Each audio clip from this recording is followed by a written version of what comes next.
Chapter 16.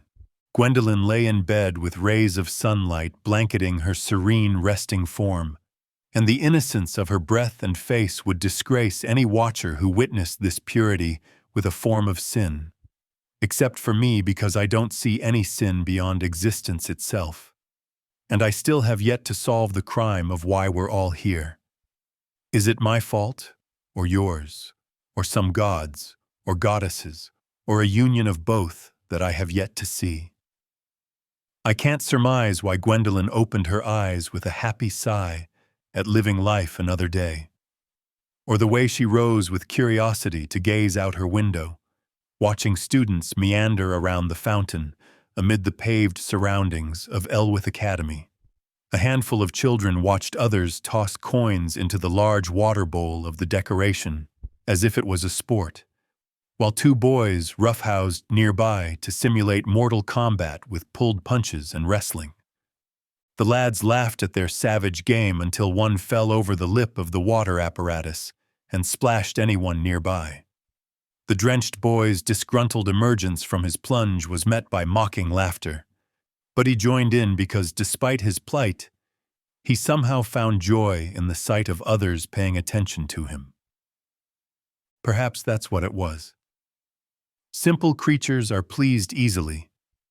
Most of the beings known as humans don't think with any more depth than an intelligent animal, because the difference between beasts and sentient species is that the former can't question their existence. What a mercy it is, I must imagine, to be free from the myriad questions of why I came to be.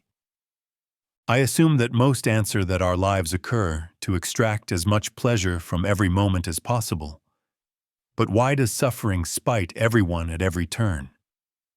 Some are better at denying this, and some have better fortunes than others, but all face the intoxications of life and death and the responsibilities that come with existence without any formal consent. But I've been down this route of thought countless times, so I know with certainty that the answer will evade me, and that's why I must return to my account of Gwendolen's life. Perhaps she will birth the answer I desire because she possesses the same fire as Alexander. Gwendolen smiled and turned away from the window to glance at the top bunk. There she spied the dark-haired girl seemingly asleep, with her form facing the wall. I'm heading out for breakfast, Nancy. If you don't get up soon, you'll miss it. Huh? The girl mumbled, then groaned and let out a long yawn. Go on without me, Gwendolen. I'll take sleep over food. Sleep and food. Two of the greatest intoxications that humanity suffers far beyond the allure of sexuality or any stimulating substance. Both activities provide a distraction from existence and are required for human existence, and it's no matter of curiosity that the girl chose sloth over gluttony, because not only did she lack the former further than the latter, because she'd gorged herself on the flesh of the wearer of her false guise to further justify the lies in her mind that the being she stole life from was nothing more than a bag of meat. But the dame had gone long stretches without food in the past, and knew that humanity was designed to endure starvation better than sleep deprivation for some odd reason, likely to appease whatever creator sadistic enough to create a miserable creature like her. Gwendolen headed for the door, strapped on her boots, and after closing the door behind her, she strolled forth into a hallway filled with seas of students, like a newcomer joining a school of fish. She descended a spiral staircase among the wild throng of youth surrounding her, then found her surroundings even more busy as she entered the corridor below, where a massive archway stood at the end of the hallway, and students streamed in and out with plates of food that made her mouth water in rabid anticipation of the decimation she desired. Lack of breakfast and overwork for several days had sired a beast of hunger within her, so she hurried toward the source of her satiation, entering the archway with a nation of students that clogged her way like traffic. She was so frantic as glorious scents filled her noses that she wished she could snatch the sweets, the glistening meats, the cheat foods her mother would enter dark moods over if she ever saw her daughter gorging herself with, and all the rest of gluttony's imagination that filled the trays carried by students around her. But she restrained herself because she considered herself a rather good girl on most days, and stealing people's food wasn't something a good girl would do. But her conviction to maintain her guise of civility faced a near fatality as she froze in mouth-watering awe at the splendid sight before her. Long tables stretched across the room, packed to the brim with chattering students who dug into a variety of dishes: glistening turkeys, molasses-coated apples, steaming hot bowls of stew, pies of all types, freshly cut watermelons, steaks slathered with sweet juices in unusual combinations of meat and fruit, but without a doubt of their deliciousness from the irresistible aroma that wafted from their fragrant forms, and too many more delicacies to describe without pages of poetic prose filled the lanky tables. Large chandeliers dangled from the ceiling, holding dozens of candles that blazed radiantly in spite of the light of day providing more than enough glorious sunlight. The far end of the room lacked a wall. Instead, a massive window stretched across the area, revealing plains of luscious green grass, with the morgue maze faintly visible in the distance. Gwendolyn gasped and panted as her mouth wetted so thickly with saliva that it sloshed in her mouth, and she constantly had to swallow like she was engaged in uncouth activity. And in fact, she lacked such restraint at this point that the moistness didn't only apply to her mouth above, but a voice had her hop like a dove out of her lustful stupor. "Hey, aren't you in my class?" She turned and found a familiar boy gazing at her. He wore a red scarf over a green trench coat, and bouncy golden curls swirled about his crown. But it wasn't his face that took her breath away, but those resolved brown eyes of his that seemed like they could penetrate through anything, and she felt naked before his powerful gaze. So her response was a mumbled daze. Oh, I remember you. You were amazing in class yesterday. Your name is Edward, isn't it? "Indeed," he replied with a smile. "And you must be Gwendolyn. You look a little lost. Is this your first time in the mess hall?" Yeah, this place is amazing, Gwendolyn murmured, gazing around. I've never seen a banquet hall so large. "Come, I'll show you where the food is," Edward said, gesturing at her. Gwendolyn followed Edward until they arrived at a table filled with dishes, casting an aroma of deliciousness that nearly caused the girl to swoon. And at the foot of the table sat a massive stack of plates and bowls. Students made their way down the buffet display, scooping, skewering, pincering, and snatching food from containers onto their plates. "Grab a plate and pile on whatever you want," Edward said as he picked up a plate. He grabbed a spoon from a large box of utensils that lay on the table. "I personally try a little bit of everything, because all the food they make here is scrumptious." Gwendolyn grabbed a plate, eyeing the selection before her like a predator watching prey frolic, unaware of her dastardly designs. She spied a stack of steaming pancakes and forked several to pile them absurdly high on her plate. They wobbled like a poorly constructed tower about to topple. Then she snatched a nearby bottle of syrup and doused them. "Whoa," Edward exclaimed, staring at her with eyes wider than a deer watching its demise approach. "That's a lot of syrup." I'm starving, Gwendolyn cried. I skipped breakfast the past 2 days, so I'm not going to hold back now. "Suit yourself," Edward said, picking up a boiled lobster and dropping it on his plate. He nodded at her. "I'll find us somewhere to sit. There's a lot I wish to discuss with you." He led her to an empty end of a table, and they sat down on opposite sides. He neatly cut a portion off his lobster and forked it, then lifted it to his mouth. He chewed carefully and swallowed, dabbing at his mouth with a napkin. "So what brought you to school here, Gwendolyn?" Gwendolyn stabbed at her pancakes with and without her fork as she slobbered more savagely than a dog, swelling her cheeks like a frog, and packing them tighter than a chipmunk's, so that two engorged bundles trembled even as she savaged her breakfast, with less grace than a rabid carnivore tearing into flesh. Syrup dripped from her lips like blood, and she licked it up with sprays of saliva and chunks of food that she shoved back in as uncouth sounds escaped her.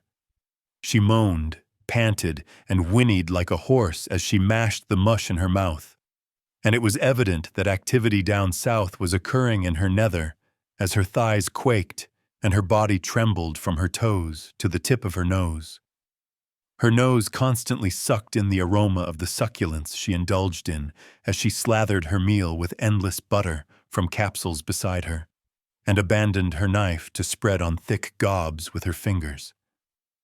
Without a doubt, the brunette's mother would have flown into such a rage at seeing her daughter disgrace herself like this in public that Gwendolyn's survival would have been in doubt.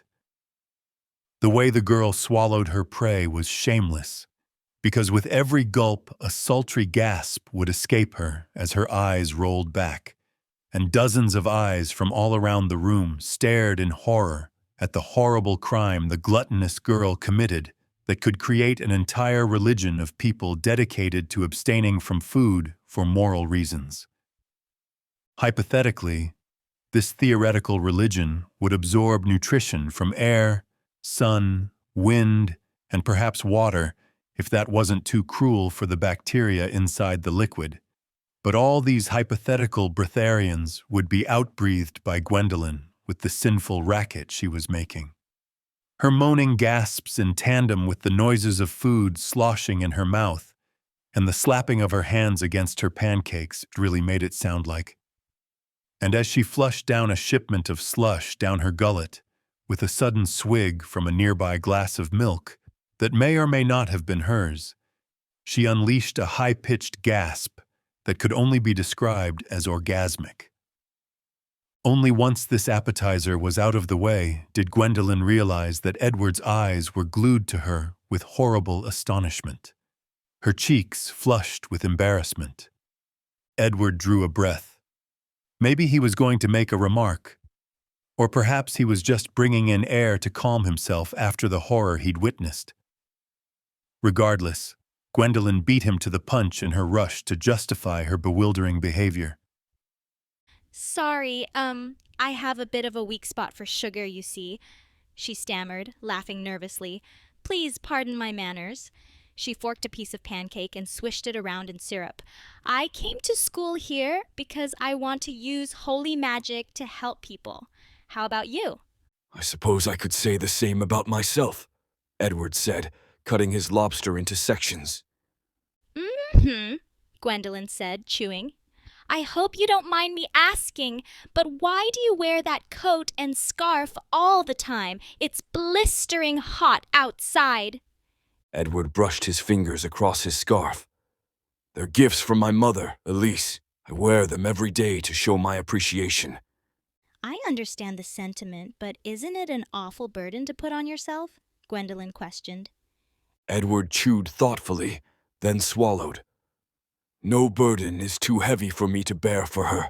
She raised me alone with ailing health. We pinch zennies to get by, yet she still managed to give me gifts. Now she lies bedridden, unable to do anything on her own. That's awful, Gwendolyn exclaimed, her face twisting in compassion. How does she survive? I used to take care of her, he said. Now I've hired a maid named Lena. My mother's condition worsens by the day. That's why I've come here. To find a cure? Gwendolyn asked. From what I've read, all holy magic can do is return the body to the condition it's used to. Chronic illnesses can't be cured with holy magic. I know that, he responded. If all I can do is turn her sickness back a day, then I'll do that every single day. I just don't want to lose her. I wish you the best of luck with that, Gwendolyn said. I saw you in class yesterday, summoning Fireball first try. She raised her eyebrows. You were amazing. You made it look easy. I think you have a lot of talent. I could say the same for you, Edward said. Me? Gwendolyn scoffed. I was the last to learn the spell. What talent do I have? You had a vision, he said. Having visions at your age is very rare. It's a sure sign of a great future for you. Leaders are willing to give away anything to hear the warnings of a seer. Maybe, Gwendolyn muttered, poking at her now empty plate. She seized a syrup bottle, but no longer had any pancakes to bathe in the succulent liquid, so she shoved the bottle between her lips and drained it all in a single gulp. Edward did a double take, blinking furiously as he registered what he'd just seen. You seriously drank that? Gwendolyn lowered the empty bottle to stifle a burp with a fist, then grunted as she placed a hand over her stomach. My stomach feels weird. Maybe it was something I ate. I wonder what it was, Edward muttered, rolling his eyes. He stood up with a sigh. Well, class is about to start. We need to hurry if we want to make it. Merrick smiled at the crowd of students gathered in the grassy field before him, and a gentle breeze tickled the senior wizard's beard, along with the green hairs of the earth below. Your performances yesterday with the fireball spell impressed me greatly. Today, we will be learning the gust spell. I look forward to seeing what you all are capable of with it. He turned perpendicular to his class and directed a palm forward. I'll begin with a demonstration. His face tensed with concentration. Wind art, gust.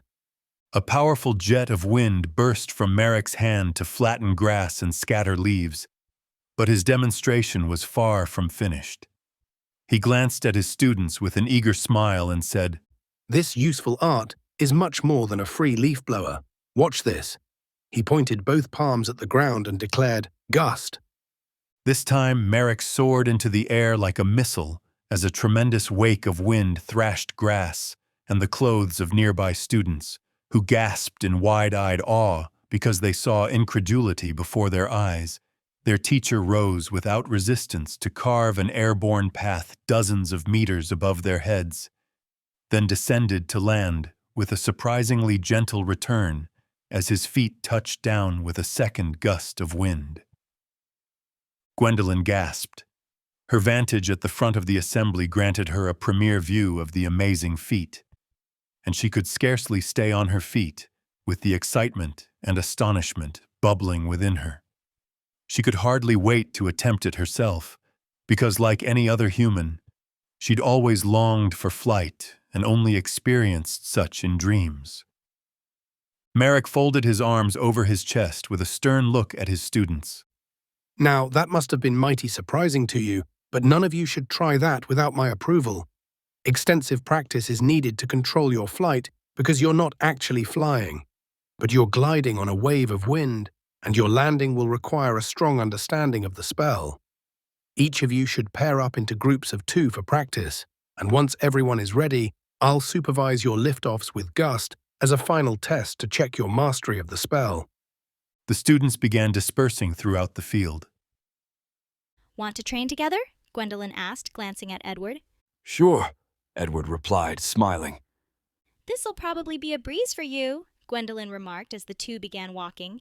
She cocked her head and raised an eyebrow with a clever smile. Breeze? That's a perfect pun, isn't it? I suppose, he replied. He halted and turned to her. We should be far enough away now. They now stood a solid distance away from the rest of the class. You should go first, she said. He chuckled. And why is that? Isn't there a saying that states that ladies go first? 'Cause you'll obviously be better than me, Gwendolyn said with a smug smile. Thanks for making me state the obvious. I feel great about myself now, having to admit my inferiority to you. Edward shook his head with a flustered grin. Oh, come on. You know that wasn't my intention. Then why are you smiling? Gwendolyn demanded with her hands on her hips in a mocking smile. Don't deny it. You're only prolonging my embarrassment by feigning that we stand on equal footing. I bet you could literally blow me off my feet without even trying. What are you, a sadist who loves tormenting the self-esteem of a young lady? Edward scoffed and sighed. Okay, fine, you win. I'll go first. Wind art gust. He pushed a palm ahead with a careless gesture, without a trace of focus on his face. But wind blasted forth from his hand like a plane's jet engine, and its wake was so devastating that grass wasn't the only victim blown by his attack.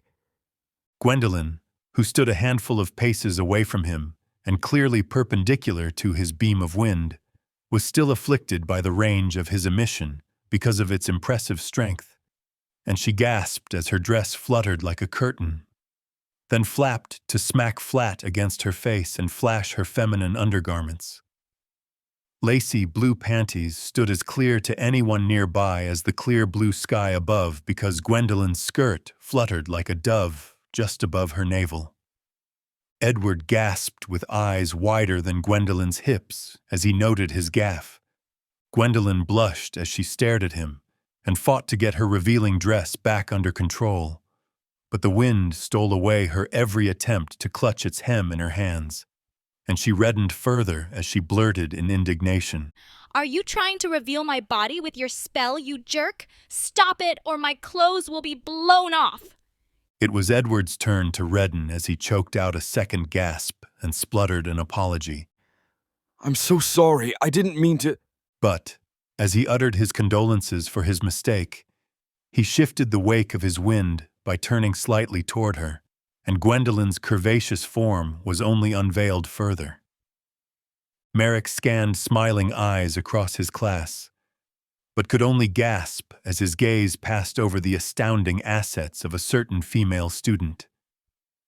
Not only were her snug azure panties visible to anything with a functioning eye, but her bold blue bra trembled on her breasts, which, while modest in comparison to her rear, could only be modest in comparison to something so Brobdingnagian, so they were quite large as well, and struggled to be held by her cloth modesty cups.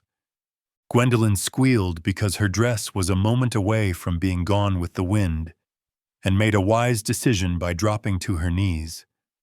Once there, it was far easier for her to seize her thrashing skirt and force it between her thighs. Her underside was still very visible from the back as Merrick approached fast, furious, and confused beyond belief. What is going on? Merrick demanded, glaring at Edward. My apologies, I didn't mean to. Edward grunted as he turned once more and showered Merrick with his wind. The senior wizard's robes rose without resistance to reveal a toned, muscular body underneath that would put a sculpted bodybuilder to shame, bearing abdominal muscles tougher than iron and bold pectorals so chiseled it was as if they were born in the fire of a forge. A girl wearing a green ribbon in her hair gasped as her cheeks flushed redder than her gaping mouth, and she swooned with an uncouth sound as she stumbled back, only to be caught in the hands of another girl who looked down at her friend with worried eyes. Becca, are you all right? So hot, Becca murmured. I'll get the teacher, the girl exclaimed. No, Becca gasped with a wet-sounding pant. She wiped drool from her mouth, stealing a glance at where the sun's rays chanced to shine with near-blinding brightness on the virile form of Merrick, and her mouth curved into an odd smile. I'll die, Cassie. Don't you dare bring him here or I'll die. Merrick snapped his fingers. His cloak resumed its regular position in an instant. Edward closed his wind-blowing hand into a fist and gritted his teeth, and his spell was finally dispelled as a spell of quietness filled the area. His eyes met Merrick's like a deer witnessing its last glimpse of life. Merrick drew a deep breath. Edward fell to his knees with a horrid gasp of despair. Forgive me, sir. My actions are an unforgivable folly, I know, but please, give me another chance. He shot to his feet and began to fiddle with the buttons on his coat. I'll undress now before you in atonement. I'll spend the rest of the day strolling around in my undergarments to repay you for my shameful acts. No, Gwendolen wailed, rushing over to Edward. You don't need to undress. It was all my fault. Merrick raised an eyebrow. How so? Did you put him up to this? Do you seriously have something to gain by baring your buttocks so shamelessly? Gwendolen flushed redder than a strawberry. No, sir, absolutely not. But I distracted him from his spell. I was teasing him so he didn't focus because of me. Merrick sighed. I'm not sure I understand, but I saw a lot more than a tease from you, and I've never wished to see what lies beneath any of my students' collars. He glanced at Edward, who lamely held the collar of his coat with an unsure look on his face. So all of this was a horrid accident, but I must admit that your power with that spell was incredibly impressive, Edward, especially when considering that this was your first time. Edward bit his lip and bowed.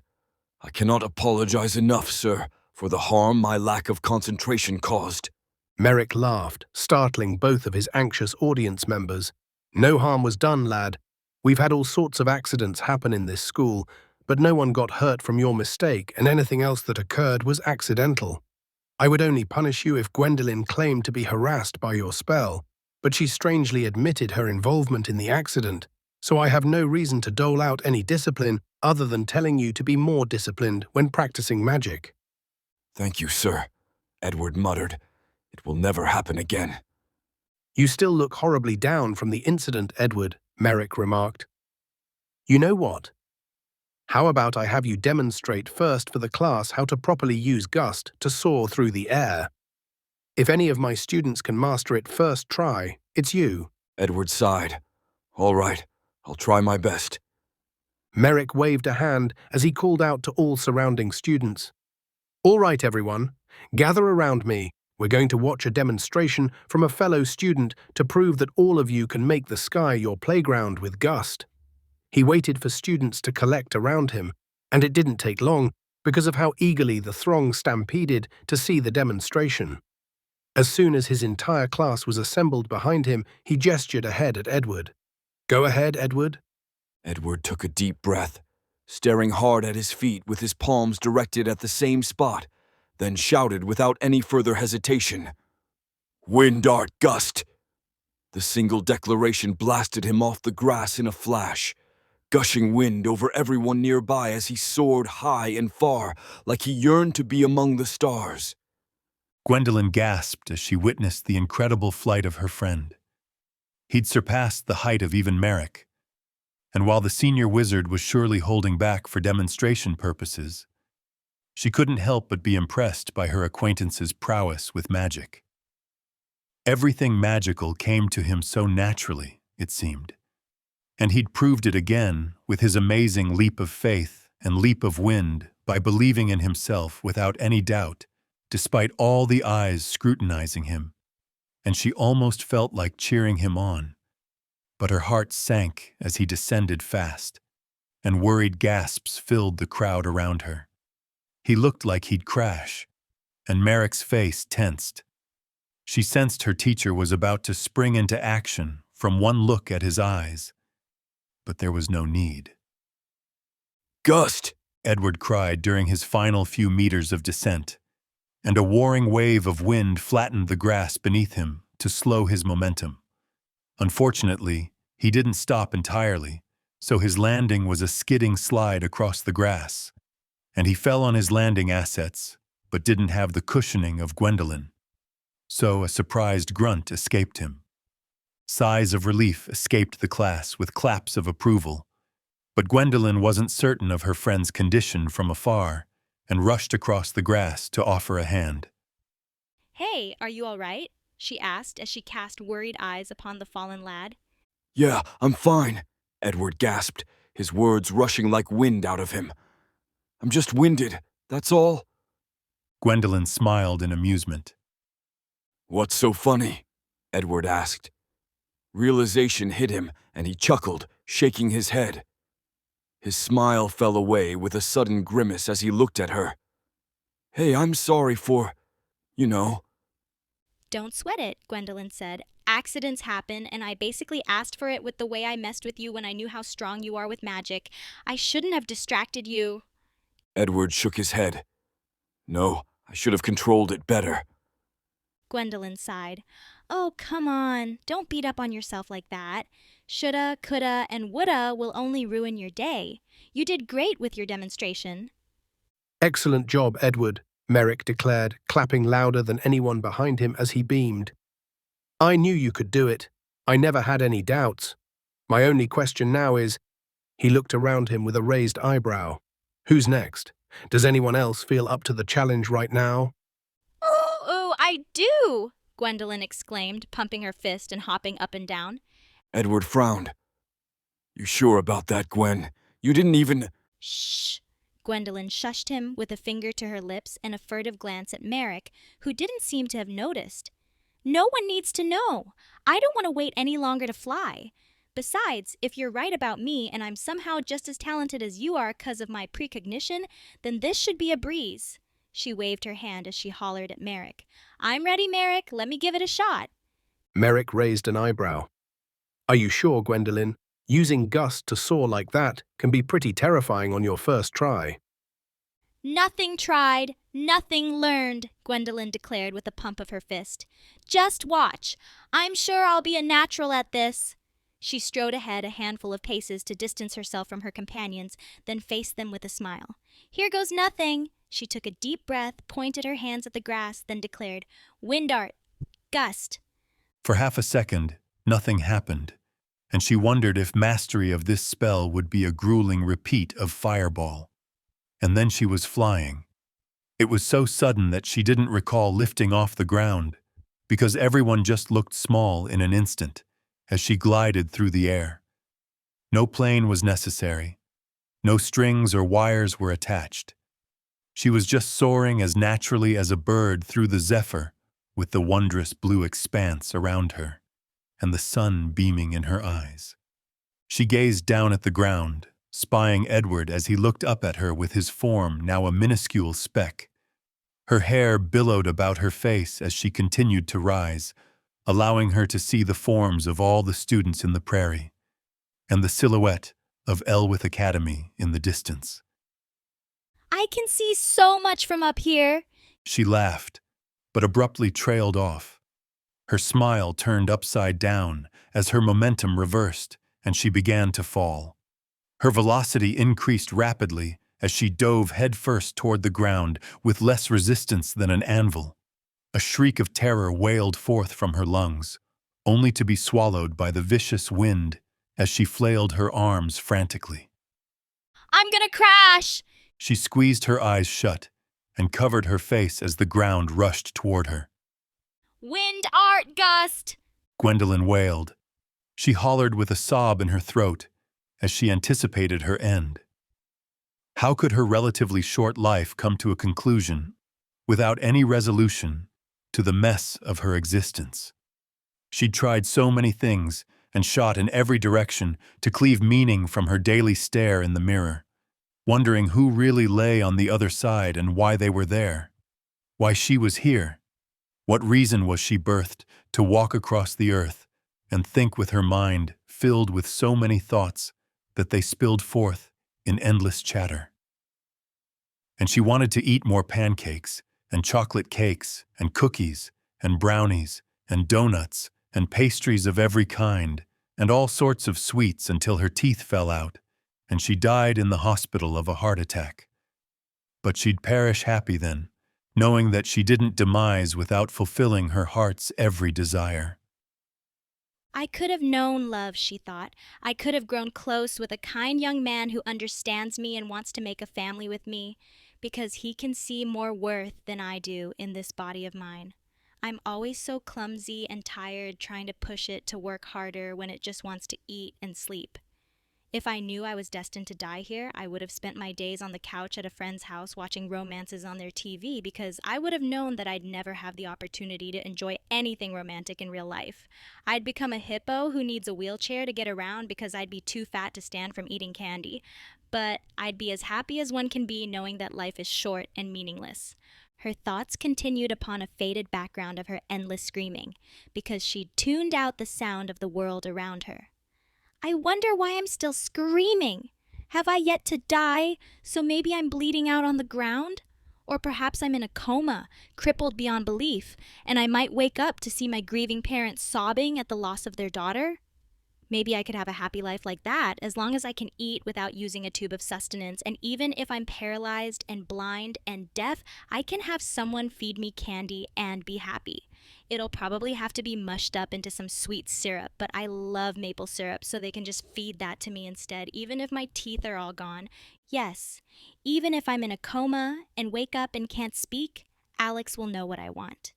He's been such a snoopy little squirt sometimes, stealing my novels to read them and skulking around in my room when I'm not there, thinking I don't know when my stuff is moved around. He is a bit of an odd boy, but he'd know that his sister loves nothing more than sweets, so he could tell the hospital staff to feed me the required materials for my happiness. A surge of anxious frustration thrashed her body as she continued to wail.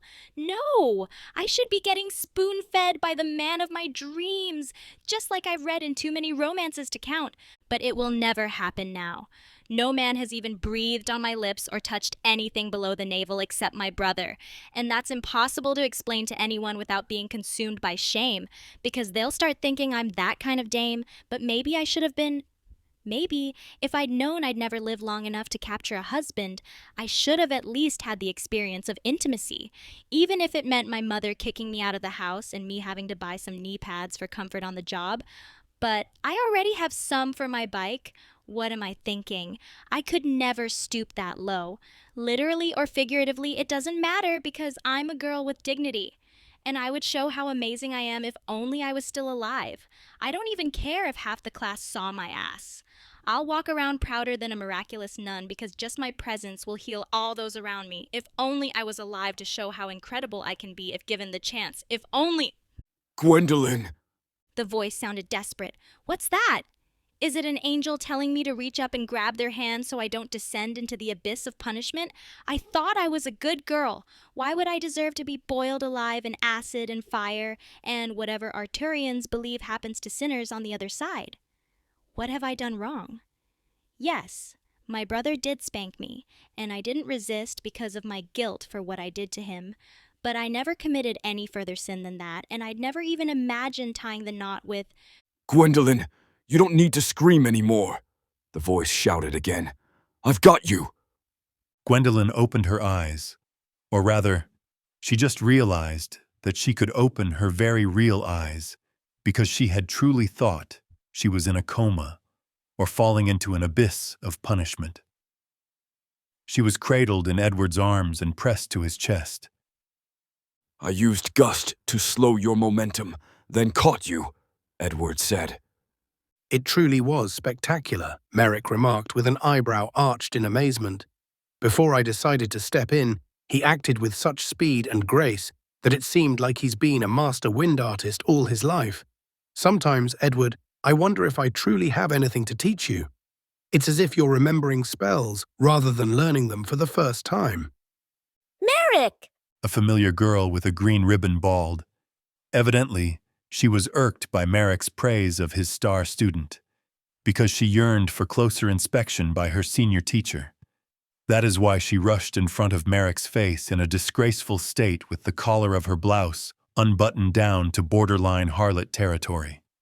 At first, Becca's mind had whirled with her storm of new emotions for her far senior elder, but Merrick's continual praise of Edward erased her shame to cause the dame to hop up and down like an agitated rabbit before the startled eyes of her teacher. Pick me next, Becca demanded. I'll show you how great I am too.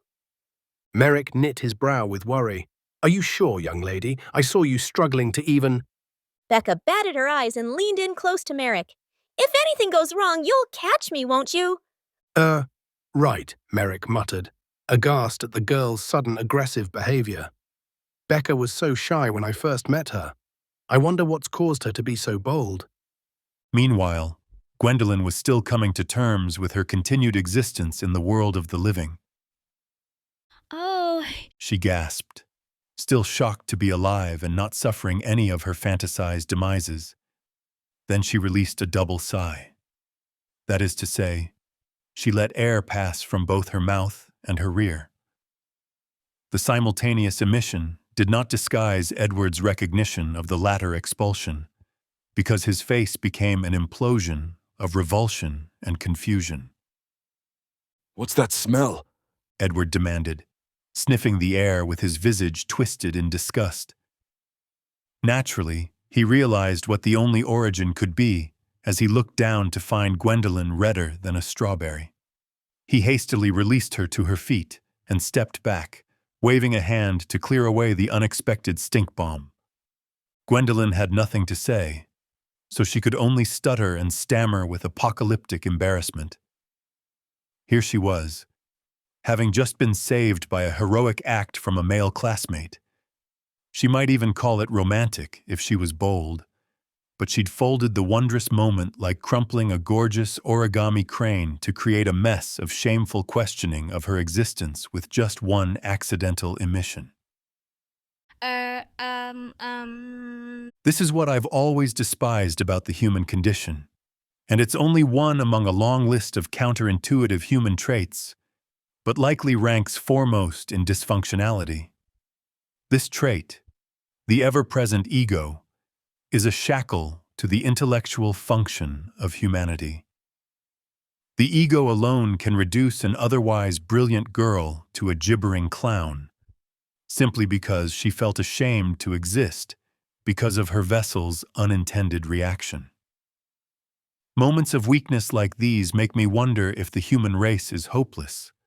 But they're a species of duality, so their weaknesses are counterbalanced by greatness in other areas, or so I assumed, because Gwendolen was so completely consumed by her stupor of embarrassment that I questioned if she'd manifest her hospital fantasy into reality by sinking into a vegetative state permanently through shame alone. I thought girls didn't fart, Edward asked, and his face was straight with just a hint of a smile. She stammered. She stared at Edward. He stared back at her. The two burst into laughter simultaneously. They laughed so hard that they fell to their rears. Come on! Gwendolen gasped as she wiped away tears of mirth. It was a fart of fear. Everyone passes gas when their life flashes before their eyes. That wasn't a normal fart, Edward responded, shaking his head. That felt like chemical warfare. I could have passed out from the stench. You're a boy, she retorted. You probably fart with every step. It doesn't get any time to build up strength. So you hold it in all the time, he remarked. I dread to imagine what happens behind closed doors. Probably blow out a couple of windows when you finally release it. I do not, she exclaimed, though you'd better be careful. You're starting to get on my bad side. I might release one when you least expect it. Allow me to write a final note to my mother before you commit a stealth bombing against me, he said. I'd like her to know that her son perished standing, unafraid of the grisly demise that awaited him. What's going on here? Merrick asked, turning away from Rebecca more agitated than a bunny on cocaine. The girl chattered her teeth in a jumble of nonsense as she tried to explain her sudden need to fail her spell and be caught by Merrick. And he scowled as he noted Edward and Gwendolen on the ground. Why are you two on the ground? Are you all right? The two looked at him with such silence that a cricket chirp would have sounded like a call for battle. In unison, they erupted into fits of raucous laughter so wild that they rocked on the ground like paraplegics suffering fatal seizures. Merrick sighed, shaking his head. I suppose that's the best I'll get for an answer. Chapter 17. From the very first day they met, it was as if a spark ignited between Edward and Gwendolen, and this declaration of kindred energy synced the two together closer than coupled cherries. For from that fateful encounter with wind and gust and mistakes and laughs, the duo became fast friends who rarely spent an hour apart without longing for the presence of the other. They completed each other's jokes as if they'd read the scripts of the punchlines in advance like actors on a grand stage executing a performance for the nth time, and spent their days spreading sublime mischief within Elwith Academy. They didn't try very hard to be pranksters, but simply had such fun in each other's company that their comedy was quick to get carried away, so scarcely a day passed without the duo being yelled at with the full wrath of some disgruntled teacher or faculty member who'd fallen victim to their unintended hoodlum behavior. A prime example of their folly occurred one winter day, because winter came fast and furious as the days blurred into a continuous whirl so that snow consumed the corpses of fallen autumn leaves to leave a white blanket over a sleepy landscape where wind snored across carpets of snow. However, this peace wouldn't last forever, much less so than that. In fact, only a morning schooling session sufficed to bring havoc into the waiting world of white as students stormed outside with howls of joy and wrath, flinging snowballs and springing up snow forts with such haste that they appeared like workers rushing to finish construction on a deadline. But the thrill in their eyes and laughs revealed a different reality. Winter's arrival cloaked the school's grounds under a hefty sheet of premier slushy construction material, fostering the opportunity for wild snowball fights. Ridiculously elaborate snow fortresses sprung up around the campus, places where students sought refuge from the ongoing snowball war, or waged battles from the high ground, using their vantage to snipe unsuspecting passers-by. I suppose all this was comedy. I suppose all this was fun, where students thrashed and flailed and fell dramatically when struck with snow to imitate the death throes of battle. The entire concept of snowball fights served as a way for children to non-lethally simulate mortal combat on a raging battlefield, so victims of attacks could be played off for laughs and murderous intention would only result in a hard pelt with pseudo-frozen water. I deduced this immediately from the first snowball battle I witnessed, and henceforth I looked down on all who participated in such mockery as savages. How can one be so primitive to make a game of war and claim it as innocent fun? In my mind's many eyes, I envisioned every snowball as a spear, bullet, saber, bomb, or any projectile that would pierce the skin of a fleeing child and reduce them to a maimed, bloody mess. And the screams of joy I heard were just camouflage for the horrid howls I'd heard many a child utter as the end stared them in their eyes, and they realized they were powerless to prevent their demise. Is life a gift where one should be glad to be alive?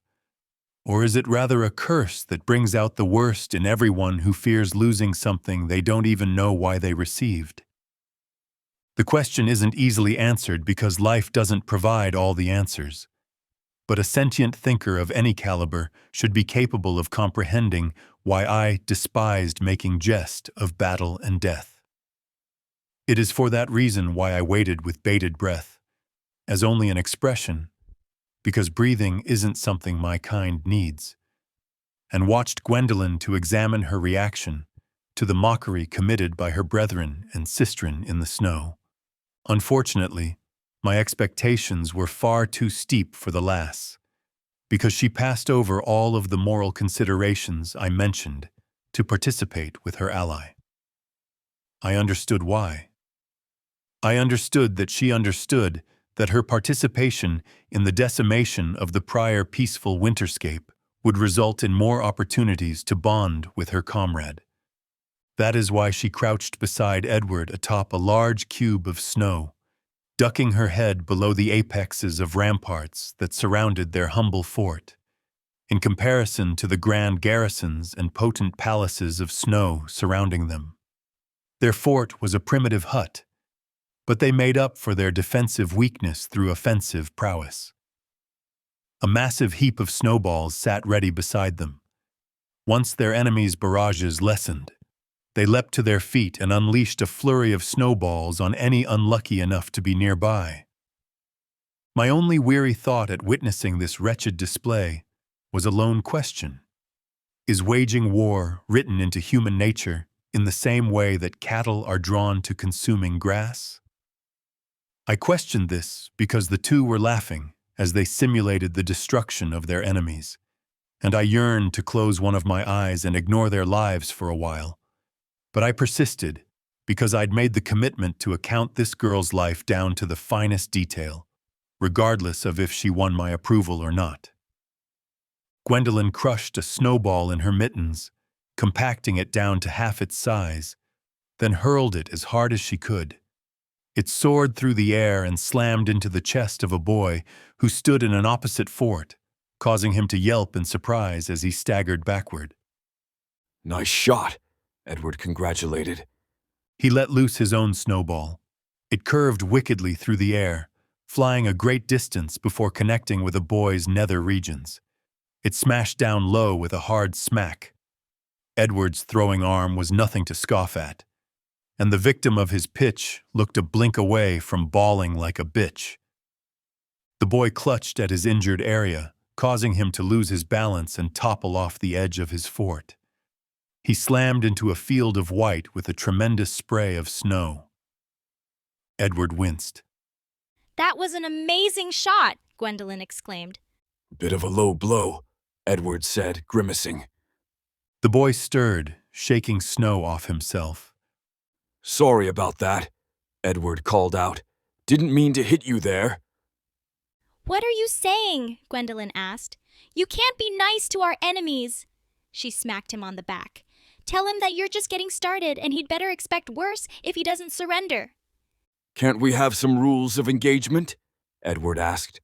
I don't want to become a snow war criminal. Don't go easy on them. Gwendolyn ducked suddenly, dodging a snowball. They're not going easy on us, so we can't extend an olive branch. I know, but... Edward threw himself to the floor as a barrage of snowballs showered just overhead. Gwendolyn flung herself prostrate beside him with her mittens shielding her head. Now they're angry. They're trying to take us out. Their fort shuddered like a dysfunctional washing machine under a horrid onslaught of unending snow shrapnel, and looked a moment away from capsizing. No.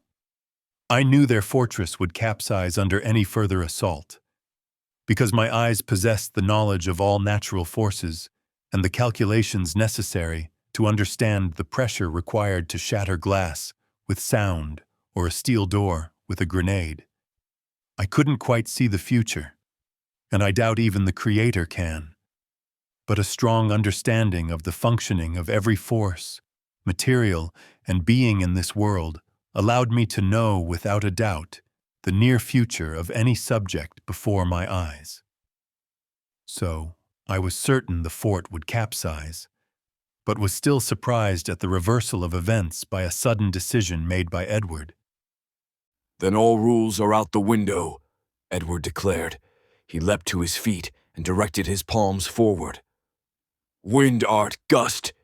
Wind blasted forth from his palms as he swept them across the area, reversing the momentum of the snowball onslaught and returning the projectiles to their throwers. Countless students dove from forts as they were peppered with snowballs. Cries of surrender filled the air. Gwendolyn stood up, pumping a fist in the air. Woohoo! Now that's a lesson they won't forget. At that very moment, Merrick was leading a flock of teens through the area as he assessed a clipboard. However, the youths behind him were far from the ordinary feather of most Elwith Academy attendees. The males of the pack sported tuxedos with redundant dress coats accompanied by elegant fur coats for a third layer that carried more utility than the first two combined, and their female counterparts wore multi-layered, multi-tiered dresses that royalty would scoff at for being gaudily extravagant. The endless tassets and tufts of their skirts bristled in the wind like the plumage of courting birds. Merrick was guiding the odd flock down the cobblestone path that twisted through the bends and bumps of Elwith Academy's eccentric landscape, and he turned back with a welcoming smile before gesturing ahead with proud guile. How wondrous our academy is it not? You've all been chosen for the privilege of touring our school grounds, and few outside our academic body ever get to see the wonders that lie behind the walls of the morgue maze. He often switched between gestures ahead and glances back, searching the blasé eyes of his audience for a hint of surprise. And he made the mistake of staring back as he strained to grant this expedition the respect it deserved. It's a rarity that we have events like this, due to concerns over security. But the prestige of your families is so great that we made an exception. He flung a grand hand ahead with a wink back at his dead-eyed audience. Ahead of us lies Elwith Academy's courtyard. It is an excellent place to meet well-mannered students. His speech was breached by an abrupt gasp as a snowball careened toward his head, prompting him to block the volley with his clipboard. The projectile hit with a wet smack, and this was the first event to gather gasps and awe in the eyes of Merrick's audience. But he wasn't looking back and missed this for lack of focus, because his targets were elsewhere. Oh, shoot, Gwendolyn whispered, her face dropping. Merrick slowly lowered his clipboard as snow slid down its wood, peering at Gwendolyn and Edward. Everyone in the vicinity fell dead silent. Snowballs dropped quietly to the ground as hundreds of eyes, fearing apocalyptic demise, stared at Merrick. Merrick drew a deep breath, then swept fiery eyes across every soul in the courtyard. He was the one who'd finally brought peace to this mockery of war. But the look in his windows to the soul told another story about what war and peace actually mean, because there would be no peace in his mind until justice had been established with the wrath of war. His voice, when he finally spoke after staring silent death at every sullen face until all of the guilty stared down at their boots, was low in pitch and loud to every ear near and far, like the growl of a nightmarish beast. You are all banned from snowball fights on campus. Do I make myself clear? Yes, yes, sir. And every fervent declaration of fealty filled the air as students fell to their knees in resignation of the end of their winter war campaign. There were no victors in this war, as is always the case in armed conflict. Only survivors because everyone was losers. Crystal, Gwendolyn squeaked as she shuddered more miserably than a mouse in a constructed house for feline squatters. Snowball fights became a relic of the past from that fateful day onward. But Gwendolyn and Edward continued to find ways to amuse themselves, usually at the cost of a flustered or furious teacher, but it was a price they were all too willing to pay. However, while fun was a strong priority for the duo, they were still diligent with their duties at the academy and fulfilled them with extreme discipline. Both lost precious sleep and spent precious hours of labor hunched over heaps of study material in the dark, working with only the light of a lantern as their roommates snored faintly in the background. Well, that wasn't quite accurate, because the dark-haired girl slept like a baby whenever she wasn't faking her rest, and Edward's roommate was like a boar with snores so loud that their bunk bed shivered. But the point to be drawn here is the same. The two were the hardest workers among the school bee study freaks of their school, because they both had something to prove and something to gain and wanted to wipe away their shame with glorious success that they could only dream of, but didn't want to dream of anymore because they'd resolved to make their wishes a reality. A quaint example of their persistence through exhaustion occurred as both stumbled down a dimly lit hallway like drunks, approaching one another without recognizing each other because of their sheer need for slumber. But their recognition was met with startled gasps as they noted the demise of their friend's usually vibrant face. Edward! Gwendolyn gasped, widening her eyes to enhance the dark circles underneath them. Gwendolyn, Edward gasped, his eyes bulging in surprise to highlight the red veins of chronic eye strain. You look awful, They cried in unison. Silence for a flash, followed my mirrored smiles of disbelief at the quaint jinx, and concluded with chaotic laughs. And the chuckles were more like cackles, because both realized each other's misery and were commiserating in chaotic mirth over how little worth they placed on the precious rest needed to maintain their youth. I never imagined running into you like this. Gwendolyn murmured with a sly smile as her laugh trailed off. You look like a raccoon with those dark circles under your eyes. You need sleep, or you'll drop dead. You first, Edward retorted. He scoffed. But we both know that's not going to happen, because we both know why we're here. Yep, Gwendolyn muttered. This is my 54 minutes post-midnight walk to keep myself awake for the next 3 hours and 16 minutes in order to optimize my study time. Yep, Edward said. But I call it the 6 minutes prior to 1 a.m. where I must stand and walk for at least 7 minutes to keep myself alive and hopefully delay my inevitable hunchback for a few more years. Wow, you two sound miserable, a nearby girl exclaimed. Gwendolyn frowned and turned to glance as a tiny girl with a green ribbon skipped up to them. She blinked. You're Becca, right? How come you're so spry at this time of night? Are you studying like we are? Becca pursed her lips. Well, you could put it like that. I commissioned the best artist, she raised an eyebrow, and the least prudish, of course, to draw me full-body portraits of Merrick. She released an odd breath as she clutched the hem of her skirt and rubbed it between her fingers. And I've been studying them so well that I need a spell of cool air to soothe myself. I see, Gwendolyn said with a look on her face that told another story. Edward stared at Becca blankly. How are you going to pass if you never study class material and don't sleep?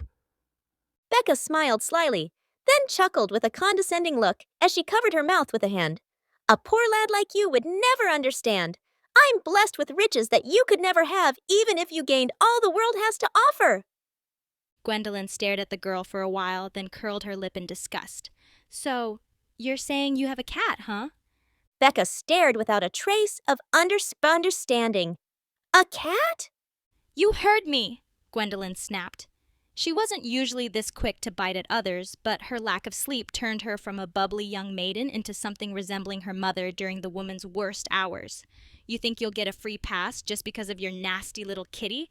I bet you've been petting it so much that its fishy musk would scare any pet cat away with sickened revulsion. Because you're... I don't have a cat, Becca interjected with bewilderment on her face. Why are you ranting about petting cats? My mother is allergic to them. You need sleep, girl. You look like a raccoon, so you have no business throwing shade at felines. She stepped to walk past Edward with a grimace. My roommate hogs the bathroom at night, so I'm forced to seek relief in public stalls. But I pity you because your situation is far worse than mine. I don't know if you call that girl yours, but she's got problems upstairs. So if you stick with her, she'll ruin your life worse than the toilet after Cassie's done using it. Edward blinked and shook his head as Becca passed. Wait, what?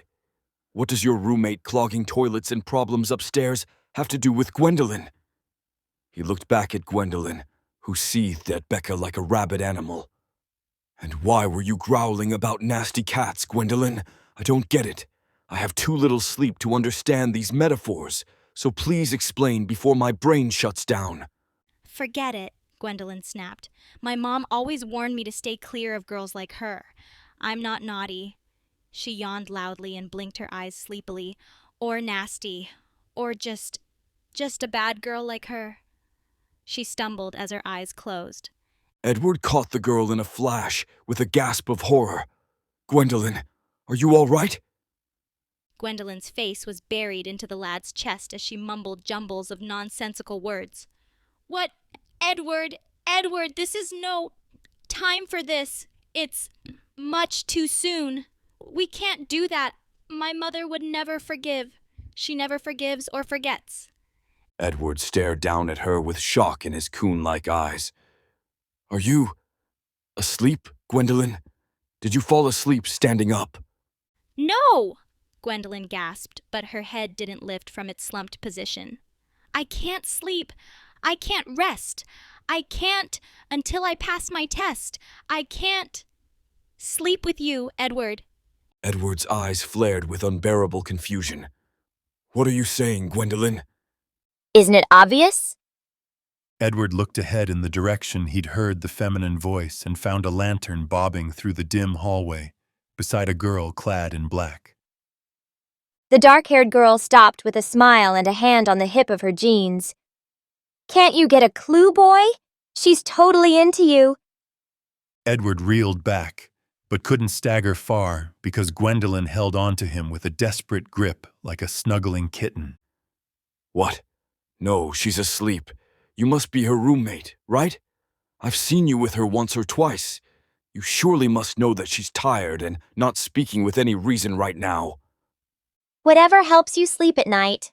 Or doesn't, the girl quipped, finishing her sentence with a snide smile. Whatever. I won't pick at you forever. My name's Nancy, and I already know you as Edward because Gwendolyn speaks about you more than a bird chirps. She chuffed out a scoffing puff of amusement. I barely get a blink of time to hang out with my girl. But I guess I can rest easy, just like how she rests easy on you. She's in such good hands with you that I wonder what you two get up to when alone. Edward was flustered, certainly judging by the blush in his cheeks and his hasty breaths. But something bothered him more than the snarky presence of the girl who called herself Nancy. Something just didn't feel right, and he couldn't point out a single thing about her that was alarming, aside from her personality. But she gave off the same dangerous vibes as certain street punks that he had the misfortune of bumping into as a child. The thugs left him penniless, and he didn't have much to spare as a child who ran errands for his ailing mother. But he'd always felt glad to be spared fates much worse at the hands of those vagrants. And something, or maybe everything about this girl betrayed that same energy. However, this intuition of danger was so vague and nonspecific that he brushed it away and retorted like she was just an irritating vixen. You must read too many romance novels, so you read every gesture between friends as a romantic encounter. Wouldn't you offer a steady hand if your best bud was about to pass out and fall flat on her face? Oh, sure, the dark-haired girl remarked. That's why I'm here to take her back to her cot. She stepped closer. Just hand her to me and I'll take care of her. Unless you have further plans with her? As always, she finished her jibe with a snide smirk. Edward pried off Gwendolyn's unyielding grasp and passed her into the hands of the girl. With the lantern dangling from a finger, the girl effortlessly slung Gwendolyn over a shoulder and turned away. Edward raised an eyebrow and stared with wide eyes. Whoa, you're strong. What's the matter? Jealous? The girl teased. I'm sure you yearn to haul her back to your man cave just like this. I bet it's only the presence of your boorish roommate that keeps you in line. Edward scowled. You know Bill? The girl laughed. I know everyone, but that doesn't mean everyone knows me. I'm observant, unlike you, so I pick up on these things as easily as I am with Gwendolyn right now. She strolled away, but not before firing one last quip. Good night, Edward, and I know you'll sleep tight once you deal with the tent under your covers, but don't wait too long for a camping trip to the bathroom, or you won't get a wink. Edward's scowl deepened as he stared after the girl. She was a foul one indeed, just the type that his mother would warn him to stay far away from. And yet there was something more than her abrasive personality that rubbed him the wrong way. He turned to return to his room. I don't like this girl. Something about her just screams bad news. I much preferred when Becca was here. She was odd and seemed to have a strange method of studying for tests. I still don't understand how one learns from examining pictures of their teacher. But to each their own, I guess. And I think I'll have to study with just as much focus as Becca if I want to pass this next test. So I wish I knew what allowed her to stare for hours at pictures. It sounds incredibly dull, but that's just the kind of focus I need to succeed. Winter soon gave way to spring as flowers blossomed and birds returned from their migrations to nest in trees around campus. Final exams loomed as the school year approached its end, creating a heavy atmosphere of study as students practiced all the skills they'd learned. Study groups would sit underneath the shade of oak trees, poring over notes and discussing subjects with rapid-fire questions and eager nods. And students would practice spells in the courtyard under the watchful eyes of peers and teachers. Gwendolyn joined in on these activities, but mainly spent her time studying in her room, only joining Edward outside once she felt too drained to continue. The two would take long walks through the school grounds, discussing trivial things such as amusing memories of family, foods they enjoyed, and their favorite novels. This period of time as Gwendolyn mastered her craft would be among the best in her life, although she knew it not. For the good times would end, as they always do, and be replaced with trials and tribulations beyond anything she could imagine. The dreaded day of the final exam arrived with sudden finality, and tensions ran high as students double-checked their knowledge at the last moment, quizzing each other in the hallways as they headed to class. You may be wondering why I've brought desks into our classroom since they're such a rarity when I'm teaching, Merrick said as he stood at the head of students clustered in squads of desks. He patted a stack of papers on his desk. Well, if you've read The Room and The Vibe at school with a rat's tail's worth of attention, you'd know that today is the day of our final exam, so I'm sure this comes as a surprise to no one, and if it somehow is a surprise then, you're probably going to repeat this year, so don't be that person. I studied! A familiar girl hollered from the front row of the class with desperation in her eyes. Merrick raised an eyebrow. I'm glad to hear that, Becca. I didn't want to, Becca whimpered with her eyes wet as if tears would spill forth at any moment. I didn't want to graduate and leave your class, but I didn't want to disappoint you either. I could never disappoint you, or I'd die. Merrick frowned. I see. The squint in his eyes told another story. Well, if Becca can study, despite her unusual dilemma, then none of you have any excuse. Once everyone completes the written portion of the final exam, we'll head outside for the active demonstration of your magical knowledge. I am a firm believer in the idea that knowledge must both be called forth from the mind and demonstrated by the tongue and hand to encompass every aspect of mastery. So that is our agenda for today. Does anyone have any questions before I pass out the tests? If I get a perfect score, will you pat me on the head? Becca blurted with a flustered flush of her face. Every student in the room knew. Even Gwendolyn and Edward had put the pieces together by now, so they shook their heads and sighed like all the rest, because the only one in the dark about the stark lust that Becca hungered for him with was Merrick. Merrick gave her a peculiar look. I've patted students on the backs and shoulders, but no one ever asked. And for a pat on the head, nonetheless, that's a rather odd spot. It's what I would do with a daughter, not... He shook his head with a hasty sigh. Never mind. Getting a perfect score on a test this rigorous would be an amazing achievement, so sure, why not? Yes, yes, yes, yes! Becca growled with candid panting as she whacked the butt of her pencil against her desk, then abruptly sucked furiously at her eraser and released the wet utensil with a throaty gasp. There's no way I'll get a problem wrong, not in a million years! She lowered her voice, muttering to herself under her breath. This could be the beginning. No, don't get your hopes up, Becca. It will be a farewell memory to look fondly back on whenever But I wish I was brave enough to ask for a hair from his beard like I really wanted. I'd wear it at all times and sniff it to keep me safe and happy and... Gwendolyn clucked her tongue and winced as she glanced out of her vision's edge at the trembling girl talking to herself like a possessed lunatic, but kept her focus on Edward, who sat in the desk adjacent, shaking his head with a sigh to reveal his lack of patience for the lustful girl's antics. Well, if it helps her pass, then good for her, Edward muttered. I'm passing out your exams, Merrick announced as he began striding through rows of students and laying papers on desks. No talking once tests are out. Gwendolyn glanced over at Edward, who met her gaze with a smile and thumbs up. Good luck, he whispered. She nodded and winked. Tests are out, Merrick said as he finished his rounds and returned to the head of the class. No talking while the exam is in progress. You may begin. The room fell silent apart from the frenzied scribbling of pencils and shuffling of papers. Gwendolyn found the exam very straightforward. She encountered no trick questions and nothing there that she hadn't studied for. The brilliant brunette was among the first to finish the test and handed her packet to Merrick with a confident smile.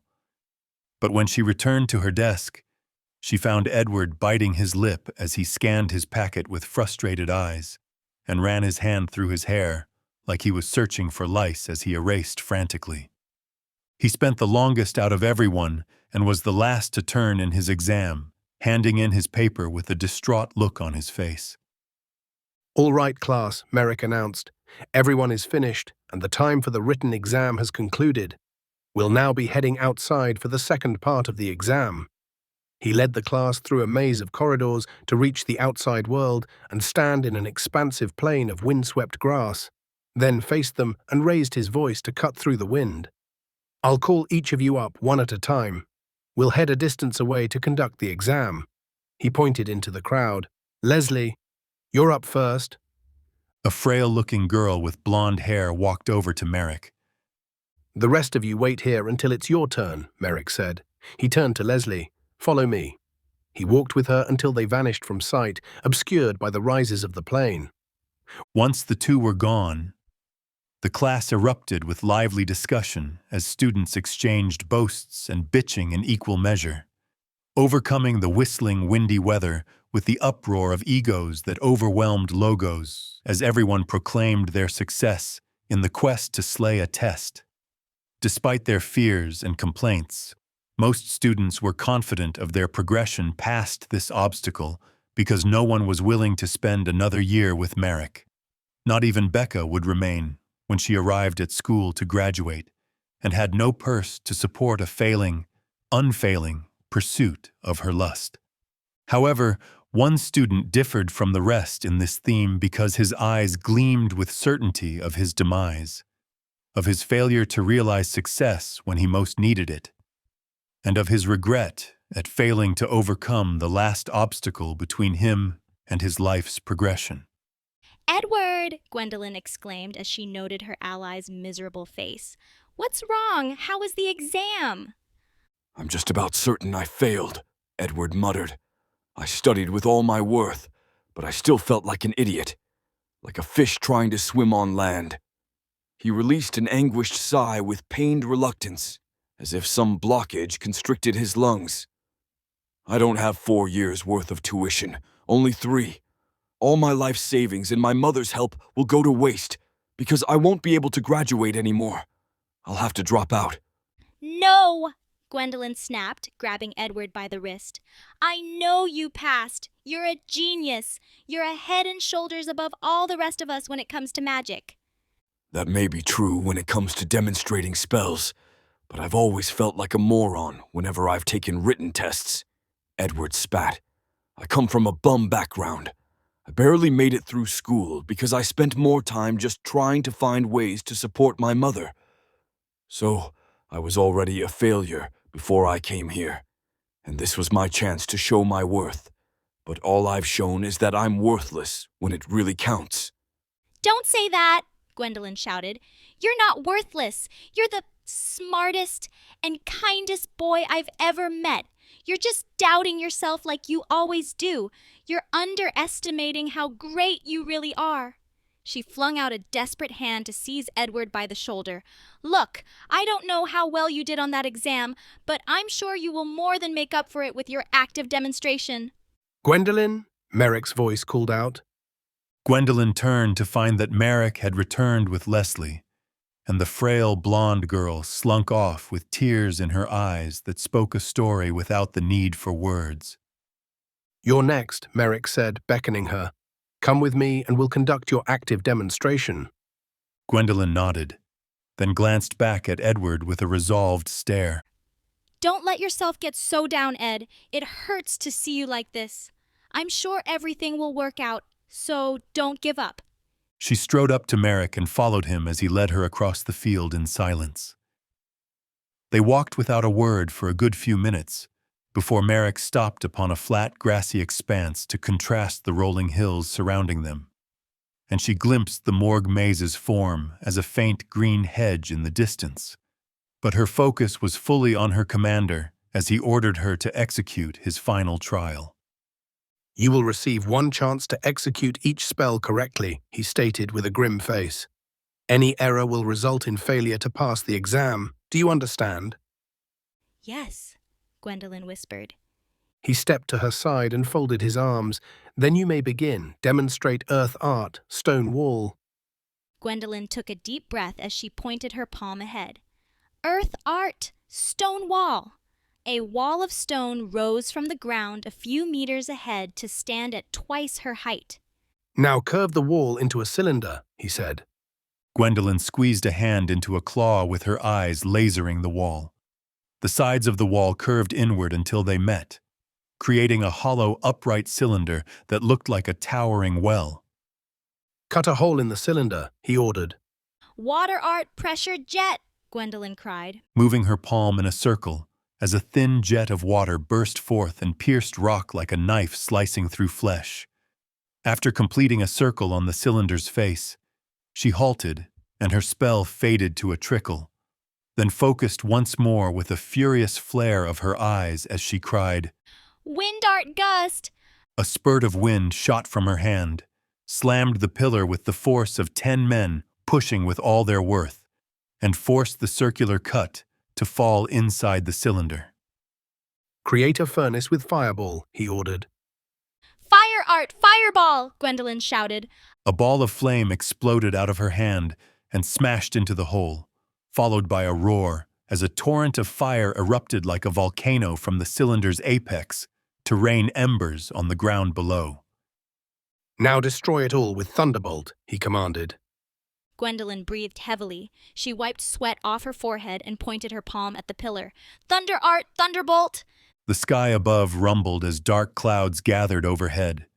A howl of catastrophic lightning dove from the heavens and slammed into the pillar with a catatonic boom to erase the structure from sight with a mighty eruption of smoke that rapidly blew throughout the area and obscured the wizard's surroundings. Wind art gust, Merrick said, holding up a palm. Columns of wind chased away the smoke, revealing the result of Gwendolyn's spell. Several square meters of blackened dirt cloaked the area that had been struck, and the only signs that the cylinder had existed at all were smoldering pebbles among mounds of ash. Gwendolyn seethed out a ragged breath as sweat poured down her face, then stumbled back a step and fell with a groan. But Merrick caught her in his arms. She looked up at her teacher with a weary stare as she panted. How did I do? You passed magnificently, Merrick declared, smiling. I certify you as a fully fledged mage. He knit his brow in concern. Now you should get some rest. That must have taken a lot out of you. Chapter 18. Gwendolyn crept between towering walls of vegetation that swallowed most light as scant rays of sun seeped through webs of brambles overhead, leaving the girl's path one of overwhelming shadows and little clarity to guide her way through the maze. She held a mirror before her face and never once glanced away, staring into its depths with frantic breaths as her eyes searched for something within the pellucid disk. But her pursuit was only rewarded by her own terrified visage. Gwendolyn! A breathy voice floated through the air and echoed around her, startling the girl to further heighten her fright. The object of her fear was uncertain, but the look in her eyes was certain that something wicked lurked just beyond her vision. She searched her mirror with panic as she ran flustered fingers through her hair, glaring at herself with frustrated pants as the answer evaded her. But the voice continued to gasp out its whispering demand. Gwendolyn, help me please, help me please, help me please. Gwendolyn's eyes flared with recognition. Rowan, is that you? Where are you? I can't move. Rowan groaned with a desperate croaking whimper that was a trembling lilt away from a wail. I'm hidden and can't be seen. Please find me. Where are you? Gwendolyn shouted. Tell me where you are so I can help. She hurried around the corner of a wall. Please help me, Rowan screamed. I can't see the sun. I can't see anything. I can't. His voice trailed off into silence. Rowan? Gwendolyn yelled with terror. Rowan, answer me! Styx snapped. Her breaths rushed out as panicked pants. All around her was darkness, with her only light being the solitary gleaming of the mirror before her. But only her face stood clear amid the noir behind her. Rowan! A stick snapped just behind her. Her breath halted. She turned with a quiver of hesitation shaking her nape. Nancy grinned from ear to ear at her startled friend. But pain filled her eyes as if she'd just survived a brutal rape. Gwendolyn chirped out a shrill squeak of terror, but breathed in relief as she recognized her friend. Nancy, you scared me! Don't sneak up on me like that! There was no response from Nancy.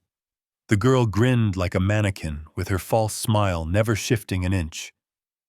Nancy, Gwendolyn questioned with a note of worry in her voice as she stepped closer to her ally. A thin red line opened across Nancy's neck.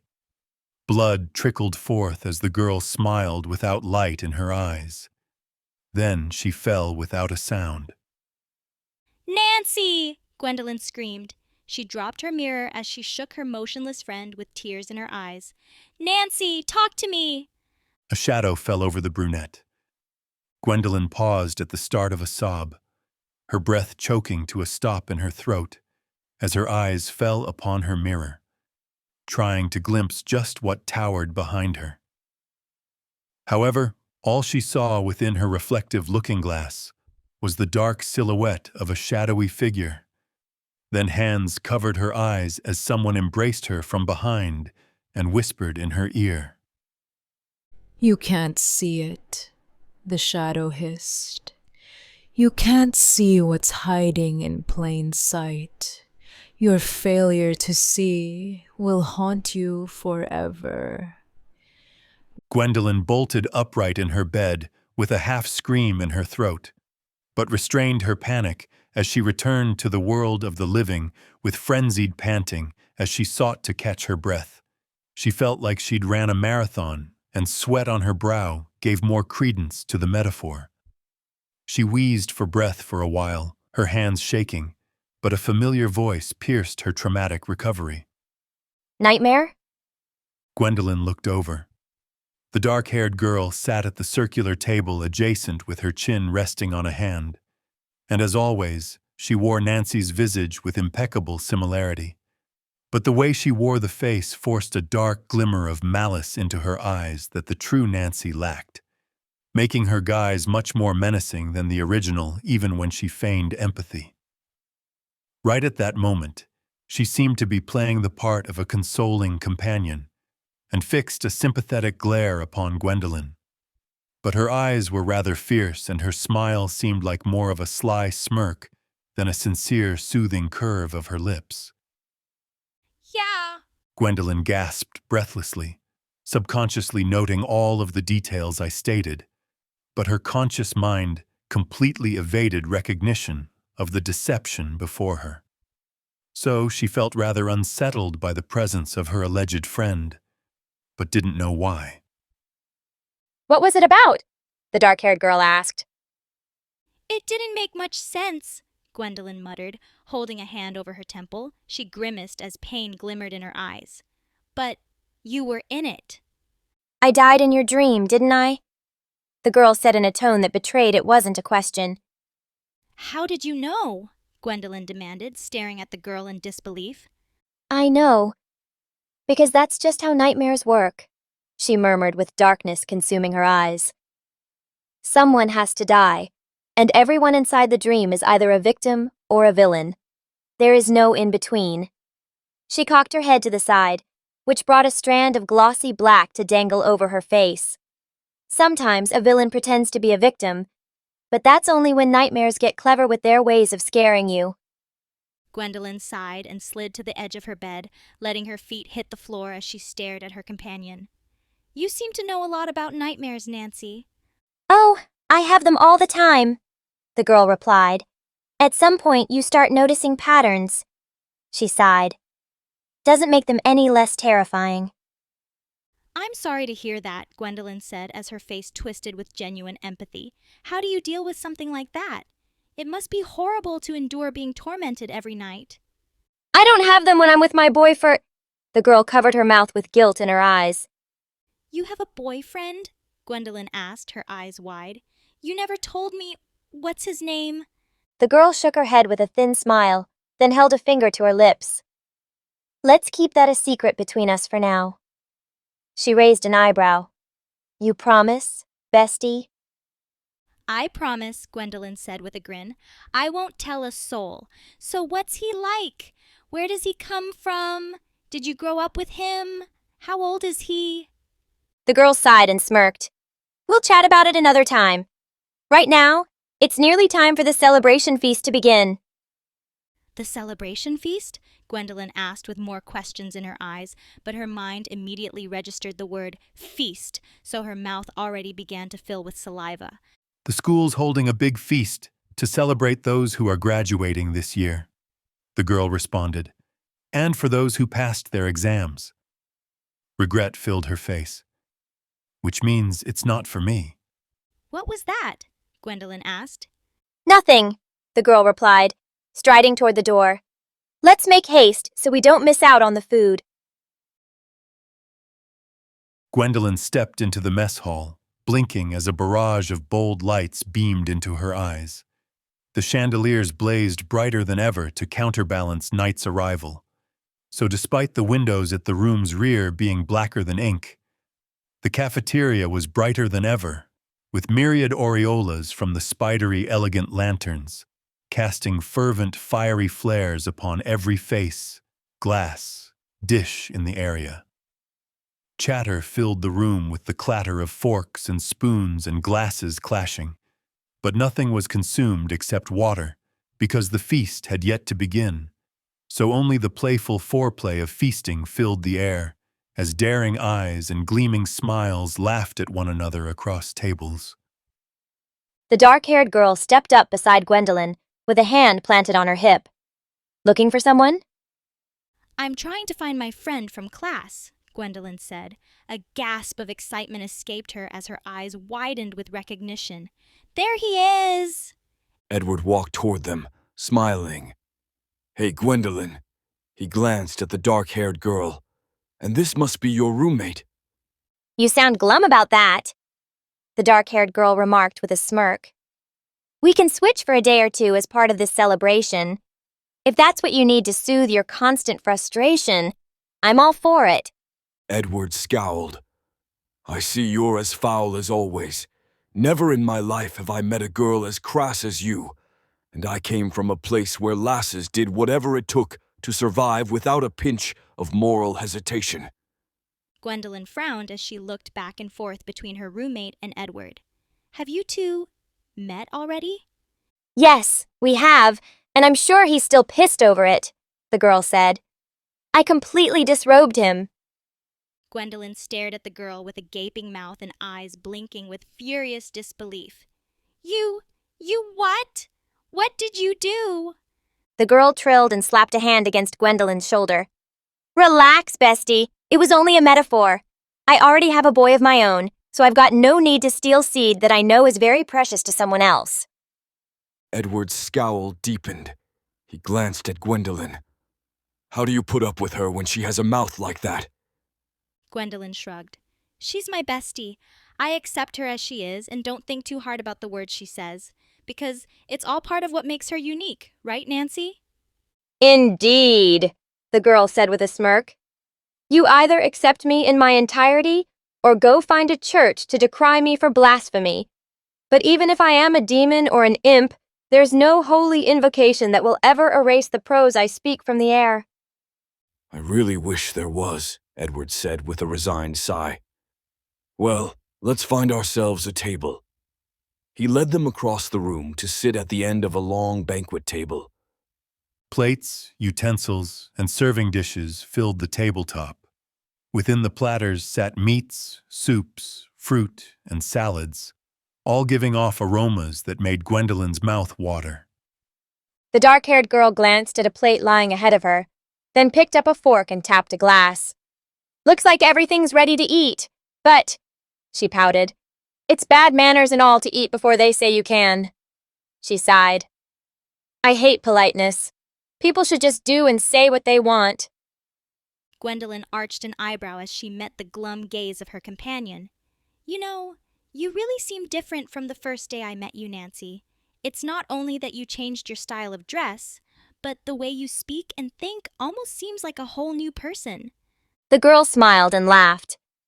Maybe I am. Maybe I am just a doppelganger who whisked away your friend in the dead of night. Gwendolyn chuckled and shook her head.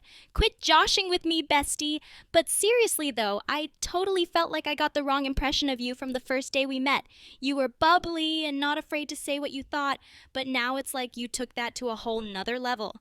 In all honesty, I'd feel terrified if my mother was around. I'm sure you'd make a quip that would give her a heart attack. Well, first impressions are only just that, the girl said with a sly smile and an odd gleam in her eyes. Nearly everyone wears a polite mask when they first meet a stranger. But I decided it would be too much effort to wear a false front all the time. So, your bestie keeps it as real as she can. I'd say I'm 90% real and 10% fake, because if I was 100% myself, well, more than a few heads would be rolling. She laughed, perhaps to disguise the very real homicidal hatred in her eyes. Then, she wagged a finger at Gwendolyn and Edward with a mocking grin. But you and Edward are the polar opposite of my realness, at least whenever you're together. I can't count the number of times I've seen things that would give a nun a heart attack in your eyes, but your mouths speak a story contrary to your hearts and other hidden parts. Gwendolyn scowled. I think that's about enough, Nancy. You're really pushing it tonight. I remember when you used to mock Rowan for his horniness, but now I feel like he was an angel in comparison to whatever you are. Yes, please don't condemn me while wearing religious garb, the girl quipped. It's kind of my thing, you know, being cursed, beaten, and spanked by those who act holier than thou. Gwendolyn sighed and glanced at Edward, who was uncharacteristically silent as he stared down at his plate. Hey, Edward, are you okay? I know you got really down because of worrying over that test, but scores are in now, so how'd it go? Edward released a long, hefty sigh, and his eyes circled the room before alighting upon a pitcher beside him. He seized it as if in a panic to pour himself a shaky glass, not meeting Gwendolyn's eyes once, and then cleared his throat and took a weak sip from his cup and slid a nervous tongue over his lips as his eyes slowly rose to meet Gwendolyn's. Gwendolyn bit her lip with pain in her eyes. I'm so sorry, Edward. I shouldn't have asked. Edward grinned from ear to ear. I passed. I did surprisingly well on the written exam and aced the demonstration. Don't play with me like that, Gwendolyn snapped, slapping the table in frustration. You had me totally convinced that you'd failed. I had to, Edward retorted with a chuckle. I knew you'd fall for it. Gwendolyn folded her arms over her chest. Stop! You're making me mad! Edward glanced at the dark-haired girl with mirth on his tongue. So, Nancy, what's a second year like you doing here?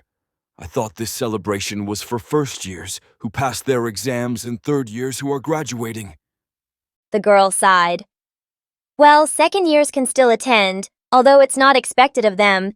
And I didn't even pass my exam, so I have no real reason to be here other than to congratulate my bestie. She took a strong swig from a glass of water, then brought her cup down hard on the table as she glared at Edward.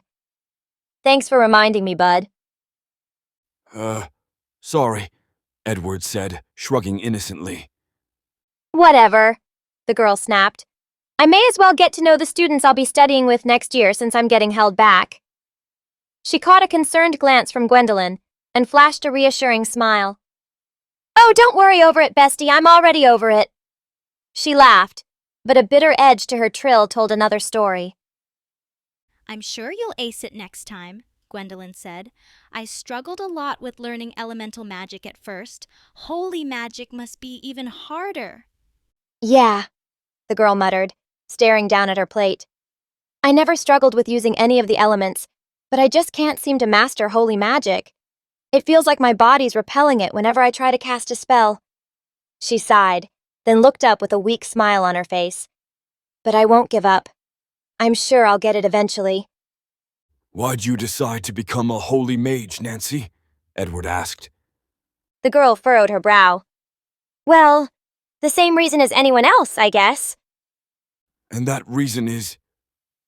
Edward prompted, raising an eyebrow. The girl's face hardened. I'm here for the sake of those I care about. No matter how hard it gets, I won't leave until I'm successful. Edward nodded. I share your sentiment. The girl glanced at Gwendolyn. So, how'd your first year go, Gwendolyn? I had a great time, Gwendolyn exclaimed. I learned so much over the past few months, but I'm still getting used to this whole magic thing. It opens up a whole new world of possibilities. Especially with that precognition ability of yours, Edward remarked. The girl stiffened. She shot Edward a dubious glance. Gwendolyn has precognition? She had a vision on the first day of class, Edward replied. It was pretty scary to watch, actually. She just collapsed out of nowhere. Really? The girl said. She looked at Gwendolyn. Is that true? Yes, Gwendolyn said. I had a vision of being trapped in a burning building. I still don't know what it means, but Merrick said that visions don't always make sense. Then that nightmare you had, would you say that's a vision as well? The girl asked with a keen look in her eyes. Maybe, Gwendolyn muttered. It sure didn't feel like a normal dream. It felt far too real. She shuddered. You had another vision? Edward asked, leaning forward with interest gleaming in his eyes. I was in the morgue maze, Gwendolyn murmured as she stared into some distant ethereal location. She shook her head, pinching her brow. I don't want to talk about it right now. Merrick stood just beyond the heads of the tables, clutching a microphone. Next to him stood a towering woman with snow-white hair and cold blue eyes. Her hair was drawn tightly back into a ponytail. She was by far the tallest female in the room, standing only second to Merrick in height, and glared down at all around her with a severe stare enhanced by harshly arched eyebrows.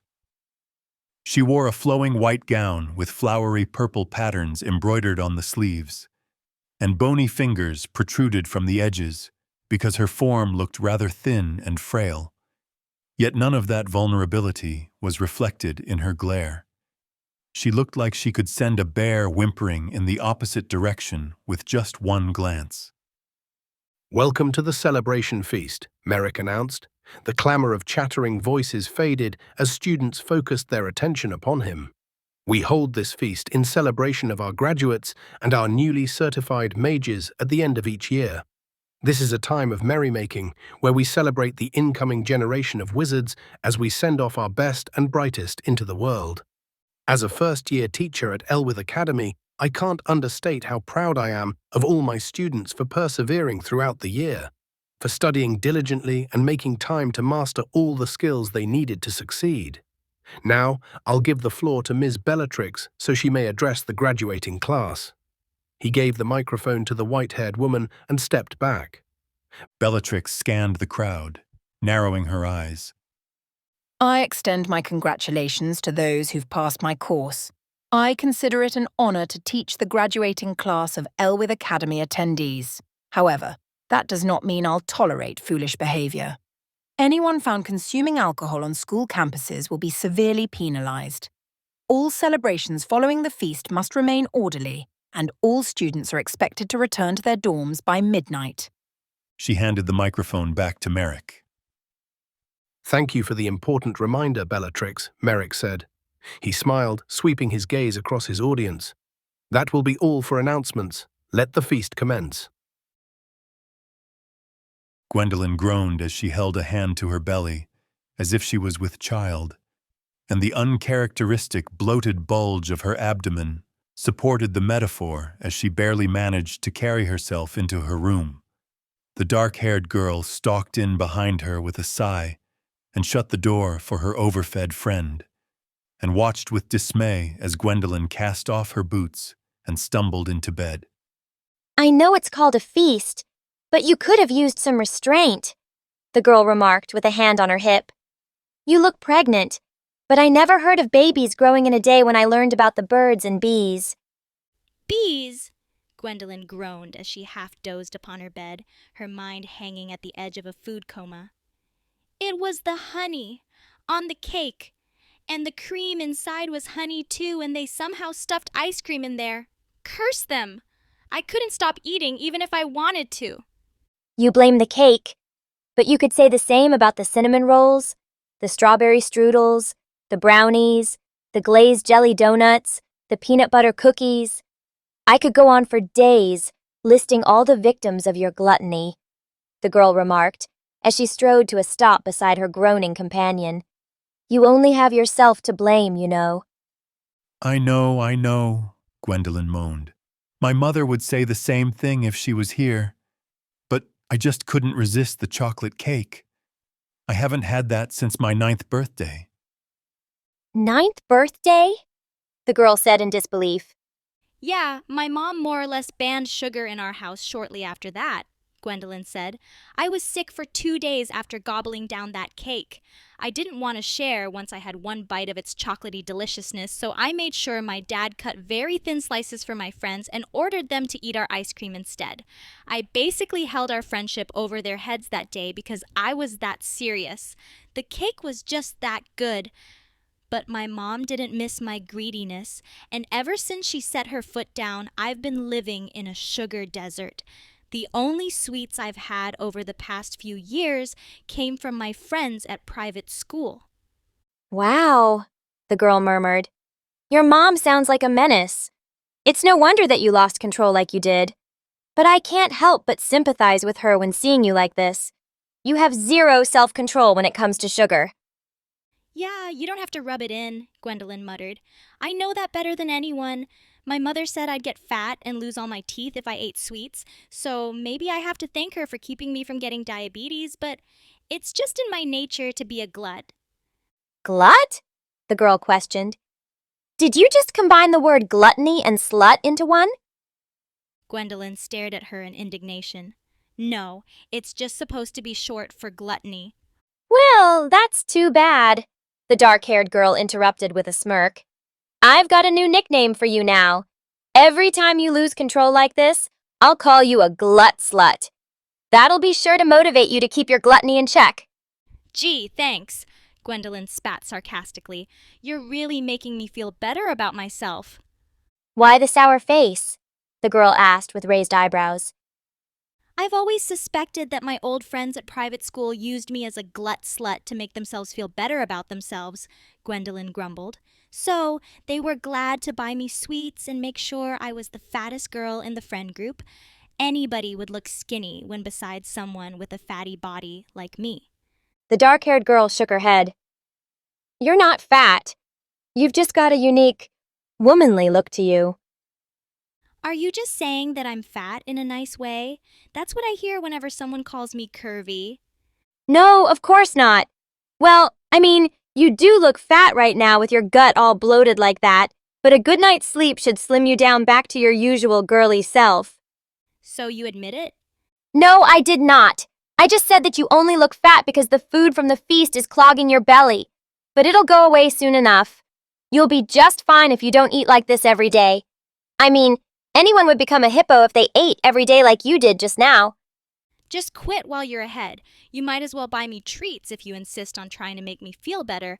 But even the idea of chocolate makes me want to vomit right now. I'll teach you how to bake a chocolate cake one of these days if you want.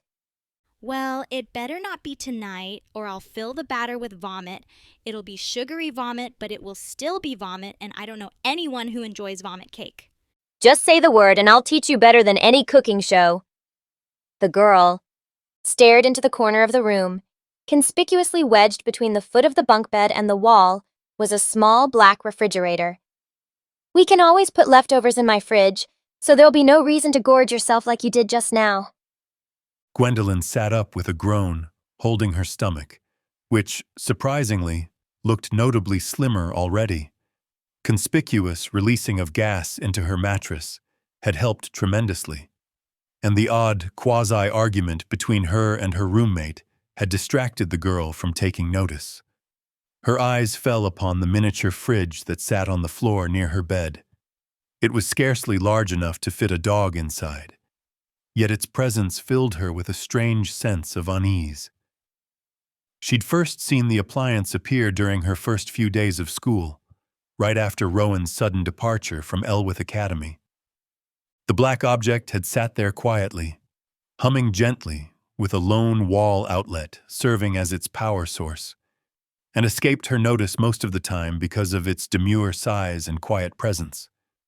Yet now it captured her full attention with unbearable curiosity because she'd yet to see what lay inside. Hey, Nancy, you know I've never had a look in your fridge, right? Gwendolyn said with a probing look at her companion. It could have been a huge help for me to keep snacks inside, but it never really crossed my mind, probably because I was so busy studying for class. So, what's in there? The girl frowned. I thought I told you already. You must have forgot. I'm storing some meat in there. Meat? Gwendolyn questioned. Wouldn't you want a freezer for that? It's a magic refrigerator, the girl said. Really? Gwendolyn said with a disbelieving gasp. I didn't know you could use magic to… It was just a joke, the girl said with a smirk. Well, mostly a joke. The refrigerator is an ordinary appliance I bought from town when I came here, just in case I needed it to store the remains of my meals. I never saw you dragging a suitcase in like me, Gwendolyn muttered. How'd you bring something like that all the way into school? You've been on a plane before, right? The girl said. Gwendolyn scoffed. Don't tell me you picked it up off the baggage claim. No, but yes, I basically did, the girl said. It would be irritating for every student to have to drag all their belongings through the morgue maze. But Merrick and a few other teachers here know this spell called warp. It allows them to transport objects great distances with a single touch. That's amazing, Gwendolyn cried. I wish I knew that so I didn't have to drag my suitcase all the way through the jungle of that maze. It took ages to get the dirt out of my wheels. She fumed. I almost want to start an argument with Merrick about it because he could have saved me so much trouble if he told me, but it's all in the past now, so what to do? Yep. So I collected my luggage in the area they assigned for collecting our belongings, the girl said. Anyway, the refrigerator I got is ordinary, but the ice cubes inside it are far from ordinary. I froze water magic into blocks of ice by requesting the assistance of an ice cream shop in town. The magic ice cubes are much more potent than ordinary ice, so I think you'd need a blowtorch to melt them, and they freeze everything inside quite nicely. But I doubt it would be the best storing place for your sweets, unless you want popsicles. So, you basically turned your refrigerator into a freezer with magic, Gwendolyn murmured. But why? If you're just storing meat from the mess hall in there, I'm sure it'll stay fresh long enough to finish without needing it frozen solid. Well, the meat in there isn't quite frozen solid, the girl began, then trailed off as she noticed Gwendolyn's bewildered eyes, and her own widened as she reconsidered what she'd just admitted. It's not? But you said… Gwendolyn shook her head. I don't get it. Is the meat magical too? But how? Is there some kind of spell that… Sure, yeah, it's magical, all right, the girl said hastily. She smiled, but her eyes were rather predatory, and her grin was like the bared teeth of a hungry vixen. Anyway, there's no need to spend so long chatting about meat. I'm sure there's only one kind of magical meat you're interested in, so this conversation about my food preservation techniques must bore you. Gwendolyn frowned. I don't even want to think about what you're suggesting, because just the gist of it makes me sick to my stomach. If you keep speaking like that, my cake's coming back up. Well, you know what they say, the girl quipped with a sly smile. You can't have your cake and eat it too. I don't see how that metaphor applies to me, but whatever, Gwendolyn muttered as she rolled to turn away in bed. I'll probably pass out once all this sugar stops pumping through my blood, so if you have anything important to say, you better spit it out quick, or you'll find me out like a dead light bulb. The girl stared at Gwendolyn for a long while in silence, then looked at her fridge with a storm on her face, with her eyes darkly brooding over something unspeakable, and she finally raised her voice as she forced her face into a thoughtful portrait of innocent curiosity. Hey, Gwendolyn, do you remember that dream you had? The one you thought could be a vision? Yeah, unfortunately, Gwendolyn said. You said it happened in the morgue maze, didn't you? The girl asked. And it involved Rowan, didn't it? Gwendolyn bolted upright and stared hard at the girl. How do you know that? You were talking in your sleep, she replied. You kept saying his name. Her gaze hardened. It sounded like he was in trouble. But does that even mean anything? Gwendolyn demanded. Rowan left a long time ago. Why is he showing up in my dream? I can't answer that, the girl said. What we can do is check out the maze for ourselves. What? Gwendolyn exclaimed, a look of shock crossing her face. Go into the morgue maze now, at night, without knowing how to get back out? Just hear me out, the girl said. She reached into a drawstring bag that lay nearby, pulled out a small leather pouch, then untied the pouch and removed what appeared to be a marble. The tiny orb glowed radiantly, like a light bulb condensed down to 1/10 of its size, while displaying 10 times the brightness of its origin. The light was so fierce that Gwendolyn had to turn away. It felt like the occasion when she went to an odd friend's house, and the girl had played doctor with her father's eye equipment. Needless to say, Gwendolyn suffered a horrid headache for the rest of that day. These are a special set of marbles that a friend gave me, the dark-haired girl explained. They glow so brightly in the dark that you can't miss them. I can drop these on the ground to mark our path and make it easy to find our way back. Okay, that's clever, Gwendolyn conceded. But why should we go? And why now, of all times? Just thinking about entering that maze at night gives me the creeps. Because the school grounds are full of students and teachers during the day, the girl responded. They'd see us going for sure. Right now there are tons of parties going on. No one will suspect a thing. She narrowed her eyes. Most importantly, though, what if there is some truth to your vision? What if someone is really in trouble and urgently needs help? Gwendolyn bit her lip. I don't know about this. It sounds like a bad idea. We'll be in and out within 10 minutes, the girl said. I promise. Her gaze softened. If someone's hurt and lost in there, could you really sleep knowing that you could have helped them and chose not to? Gwendolyn sighed. Her expelled breath and pinched face were filled with reluctant resignation, but her eyes had been captured with worry and a terrible weight of responsibility. The dark-haired girl's ploy at her emotional vulnerability had worked like a charm. Fine, but if we get caught, I'd like for the record to stand that it was your idea. Deal, the girl said. Chapter 19. Under the cover of night, the two girls stole across the school courtyard, avoiding the throngs of students who lounged around singing, dancing, and overall making fools of themselves.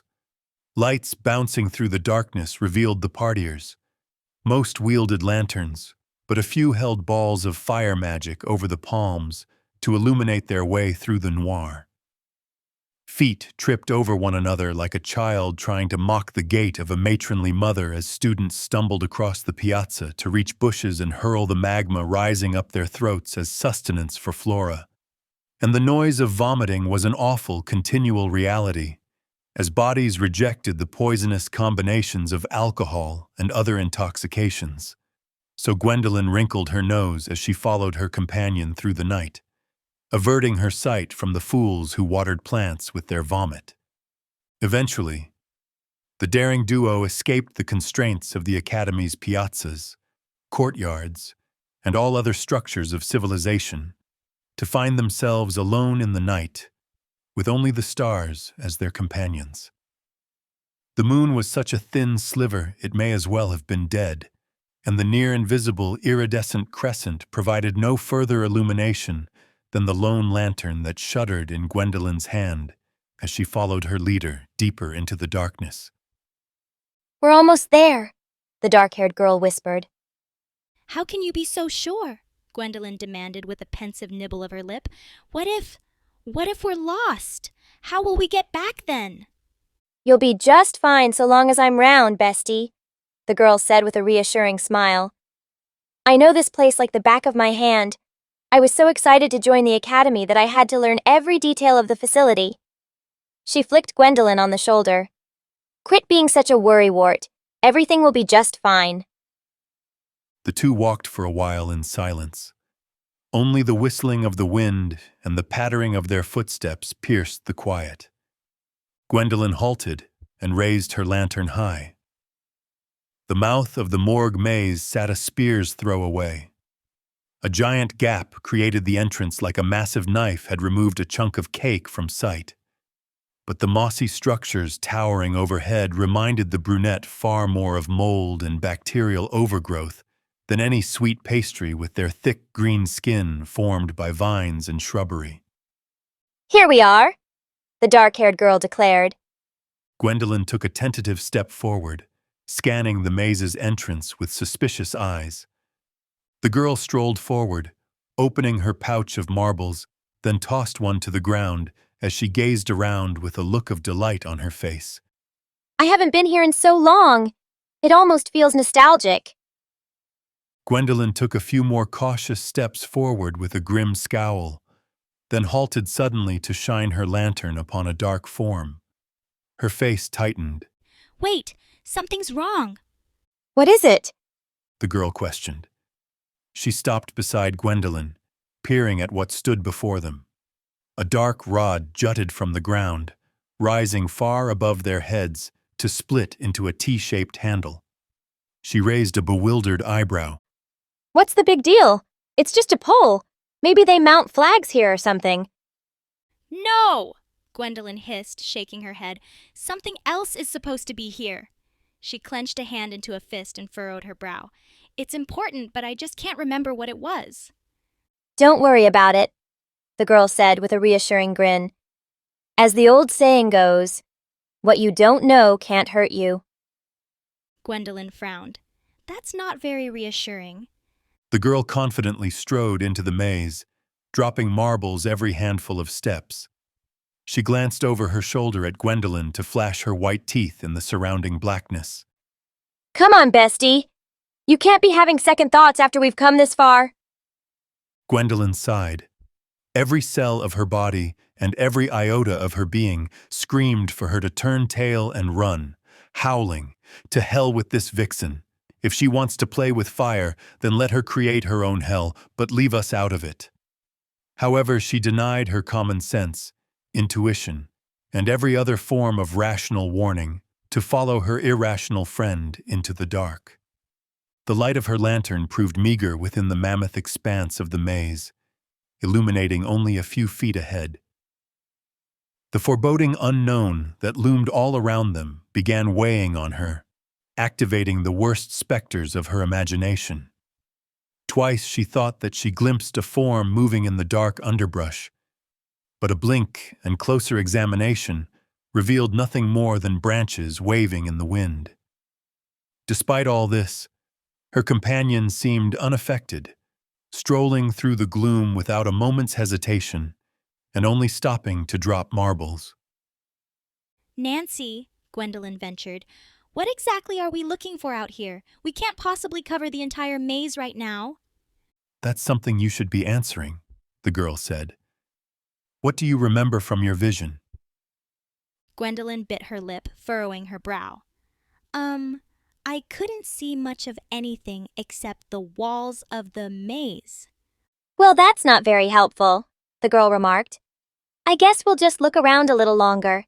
Maybe something will come back to you. Yeah, Gwendolyn muttered. The wind picked up as the two continued on in silence. Its whistling noise increased to a horrid howl, like an endless scream of grief. Perhaps the force of nature knew the horrors that waited just beyond the vision of the two girls, and was attempting to warn them. But any such warning fell on deaf ears as the duo delved deeper into the dark. Gwendolyn stopped abruptly, as if shocked by lightning, squeezing her brow with a shaking hand as she groaned. The dark-haired girl spun around with a look of concern. Gwendolyn? Something's close, Gwendolyn hissed. I can feel it. She staggered past her companion, seething as if suffering harsh pain. Ugh, just follow me. What is it? The girl demanded as she pursued the stumbling brunette through the dusk. Gwendolyn staggered forward, swinging her lamp ahead. I don't know, but we can't turn back. The girl followed her, her face taut with anxiety. Gwendolyn stumbled over to a wall, panting as beads of sweat rolled down her face. "You okay?" the girl demanded. We're almost there. Gwendolyn insisted, leaning heavily against the wall as she forced herself onward. She reached the end of the wall, turned the corner, shined her lantern on some dark form, then collapsed to her knees with a scream, flinging her torch away into the night. Gwendolyn! The girl shouted, rushing over to her companion. What's wrong?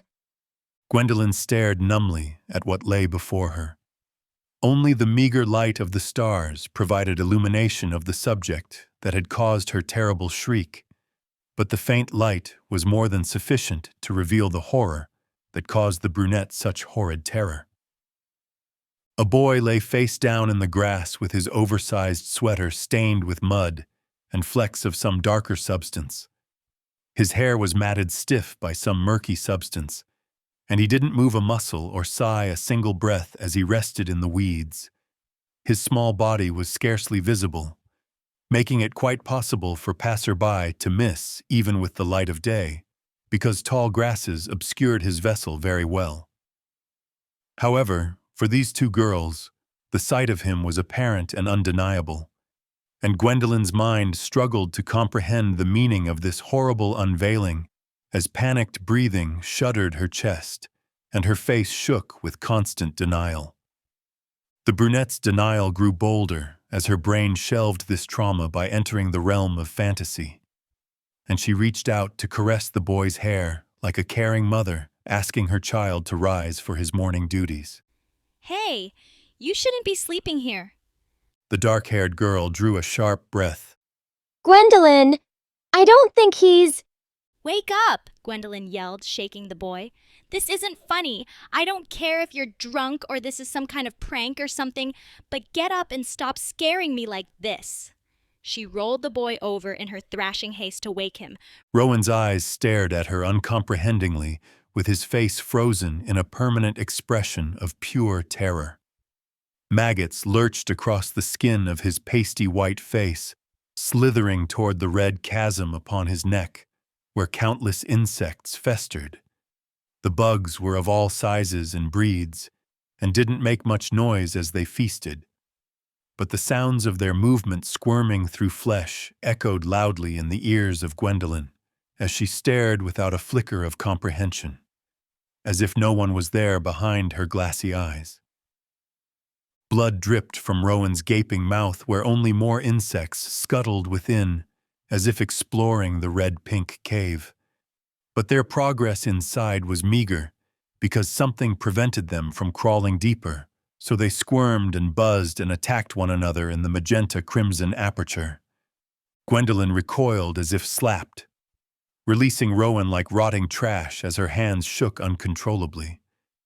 Then she fell on all fours and released a hell of steaming vomit as her stomach gurgled and groaned to force every morsel of food out upon the grass. She vomited without a breath of relief as tears of grief rained from her eyes, then breathed shakily after dry retching for several blinks, and then fell on her ass and collapsed on her back as she giggled like a baby, then shrieked like a demon as she thrashed her limbs, kicking and clawing at the air around her, as if fighting off a swarm of hornets. The dark-haired girl watched all of this with a blank look on her face, lacking the slightest trace of human emotion. Then, slowly, silently, somberly, but surely, she lifted her skirt and reached for a sheath on her hip. There, a knife sat waiting in a sheath to sink into its next victim. She reached for it without a doubt in her mind, because her brain had switched to a different mode of operation. Not a hint of her previous personality could be seen in the cold, homicidal mask she now wore, and the blade began its birth from her scabbard, sliding out silently with starlight gleaming upon its wicked edge. Fast, heavy footfalls forced the girl into an instant pause. She sheathed her knife, covered it with her skirt, and whirled around to face the newcomer. "What's going on?" Edward demanded. His breaths rushed out in gasps, but he didn't look exhausted in the slightest. His face was so agitated that he looked like he'd slaughter a rabid grizzly bear without hesitation. His eyes fell on Gwendolyn, who had ceased her thrashing spell and now lay supine, her legs splayed wide like a harlot at her wit's end, and the brunette sobbed like an infant as her body shuddered numbly on the grass. Gwendolyn, are you okay? What happened here? What are you doing out here? The dark-haired girl spat, glaring at Edward. I could ask you the same question, Edward growled. I went to a party, but saw you two pass by. I wondered where you were going, so I followed you. Then I heard Gwendolyn scream and ran as fast as I could. He walked over to Gwendolyn and crouched by her, a look of concern on his face. He laid a hand on her shoulder, his voice gentle. Gwendolyn, what happened to you? Gwendolyn sucked in several deep breaths as her eyes widened with recognition. Edward! Edward! She sat up and threw herself against him, weeping like a widow. Edward squeezed her in a tight, reassuring hug. Please, tell me what happened, Gwendolyn. Gwendolyn forced back control over her overwhelming emotions as she spat out words through tears. I had a vision. I heard Nancy's friend, Rowan, screaming for help. She choked out a weeping wail before returning to her pitiful attempt to convey information. Nancy said we should look for him, so we did. But then I found him. Her face shifted in the direction of Rowan's corpse, but her eyes refused to connect with the source of her trauma. Edward grimaced as he noticed the insect-festered body of the fallen boy. I understand. He's dead! Gwendolyn screamed, then dissolved into a fit of hideous sobbing.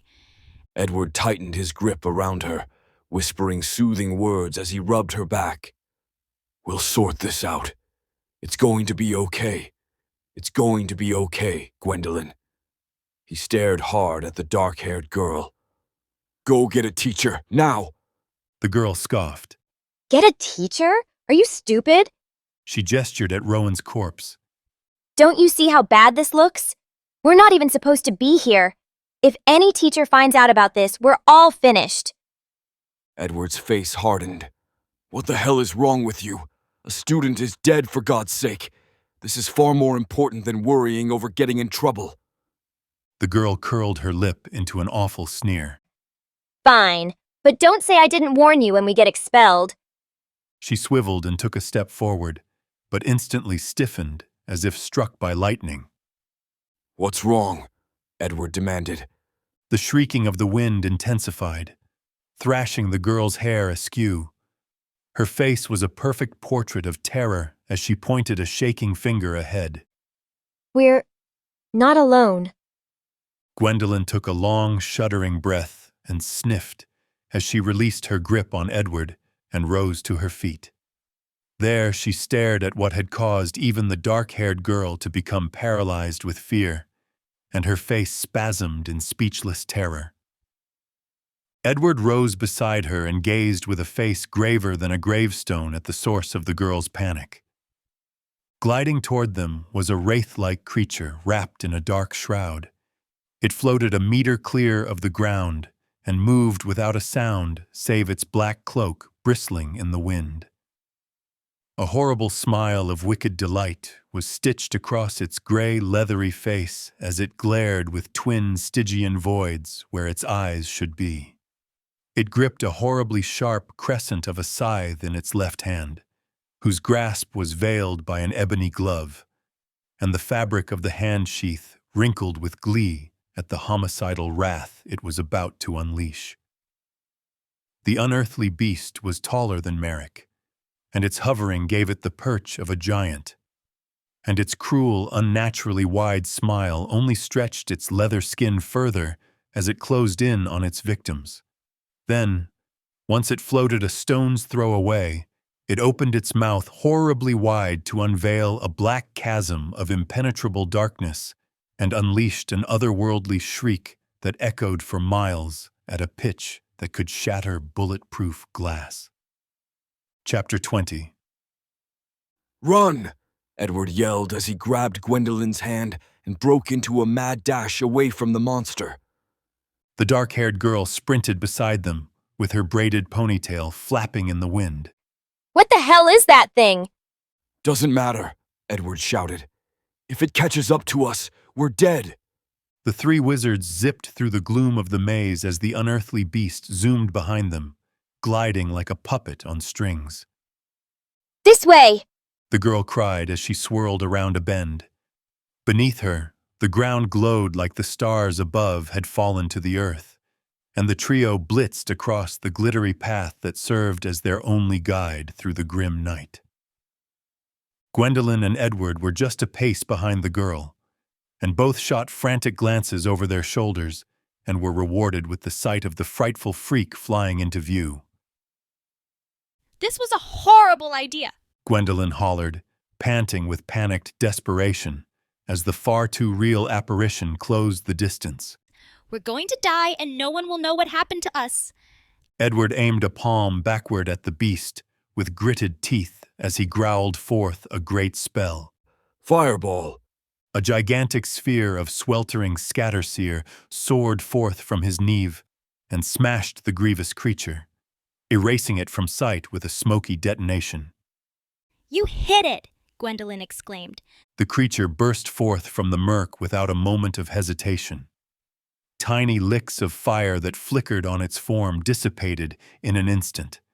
Its terrible smile wasn't very distant from its prey, and its horrible scythe sliced through the air even closer. Edward stared in disbelief. So it's immune to fire, the dark-haired girl muttered. Well, that's just great! It's closing on us, Gwendolyn cried. What should I say as my last words? How am I supposed to know? Edward yelped, his eyes glued to the fast-approaching menace. I don't know, Gwendolyn yelled. I never planned to die here. The dark-haired girl blitzed around another corner. We're almost at the entrance! Don't give up! Gwendolyn and Edward followed on her heels and found the girl correct in her assessment. The exit to the labyrinth was just a 60-yard dash or so away. However, a familiar towering man stood at the very port of escape they sought, his face wrought with a terribly fierce glare. Merrick! Gwendolyn gasped as she dashed toward her teacher. Her face morphed into a frantic warning as her voice did the same. Watch out! There's a monster chasing us! The three students zipped past the magical tutor in a flash, yet Merrick didn't move a muscle. Instead, he stared down the levitating beast as it zoomed straight at him. Merrick! Gwendolyn screamed as she watched the freak close in on the senior wizard with its scythe held high. The creature smiled inanely as it brazenly ripped through the air toward Merrick, as if drawn by a magnet. But just as it reached him, with the tip of its heinous scythe hovering just over his head, it halted as if yanked by ethereal strings, and its scythe arm went limp, casting the deadly weapon's edge away from the visage of the stern wizard. The dark-haired girl blinked. How did he... Merrick glared at the three students who stared in stunned disbelief. The Scarecrow is the guardian of the morgue maze. I created it to patrol the maze at night and keep our school safe from any intruders. He glanced at the creature, who floated without betraying a hint of sentient motion, then returned his fierce gaze to the bewildered trio. However, the Scarecrow only recognizes me. It's a golem, a magically animated creature that can only follow simple instructions. So it condemns anyone who enters the maze at night with death at its blade. Fury seized his face. That's why students are never allowed to enter the morgue maze at night. I recall telling you all this when we first met. His eyes flared wider with fiery furor as his voice rose to a roar. What made you think it would be a great idea to break that rule? You all could have been killed. He gritted his teeth. Whose idea was it? The three teens stared at him with frightened eyes. Who was it? He demanded. Tell me. Tell me so I can expel who was responsible. Otherwise, all three of you will face immediate expulsion. Gwendolyn gasped. The dark-haired girl's shoulders trembled. She began to sniff as tears welled up in her eyes. It was Rowan. Gwendolyn and Edward stared at the girl with pure bewilderment written on their faces. She hastily wiped away tears as they spilled down her cheeks, her voice trembling with emotion. He said he wanted to explore the maze. He believed he could make it through and back by the end of the night. You know how he is. She laughed shakily, then released a heart-wrenching sob and covered her face with her hands, losing herself in a fit of wretched weeping. What happened? Merrick demanded, stepping closer. He laid a hand on the girl's shoulder and lowered his tone to a soft yet firm whisper. His voice lacked a trace of its earlier rage and was so gentle that he could have been comforting his own daughter. Please tell me what happened, Nancy. The scarecrow got him, the girl stammered. It cut him on the neck. Now he's... She shuddered, clenching a hand into a fist. He's dead! She fell to her knees, wailing and weeping like one who has lost everything. Merrick grimaced and glanced at Edward. Stay with her. Then his eyes fell on Gwendolyn. Show me where Rowan is. Gwendolyn nodded stiffly and returned to the maze. She cast a wary gaze on the scarecrow as she passed, but the creature didn't move an inch. Merrick's presence alone had changed the golem's behavior to that of a mere decoration, like an ordinary scarecrow. Merrick snapped his fingers. The scarecrow glided to land upon the rod beside the maze's entrance, extending a pair of red talons to grip its perch. And once it finished roosting, it made no movement as if it had always been a mannequin. Merrick followed at Gwendolyn's heels once his golem was roosted. He walked in silence behind the brunette, who focused intently on retracing her path, but couldn't help but steal a glance back. And the sight the girl saw made her heart sink. Creases of worry aged the senior wizard's face like the grooves of tree bark, casting dark shadows over his sharp visage, and his lips were drawn into the tightest, strained scowl, repressing some emotion as he expressed a broiling storm in his eyes. Yet his form lacked its earlier furious energy. A lamentable lethargy consumed his every step and breath like one held as puppet to the whims of the deepest depression. And there was a look in his eyes of him questioning everything. Gwendolyn felt like she was seeing Merrick's true age for the first time, and it saddened and terrified her beyond words. But she had nothing to say anyway.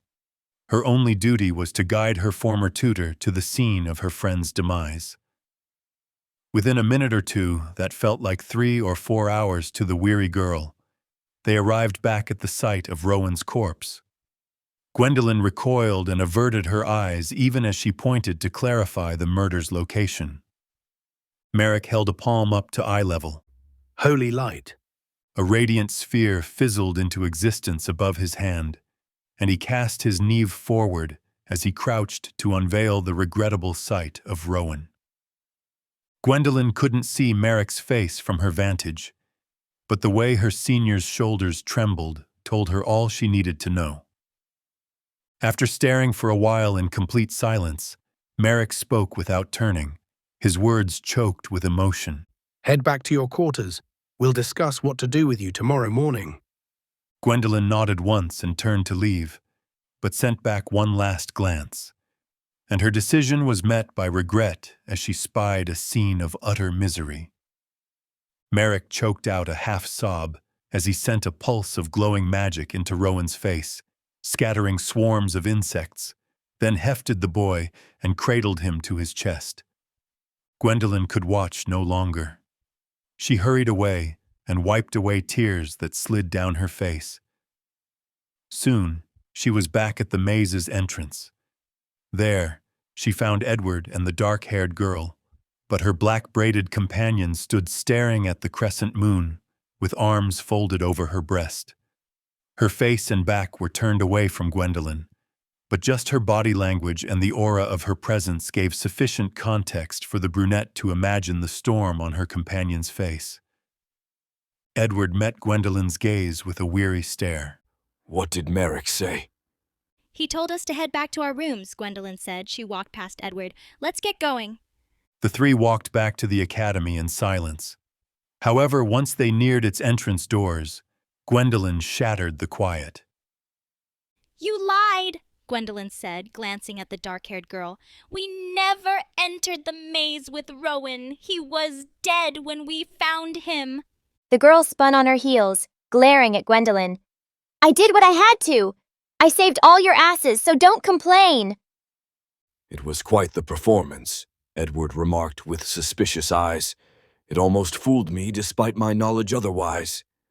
Did you want to get expelled instead? The girl snarled, staring at Edward. Someone had to be thrown under the bus. Rowan's already dead, so it can't hurt him. Wait, Gwendolyn hissed. Didn't Rowan leave Elwith Academy a while ago? Why did we find him in the maze? The girl bit her lip. How am I supposed to know? She turned and strode toward the academy's doors. The teachers will sort that out. She glanced back at Gwendolyn with one hand gripping a door handle and the other pointing a stern finger of warning. Don't talk to me about this anymore. My childhood friend is dead, and I'm still trying to process it. She flung open the door and stalked inside. Edward watched the girl leave, then turned to Gwendolyn. How are you feeling? It must have been horrible seeing something like that. I don't know, Gwendolyn said. So much has happened. I don't know what to feel anymore. Edward extended his arms for a hug. She accepted it, resting her chin on his shoulder. What's going to happen to us? I'm not sure, Edward replied softly. But no matter what happens, you can always talk to me. He let go and stared at her. I'll see you tomorrow. She nodded.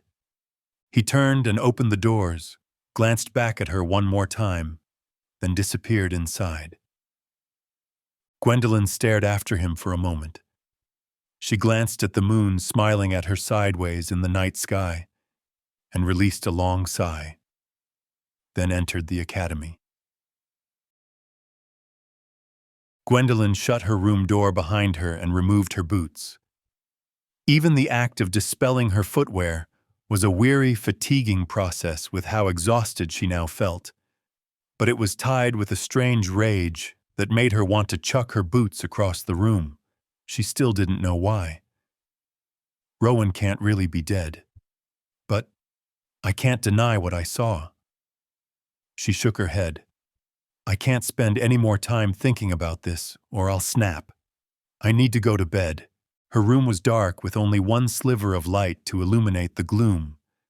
It came from the bathroom door just beside her, seeping from the crevice left underneath the door. She made for her bed, but before she could take 2 steps forth, a loud, painful gasp hissed from the chamber adjacent. She froze and stared at the bathroom door. Nancy? Her roommate sounded like she was suffering in there. The girl often put on a show of not caring and being blasé, but from the very first day they met, Gwendolyn saw beneath that mask because of the empathy the girl showed and her strong feelings for Rowan. So this noise had Gwendolyn worried beyond words, and she knocked fervently at the door to implore further. But the door fell in with her first frenzied rap. It hadn't been locked or fully closed, implying that its occupant had entered in a panicked rush.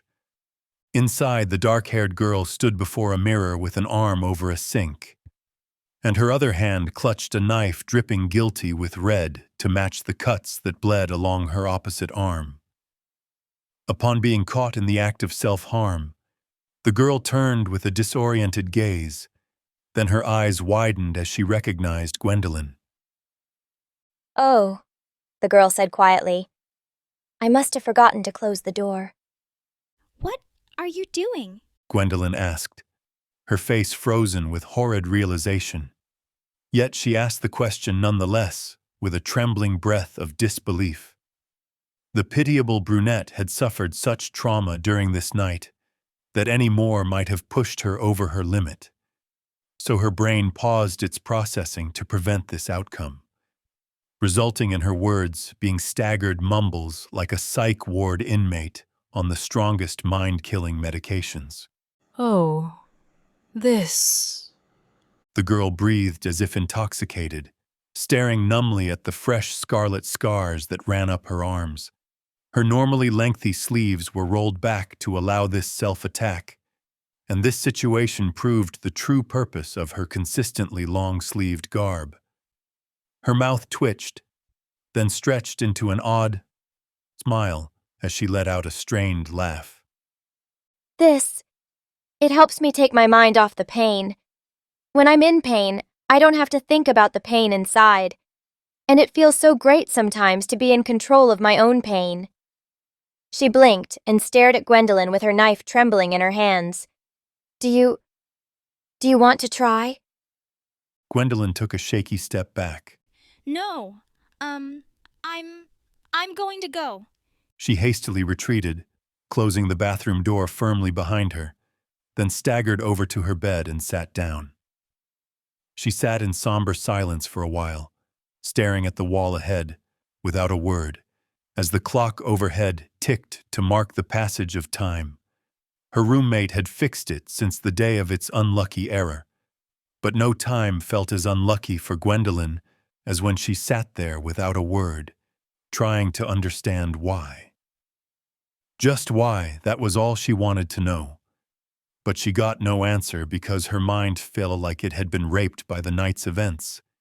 Even trying to think hurt her head, so she resigned herself to her bed with a sigh. And as she lay down to stare up at the wooden beams that held her companion's bunk overhead, she wished she were dead. No, she did not wish to end it all at that moment. All she desired was complete peace in her mind, darkness beyond that of sleep, just to give her a break from the horrible feelings that thrashed her without abate. So, she closed her eyes and tried to forget what she'd seen. An act I judged to be rather naive because it's not the good memories that last. What lasts are the traumatic horrors that leave scars on the psyche for years, if not lifetimes. When she tossed and turned that night, reliving the traumas of her life in her tortured mind, I couldn't help but feel pity, which is a rare occurrence for me because my spirit has become so detached from this realm after all the eons of repetition. Fortunately, I planned to one day devise a solution to her strife, so I felt no responsibility to intervene at that moment. Given the rarity of me experiencing empathy for the beings of this realm, I felt glad to have chosen to watch over this girl. My eyes can see all if I desire, but I choose to spend my time on subjects I deem worthy, and this girl's story was becoming highly satisfactory as I gleaned more knowledge from her that I hadn't conceived before, something I'd never expected to gain from such an otherwise simple girl, but I had been pleasantly surprised. And as for her roommate, the dark-haired girl, she was a prime specimen of the utmost interest because she encompassed all the most fascinating aspects of the human condition. It was only by coincidence that she fell within my notice, and once again I was grateful for the opportunity to better understand the whys of life with a girl who encountered every why without clear answers and somehow managed to continue life. I decided to let Gwendolyn sleep without my watchful eyes and focused my attention on the dark-haired girl, because she suffered far more than Gwendolyn could imagine and would also be the cause of much suffering to Gwendolyn, rendering her as a perfect agent of duality because she served as both victim and villain. The dark-haired girl rinsed off her wounded arm as she stared emptily into the mirror. She dabbed at her savaged limb with a towel, then pulled up her sleeves and departed the restroom. Her gaze immediately zoned in on Gwendolyn, who was sprawled soundly asleep, and she glared at the girl with darkness in her eyes. Her look of death lasted for a while as if she was mulling over a decision, but she turned and departed her quarters with a lightning-fast stride. After stealthily clicking the door closed behind her, she traversed a number of near-identical corridors with such haste that her pace was just a step away from being a jog. So her arrival at her desired destination arrived in short order. It was an unmarked door at the end of a dark corridor, and she slipped inside after glancing twice behind her. Once she'd secured the door and was certain she was alone, she produced her cold blue orb. It began like a marble but expanded to nigh the size of her head, which morphed and molted to shed her disguise. Cold blue eyes stared into the crystal ball as the girl muttered words under her breath, and a face swirled into existence within the depths of the orb. The raven-haired vixen, with one eye cloaked behind a veil of black hair, glared back at her minion. The vixen pursed her heavy crimson lips and cocked her head to the side with a derisive glower in her sapphire eye. Only traces of its oceanic companion could be glimpsed behind the dark curtain that fell over her right-hand window to her soul. But the sole visible glimpse into her wicked spirit told a chronicle of malice with just one glance. And as always, her words were spat out like corrosive venom. What is it now? Irene, the girl hissed, bringing her face close to the orb. I made a mistake. My roommate has precognition and I'm sure she's on to me. She discovered the body of the boy I disposed of. I tried to get rid of her, but I was seen by a witness before I could end her. She hissed out a panicked gasp of air that reflected the frantic aura of her eyes. What do I do? If they find me out, I'm finished. I could be discovered any day now. Irene clenched her teeth tighter than a vice, revealing unusually sharp canines, and seethed out a detestful breath of contempt. Her voice was a weighty hiss of condemnation. Natasha, you have always been weak whenever I ask the bare minimum of you. You always lose your composure as soon as the situation looks dire. I will not accept that from you this time. Cold fury seized her wicked face as she bared her teeth like fangs and hissed out a harsh series of commands. What you will do is precisely what I've ordered you to do. You will locate the sacred scroll. You will master their holy magic techniques and provide me with information about the Academy's vulnerabilities. You will do everything I ask, or you will become a liability to be disposed of. Am I clear? Crystal, Natasha whispered. Chapter 21. Merrick stepped into a room and closed the door behind him. Crimson carpet covered the floor, sweeping underneath a table as a red wave that crashed up to the edge of a fireplace.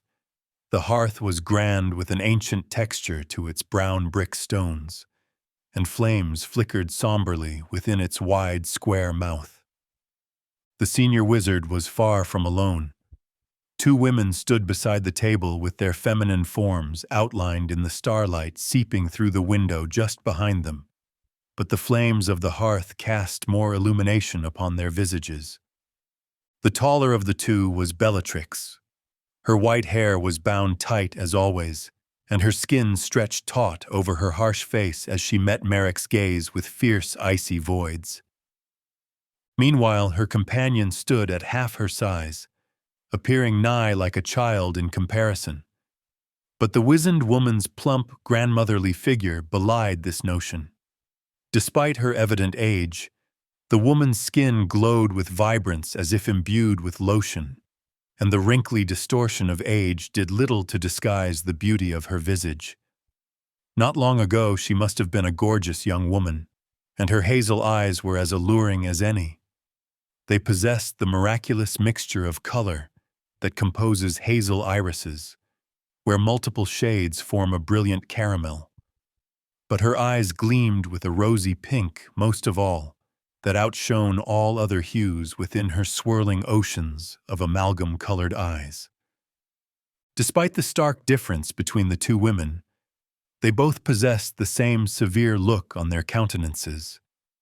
Their faces were seized by horrible agitation that would put a feral ferret to shame, combining fight with flight and fear with fury in their distraught eyes.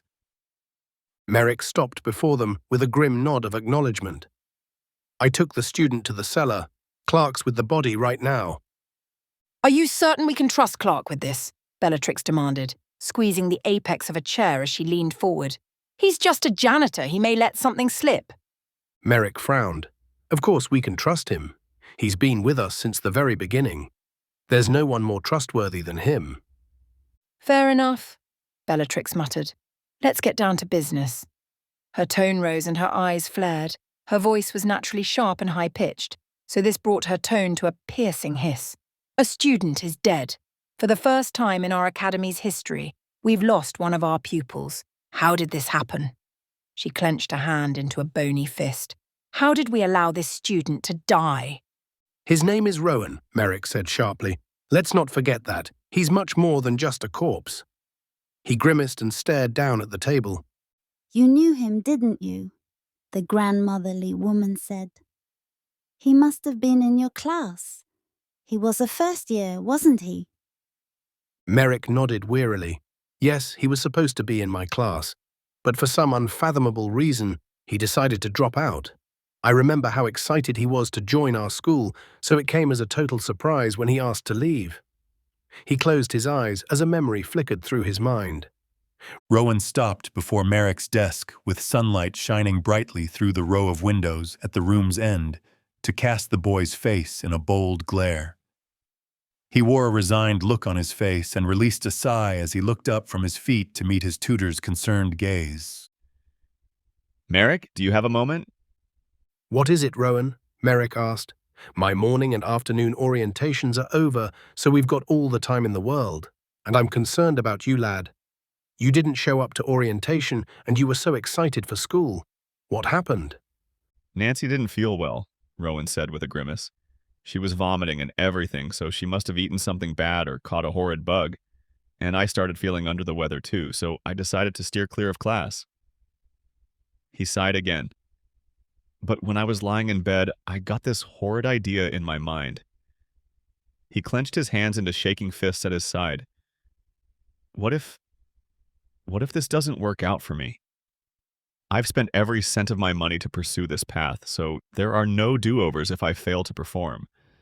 I worked really hard for that money too, and I hyped myself up the whole way here, but the reality is that I'm nothing in comparison to Nancy. Merrick frowned. Why do you say that? A ghost of a smile crossed Rowan's face, but no mirth was reflected in his eyes. She's got a knack for magic that I lack. For all I boasted about how great I was, deep down I knew that I'd never compare to her. She has talent, and she's got wits, and she's even got guts that I don't have. She's the type who'd succeed at an amazing school like this. But as for me, I've done nothing but fail my entire life. He expelled a shaking breath of frustration, beyond expression with words. I'm no one. I've always been just another face among the many in my family. I have nothing to distinguish myself from my brothers and sisters, and I think it's because I'm the dumbest of all of them. I always struggled with school, no matter how hard I tried, and my parents never cared for my effort, probably because they knew I'd never amount to anything anyway. So what reason do I have to stay at this academy? What reason do I have to burn the little money I've saved in vain hopes of succeeding at something beyond me? He clenched his teeth and glared at Merrick. That's why I've decided to drop out. I get a full refund if I withdraw within the first week, right? Merrick grimaced. Yes, but don't you think you're being too hasty about this? How about you try a few more days before making your decision? I can't, Rowan spat. I can't face Nancy any longer like this. I might as well try and grab a half-decent job somewhere so I can show her that I'm capable of something, that I'm capable of anything at all. I can't stand her pity for me. So I'll leave this charade behind and do something that will actually work for me, instead of pretending and failing and making her feel miserable about the boy who never succeeds. Maybe I'll go into construction or become a plumber or something. I don't care what it is, as long as I make enough of an income to prove myself as a functioning member of society. Merrick released a long, weary sigh. I see. I hope you'll reconsider, but only you can make choices for you. It's your life. Merrick returned to the present with a blink of his eyes and conflict in his face. I'm still bewildered about what happened that day. I understood where the young man was coming from, but he made such an impulsive decision. and something about him felt unusual, so different from what I'd expect from him. But I still can't make sense of it. Children are impulsive, Bellatrix spat. There's nothing more to ponder about that. All I'm concerned about is how he led a group of students into the maze after dropping out. Was he one of our visitors? Merrick bit his lip. I don't think so, but I haven't checked our records. It doesn't make much sense to me. Most of those we've given the privilege to visit Elwith Academy are the wealthy who are willing to pay hefty sums for a tour and potential enrollment. Rowan wasn't well off financially, so unless he came to visit Nancy at this time and was willing to lose a large chunk of his wealth to do so, I don't understand why he'd be here, and without any of us taking notice either. Well, we're not the ones who process every student, the grandmotherly woman said. It could have been a member of our faculty. Don't you show the landscapers the maze route every day? Merrick nodded. You're right about that, Rose. Our landscapers and our botanist have good reason to know the morgue maze's changing routes with their maintenance of the maze so that it remains traversable by all. He knit his brow. I should have spoken to them about it, but I doubt any of them are awake at this late hour. So it is a possibility that one of them guided Rowan into our academy, but it would still mean that one of our secretaries would have to process his arrival. They're only human, Bellatrix spat with a contemptuous sneer. I wouldn't be surprised if one of them misspelled his name or forgot to check him in altogether. Don't be so snide, Clara, Rose chastised. We didn't hire mere airheads to work on cataloguing all our records. Our secretaries are sharp and thorough with their processing of visitors and departures. Nothing escapes their eyes. Merrick shook his head. You may be right, Rose, but I'm leaning more toward Clara's belief about this situation. Mistakes happen, even to the best of us. That's why I wouldn't be surprised if one of them forgot to record the necessary information. He squeezed a hand into a fist and stared at it. Still, something doesn't quite add up about this whole situation. What is it? Rose asked. In what condition did you find Rowan's body? Bellatrix asked sharply. That may provide us with pertinent information. He'd been slashed across the neck, Merrick murmured with his face clouded and his voice thick with grief. It was just as Nancy told me, but there were several insects on his face, tearing away at his flesh, and his face wasn't fully decomposed. As we would expect, Bellatrix remarked. He died recently, so there's no reason why he should be decomposed. No, he shouldn't have been decomposed at all, Merrick muttered. The bodies of those with strong bonds to mana decompose far more slowly than an ordinary human. Mana also guards against decomposers, keeping insects away until all the body's mana has dissipated back into the ether. For all we know, Rowan could have died a long time ago. Impossible, Bellatrix hissed. Are you saying that Nancy didn't tell you the truth? No, I read her mind, Merrick said. She came across as completely genuine. No one could fake those emotions. He sighed. I'm just trying to explore all possibilities of what may have occurred. Well, then it's very possible that Rowan's bond to mana was just so weak that he died and decomposed at the rate of an ordinary human, Bellatrix said. There's a reason why he dropped out before attending a single class. Merrick shook his head fiercely. No, I refuse to believe that. The boy had serious potential. I'm sorry, but he's gone, Merrick, Rose said. You may have had a high opinion of him when he was alive, but now we must confront the consequences of his death. Her gaze hardened. First, we must negotiate this tragedy with Rowan's parents. How will we approach breaking the news of their son's death? Indeed, Bellatrix agreed. The reputation of our academy is at stake. What we say in response to this blemish on our school's history will make all the difference. I'll send a letter to Rowan's parents to inform them of the situation, Merrick said firmly. Where we go from there depends on their reaction. Now, what about the students? Bellatrix demanded. How shall we punish the fools who followed the boy in his suicidal impulse to enter the maze at night? That's an important question, but I think, Rose began. The answer is simple, Bellatrix declared. We expel them. We need to leave a strong example for anyone who dares to think of repeating their foolishness. Rose knit her brow. Sorry, but doesn't that sound rather harsh after all they've gone through? I agree, Merrick said. They learned a hard lesson tonight. They won't be forgetting it any time soon. He glanced at Bellatrix. Of course, we must punish them, but expulsion is going too far. If Rowan was the leader of this, then the rest may have only followed him out of concern. They're good students and wouldn't do something like that otherwise. Bellatrix scoffed and folded her arms over her chest. I stand by what I said, but it looks like it's 2-1. I think we've addressed the most pressing concerns now, Merrick said, expelling a weary sigh. Never for a moment did I believe something like this would happen. I never imagined we'd lose one of our own students. Rose nodded. It's a horrible shock to me too. We've had all kinds of accidents here, but never have we suffered the death of one of our children. Yes, it is a horrible shock, but we must press onward, Merrick said as resolve entered his tone and his face hardened with newfound determination.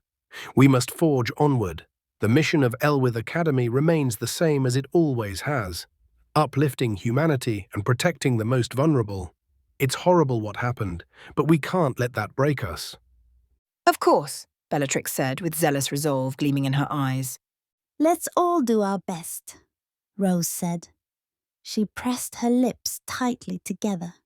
Never again should we allow a tragedy like this to happen. A fist rapped against a door. Gwendolyn opened her eyes and sat up, glancing at the door to her dorm. Hey, it's Edward, Edward cried. We're supposed to meet in the mess hall right now. Okay, coming, Gwendolyn mumbled, stifling a yawn. She completed her bare minimum requirements for morning hygiene in the restroom, then stepped out to slip on her boots and stole a glance back at the top bunk. Natasha lay soundly asleep, facing the wall. Nancy! Gwendolyn cried. Wake up! Natasha stirred, rolling over and sitting up.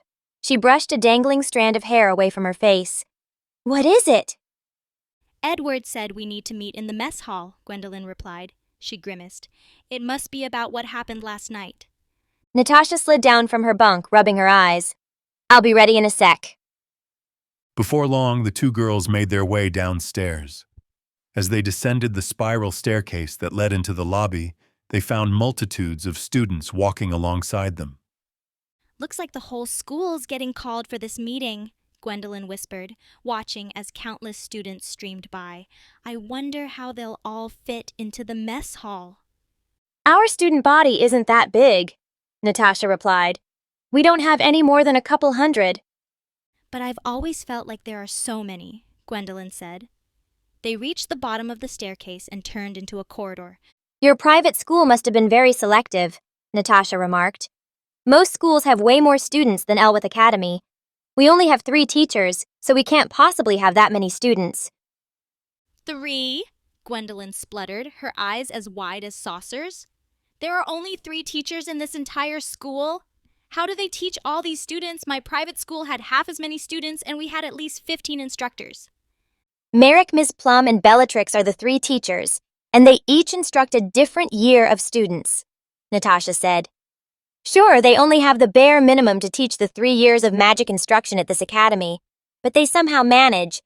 It surprised me at first, too, when I learned of how so few teach so many. But they have an elaborate system. Each of the teachers has morning and afternoon classes that they instruct separately, so that divides their students into 2, and I bet they can manage up to 100 or so by doing this.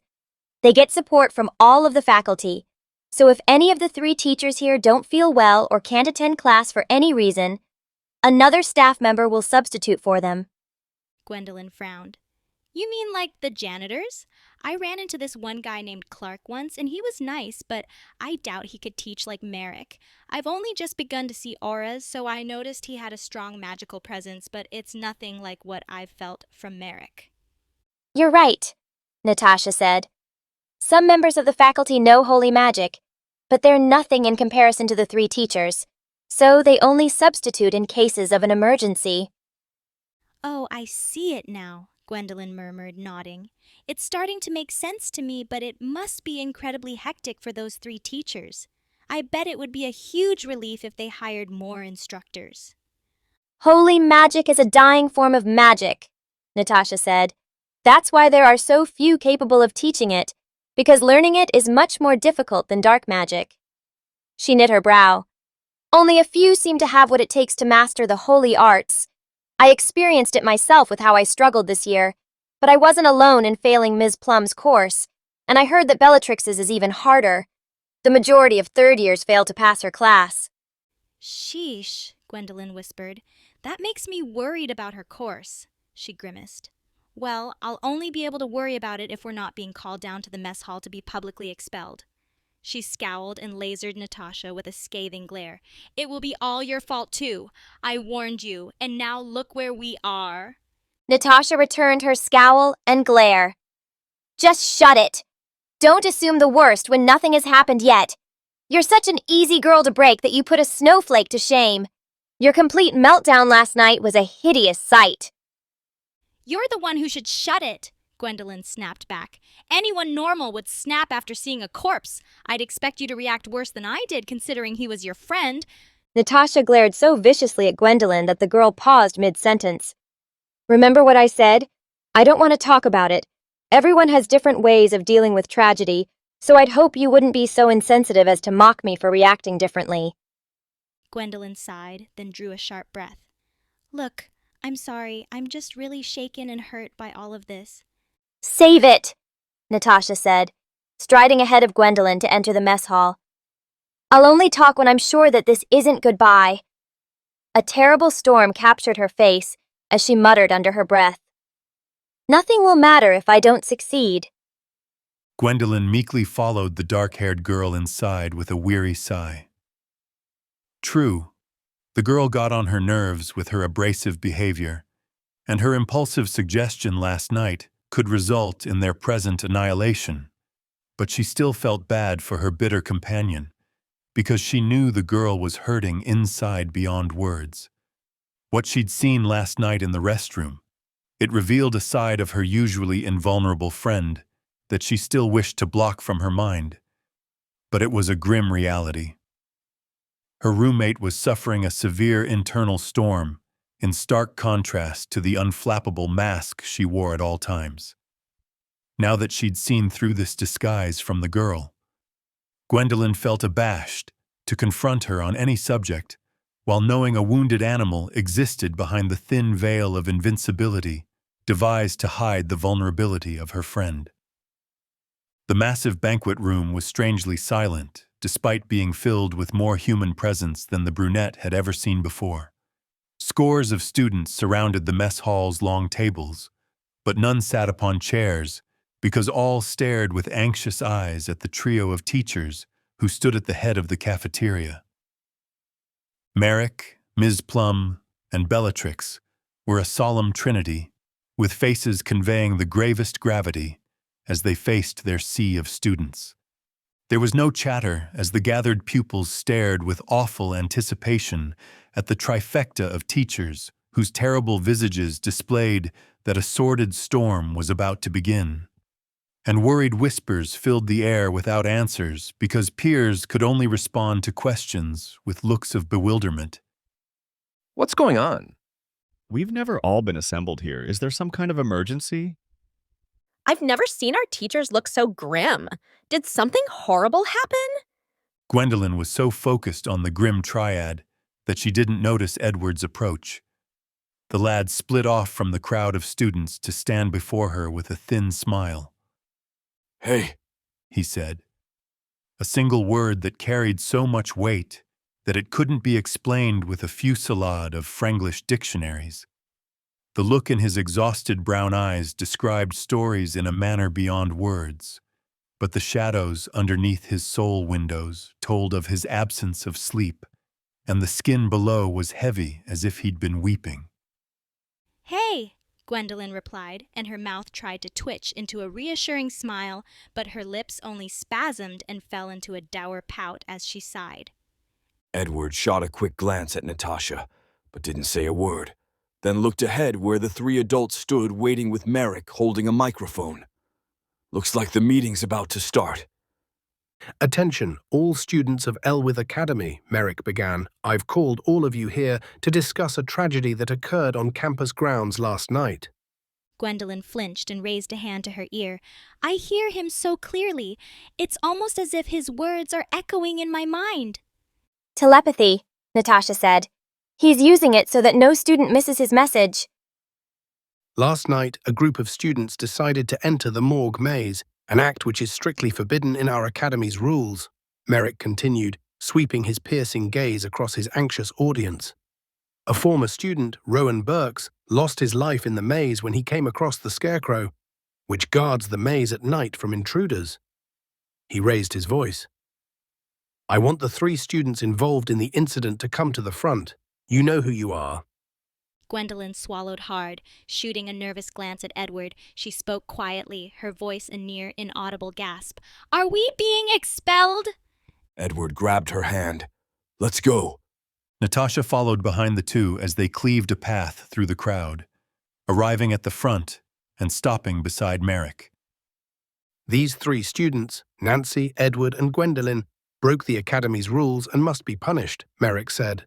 We've decided to publicly announce their punishment to increase its severity and make it easier to enforce. For the entire duration of Elwith Academy's summer break, these 3 are to remain confined to their rooms.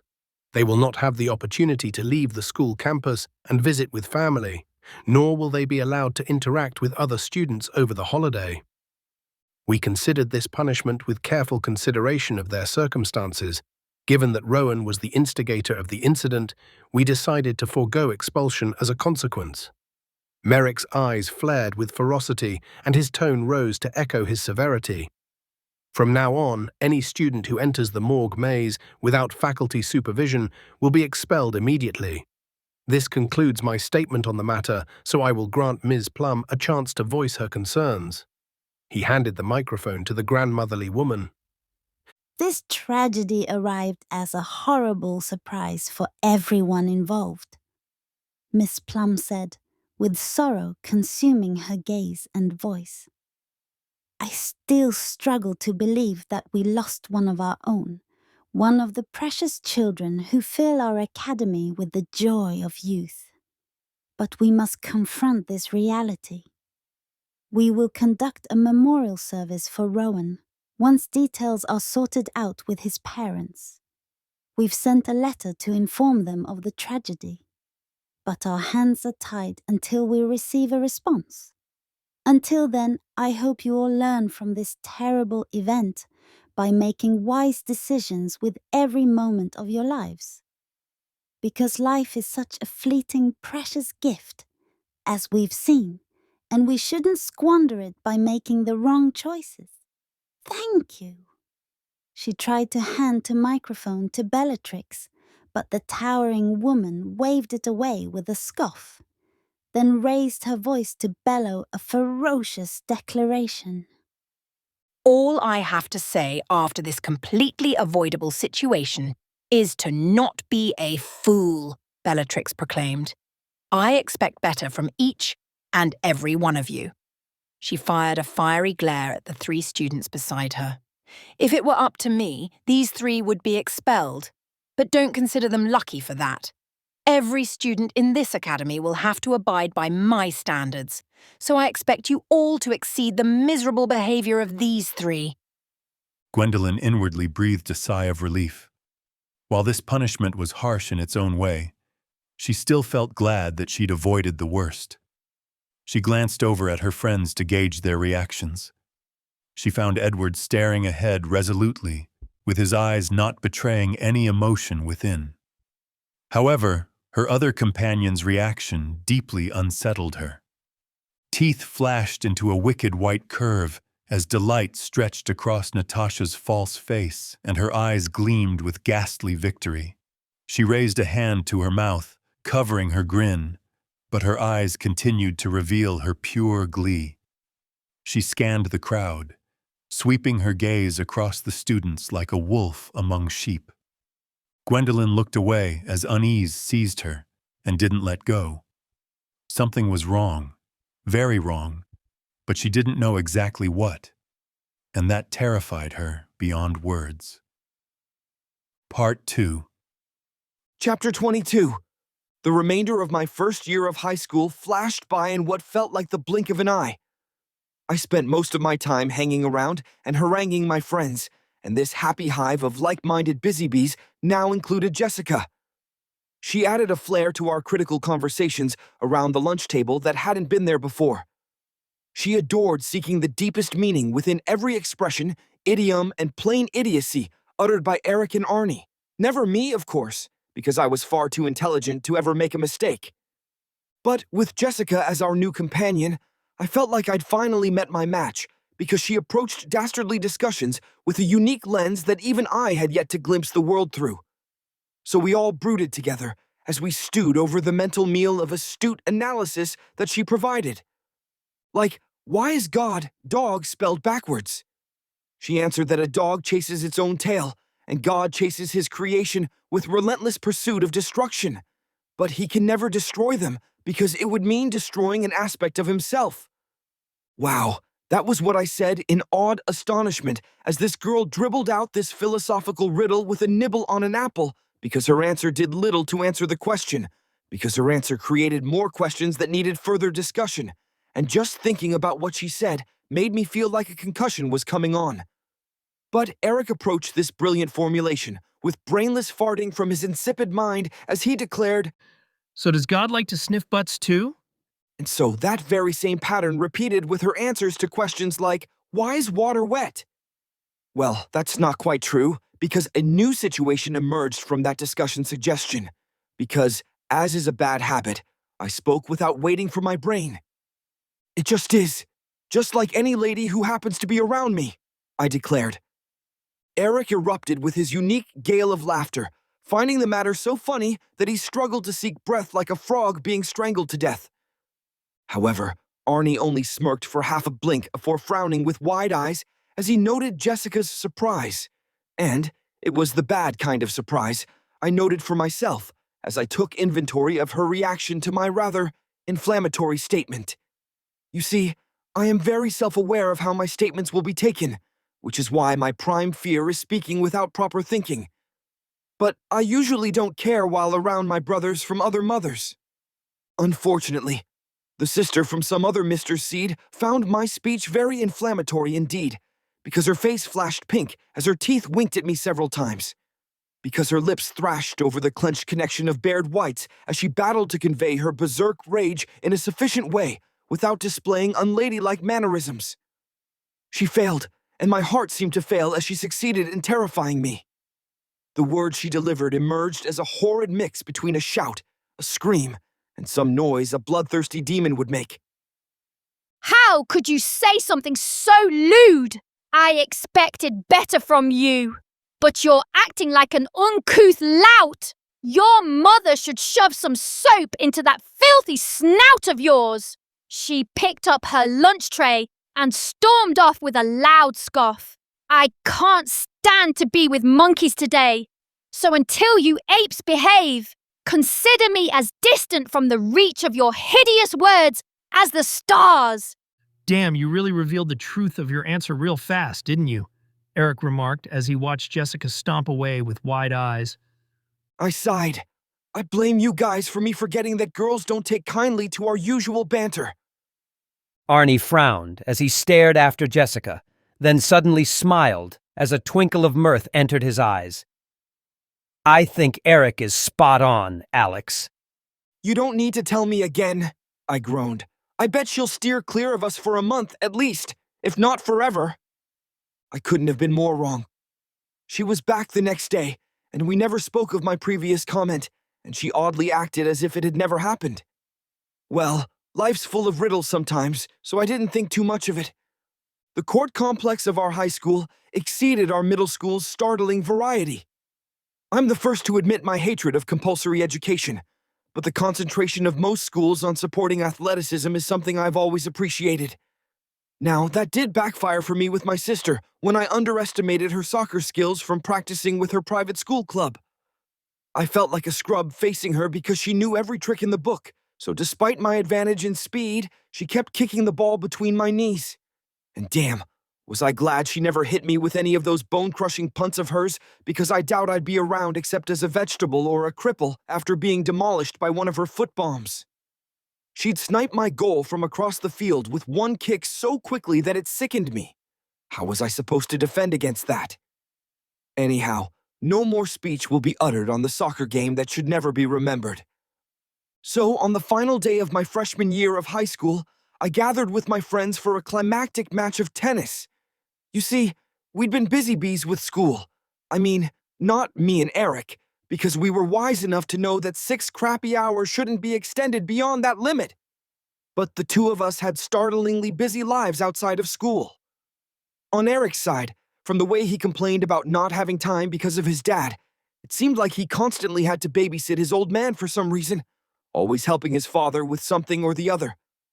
And as for me, I was ascending further with my swordsmanship, so I spent as long as I could studying with Shanto, and now that he'd actually begun to train me with swords, my hype and drive for every training session was like a kid waiting in line for a movie, and I blitzed from school every day to spend nigh the entire day fencing atop Fallen Mountain.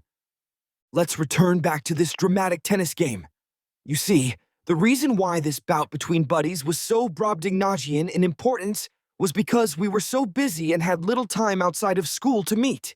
So the few games we did play carried heavy weight, like the heroic legends of ancient heroes and their epic exploits.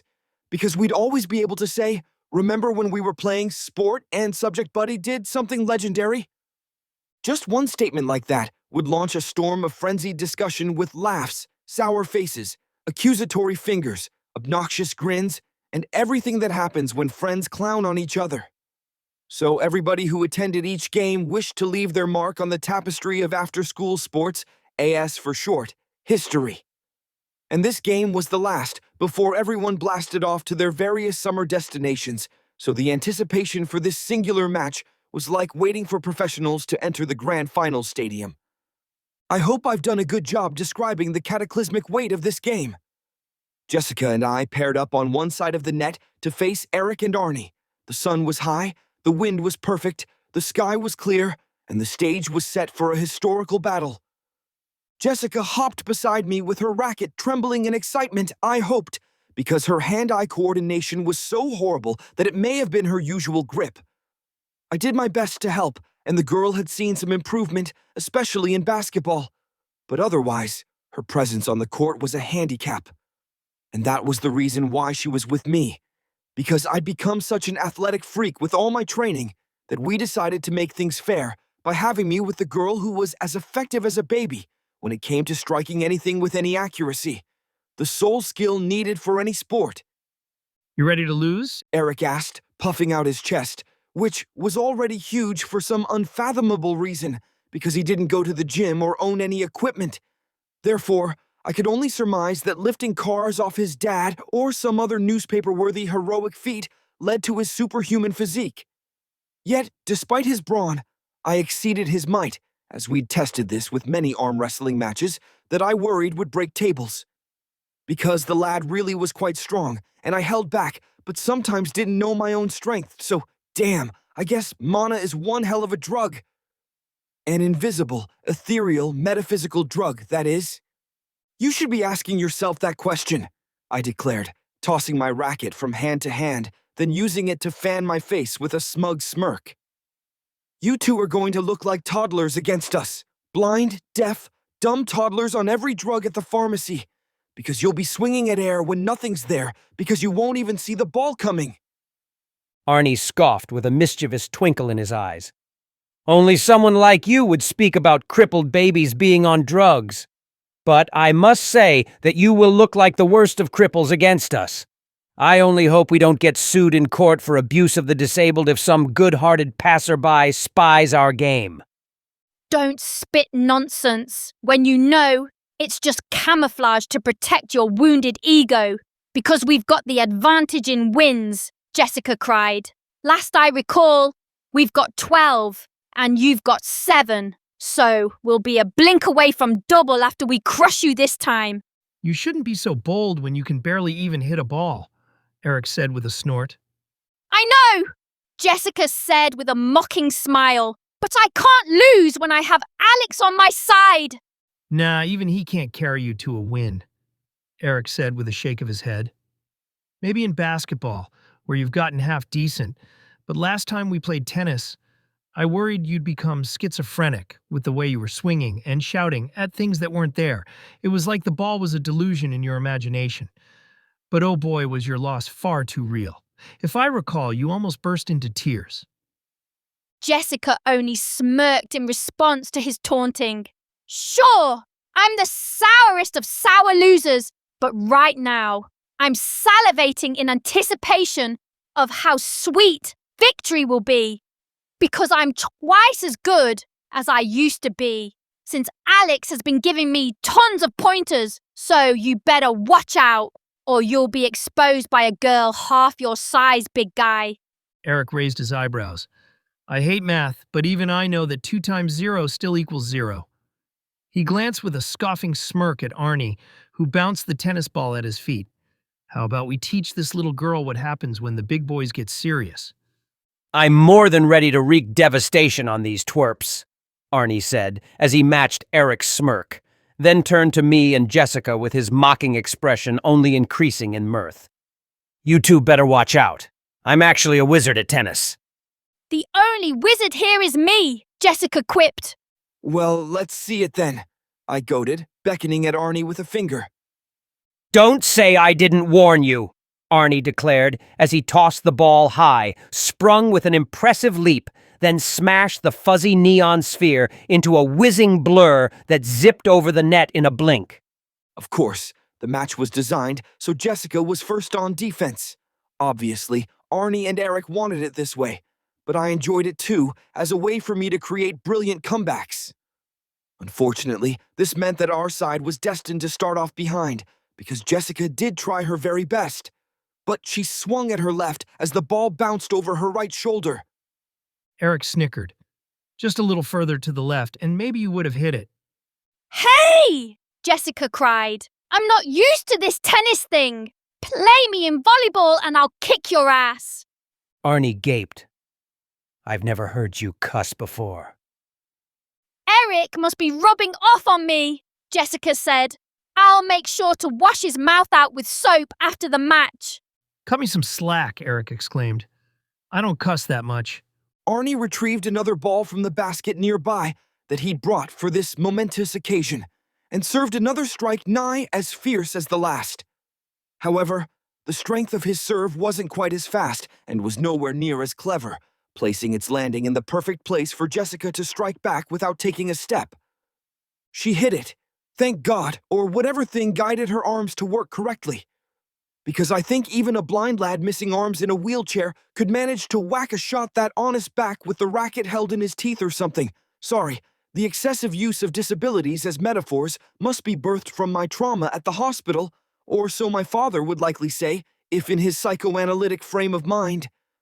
But I had no gears to grind with Jessica's lack of ability as she returned the shot quite nicely, repositioning the ball to land in a wicked spot that forced Eric to defend awkwardly. And he missed by an inch despite a desperate lunge. Yes! Jessica yelled. Every inch of her body thrashed with joy whenever she got carried away by a happy tide of emotion, and her face seemed to glitch like a shoddy game at the arcade when this occurred. It was like her face struggled to express the richness of her delight, so its muscles spasmed sporadically as her mouth stretched wide, and it did give off the aura of joy. But oh boy, was it terrifying like a horror movie clown celebrating the bloody demise of a screaming victim. She pointed a smug finger at Eric's pouting face. That's what you get for underestimating me. How does it feel to be dominated by a girl half your size? I'll crush any number of balls you throw at me, no matter how fast or hard they come. I clucked disapprovingly and waved a finger at her. Now, Jessica, I must recommend you pay mind to your language.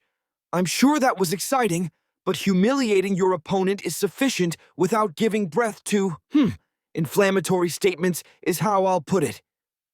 He can get as red and inflamed as he wants, Jessica growled with a sordid smile.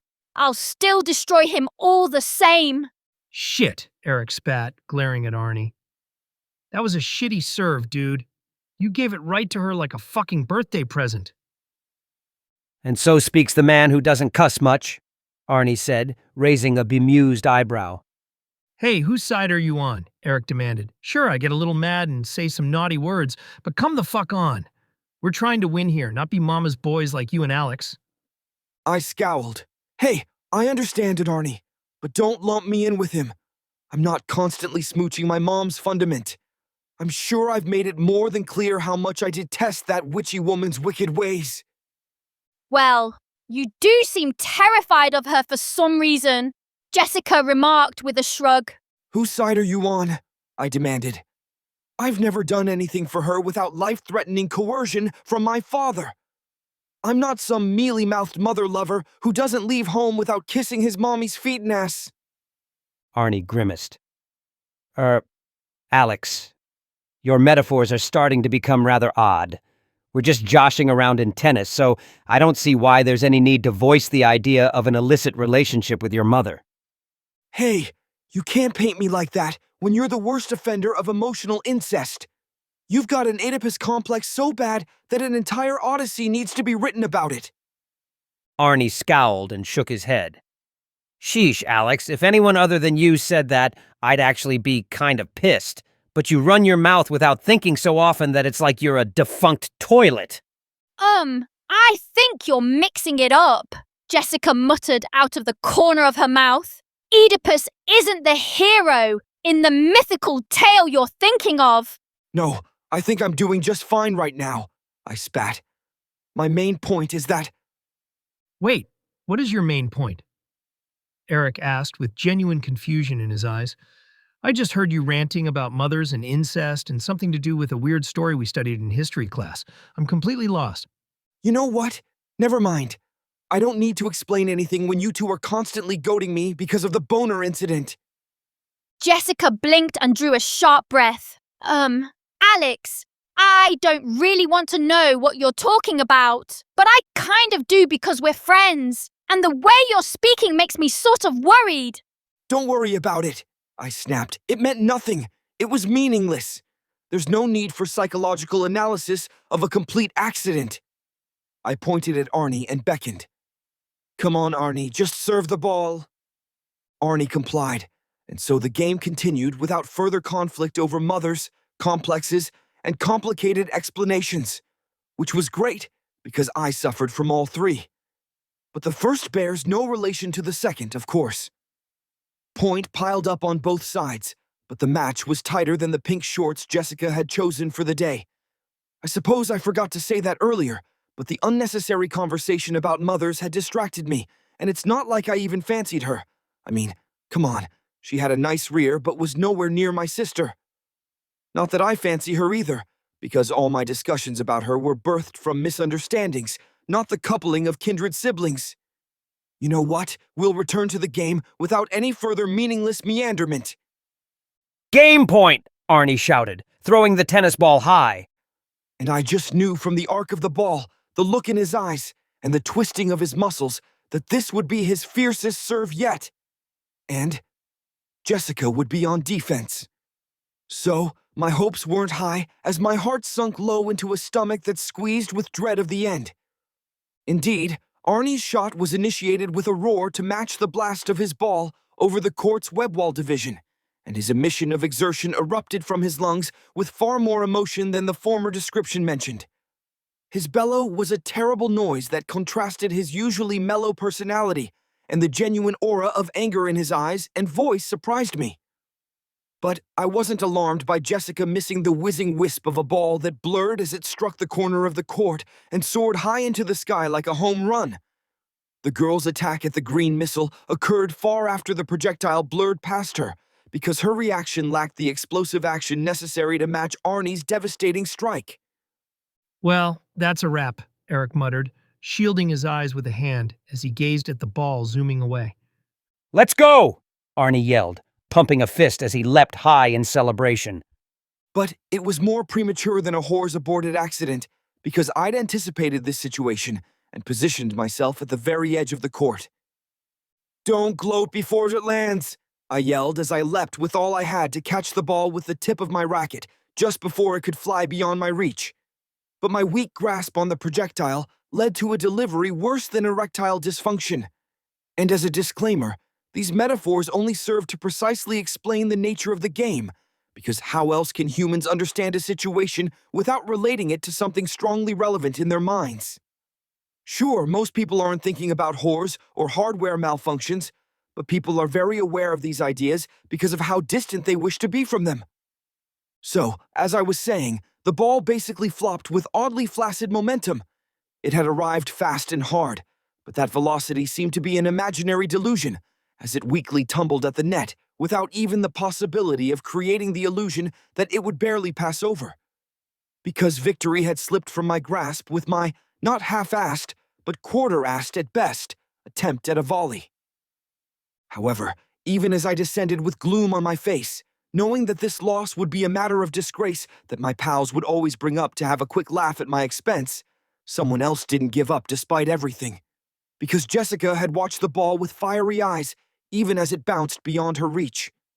Because she was a girl who didn't give up until all hope was dead. And even then, she'd revived that fallen aspect of duality with her sheer determination, as she did now by racing over to the ball and smashing it just over the net with an awesome squall escaping her mouth.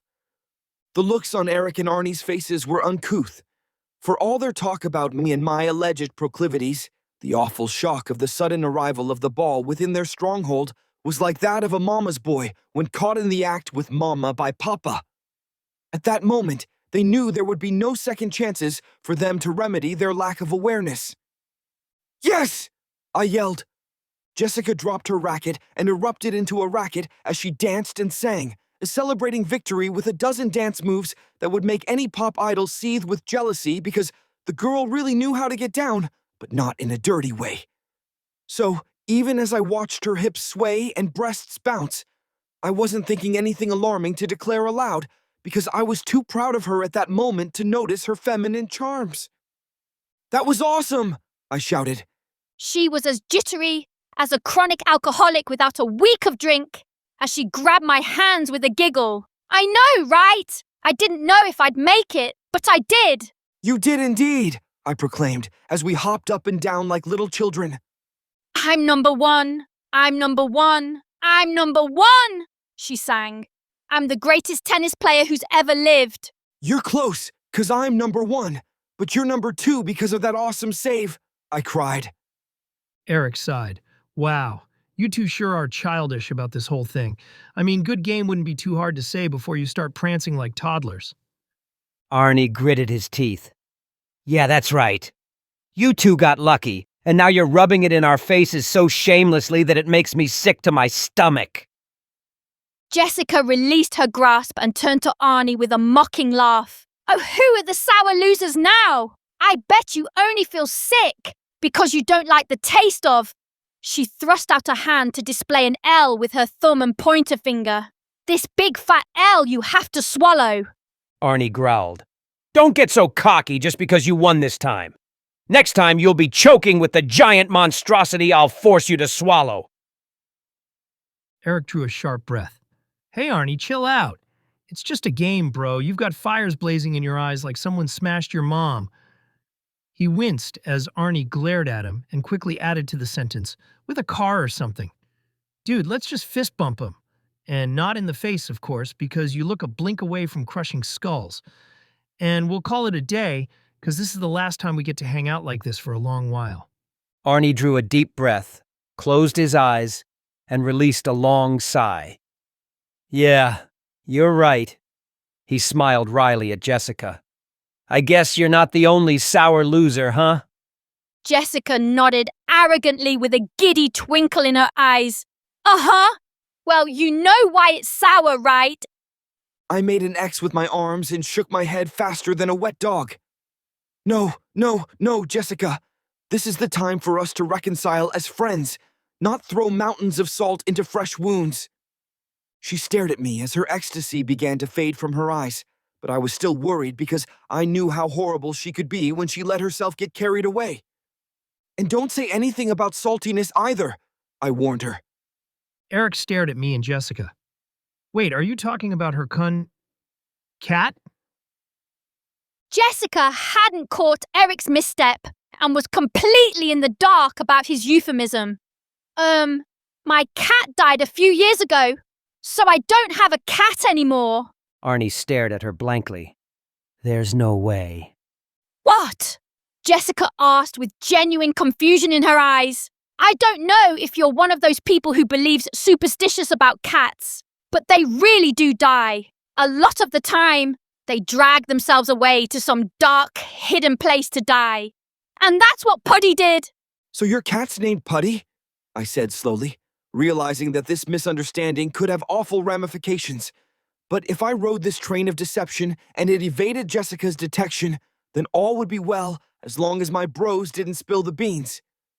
And I knew they wouldn't, because we all knew how mad Jessica got whenever any lewdness was uttered from a tongue in her presence. But God, or whatever odd-humored being who created my life, had different intentions. Yes, the name comes from that one cartoon with the cat and mouse, where Puddy is always trying to sprinkle salt on Jared and eat him, Jessica said. But I'm confused. She frowned at Eric. Why would you think we were talking about Puddy in relation to saltiness? We were speaking about tears, of course, because they taste sour and salty, and that's why sour losers are named as such. She held up a hand of apology at Arnie. Sorry, Arnie. This isn't an attack against you. Just to be clear. Arnie couldn't be further from caring about what she believed was irking him. No, his eyes were wide as he realized just how far from our reality Jessica lived. You see, all three of us boys were respectable young men, even Arnie, who, despite his girlish appearance, with his long eyelashes and delicate features, was evidently an avid consumer of adult materials. And I knew this from a fateful visit to his home, where I discovered stashes of oddly titled tapes in his room, on accident. But I didn't tell him because they were well hidden, so I surmised it would be an unpleasant surprise to bring up my discovery. However, Jessica was a genuine good girl who put my sister to shame. I dropped the even from the former statement because I've always suspected that Dame to not be as innocent as she portrays herself. Because, sure, she came across as dense as a brick sometimes when it came to scams like her overpriced identical dresses that were advertised as a wide variety of hues as colorful as a rainbow. But she was a creature who derived odd-sounding pleasure from food, and her romance novels really pushed the line sometimes, and don't ask me why I was reading them. Anyhow, Jessica was purer than the dawn's first light, without a single blight of wickedness in her heart or mind. Even though the words she said when flustered sounded very strange sometimes, this was only a coincidence because she was as unaware of it as a baby repeating a curse word that she heard from Papa. Are you suggesting that Alex was talking about eating Puddy? Jessica demanded. Both Eric and Arnie stared at her with eyes bulging like a frog's and cheeks bulging like a frog's because they couldn't believe what they were hearing, and the first human reaction to ridiculousness is to burst out laughing. But they instinctively knew their natural reaction would be devastating in this situation, so their faces bulged with comedic constipation. Jessica glared at them. What's so funny? You two look like you're about to burst out laughing. Were you trying to make some dark joke about my dead cat? Because it's not funny. Alex would never eat my Puddy. Eric couldn't restrain it any longer. The first note that escaped his lungs was clearly the start of a guffaw, but he adeptly transformed the rest of his jestful outburst into a cough as camouflage. Meanwhile, Arnie made a wheezing noise as he released his air, but it wasn't as evident that he was laughing. His denial would be a much easier defense than Eric's. "What's wrong with you two?" Jessica demanded with furious eyes. Sorry, I'm just feeling rather weak, Arnie said. I've gone a while without taking my meds, and this game really tired me out. And I'm, coughing because my throat's dry from not drinking enough water, Eric explained, in a stammering manner that wouldn't convince a 5-year-old who was high on sugar. Jessica eyed them suspiciously for a while, then folded her arms over her chest. I never thought such big boys would be so out of shape. But I guess dragging around all that extra weight leaves its toll. A dire scowl consumed her face. I'm still upset that you'd mention my dear Puddy like that, Eric. My Puddy meant everything to me. I used to pet my Puddy all the time, and it made me so happy because Puddy loved my rubs and got all warm and... She stared at Eric and Arnie in bewilderment. Why are you two looking away from me like that? She glanced at me. You too, Alex. Did I say something? I drew a deep breath and stared apologetically at her. I can't speak for the others, but I just can't meet your eyes when you talk about your beloved Puddy. I can see just how much Puddy meant to you, and it hurts me to see you hurting like that. Well, it wasn't a complete lie, so I didn't feel too much guilt about uttering it. I sympathized with the lass for the loss of her Puddy, but I'd never had any pets, so I couldn't genuinely empathize with her as well as I'd like to.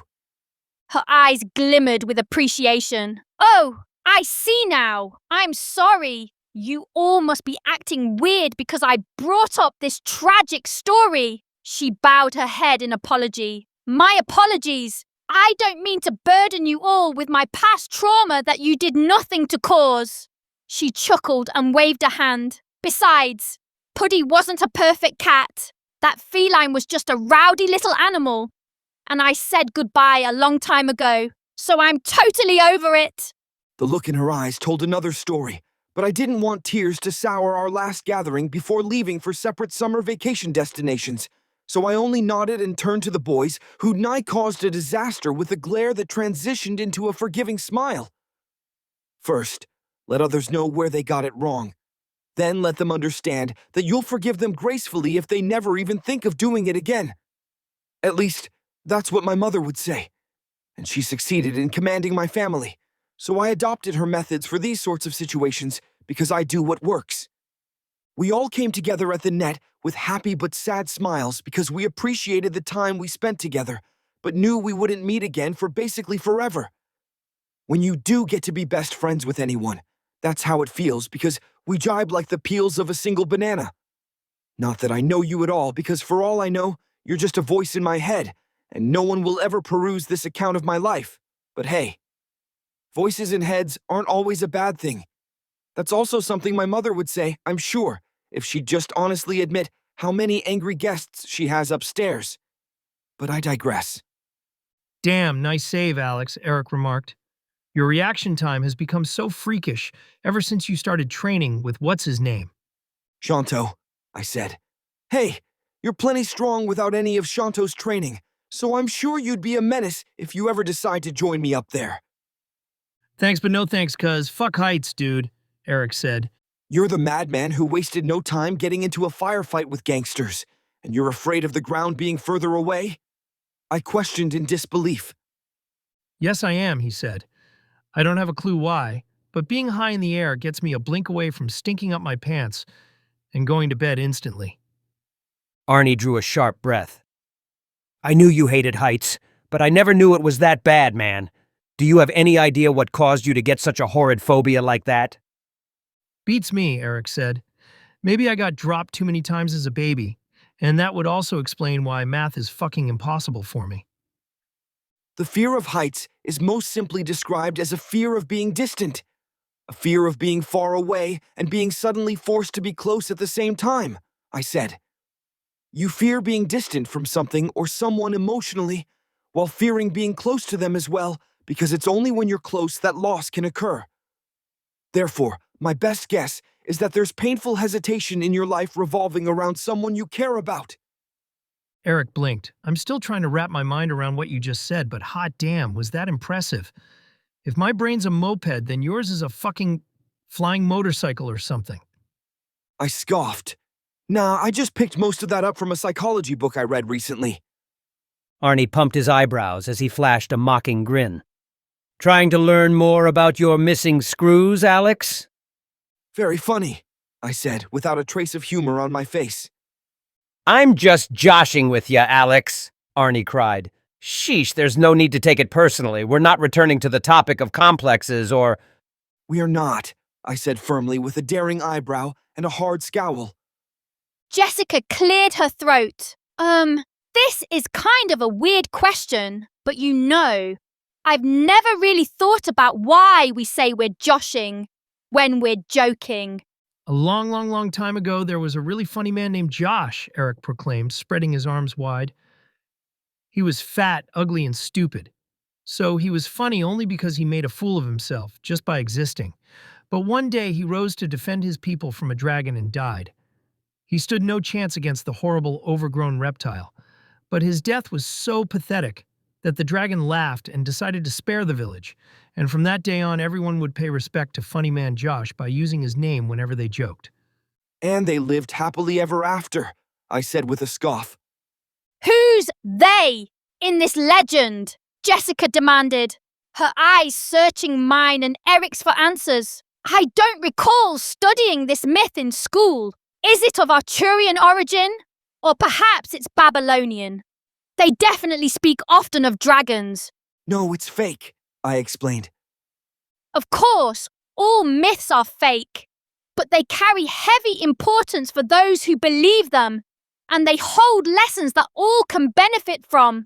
She paused mid-sentence with a bewildered scowl. Why are you all staring at me like that? Did I say something? Isn't what I said true? Never mind. We'll chat about it another time, I sighed. Well, that will be in sophomore year because I'll be gone all summer, Jessica grumbled. What a bummer! I have to spend our entire break cooped up at some kooky summer camp filled with arrogant asswipes. Eric frowned. Hey, Alex, Arnie, why are you glaring at me? It's not like I compelled her to cuss or something.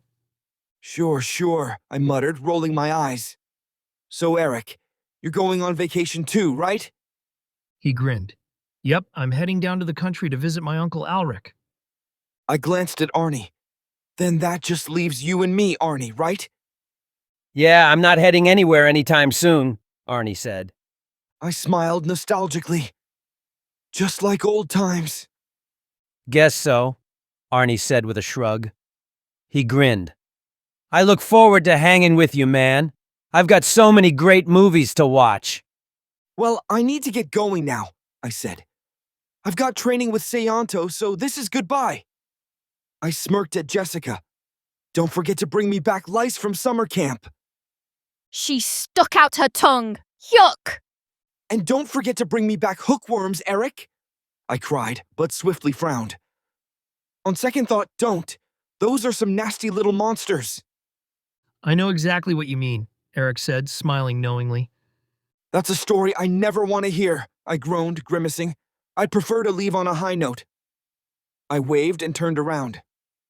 See you guys. Chapter 23. I strode down a desolate street without any companion but the wind. Siena Central High School shrunk into the distance with every step, but I hadn't departed far from the building before a voice cried my name. Alex! I turned to find Arnie jogging up to me. He stooped for a moment to catch his breath, then glanced up with a grin. I almost thought I missed you. I stared at him quizzically. What's up? He straightened. I just wanted to give you a ride. My mother will be here in a few minutes, and we're not busy today, so I thought, why not? We can drop you off at the foot of Fallen Mountain. I flashed a smile of appreciation. Thanks, but you don't need to worry about me. I've been to Fallen Mountain plenty of times. It's not about that, Arnie explained. I just want to do you a favor. He chuckled with embarrassment, rubbing the back of his head. Maybe it sounds weird to you, but I get this itch to help out a pal every once in a while, and if I don't scratch it, I feel disappointed in myself. I sighed, shaking my head. I suppose I can't refuse you then. Let's head over to the parking lot. I strode past him, and he jogged to keep up with me. Dang, you walk fast, Arnie complained. There's no need to rush. We've still got a few minutes before my mum arrives. We settled into a relaxed pace, ambling side by side down the street with apartments and drugstores squatting on 9 every block corner we passed. I abruptly seized Arnie by the arm and yanked him away from a car that screeched past in a blink. The reckless driver burned his tires with a horrid squeal as he drifted around a road bend and blitzed out of sight. Whoa! Arnie exclaimed, his eyes wide with terrified surprise. That was a close one. Thanks for the save. He smiled wryly. Now I'm even further in your debt. No, I'm the one in your debt, I said, letting go of his arm. You were there for me when no else was. I scowled. I'm not going to let a reckless shithead take my best friend away from me. Arnie chuckled and punched my shoulder. Don't gush all over me like that. People will get the wrong idea about us. I'm serious, I said. His eyes softened. Yeah, it must have been really tough for you back then, when we first met. I remember it like yesterday, I said. I had no friends all throughout primary school. I was just too different from the other kids. I always had my nose in a book because I'd gotten the idea that books could be my friends. So when I entered 6th grade, I continued doing what I'd always done. I always sat alone at lunch, and when I finished eating, I'd pull out a book and read. But my books failed to captivate me in the same way they used to. Even as I read, I'd notice kids laughing and talking with each other in my peripheral vision. I simply accepted always being alone as my destiny. After all, I was always alone at home anyway. That all changed when I met you, Arnie. When you sat at my table and asked what I was reading. And then you totally surprised me by asking if we could be friends. And then we became friends and lived happily ever after, Arnie quipped. He frowned. But it bothers me to think that you're alone all the time at home. I would be, but I have my mum. We play games and watch movies together all the time. Doesn't your mom keep you company? She doesn't work, right? Yes, she doesn't work, I said. But I doubt she could even if she wanted to because of her illness. That's why I've been alone whenever I'm at home. My mother does a few household chores like cooking food for me, then goes to her room to rest. When I was a little kid, my sister was constantly absorbed in extracurriculars and going out with friends, and my father was almost always at work. But it feels like things have barely changed at home since then, because now my sister went to a boarding school, and things are even worse with my dad's work. That sucks, man, Arnie murmured. I feel bad for your mom. She must be lonely, too. I slowed down, pressing my fingers against my brow. Is something wrong? Arnie asked. I've been such a fool, I whispered. I've always thought about how lonely I am, but I've never spared a thought for my mom. I rarely talk to her. I have no idea what she's going through. Arnie bit his lip. Well, you can try talking to her, right? I pressed my lips together. She's always been hard to talk to for me. All she does is give me orders. Really? Arnie questioned. Surely she at least says I love you every once in a while. No, I said. I've never heard that from her. Not since I was little. Not since before she got her skin condition. A memory flashed before my eyes, yanking me from the present to enter the past, where I stared at a doorknob level with my head. With one small hand, I knocked, and with the other, I held a chapter book. Mommy, can we read my book again? A horrible groan emerged from the door, followed by a muffled scream of pure anguish, then heavy breathing. Mommy? I asked in a trembling voice as fear crept into my tone. I reached for the doorknob. Footsteps pounded down the corridor as my father loomed into view and seized my hand. No, Alex, he commanded, with an urgent look in his eyes. He sucked in a hasty breath and stared at me hard. Alex, I need you to go away for now. Mommy needs to rest. He released my hand, opened the door, then hurried inside and shut it with a hasty click. Another agonized wail pierced my ears, unrestrained in its volume as violent thrashing upon a mattress followed it, and another, until the screamer suppressed her sound of suffering once more. Mary, my father shouted from the other side. Do you need another transfusion? No, my mother gasped. It just hurts so bad. The pain, the pain, the pain. I'm so sorry. So sorry. I tried to test my limits. Don't push yourself so hard, my father ordered. My mother groaned. Alvin, I said I'd bear anything for you. This situation means nothing.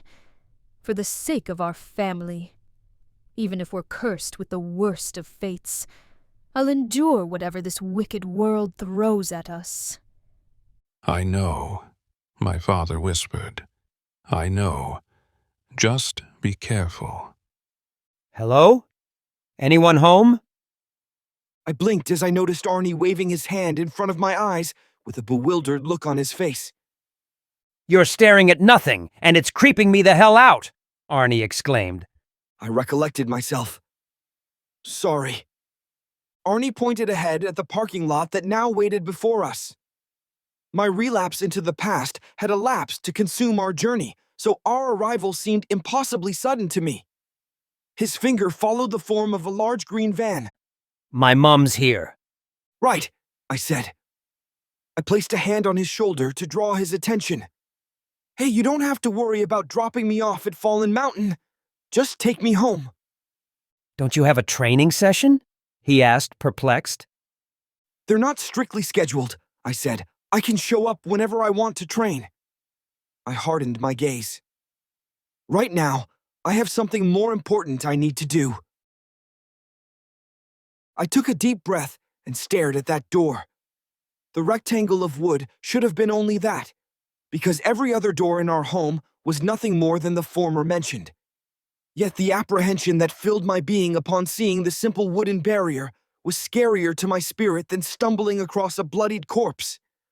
It represented nigh everything I hated about life, serving as an obstacle between me and my dreams, because I'd seen it so effectively block me from connecting with my progenitor. My mother's lair was beyond my access as a child, and the doorknob that I now looked down on still held more mystery than an apocryphon. Because ancient historical texts held nothing I couldn't imagine, while my mother's condition concealed unbearable secrets and pain beyond the pale of my frail mind. Just like now, everything behind this door remained banished from the access of my mind, because something inside me couldn't bear to remember everything I'd seen as a child. Glimpses beyond the barrier when my father rushed in with haste and sounds of such horror that no child should ever hear from their mother. My brain seemed to spasm and pump like a panicked heart as I stared at the door with dread filling me from head to toe, because I'd always avoided the sight of my childhood trauma for my mental survival and went months without even laying a hand upon the wood of the door.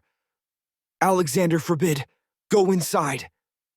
Alexander was the name of the god of my mind, because this subconscious deity resisted me, resisted the entity known as Alex, whenever I tried to surpass the limits created by this marshal of mentality.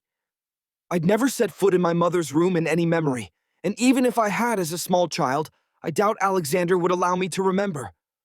Alexander was a ruler with less emotion than a video game program and allowed for no dissension from his commands, because he operated with the sole conviction to control my being within certain boundaries.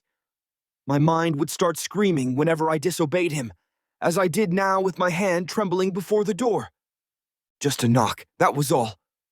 Move my hand an inch to tap against the thin plank of wood between me and my mother. This was the command I tried to declare in my mind to override the programming of Alexander.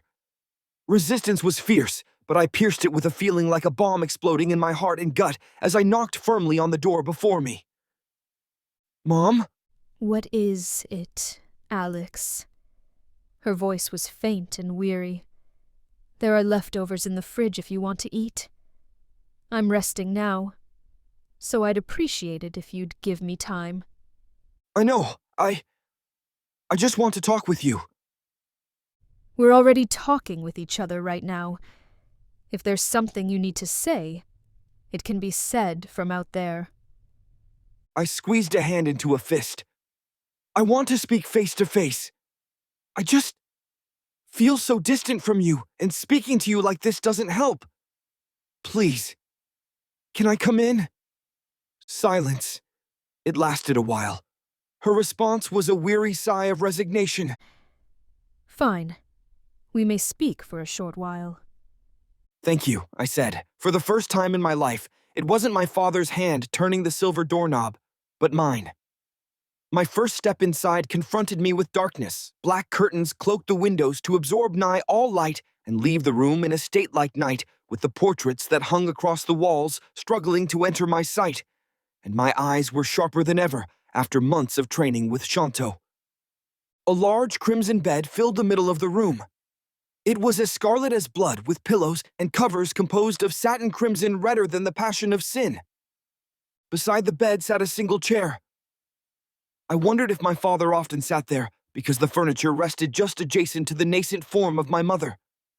She entered my sight last, despite my search for her occurring first, because she nursed a pillow with her vessel veiled by red, to leave only her head free with her dark locks spilling like water across her resting cushion.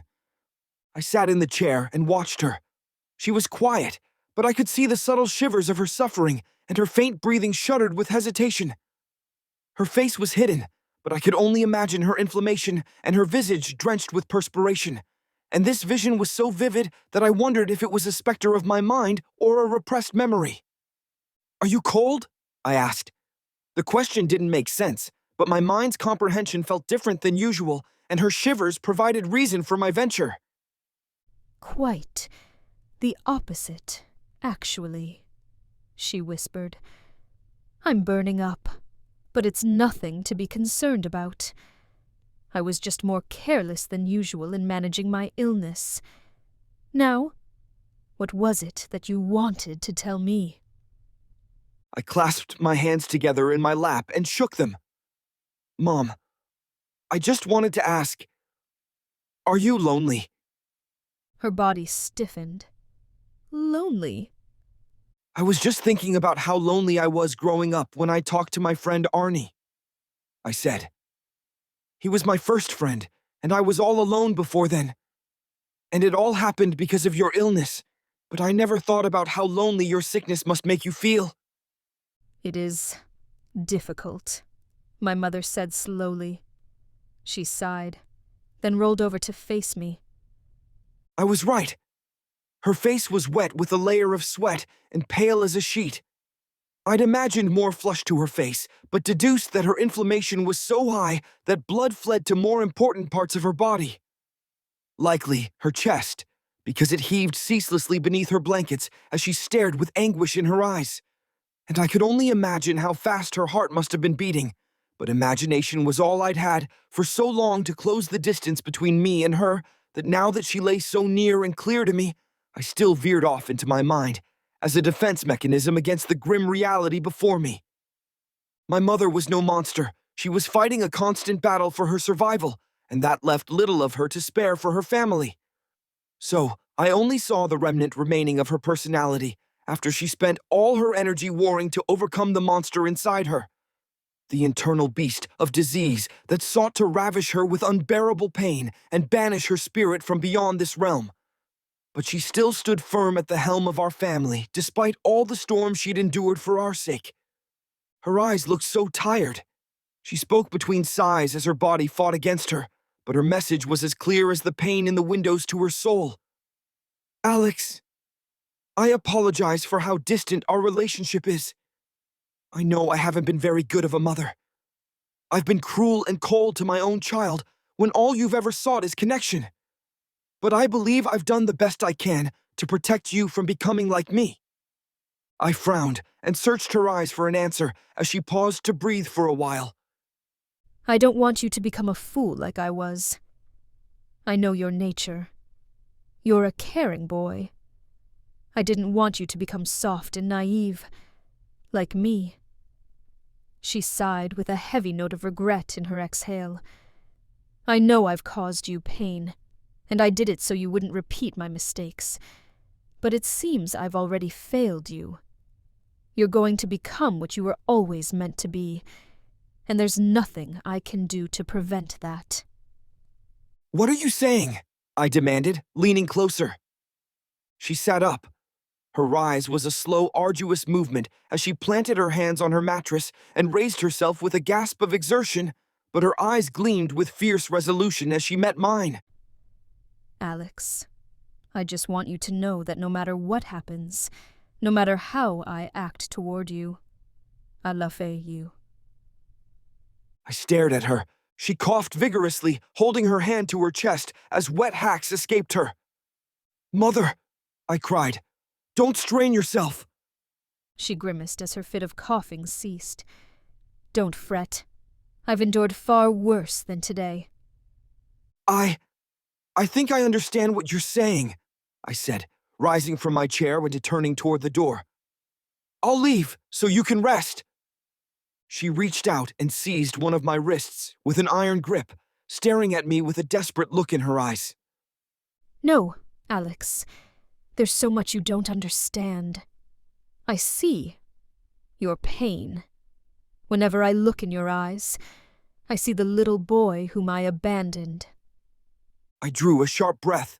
"Don't blame yourself for it. It wasn't your fault that you fell ill. These situations happen to people. Some families just get unlucky. I'm not as naive as you think. I know this world's a cruel place."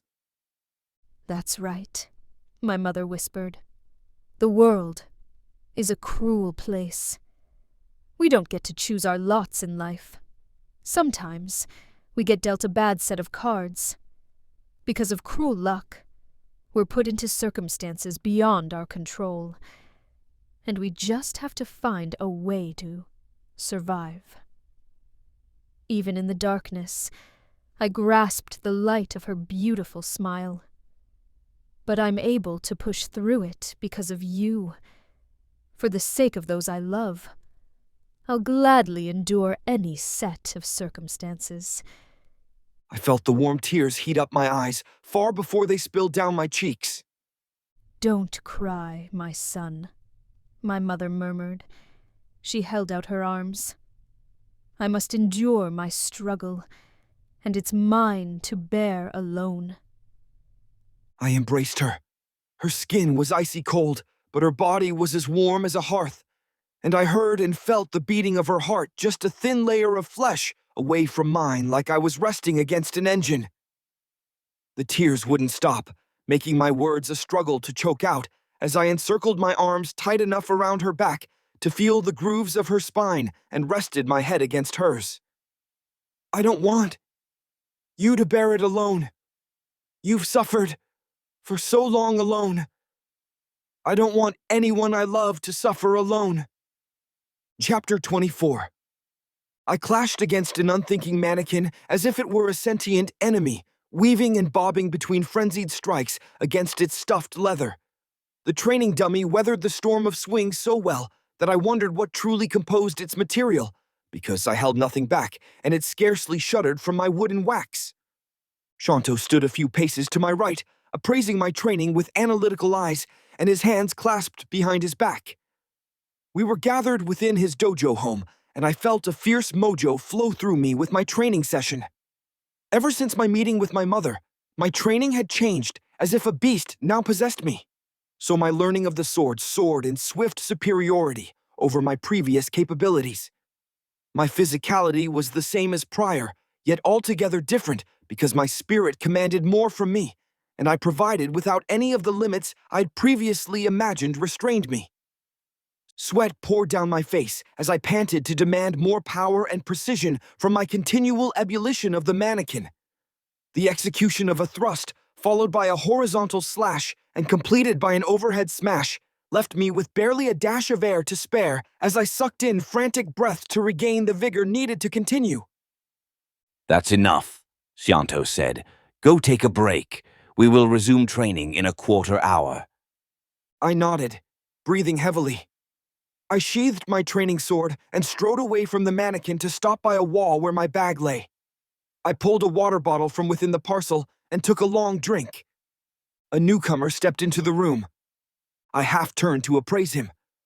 Ralphie stepped past me to hunt down a dummy, unsheathed his training katana in a flash, and mauled the mannequin more mercilessly than a marauder. Once again, I was impressed with the training dummy's durability because it withstood the lad's unabashed attempt to murder it with bashes and slashes of his weapon. I lowered my water bottle. "Hey, Ralphie!" I hadn't seen the boy in a while, but his barrage of stabs and swings seemed far different than I remembered. He was far faster than before and fiercer, but something was lacking. Something possessed him, just like me, to make him cast aside his usual symphony of sword mastery. Usually, Ralphie's saber held sufficient might to crater concrete, but still produced a musical symphony of swings that cut the air with whistles like a flute and almost a hum as he settled into rhythm. But now, he was far from anything musical or whimsical as he attacked with mechanical malice, repeating the same attacks over and over, but harder and harder, as if he wished to destroy the mannequin, and training was only a second thought. "We haven't talked in a while, have we?" I said. "We have the same teacher, but you're still like a stranger to me." Is that a problem? He asked, staring at his target without pausing his endless violent volley. I'm here to train, nothing more. "I want to know more about you," I said. "I mean, who knows? We might be sparring together in the future. Sure, I'm miles behind you right now, but I've been working hard on catching up." I took a sip from my water bottle and frowned. "I wonder, what motivates you? What made you want to train with Xianto?" He stopped striking and turned to me. His face was hard with steel resolve. I have an obligation to fulfill. There's someone I'm indebted to. His face tightened. Someone whom I owe my life to. I can't let her down. That's why I'm here. I'll become strong enough to cut down anyone who poses a threat to her. I nodded understandingly. "I wish you luck with that. I understand where you're coming from with wanting to protect those you care about. It drives me, too, and I wouldn't be able to train as long as I do without those I love in the back of my mind." I cracked an encouraging smile. "Hey, if I were you, I wouldn't worry so much about it, because you're as strong as 100 bulls." I pointed a thumb at my face. "You defeated the boy who gave me these scars without even using a sword. If I were as strong as you, I'd never fear any harm coming to my beloved." A horrible scowl seized his face as his eyes glimmered with resentment and fury, but I didn't know if it was directed at me or inward, because his bitter words suggested the latter. I'm but a speck in the grand scheme of things. There are countless warriors out there more powerful than you can imagine, and monsters impervious to the strongest of attacks, and mythical creatures with magic that distorts the fabric of reality itself. Right now, I'm nothing but an ant in comparison to the threats that hunt the life of my beloved."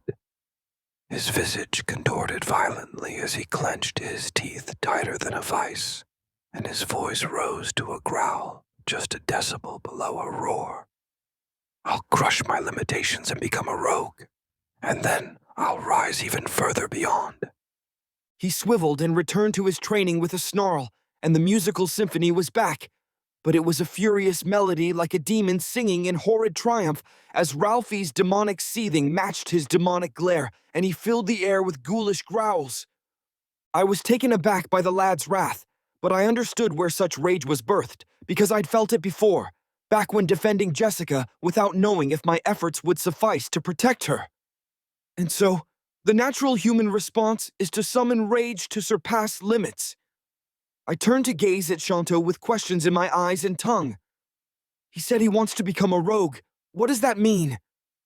"The rogue caste lies beyond that of the sword fighter," Shanto explained, "but it is only one of many advanced castes that you can progress toward." "Wait," I said as a storm of possibilities whirled in my eyes. "You're saying there are types of castes too?" "Novice, intermediate, advanced, and adept," Shanto said.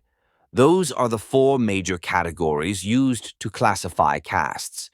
You're currently a sword fighter, meaning that you're only an intermediate caste fighter, but we'll work on that."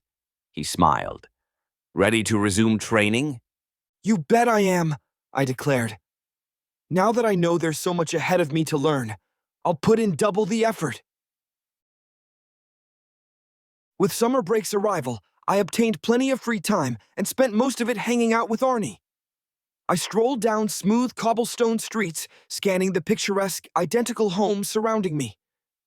Each house replicated its neighbor so precisely that they all seemed birthed from a cookie cutter, sharing the same stature and features and only differentiated by their colors. 2 evenly spaced windows, a short driveway, and a mailbox adjacent to stand at the edge of a perfectly manicured front lawn. These were the replicated features I found as I trotted up to Arnie's lavender house. His home only differed from his neighbors with the colorful garden that flowed with flourishing flowers to fill the sides of the paved walkway that led to his front door. I rang the doorbell, but this action was unnecessary. Arnie flung his front door wide open with a beaming smile within a blink of my arrival. "Took you long enough," he exclaimed. I kicked off my shoes at his shoe rack and followed him inside as we strode through a homely living room where a pink couch sat facing a small table that sported a television. I plopped down on the couch and grinned at him. "So, what are we doing today?" "Boy, have I got something neat to show you!" Arnie cried as he fiddled with something on a stool near the television. He turned and gestured at the unfamiliar object. "I got a gaming console!" I squinted at the white box he pointed at. It just looked like a worthless rectangular cube, a hunk of plastic like something a toddler would step on to help them use the toilet. 2 wires protruded from the cubicle object and attached to twin flat rectangles studded with red buttons. I blinked and frowned at him. Was I missing something? A gaming console? "Yup," Arnie said, placing one of the rectangles in my hands. He turned on the television with a remote, then sprawled upon the couch beside me with a grin. "It took me so long to save up for this.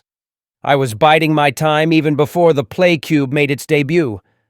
I've always kept a close eye on all the video gaming news, so I gathered my money like a squirrel saving acorns for the winter, and I was first in line at its launch. Well, I had to stay up overnight for that and beg my mom to allow it, but she relented and waited in the car, and I was glad I showed up a day early because the line became a mile long in a blink." He chuckled. "But it was all worth it in the end, because the Play Cube is one hell of a sweet machine." I frowned. Excuse me, Alice, but what the hell is it, if you don't mind me demanding an answer as to why you're so obsessed with a cube?" "It's like an arcade machine, but you can play it on your TV," he cried. I gasped. Now it all made sense to me. I thought the rectangles looked familiar. They were video game controllers, but I hadn't been to the arcade in so long that my memory failed to provide me clarity. "No way." "Yes way," he said, and the television beeped as its screen shifted to portray white letters on a black background that declared, "Ping." Not far below, the words, "Play game demanded fulfillment," and Arnie obliged with a click of his controller. The introduction screen vanished to be replaced by 2 thin white rectangles hovering on opposite ends of the screen as a white dot slowly bounced between them. "Let's play," Arnie cried. "Press the buttons on your controller to move up and down." "Got it," I said, rapidly clicking the red buttons on the rectangle. A white block climbed the right side of the screen, reaching the white dot and causing it to bounce. "Okay, I get how this works." "Yep," Arnie replied, mashing buttons on his controller. "This game's called Ping." "Ping?" I questioned. "Like ping pong." I frowned. What does ping pong even mean? They probably named it after the sound the ping pong ball makes when the game is played. I furrowed my brow. In most contexts, ping means a high-pitched sound, like an alarm clock. No one says their alarm clock pinged. Everyone says ring. He furrowed his brow. You always have to know what words mean. Maybe it's because you used to be in all those spelling bees. I remember you winning all of them. He raised an eyebrow. You're actually a really smart kid, Alex. Why do you hate school so much? Because it's useless, I said. A complete waste of my time. I could be doing much better things with my time. I know that I'm meant to do greater things in life. In school, I'm just another sheep in the flock being herded toward intellectual constriction and ideological conformity. His eyes widened. Whoa, you really have a way with words. How'd you learn all that? By reading books. You should try it sometime. He laughed. Cut me some slack. At least I'm not Eric. Eric makes up for it with his colorful vocabulary, I quipped. Pfft. A look of surprise crossed his face as he stared at the screen. Yes, I won! The front door opened. My eyes for the game were gone, 'cause my breath was gone as I witnessed the creature who stepped through the aperture before us. Her hair was orange and frizzy, just like Arnie's, but far more curly as if styled, and it fell wildly down her back.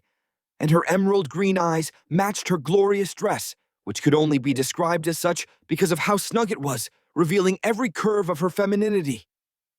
She was matronly, with wide hips that only my mother could beat, and her posterior was only inferior to my sister's, and her feminine fat was clear because her dress kissed her form tighter than anything I'd seen my feminine kin ever even consider wearing. Yes, she was a tad plump, but in just the right amounts to grant extra squeezability to her matronly femininity, because while her belly was slightly squishy, I found that more alluring than flatness, because nothing was flat upon this incredible specimen of femininity. Did I mention femininity? She packed 2 large round feminine packets into her dress to create a gigantic front rack that both my sister and mother couldn't claim superiority over, and a beaded white necklace hung over her impressive breasts. But I couldn't care less about the gaudy jewelry because of the 2 orbs of natural jewelry that sprouted from her breast like giant ripe apples ready for the plucking. And as she reached back to ensure that the door was closed, I noticed the heavy pair of engorged, gorgeous spheres that created a perfect peach to round out her pear-like body, so I could only stare at her back door as she closed the front door. She parted her plump pink lips with a sultry sigh as she faced us. Hey there, Arnie. I brought groceries. I could see the curving outlines of her thighs beneath her dress. Damn, was it tight? I hoped my clothes wouldn't become tight, but I couldn't tear my sight away. It was like a magnet forced my eyes to stare upon her, and my eyes stared so hard, it felt like they were erecting like a cartoon character or something, lengthening with such force as I focused so hard upon the feminine specimen that I feared I'd go blind, and my mind was exploding. But I didn't care about becoming crippled or a vegetable because all I could do was stare. Hello there, she said. It's Alex, isn't it? I haven't seen you in a while. My son speaks often of you, but you've not been to our house in forever. I could stare at her forever. Damn, I'd never truly focused on Arnie's mother before. By sheer coincidence, she'd only been a passing voice, or at most a face sticking into Arnie's room, and I think I'd witnessed her a handful of times during the beginning of my friendship with her son. But at that time, I'd yet to fully become a man and saw her with mostly innocent eyes. Now, I could see the lies of my 6th grade self, whose mind was unaware of the incredibility of what it witnessed, because Alexander had only just begun the horniness program, so I imagine if I was asked at that time, I'd simply say, "She's pretty." How ashamed I was of how blind my youthful self was. I should have proposed on the spot and made her mine. I mean, she was a single mom, so nothing would be wrong with marrying my best friend's mother, right? Maybe. But that would mean he'd become my stepson. What the hell am I thinking? Sounds like the plot to some odd sort of smut film. Am I wrong? She asked with a worried look in her eyes. Is your name not Alex? I drew a sharp breath. I'd caused her worry somehow, and it made my heart pang with pain, but also in a good way, as she looked upon me with that expression of concern. Yes, Mom, no. Yes, yes, my name is Alex. She laughed. You seem to be struggling for a while with that answer. Must be because you boys are super into your video games. As for me, I'm Sandra. She smiled at Arnie. Well, your old lady won't bother you two any longer. I'll head upstairs and put these groceries in the kitchen. But first, I need to make sure you two don't forget to eat while playing your games. So here. Arnie blocked my vision temporarily as he retrieved something unimportant from her, and this blockage of sight was only brief, but it felt like a dark cloud covering the sun. He returned to his perch beside me as he pulled some things out of his bag, opened them, and gasped, but I couldn't tell what he was doing because I wasn't looking. Veggie burgers! He cried. Yup, the feminine specimen said with a gorgeous grin. I stopped by McDanny's to pick them up because I know they're your favorite. Thanks, Mum, he exclaimed. You're welcome, she said. And there's plenty of food to share if Alex wants some. She turned away and horror filled my heart as she headed up a nearby staircase. Here, Alex, Arnie said as he placed a styrofoam container in my hands, but I could only stare after his mother.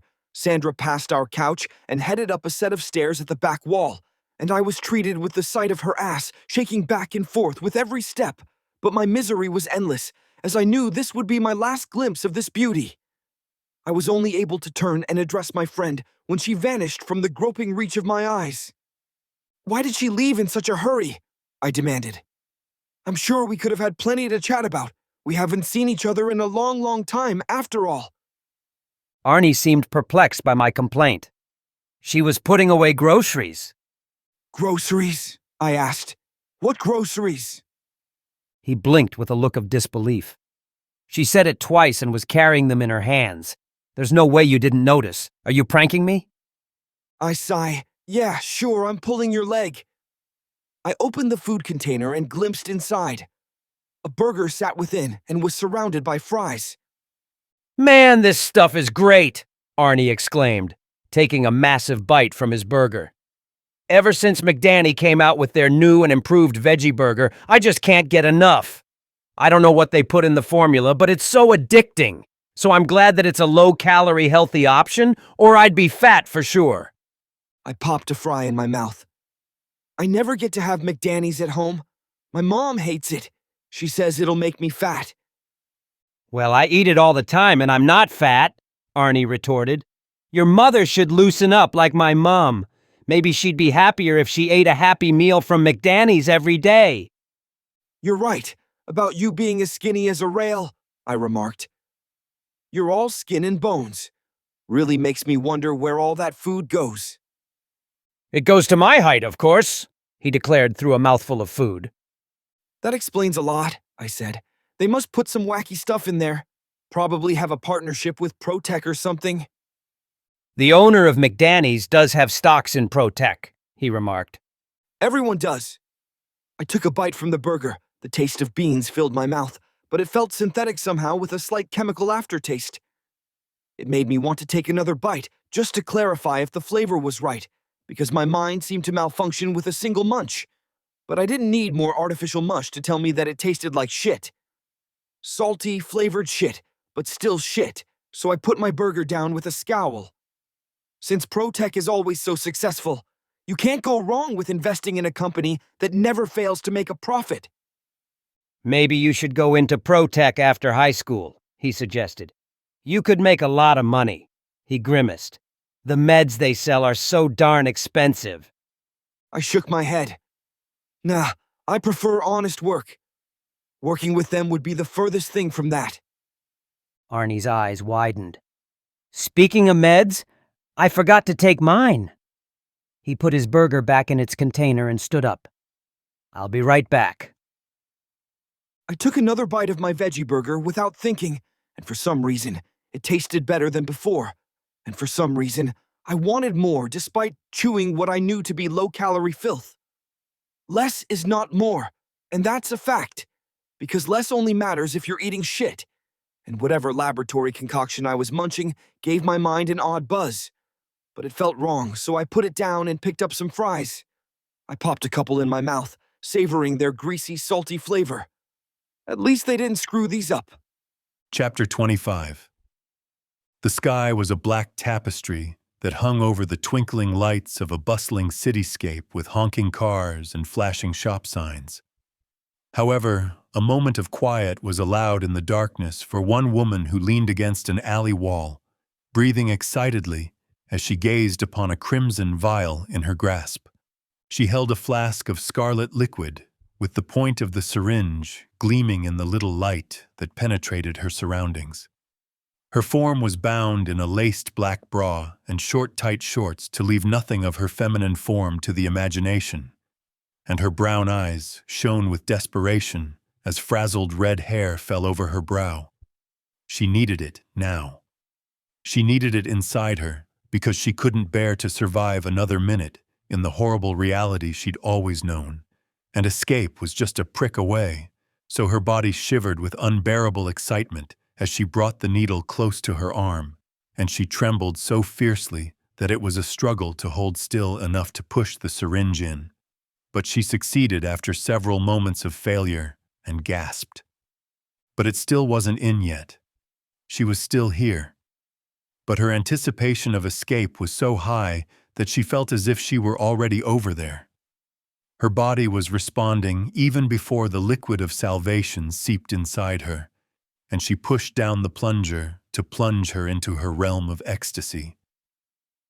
A jolt throttled her form as she whinnied in a manner beyond the human norm as her eyes dilated like a cat's in the dark, and the syringe clattered to the pavement at her feet, and her feet pattered against the concrete like an agitated mouse's as she moaned. Finally, she was going home, or close enough. Wherever it was that she went on her trip, it was a sweet vacation more homely than her daily occupation. She always felt so tired. She was tired of being fucked, whether by men or the world itself or by women like her who had nothing to live for. It was only at times like this that she felt happy. She fell back against the wall, scarcely able to stand as her thighs quaked and her mouth gaped, and she moaned and cried with tears spilling from her eyes because she felt so good. She felt like she was climaxing, but it never ended, and only heightened with every second as she saw such beautiful colors before her eyes and imagined she was an angel. She was no longer a whore, a bitch, a harlot who deserved nothing more than to be fucked and discarded once her usefulness evaporated. No, she felt like she was resting on the lap of God, and he was caressing her face with the utmost gentleness. And maybe she was a goddess who was being rewarded for completing her service of experiencing what it meant to be a human. She'd done nothing to deserve feeling this good, except jabbing herself with drugs, but had also done nothing to deserve feeling so bad her entire life. Her mother was a whore just like her, and her father fucked her over in every way, then died in a hail of bullets. Sometimes she wished she could join him, and the scars along her wrists were physical evidence of this. But her brief exploration of other realms through her consumption of liquids and powders of salvation kept her from ending it all. If she was serious about the end without any regrets, she could jump. But would she be able to feel like she was flying like she did now if she died? Was the end just darkness forever, an eternal night, or dreamless sleep, or a chasm of black she wouldn't wake from like a princess under a spell? Or maybe it was hell. Maybe a whore like her deserved to be punished even more than her existence in this phallic realm, because God was a merciless monster who desired to hurt her, and that's why he created her. Perhaps she'd be sodomized on the other side for eternity by howling demons in a pit of fire with her tears of blood evaporating off her face. But she didn't care about those possibilities now, because she experienced every possibility before her eyes, and it was such a surprise, like a child seeing the outside world with curious eyes. She climaxed several times without even trying, because this liquid of salvation was truly something. She'd never experienced anything so strong, even when she'd tried to overdose and end it all. So she thrashed against the alley wall like an electrocuted animal, completely unsure of where she was going or what was happening. But she enjoyed it, and that was all that mattered. However, she abruptly shuddered in a different way as fear seized her face. Something wasn't right. The liquid surging through her blood blazed like fire, which was expected at first, but now she felt like was being boiled alive from the inside. Her mind was beyond her usual manner of comprehension, but apprehension still seized her in a frantic grasp. But she could only gasp as she thrashed shaking hands over her heart, where her chest felt like it would erupt. Finally, she managed to scream, but it didn't last long as her eyes lost sentience, and she fell flat upon the concrete, spasmed for a moment. then lay as still as a corpse. She lay there for about a minute, without making a move or taking a single breath. Then, like a corpse reviving from death, she dragged her limbs off the ground and stood without a sound. Her eyes were blank and her face lacked a blink of emotion, because she didn't blink with a face lacking a trace of humanity. With a mechanical, halting walk, she exited the alley, then stumbled toward Night Fun. It was a bar with a wide-open door to allow the voices of jovial men who erupted into song and laughed and cursed each other to fill the air outside. And its mockery of a name did little to hide the cause of joy of its inhabitants. Because, in this part of Siena City, no one could be happy without intoxication. She staggered inside, passing a man clad in a red trench coat as he departed, and the stranger glanced at her with keen eyes before disappearing into the night. Inside the pub, drinkers surrounded small circular tables, clashing glasses and creating collections of emptied alcoholic beverages as they spent all their savings on escaping the world for one night. Bright yellow lights cast a garish golden gaze upon everyone within, including the several women clutched at men's sides who laughed at every joke. But something was missing in their eyes that no amount of makeup would hide. Cubes of ice clinked around in cups, as light glinted off liquid sloshing in chalices, and laughs echoed as the woman stumbled through the bar to reach a counter at the back end of the room. A row of stools lined the front of the counter, and behind stood a powerfully built woman with a petite face, who poured drinks into glasses and cast a disinterested glance upon the new arrival before looking elsewhere. A roughshod man with unkempt brown hair turned to flash a smile as the redhead approached, rippling the stubble upon his face, and a messy beard dangled from his chin. He leered crookedly. You're a pretty one. How much do you cost? She said nothing and stared ahead without a twitch of comprehension in her eyes. So, you had a bit too much to drink? The man deduced with a grin. So did I. He laughed. Red veins slithered across the redhead's eyes as she doubled over and released an inhuman growl, clenching her teeth to bare abnormally sharp canines and contorting her hands into claws with thick veins bloating from her knuckles all the way up to her neck. Then she snapped her head back up to glare at the man with foam bubbling at her lips. What the hell? The man whispered in stunned disbelief. The woman snarled, spraying saliva into the man's face. The room quieted, heads turning as voices muttered in confusion. The woman sprang upon the man with a ghastly shriek and sunk her teeth deep into his shoulder. He roared in agony. Screams rang through the air as women leapt to their feet and glasses shattered on the floor. The man hollered as he tore the woman off and flung her across the room. She crashed into a table, scattering glasses to crash into shards upon the floor as people scrambled in desperation to escape. A woman in white fled clumsily, tripping on her high heels, then collapsed as a heel connected incorrectly with the floor. The frenzied redhead roared, her eyes completely crimson, then sprang across the room in a single bound to lunge upon her unfortunate victim.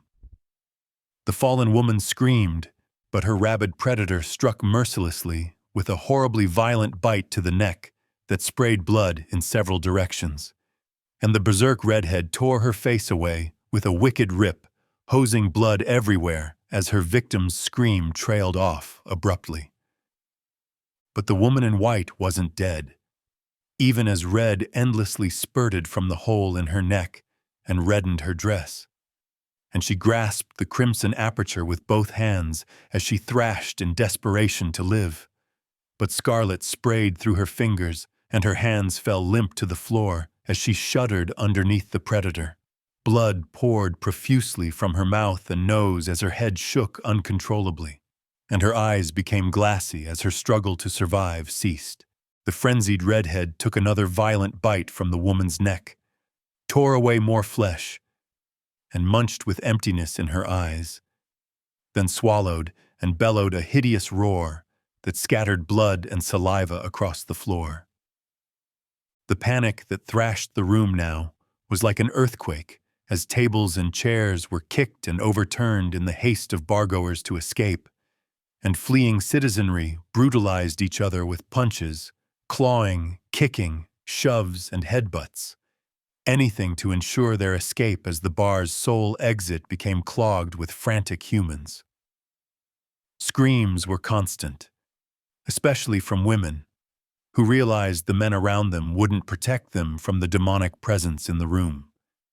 And after seeing one of their own sex fall to the beast, could not cease their shrill shrieks of sheer fear as they all believed their deaths to be a near possibility. The frenzied woman whipped her head back and forth, snarling as her rabid red eyes searched the fleeing citizenry for her next victim. "We need to stop her," one man yelled as he picked up a chair and approached the woman, and his courageous action inspired other men to pick up chairs and approach the bestial female. "Someone call the police," one of the men shouted. They all hesitantly pushed their chairs at the woman like hunters trying to corner a dangerous animal. She hissed and spat more savagely than a rabid cat surrounded by a pack of dogs, her eyes flaring a blink away from a decision to attack. But she froze suddenly and stared straight up at the ceiling. Drool and blood dribbled from her lips as she gazed upward with an almost curious look in her eyes. Then she fell upon her back, with flailing limbs as foam poured from her mouth. "What's going on?" one of the men cried. The redhead's struggle ceased. She lay still as her head lolled to the side. A man prodded her with the leg of his chair, then set down the furniture and tapped her with his foot. Horror filled his eyes. She's dead. Chapter 26. I rolled over in my sleeping bag, covering my hands with my ears as Arnie's snores filled the room. We'd encamped in the living room as we settled down for the night, exploring Arnie's vast array of video games, which, of course, was meant to be sarcastic, given that he had only one other video game.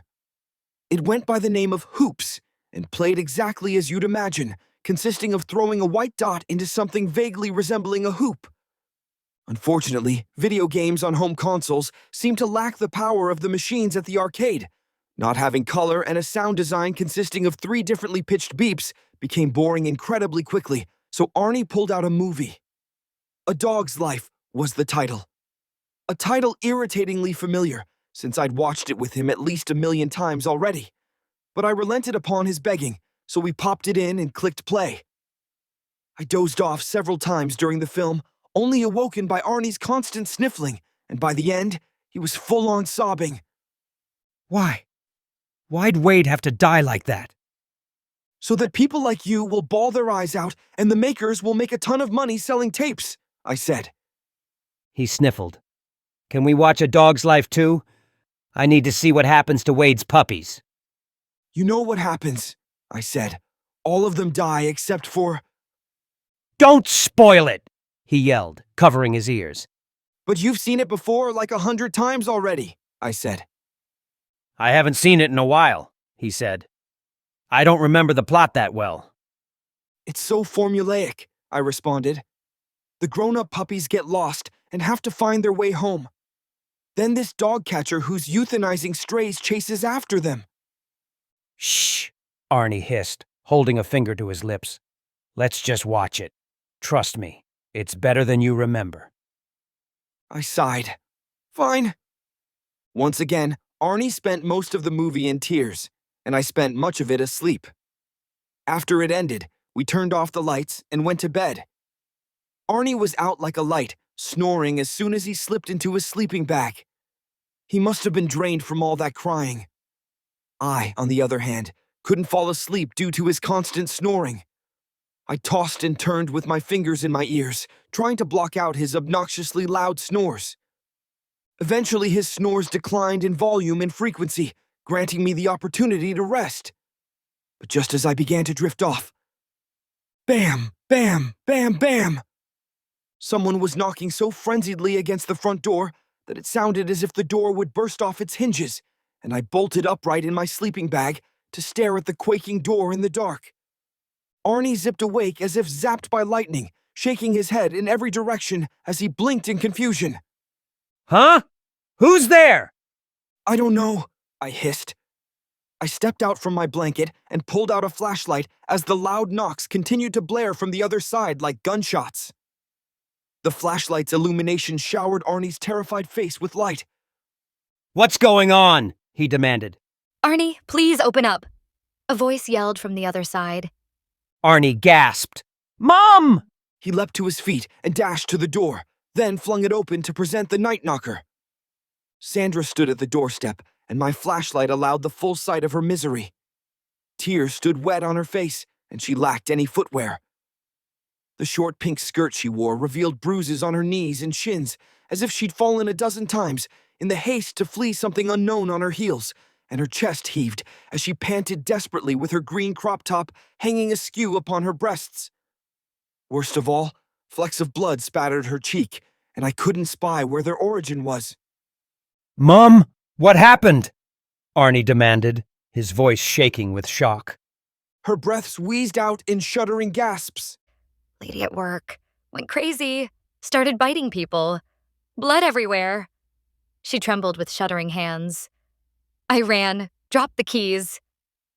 Are you okay? Arnie asked in alarm, staring at the blood on her cheek. This isn't my blood, she replied, touching her cheek. Someone else got bitten. Got killed. She broke down sobbing. Arnie embraced her. You're going to be okay. The police will sort this out. After the alarming encounter, Sandra took a shower and headed to bed. Arnie refused to talk about what happened, repeating that the police would deal with it. After being restless for a while, we returned to sleep, only to be awoken by more knocking at what felt like a blink later. I groggily rubbed my eyes, blinking as sunlight streamed into the room. Someone else is at the door. I'll get Mum, Arnie said. It could be the police. He brought her downstairs, and the three of us answered the door with Sandra at our fore. She opened the barrier to reveal two men on her front step. One wore the black expected uniform with a police badge on his chest and bared blonde hair with stubble surrounding his jowls, whereas the other was clad in a brown trench coat and towered at least a quarter foot over his companion. And I recognized his face instantly. Bruce Quinn, Chief of Sienna City Police, he announced with a flash of identification within a wallet, then replaced the article as he stared keenly at Sandra, sweeping his pair of peculiar orange eyes across her. I'm looking for Sandra Sheena. That's me, Sandra said. Right, Bruce confirmed, removing a notepad and pen from his coat and glancing at the man beside him. This is my partner, Logan. We're conducting an investigation due to the events of last night. The information we have has you listed as a worker at the Night Fun Bar and Brothel, Logan said. He narrowed his eyes. We want to know what you witnessed last night. Tell us everything you remember. Sandra swallowed. Last night started like any other.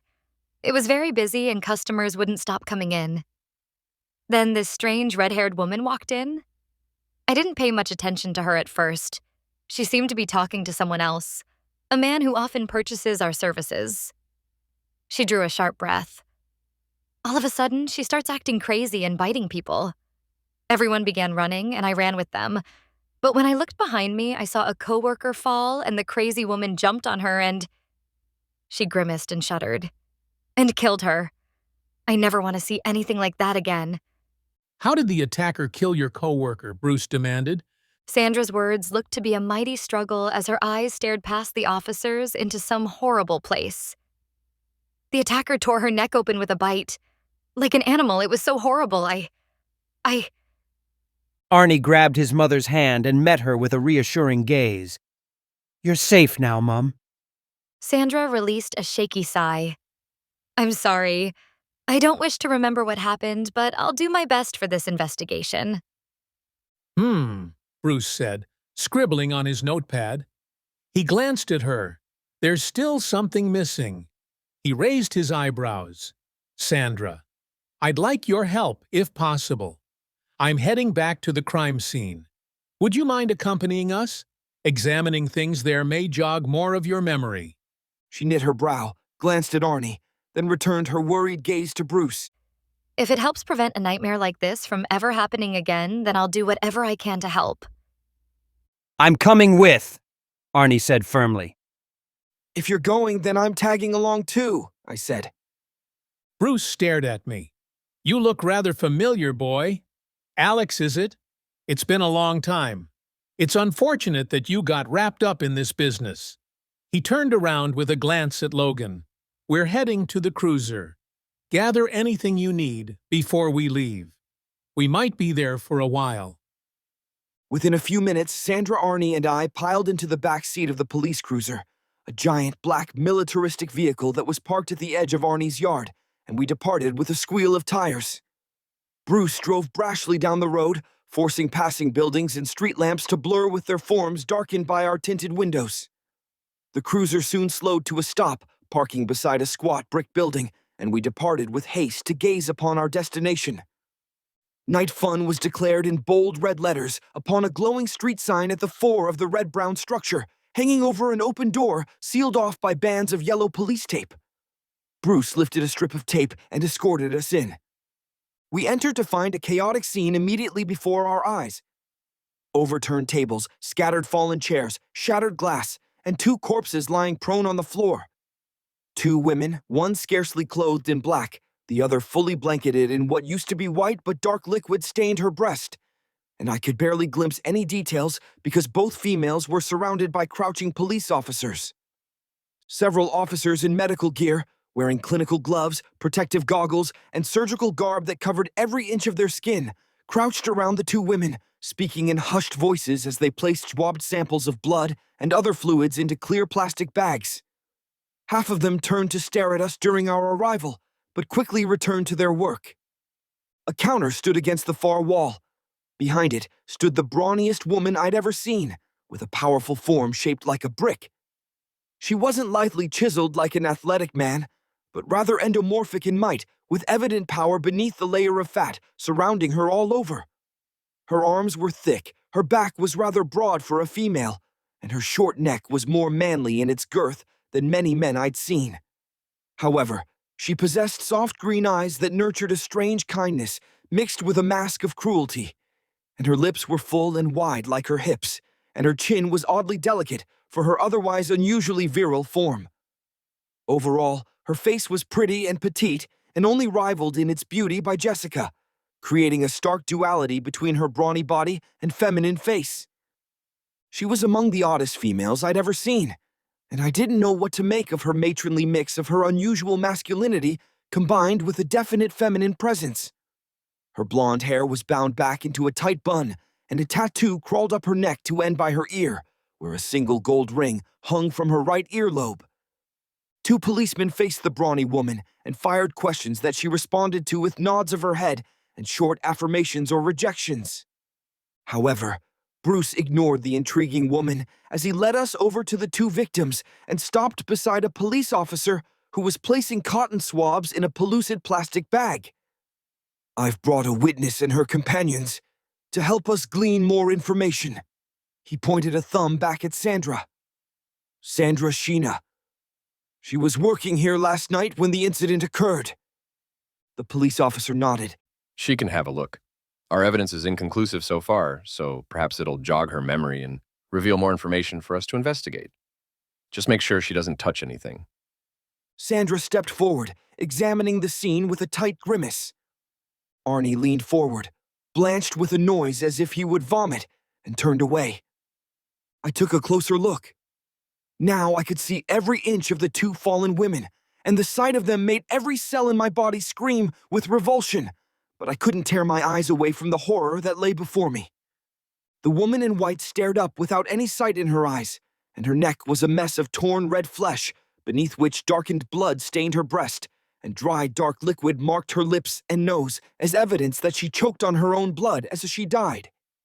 Her hands were stained similarly to tell a story that she likely held her hands to her neck to stem the bleeding, but succeeding was beyond her as she lost the liquid of life too quickly, and the dark pool that blemished the floor beneath her served as further evidence of this.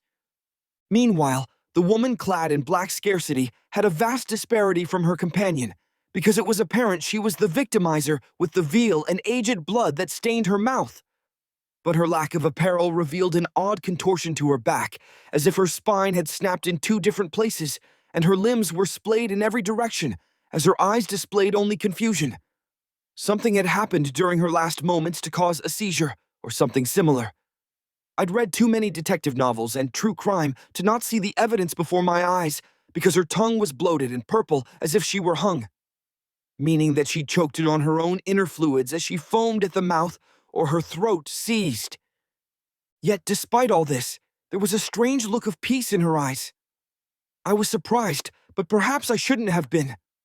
I knew from reading near-death experiences that the moment of death causes a feeling of liberation to often overwhelm the person. The moment when the pain of their demise finally fades and they see or hear something different before their eyes. This is what I saw reflected in her otherwise horrifying face. I grimaced. She must have truly suffered a horrible death to look so happy in the end. Sandra gasped and held a hand over her mouth as she stared at the woman in white.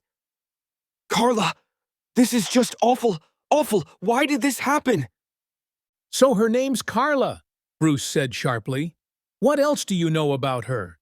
Do you think there was a reason for her attacker to target her? Did a grudge serve as motivation for this murder? No, Carla did nothing wrong to anyone, Sandra gasped, blinking back tears. Logan glanced at Bruce Asug. The attacker wasn't in her right mind, as we can see from this scene.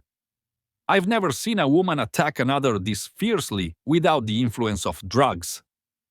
Drugs don't often manifest murderous intention, Bruce said. The malice needed to kill usually exists within the attacker already and is only amplified by mind-altering substances. Fair enough, Logan said, but I'm uncertain about what drug is strong enough to cause a berserk rampage like this. Most street drugs are designed to suit the user, not agitate them enough to rip someone's neck out. I need more information. He stared hard at Sandra. Was the aggressor a co-worker? No, I'd never seen her before, Sandra whispered. She must have worked somewhere. Pussycat Alley is our nearest competitor, but she may have been working with a freelancer. She grimaced. I have no idea what could have caused her to act like this. Bruce furrowed his brow. He glanced at the brawny woman behind the counter. Let's have a chat with your employer. She may be able to shed more light on this matter. He led us three up to the counter and placed a hand on one of the interrogating police officer's shoulders. The man stared at him with a question in his eyes. I'll be taking over from here, Ben, Bruce said. You've put in some good work. Hand over your notes, and I'll continue the investigation. Ben nodded and handed over his notepad. He and his partner raised a hand in farewell, then departed the brothel. Bruce examined the notepad in silence. Then his face tightened, and he tore off a page, crumpled it up, and shoved it in a pocket. Logan watched this without a word or a change in expression, as if this sudden destruction of evidence was to be expected. I frowned. Hey, didn't you say he put in good work? Why'd you crumple up his evidence? Bruce glared at me. He's a rookie and often comes to the wrong conclusions about things. Doesn't understand how things work around here. He turned to the woman. So, you're the owner of this brothel, Helga Oscar. Correct, Helga said. Her face seemed fixed into a permanent glare, but her natural prettiness made the expression look more sympathetic than sour, and only her powerful body gave her aggressive stare any potency. Bruce flashed his identification. I'm Bruce Quinn, Chief of Sienna City Police. I have a few questions for you. He leaned closer as he banished his wallet into his coat, and he towered over her. But despite his muscular form, I surmised that she had the advantage in weight. Bruce was muscular, but more lithe and lanky than bulky. And while even Helga's upper body didn't quite compare to him, the muscular mass concentrated from her waist down was enough to surpass the far taller sheriff's weight. What do you believe happened last night? Bruce demanded. I'm sure my grunts have received all the facts from you already, so I want to hear your theories based on your knowledge as the owner of Night Fun. She pursed her lips. Rumors say that there's a new drug on the street. She flared her eyes. People call it firecrack because it's like crack but makes your brain and entire body feel like they're on fire. She knit her brow. It's more addictive than anything I've ever seen. More dangerous, too. It's killing a lot of my girls. Bruce nodded, scrawling on his notepad. He raised his gaze from his writing to search Helga's eyes with more deliberation than an ophthalmologist. And he spoke his question with slow emphasis and at a low tone. Do you know who's dealing these drugs? Helga stared at him for a moment with almost a look of hesitation, then spoke with dismissive candor. Hell if I know. I sell sex, not drugs. She narrowed her eyes. But if you're looking for a lead, there's a man named Fernando who often frequents my brothel. He never asks for any of my girls, only lurks and speaks to a few acquaintances. And he watches everyone who enters and exits. If there's anyone you should keep an eye on, it's him. You'll recognize him by the red trench coat and fedora he always wears. I see, Bruce said. Thank you for the information. He shoved a hand inside his coat, produced a bundle of cash, and placed it on the counter. Here's for your troubles. Helga stared at the money, then met Bruce's gaze with suspicious eyes. Is this a bribe? No, it's compensation for the damages incurred during the attack, he replied. You have an important role in this city.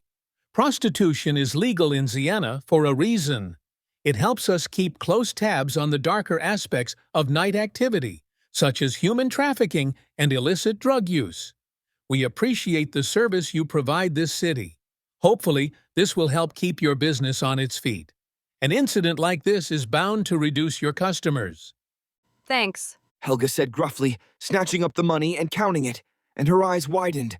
And I see the reason why, because I noticed that the bills were all 100 francs, meaning that thousands had to be contained within the otherwise modest bundle of cash. One more thing, Bruce said, as he stared hard at her. Anything that occurs regarding our police work is to remain strictly confidential. But I'm sure that is clear to you already, right? Right, Helga muttered slowly, narrowing her eyes as she met Bruce's glare. Bruce turned around. I've heard enough from here. The bigger picture is coming into focus. He walked for the exit, beckoning at us to follow. Let's go. We stepped outside with a hasty gust of wind greeting us suspiciously, searching our outfits with a probing breeze, and Bruce's coat billowed behind him like the tail of a cape as he stared out into the cityscape for a moment in complete silence. However, the quiet was only brief because a nearby voice shattered it. Two familiar police officers interrogated a man standing just ahead of Night Fun, with his hair a wild mess of brown and his beard not much better, and his ill-fitting clothes seemed unsuited for the weather. He wore a long-sleeved buttoned gray shirt and gray slacks, but his clothes were so loose that it was a wonder they didn't blow away in the wind. So Kevin, Ben began, the first police officer I recognized, but his tall, slightly pudgy partner was still a mystery. And he held a notepad as he questioned Kevin, making me wonder if he was used to his chief stealing his notes. He sighed and handed his pad to his partner with a reluctant weariness on his face, but persisted in repeating his question. Kevin, please explain to us one more time. What exactly happened last night? Give me a sec. Kevin grumbled as he pulled a cigarette from a pocket, lighted it, then exhaled a thick cloud of murk. Ben waved away the smoke with a grimace, and his partner coughed, and I pinched my nose because its odor was that strong as it wafted over. Whatever he was smoking had to be a blend of multiple shitty substances, because it stank worse than a trip to a public bathroom in a fast food restaurant. So, here's what went down, Kevin growled, staring intensely at Ben. I was sitting on my stool. I claimed that stool. It was mine because I sit there every night. And everyone knows not to mess with my property, because I may as well have wrote my name on that seat with how much I... Yes, we get it, Ben groaned. Please just continue your account. This hot broad walked straight up to me. Kevin gasped, emitting a puff of smoke. Damn, was she smoky? She was hotter than a barbecue gone horribly wrong. And hell, I thought it was my fucking lucky day. He chuckled. Literally, my fucking lucky day, cuz... Sure, we understand. Now continue, Ben prompted. Kevin shook his head sourly. Knowing my luck, I shouldn't have ever thought that. Of course, she ended up being one of those batshit crazy types. I seem to attract him like magnets. I wonder why, this one time... Stick to the story, Kevin, Ben said sharply. Right, sorry, Kevin said. He took a puff from his cigarette. As I was saying, this lady goes batshit crazy, foaming at the mouth and everything. She was a redhead, by the way. It's always those damn redheads. But I can't seem to ever get enough of them. Ben took a deep breath. Anyway, she ended up biting me, Kevin said. And not in a good way. I've been bitten by plenty of women. But she was deaf going for my jugular. And I'd have been a goner if I didn't have all my experience dealing with crazy bitches. He pulled his collar to the side and revealed a large pink welt on his shoulder. See, I poured some booze on it, but it still stings like a bitch. He released his collar, but it still hung somewhat askew as he continued. So I threw her off me, and she ended up going after some other broad. Tore her throat out. I haven't seen anything that bad since the last dogfight I watched. His eyes widened. Wait, those aren't legal. I was a kid at the time, and I was just a watcher. Don't arrest me for that. Ben sighed. Thank you for your time, sir. He glanced at his partner. We're going on break, Kyle. Kyle grinned. I'm hankering for some donuts. They began to stroll away. Ben, Bruce called out. Ben glanced over his shoulder. Be careful what you choose to look into, Bruce said. You might end up tumbling down a rabbit hole and never coming out. Ben scowled, then turned away. He stepped into his cruiser with Kyle slipping in the passenger seat and drove off. Bruce folded his arms over his chest and gazed at Sandra. I appreciate your help with the investigation. I'll drop you off at home, but if you need anything, don't hesitate to call our office number. I may not be able to respond, but my men will be glad to offer assistance. Sandra nodded. We got into the car, and he dropped us off. As we walked up to the front door, he called out to us, rolling down his window. You should keep off the streets tonight, he declared. We'll be patrolling the area, searching for this Fernando character. The situation could get dangerous. Thanks for the warning, Sandra said with a weary look in her eyes. He drove off. I glanced at Arnie. This is all so crazy. A mysterious, addictive drug that makes people fly into homicidal rages, and drug kingpins that lurk within our city. It's like there's something malicious going on behind the scenes of what seems to be a normal town. I'm heading inside, boys, Sandra said.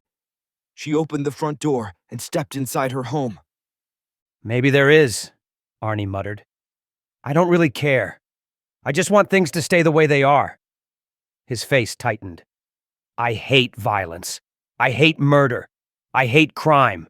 I thought we were safe here, but it looks like I was wrong. That's rough, I said. If you're worried, maybe you could move? Arnie shook his head.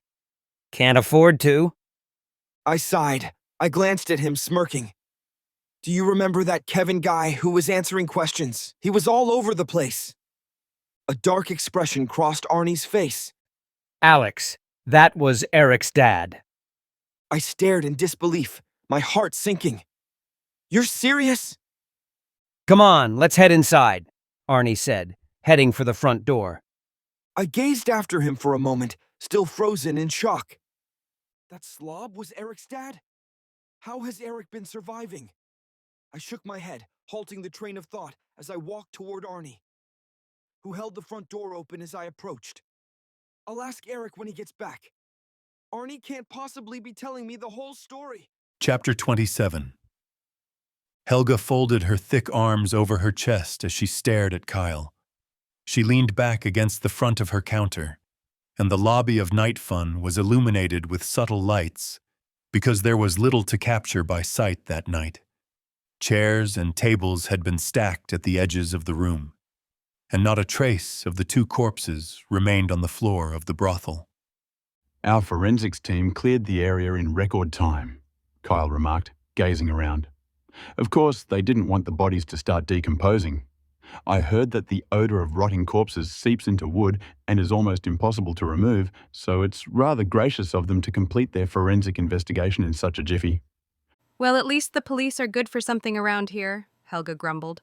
I can't count the number of times cops got so stoned in my bar that they had to be carried out. She smirked. How amusing it would be if they still wore their uniforms while off duty here. The police would never overcome the shame of the idiocy their members get up to when blind drunk. Kyle laughed.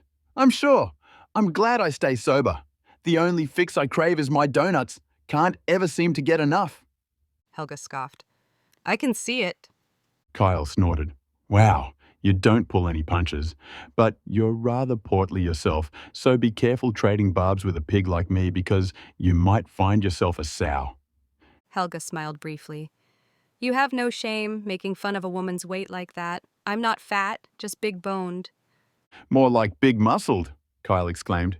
You should become a wrestler. With giant arms like that and your trunk of a neck. He drew a sharp breath and whistled as he noted Helga's glower. By God, you look 10 times more terrifying than my comment about your weight. He clucked his tongue. But you shouldn't be ashamed of your strength. When I called you portly, I meant you're like an unstoppable vessel docking at harbour. Take pride in your strength. It sets you apart from the rest of the dames, and I think it's neat. Helga tried to retain a frown, but it didn't last for long as a smile twitched on her face. If you respect my strength, then you ought to watch more of what you say. Kyle shrugged. Hey, I can't help flapping my trap. It's just in my nature to be candid about my beliefs. He chuckled. And you seem the same with how shameless you are with picking on a larger-than-life police officer like me. He raised a quizzical eyebrow. By the way, why do you dislike us police officers so much? I've done my best to not curdle your milk despite my yapping habit, and I don't think my pals in the force are that bad guys. They make fools of themselves sometimes, but I think their hearts are in the right place. Then you're blind, Helga growled. I don't dislike you, Kyle, but that's only because you're an outlier. Just about everyone in the force is more corrupt than any criminal they arrest. I'm not stupid. I've seen pigs distributing drugs and cooperating with the most vicious of thugs more times than I count on my fingers and toes. Kyle bit his lip. But that's just to set up drug busts, right? Working undercover to infiltrate criminal networks is standard practice for all police forces. That only serves as plausible deniability for their overt cooperation with drug lords, Helga snapped. I get it. You haven't been in the force long and probably grew up watching cops on TV be heroes and thought that was real. But nothing on television is real. There's always spin on whatever story is covered, so even if the cops were to commit murder, it would be portrayed as self-defense by news stations. Kyle let out a heavy sigh. I guess we must agree to disagree because I just can't see the world through those paranoid eyes of yours. Not everyone is plotting to hurt their fellow man for some petty gain. Your attack on police sounds personal. Has someone from the force wronged you in the past? Obviously, Helga growled. When you grow up like I did, there's nothing to be expected from police but cruel domination. I was raised on a farm by relatively shitty parents. They weren't the worst and weren't the best, but they sure as hell failed their only daughter. I was the last among 8 children, so I had 7 older brothers.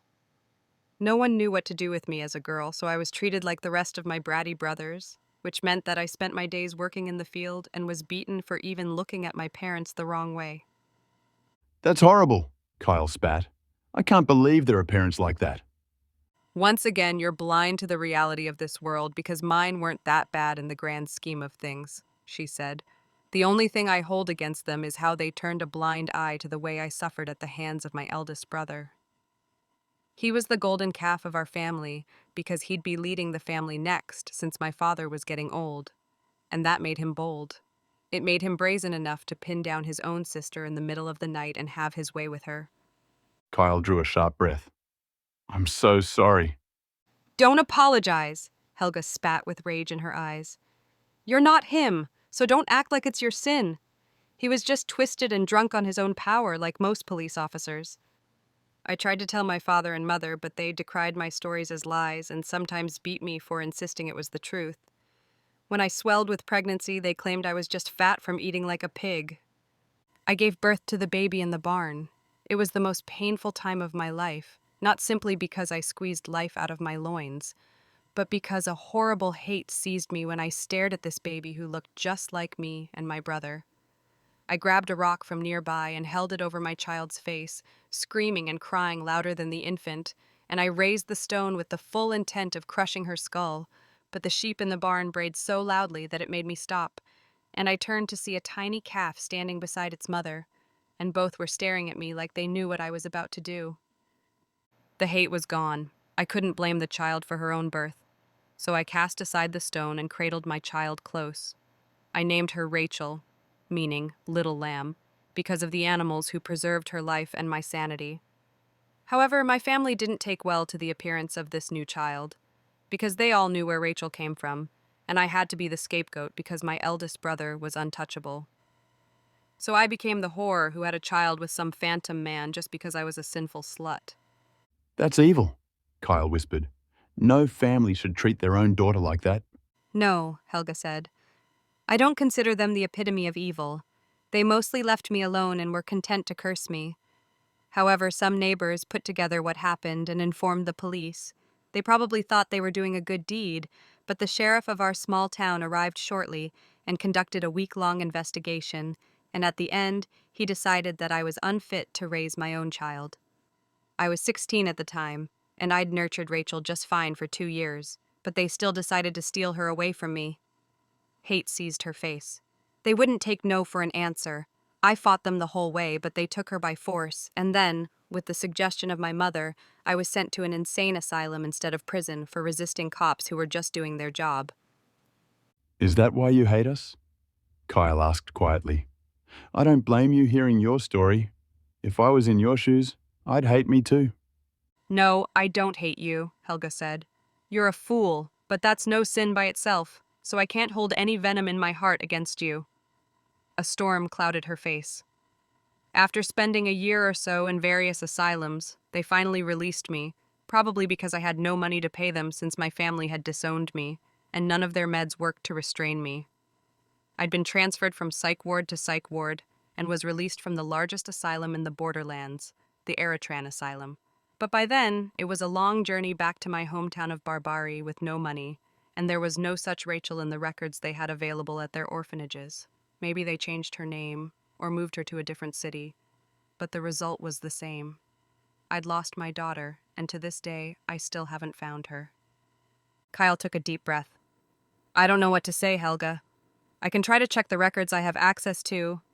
Don't bother, Kyle, Helga said sharply. I don't need you worrying over me. I already have enough to worry about with this cruddy business. My conscience doesn't need the weight of you toiling for my sake. Kyle frowned. I hope it's not an issue if I ask you this, but how did you get into the prostitution business? The fucking psych wards all came after me, demanding enough cash to build a library and fill every page of every book with a 20-franc bill, she growled. I don't know how it costs that much to feed and poison someone for 1 year. Half the meds they gave me made my head spin and stole my voice away, and apparently, all those meds cost a lot of money. Or maybe, all the quacks who lectured me demanded compensation for their noble service. Regardless, I'd be transferred from one prison to another if I didn't cough up the money, because debt evasion lands you in jail here. So I had to find a way to make money as fast as possible, but I had no skills aside from the strength I'd built up from my farm work in my youth. But it's not like I could become a professional fighter, because that's a man's sport, and besides, all my brothers were monstrously strong and very few of even them were successful with the sport. I had a stepbrother named Broly from the brief time my dad divorced my mother, married another woman, then divorced her too because he could switch wives like clothing, apparently. Anyway, only he had the kind of power needed to make it as a fighter. However, I noticed that pimps made a lot of money fast in this area. Maybe it's because relationships have all fallen to shit here for one reason or the other. But it was a hot market for cunning capitalists. All I needed was to grab a whore or two and use intimidation to keep her in line. Sure, I was a woman, but I channeled the same behavior I'd seen from my eldest brother, and it worked like magic. The girls on the street here are so desperate that all they want is food, a roof, and drugs. I managed to claim some rundown property because this building used to be a library, and I scared away all the other squatters to make it mine. She scowled. I doubt you'd consider that legal, so I'm probably running my mouth when I shouldn't. Kyle shook his head with a wry smile. I'd never come after you, Helga. If anyone's a criminal for running their mouth, it's me. Helga cracked a rueful smile. You're not even going to demand any bribes? Who trained you? The only bribe I need is that gorgeous smile of yours, Kyle said. A smile gleamed in Helga's eyes, so despite her meager grin not shifting an inch, the light of her face changed entirely. Oh, stop. You're going to make me blush, and then what would I do? I'm supposed to be a heartless pimp, not a swooning princess. She sighed and shook her head. Anyhow, I've been eating your time with my dreadful tale of my shitty life, so I'll wrap it up by saying that I made a name for myself in no time, and I'm still paying off the asylum fuckers who did nothing but fuck me over. But life isn't anywhere near as bad as it's been in the past. Her face fell and her voice dropped to a husky whisper.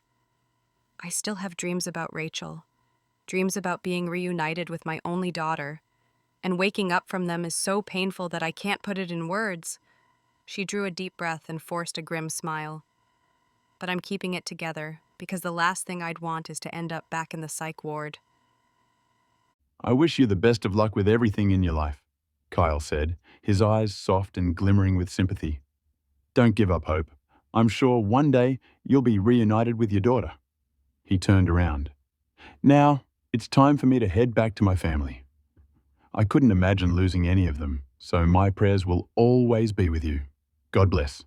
He strode for the exit, glanced back one last time at Helga with a somber but reassuring smile, then left and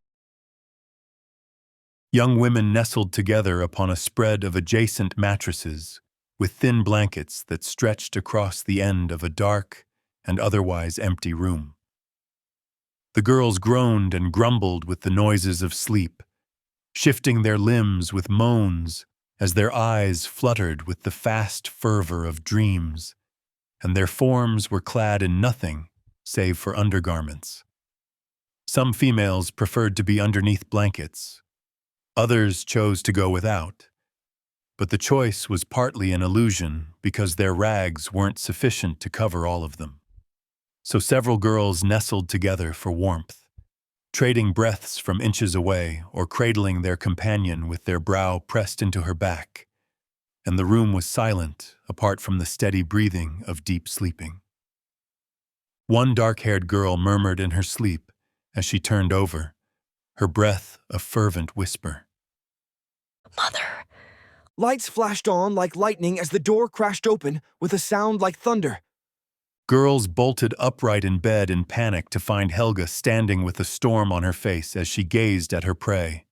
In her left hand, the pimp held her chosen weapon, a short, sturdy, dark stick that may have been plastic or metal.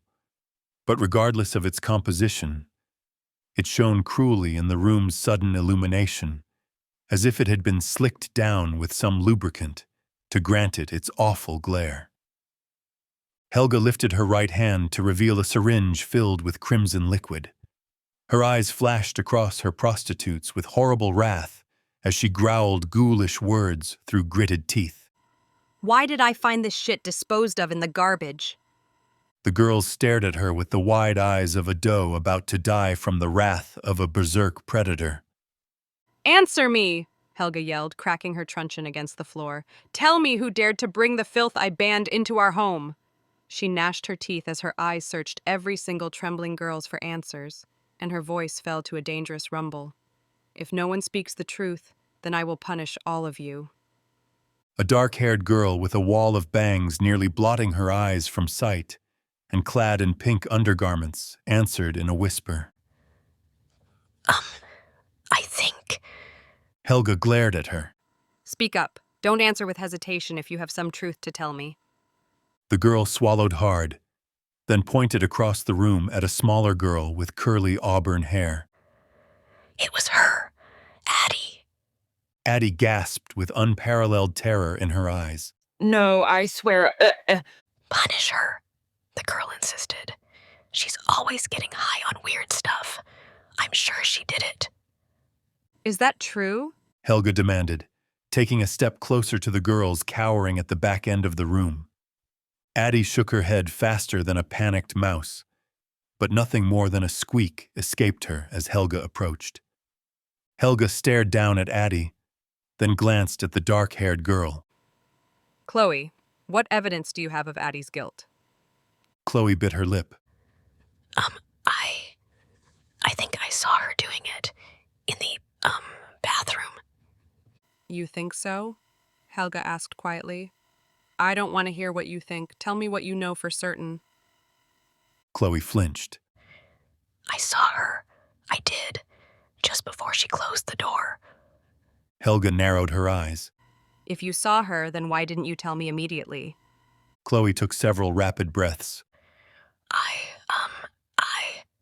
Helga cracked her truncheon against the ground with a sound like thunder. You're lying! Chloe stiffened as terror seized her face. This isn't firecrack, Helga growled, lifting the syringe in her hands. I put red wine in here, that's all. All I wanted to do was test your loyalty to me, but I see that all it takes is a little fear for the fibs to start fucking pouring out of your lying mouth. She curled her lip, baring her teeth as she tossed the syringe onto a mattress. No, please, Chloe pleaded. Silence! Helga roared, and she crossed the room in an instant with a handful of strides, then yanked Chloe up by an ear. Chloe shrieked. Please, I'm sorry. In a flash, Helga backhanded Chloe across the face, sending the girl sprawling to the mattress. Lying to me is unforgivable. You think you can just say sorry when you violated my trust? You should be glad that I'm not kicking you to the streets for this. All of you street tramps are lucky I take such good care of you despite how ungrateful you all are. You're nothing compared to the higher-end whores I employ, so you're all disposable to me, and you better never forget that. Chloe sobbed as she held her face, lying prostrate on the mattress. I'm sorry, I'm sorry, I'm sorry. She repeated her apologies as an endless broken record, but this only seemed to incense the bawd further. Do you truly think I'll forgive you if you cry and beg after betraying my trust? Helga growled. Who do you think I am, your mommy? With a snarl, she tore off Chloe's pink panties in a flash. It's time for your punishment. The girls all recoiled in horror, but none of them moved an inch. No one wished to be next for making the wrong move or so much as the incorrect breath. No, forgive me. Chloe whimpered, shuddering, panting as fear paralyzed her face into a frozen portrait of panic. Too late, Helga growled as she knelt behind the girl and seized her by a buttock. You shouldn't have lied to me. She snarled with her truncheon gripped tight just over Chloe's trembling rear, then thrust the baton hard. Every girl in the room grimaced and flinched, except for Addie, whose face was filled with triumphant rage and almost a smile as she watched her accuser suffer. Chloe shrieked as she rocked back and forth without an iota of control, as erratic contortions throttled her body from tailbone to nape, then resigned herself to the rape as she fell fully prostrate with an anguished sob. Unable to escape her tormentor, and with a mind so traumatized already that her consciousness didn't cease from shock, because she was used to being rocked and invaded as a trial of her daily existence. She lay there trembling and whimpering for a while, then began to smile as tears poured down her face. Always smile your beautiful smile, and everything will work out for you. That was the thought that flashed through her mind as she remembered what her mother had told her as a child.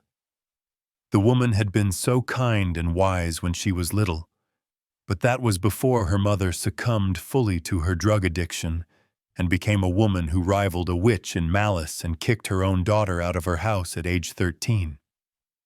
She doubted her mother still lived in that house after all these years, because during the time of her departure, the woman was falling apart even more than her crumbling hovel and springing leaks in her mind, worse than the constant flooding in their basement.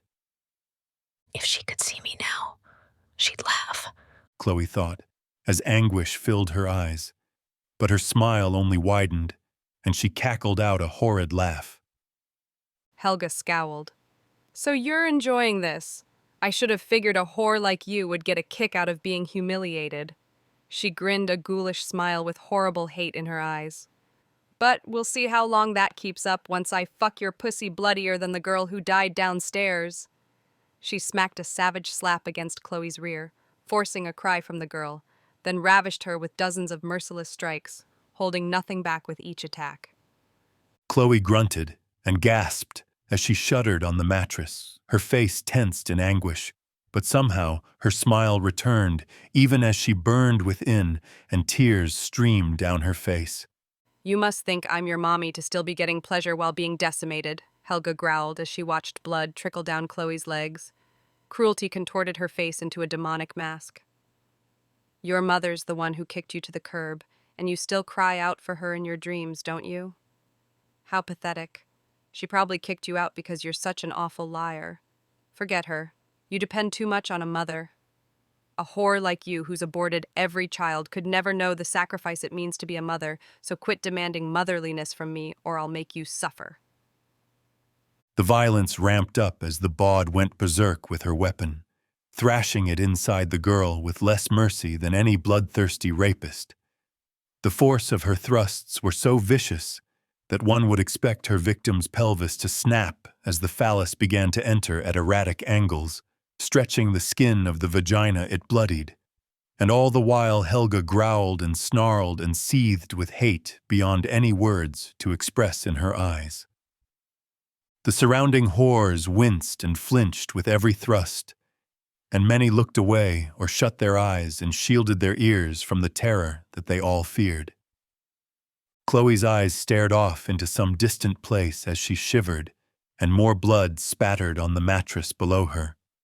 And memories flashed through her mind of her as a child, as her mother hugged her, bathed her, read to her, cooked for her, and walked with her as they held hands underneath a brilliant sun, and she mouthed words that no one could hear, and her voice suddenly rose like a siren as her eyes widened with a wave of overwhelming emotion.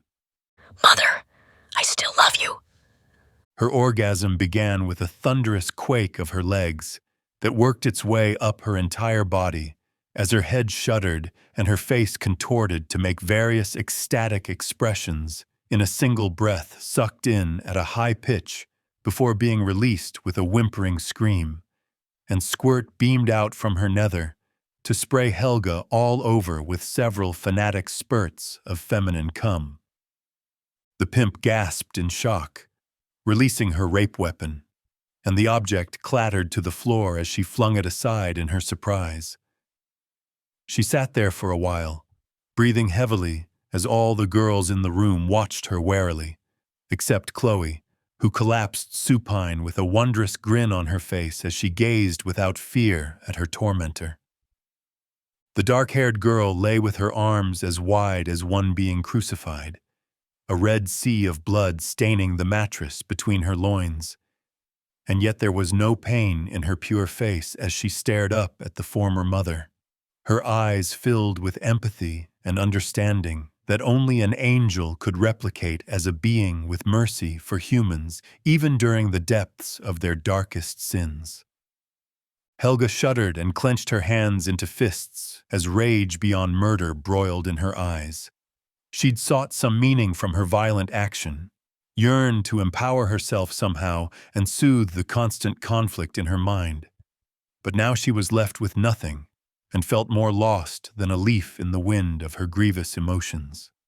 She stared at Chloe with unrestrained hate, her fists shaking with such fervor that anyone who spied her would be sure that she was about to brutalize the girl to death. But she took a sudden sharp breath as she gazed at the smiling girl, whose happiness reminded her of something. Despite everything, despite being a whore who'd lost all dignity and control over her life, despite suffering torment from the only one who provided for her survival, the girl's revival of the lower window into her soul clearly showed her beyond the plans of any cruel god or punishing pimp or life scripted to maximize her suffering, because her grin was as genuine as pure gold, and nothing portrayed the liberation of a soul better than a true smile. Helga leaned over the girl and seized her by the cheek, but her grasp wasn't fierce and her eyes weren't either, as she peered down into the mirror, into her own soul. She'd hurt this girl because she saw her as a shadow of something within her that she hated, and wished to crush that hope and love completely, because both emotions harmed her so terribly that she could scarcely bear it. Chloe stared up at her. Her brilliant brown eyes were beyond the veil of ordinary human experience, and she breathed more easily than a soft breeze, then blinked without any worry and smiled sagely at the lady who stared down at her. You're not my mother, but you are a mother. Helga said nothing, then kissed the girl on the brow and gazed at her. I can't apologize. I can't turn back when I've walked this path for so long that words will never heal wounds. My daughter would be disappointed in what I've become. But at the very least, you taught me something with that beautiful smile of yours. Hope, it never dies, and true love only grows stronger with pain. Chapter 28. Ben stepped into a room and shut the door behind him. Bruce watched him enter from his vantage behind a large desk, his elbows propped up on its surface with his chin resting on his knuckles. A paned window behind him revealed nothing outside because only black awaited beyond him, and the room's sole light bulb upon the ceiling provided poor lighting to cast harsh shadows across the sheriff's face. His voice was quiet, but commanding. Have a seat. Ben sat in a chair before his chief with a grim, questioning look, but said nothing. I've called you here to my office to discuss an important decision, Bruce said. We've cornered the location of Fernando Marquez, the dealer suspected of distributing red cocaine. He narrowed his eyes. That's the term we've chosen for the new dangerous drug on the streets. I've assembled a team of our best officers to storm Fernando's drug den. Why you're here is because I want you in on the raid. Ben grimaced. This could end in a firefight. I know that I'm supposed to be ready to lay down my life for this job, but my wife's birthday is tomorrow. He closed his eyes and sighed. Well, I told her and the kids that I love them this morning, like I always do. His gaze hardened with resolve. I'm in. Bruce smiled slightly. I admire your dedication, Ben, but we'll just be walking in after the compound is cleared. There's no need for you to worry about losing your life. Ben exhaled. That's a relief. He chuckled nervously. Zoe said she'd kill me if I ever died on the job. Well, I'm glad to hear that you've accepted, Bruce said, letting his gaze drift away, even though I would have forced you to come along anyway. He met Ben's eyes with a bemused look. A rookie like you needs all the promotion opportunities he can get. A drug bust like this will be perfect. I couldn't allow you to miss out in good conscience. Well, thanks, Chief, Ben said, raising an eyebrow. Bruce stood up. Let's go. My team's already in the area, waiting for me to give the order. Bruce drove his cruiser down the noir streets of the night, with Ben sitting shotgun. Street lamps blurred into one continual chain of light as they whizzed by in darkened windows. Why haven't you turned on your sirens? Ben asked. This is why you're still a rookie, Bruce replied. This is a raid. We don't want to give them advance notice of our presence. My team's parked in several different locations near the den. Now that I gave the order, they're all converging on the strike location. You're right, Chief, Ben said. He shook his head. Damn, how could I be so thick-headed? Maybe you shouldn't promote me after this. I still have a lot to learn. Bruce brought his car to a screeching halt. We're here. The two exited the vehicle in a blink. A two-story brick building stood just ahead, with its scant windows boarded over by planks of wood. Bruce pulled out a walkie-talkie. All units, move in. Black-clad men emerged from the surrounding area like cockroaches out of rot, sprinting out of alleyways, leaping from bushes, throwing ropes out of windows and sliding down. They all converged on the turmeric structure like a swarm of ants. A man ran up to the front door and unleashed a powerful kick, knocking it down. Police, put your hands in the air. The black-clad men filtered into the building, pointing assault rifles ahead. Bruce yawned, covering his mouth. He glanced at Ben, whose face was taut with anxiety. Now we just wait for them to clean up. How can you be so relaxed about it? Ben asked. My adrenaline's pumping, and I'm not even in the building. Staying calm's part of the job, Bruce responded. I'm sure you learned that in the first week at the police academy. A man's panicked voice filled the air. I surrender. Don't shoot. To be completely honest, it's because I've taken part in so many, Bruce said. After seeing it so many times, it gets boring. That's just human nature. Eventually, old stuff just doesn't do it for you anymore. They stood in silence for several moments. Then a voice crackled through Bruce's walkie-talkie. We've cleared the compound. All suspects have surrendered. Bruce held the walkie-talkie to his mouth. Affirmative. He lowered it and glanced at Ben. Let's go. He led the way, stepping over the fallen door. They entered a mostly empty room with the only furniture of significance being a tattered couch and a half-capsized drawer. A staircase stood before them. Bruce strode up it, beckoning at Ben to follow. The two emerged in the center of a room filled with drawers and cabinets. Policemen filled the perimeter, pointing their guns at men who lay face down on the floor with their hands folded behind their backs. Excellent work, Bruce said, gazing around the room. We've really done it this time. He walked up to a man in a red trench coat who sat on his knees with his hands atop his fedora and a pair of policemen pointing their guns at his head. He crouched, gazing into the man's frightened eyes. You must be Fernando Marquez, the drug kingpin of this area. He smiled thinly. How the mighty fall!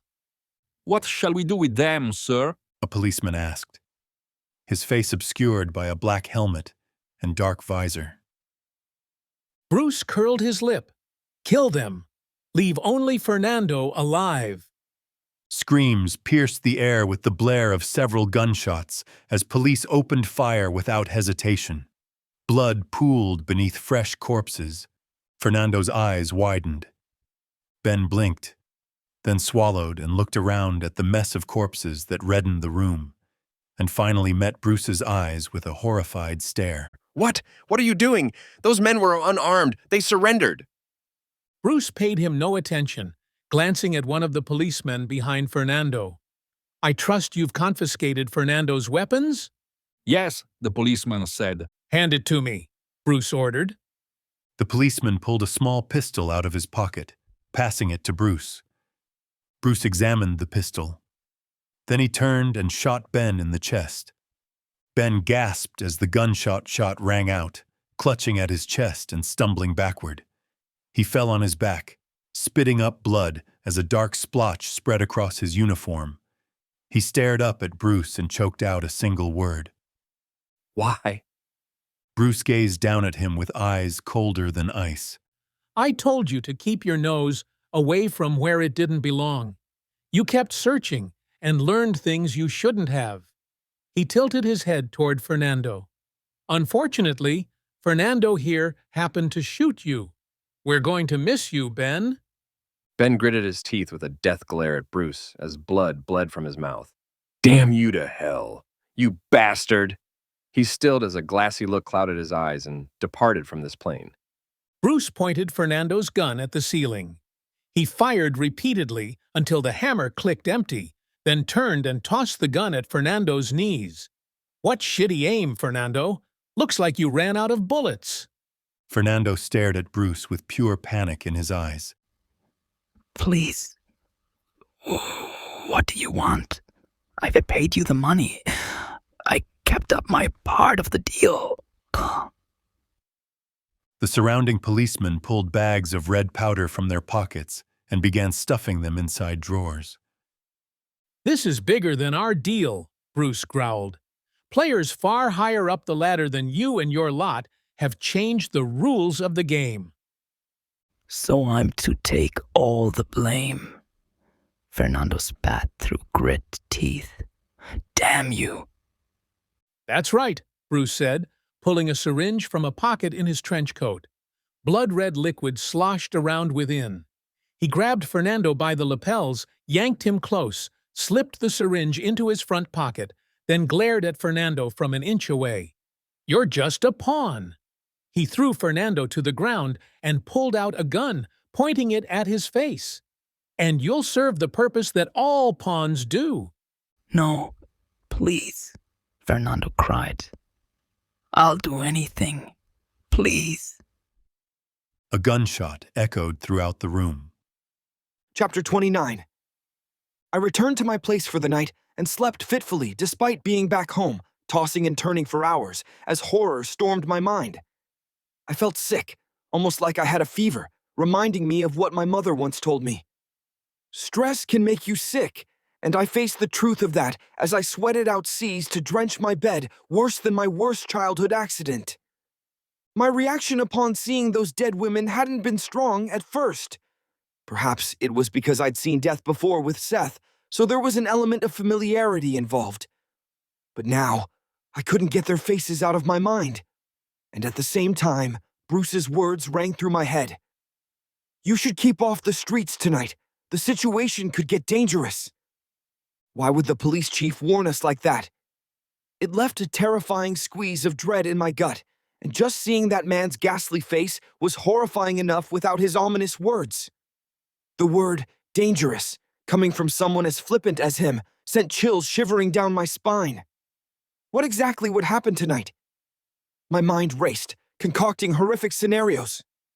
Massive shootouts between drug cartels and police, rioting and looting, and chaos tearing through usually safe neighborhoods. Eventually, I managed to drift off. The next morning, I headed over to Arnie's right after eating breakfast.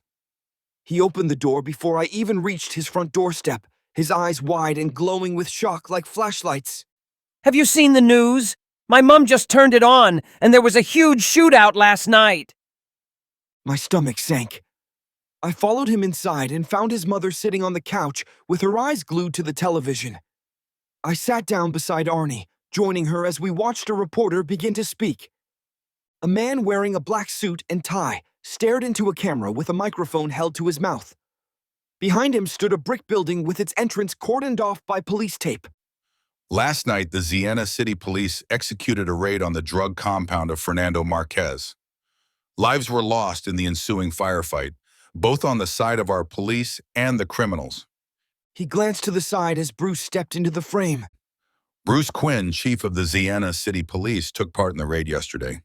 He turned to Bruce, pointing the microphone at him. "Bruce, what exactly went down last night?" Bruce nodded as his mouth twitched into what appeared to be a grim smile. "We've been keeping tabs on Fernando for a while in hopes of locating his drug den. Tonight, we finally located it and executed a raid. Unfortunately, those drug dealers refused to surrender. They decided to go down fighting, likely because they were afraid of the consequences of being caught with red cocaine. We're using that term to refer to the new deadly drug sweeping through our streets. It's known on the streets as firecrack." He pressed his lips together. "During the raid, we lost one of our best officers. Ben Haley died fighting, taking Fernando down with him." He closed his eyes, took a deep breath, then stared at the camera with a weary, remorseful gaze. "My deepest condolences to his wife, Zoe, and to Kyle, his partner. For his children, if they're watching this, your father died bravely, fighting for the sake of this city." "Truly a tragedy," the reporter said, speaking into the microphone. "This sad chapter hopefully marks the end of the dastardly drug reign within the Eastern District of Siena City, which has claimed the lives of countless victims." Hubert Higgins, Siena City News, signing off. Sandra turned off the TV with a remote. She glanced at us with a mournful glimmer in her eyes and a tad tremble in her voice. "We met with the police officer who died. Just yesterday we saw him, and now this. How horrible for his kids and wife." Arnie nodded grimly. "That's what these criminals do. Kill without any remorse, taking the lives of the most precious. I'm just glad we have the police to protect us." "I guess it's all over now," I said. "They got rid of the drug kingpin, right?" "I think I'll start going back to work," Sandra said. You're sure? Arnie questioned with a note of concern in his voice. Ben sacrificed himself so people could go about their lives feeling safe, she replied. I think it'd be ungrateful if I continued to cower here. Arnie pressed his lips together. Just be careful, Mom. I glanced at Arnie. Now that everything's settled, do you want to go anywhere? We could head down to the courts and play some basketball? Sure, Arnie said. We walked to our school. The courts there remained open during the summer, allowing us to play tennis or basketball whenever we wished. The school's sports facility was simply the best in the area, containing a multitude of fenced-off enclosures where we could play as long as we wanted. We never had to worry about someone else waiting to use a court, since our school possessed so many. But as we strode toward a basketball court, I glanced at Arnie and noted something peculiar. His eyes had a reddish tinge to them, as if he'd been crying. Dude, your eyes are red, I remarked. Yeah, he muttered, rubbing his eyes. I slept awful last night. I think it's all the stress over what's been going on. Same, I said. I looked at the court, spying two forms moving behind its fence. Two boys were playing basketball. One possessed cherry-colored hair, a face full of freckles, and a pointy nose. His build was small but tightly muscled, his calves bulging as he leapt at the hoop, dunking on his friend.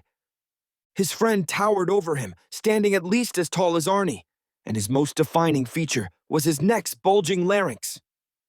Looks like some people are already here, Arnie said. We could go to another court. Or we can play with them, I said, stepping into the court. Hey, do you two want to play some basketball with us? The red-haired boy stopped dribbling and glanced at us. I'm Alex, I said. I pointed at Arnie. This is my friend, Arnie. He glanced at Arnie. Dang, your pal's just as tall as Trey. This could be interesting. He pointed a thumb back at himself. The name's Dean. He pointed at his friend. The tall chump here's named Trey. Hey, Trey exclaimed. Chump, really? 'Cause you're trash at basketball, Dean said. But you're tall, so it doesn't matter. I tossed my ball to the side. We can use your ball. I walked up to him, Arnie tailing behind. You ready? You bet, Dean said, dribbling his basketball. He burst toward me. I raised my arms, trying to block his approach. He spun around and passed the ball to Trey. Then, he blazed past me.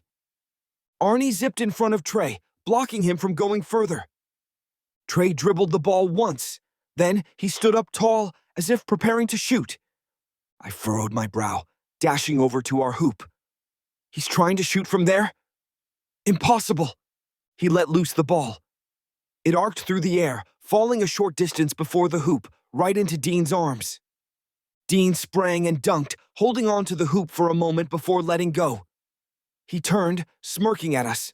Come on, that was too easy. Arnie frowned.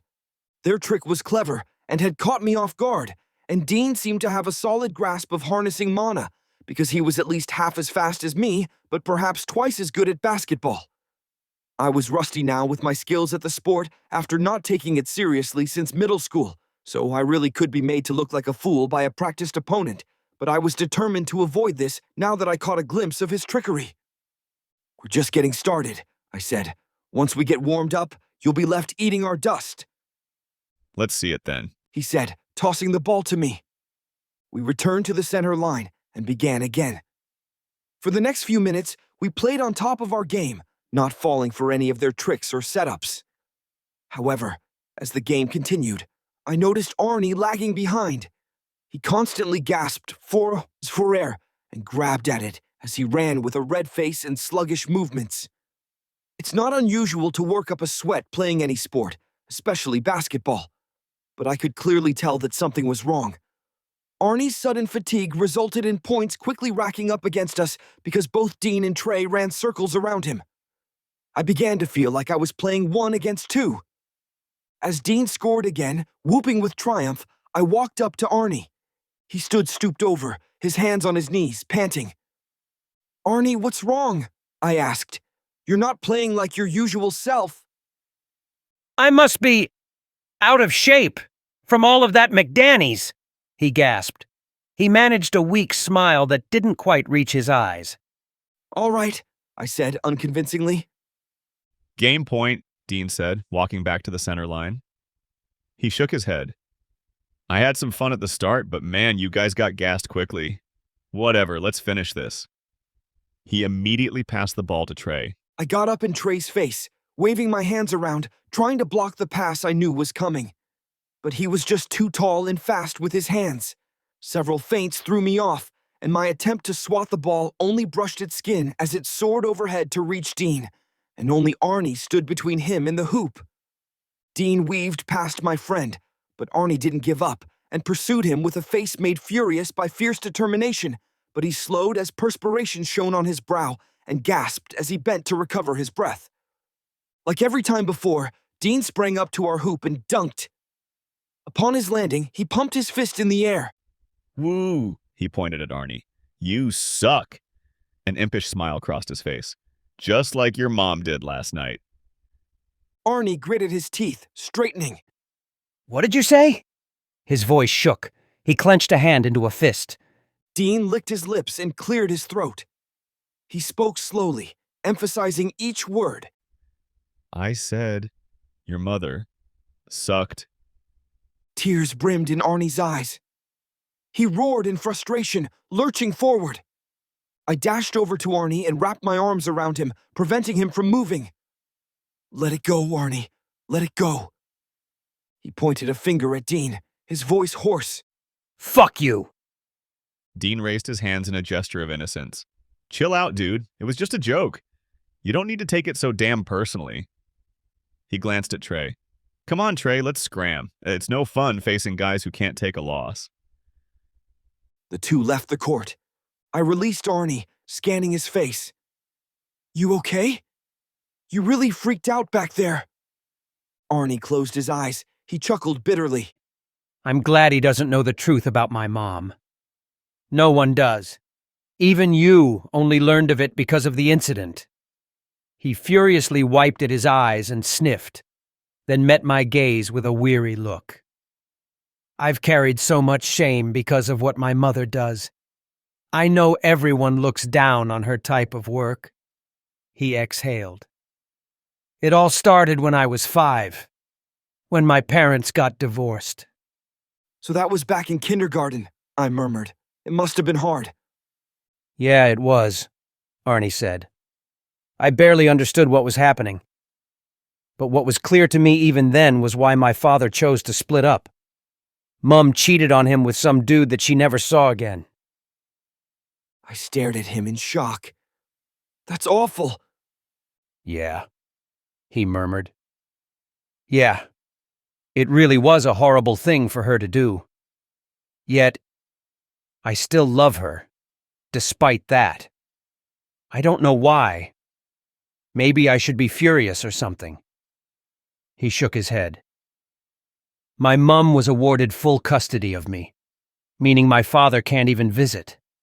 She doesn't want him to visit. She hates him. He pressed his lips together. I think she still feels guilty about what happened, but is taking it out on him. What happened after? I asked. How'd your mom end up working at Night Fun? He chewed his lip. Maybe that's part of her guilt, too. I reckon she could have found work as a grocer or something. But Night Fun pays well, a lot more than she'd make as a clerk. He shrugged. I try not to think about it too often. Life feels pretty bad if you think about its bad side too much. That's rough, dude, I said. I didn't know you were going through all that. He smiled slightly. Don't worry about it. I'm just going through a rough patch with all that's happened. I'll be back at my best in no time. He walked past me and picked up the basketball. Let's head back. I'm done with basketball, but I'm up for some tennis. Sure, I said, following him. We returned to his house. In his kitchen, we found a plate of freshly baked cookies on the table with an adhesive note plastered nearby. For Arnie and his friend, it read. I felt a bit peeved that Sandra forgot my name so quickly, but brushed it off as we began eating them and washed them down with sweet succulent milk. Ready to play some tennis? I asked, placing the now empty dish in the sink. Arnie stood up from his chair as an odd look of anxiety seized his face. Just give me a sec. I'll be right down. He left the room and headed down the hallway. I wondered what he needed. The tennis racket sat in the garage, so it couldn't be those. I didn't ponder on it for long because he returned within a minute with a smile glowing upon his face. I'm ready, he said. Today's the day I'll finally beat you at tennis. We headed downstairs, retrieved the rackets from his garage, then we left and made our way back to the courts. Arnie practically skipped the whole way, every trace of his fatigue from earlier gone. As we entered the court, he made a strange remark.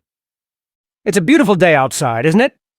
It would be an ordinary statement if not for the way he spoke it, with his voice steadily rising in pitch throughout the sentence to end with a shrill crescendo. I gave him a bewildered look. Dude, what was that? Must have been a voice crack, he replied, smiling. He chuckled. It's always so funny when those happen. He jogged over to a net and hopped over it, turning and facing me. Come on, let's play! I'm roaring to go! All right, I said. I walked up and performed a stellar serve, sending the ball into the bottom left corner of his zone. He sprung upon it instantly and returned it. I missed the ball on its return. It rolled to a stop against the fence. I stared at Arnie in disbelief. That was amazing. I've never seen you move like that. Then you better watch out, he cried. I'm just getting started. His words rang true as the game progressed. He only seemed to speed up as we completed sets, not betraying the slightest evidence of fatigue. He never failed to return a serve, and his own serves were viciously quick and accurate. Game point! Arnie cried out, throwing the ball high before smashing it over the net. I lunged at it, missing by inches. Dang, guess you won. Arnie tossed his racket to the ground, pumping his fists in victory. I won! Yay, I won! I stared in dismay at his remarkably childish celebration. Yeah, you don't have to rub it in. A wild light gleamed in his eyes. I won! I really did! He doubled over laughing. What's so funny? I asked, giving him a look of confusion. His laughs echoed strangely throughout the court, sounding more like shrill shrieks than joyful laughter. Ha ha ha ha ha ha! He continued cackling, tears of mirth streaming down his face. Arnie? I questioned in concern, stepping closer. Ha! He shrieked, red veins bulging in his eyes. He fell to his knees, continuing to laugh. His cackles morphed into a fit of coughing as he clutched at his breast, and he squeezed his chest, wheezing for air with frantic fear in his eyes. Fuck! His body trembled as another laugh forced itself out of his lips. Arnie! I cried, dropping my racket and running over to him. You okay? What's going on? He laughed, then sucked in several rapid breaths. I've been taking a lot of Lurida the past few days, especially after the incident. 5, 10, 15 times the recommended dose. He covered his mouth, stifling a cackle, then lowered a shaking hand and smashed it against the ground. Damn it! Do you want to see your doctor? I asked, tripping over my words with a tongue that felt as dry as sandpaper, as the cookies in my gut curdled so terribly that I feared they'd come up. He knows, he said. I run through my prescription far earlier than it's supposed to last. He just prescribes me more every time. He knows what's going on but doesn't say anything because he gets paid with every prescription. Did you tell your mom about this? I asked. She's the one who takes me to get my prescriptions, he said. She never says a word about it, but she knows too. Shit, man, I said, sitting down beside Arnie. I pressed my hands against my eyes. Shit. I'll be fine, Arnie said. I just have to cut back. Don't worry about me. I cut meat out of my diet, and I can do the same with Lurida. I stared at him. I'm worried, man. I've never seen you like this before. It's scaring the hell out of me. I said I'll be fine, Arnie snapped. He breathed heavily, then stood and snatched up his racket. That's enough for today. I'm going home, Alex. I watched Arnie walk away and his form shrink in the distance, but as I gazed after my best friend, a familiar emotion gripped me, and this time, I recognized what it was. Fear. Chapter 30. Following the announcement of their punishment, Gwendolyn spent her days confined within her room, unable to even enter the corridor outside.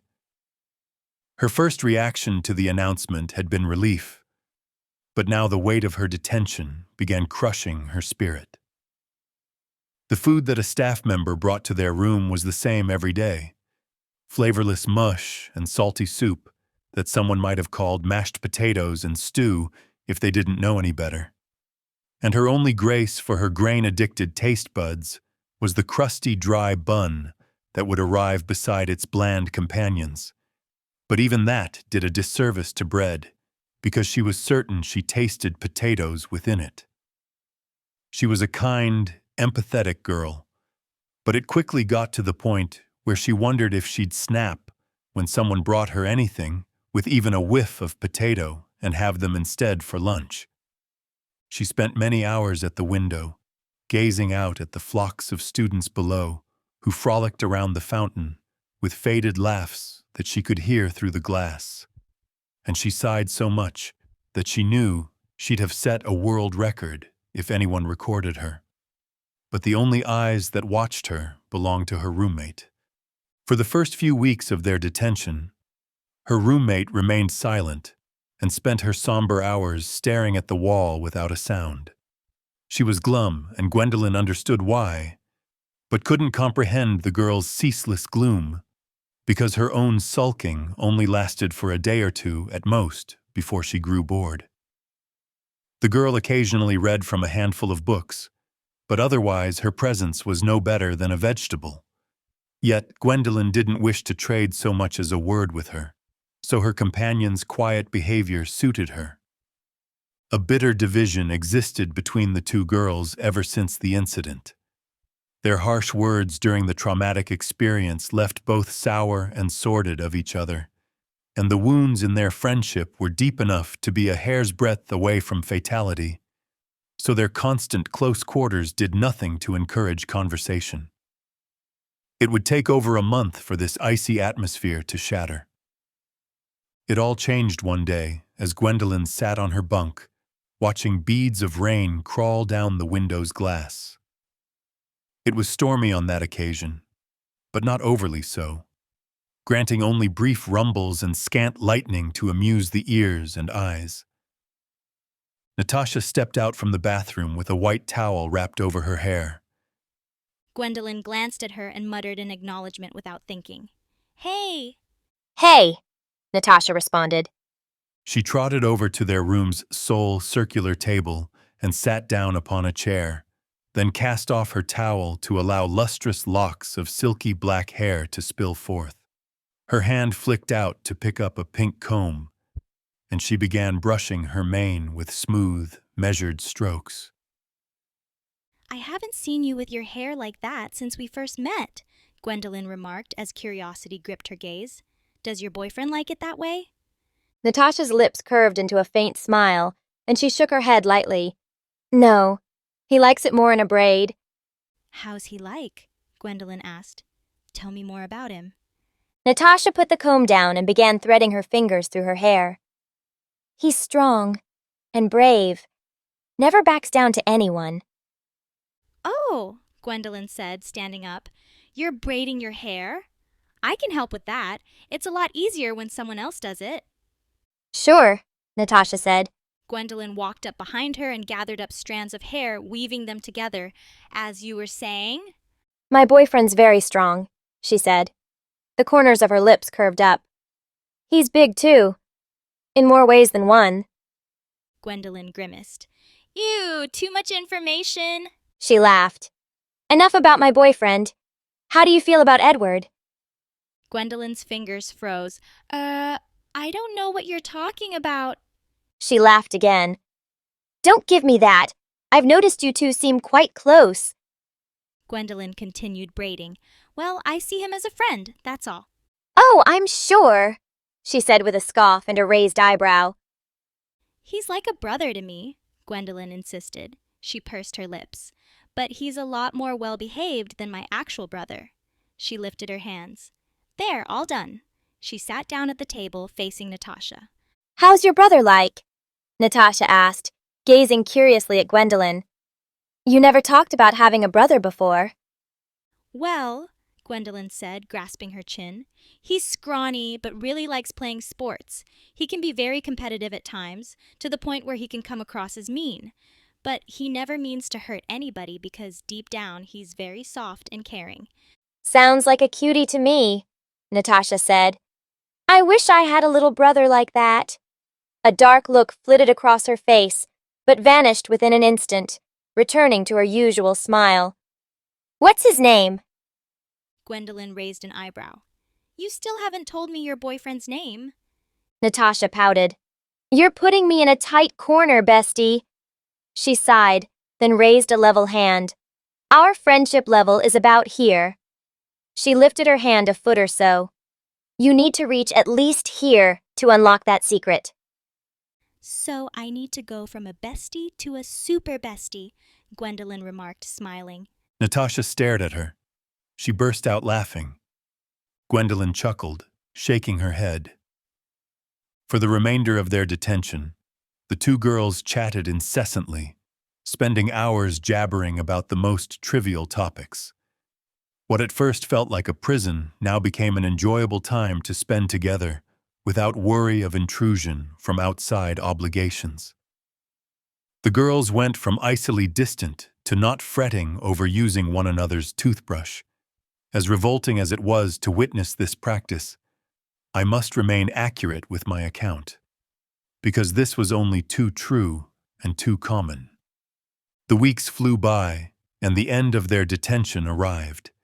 But its arrival was met with a sour sort of surprise, because both girls knew they'd miss their endless empty time to chat and gossip and be girly without the worry of responsibilities. Gwendolyn sat up in her bed, yawning as she gazed out the window and witnessed the rising sun.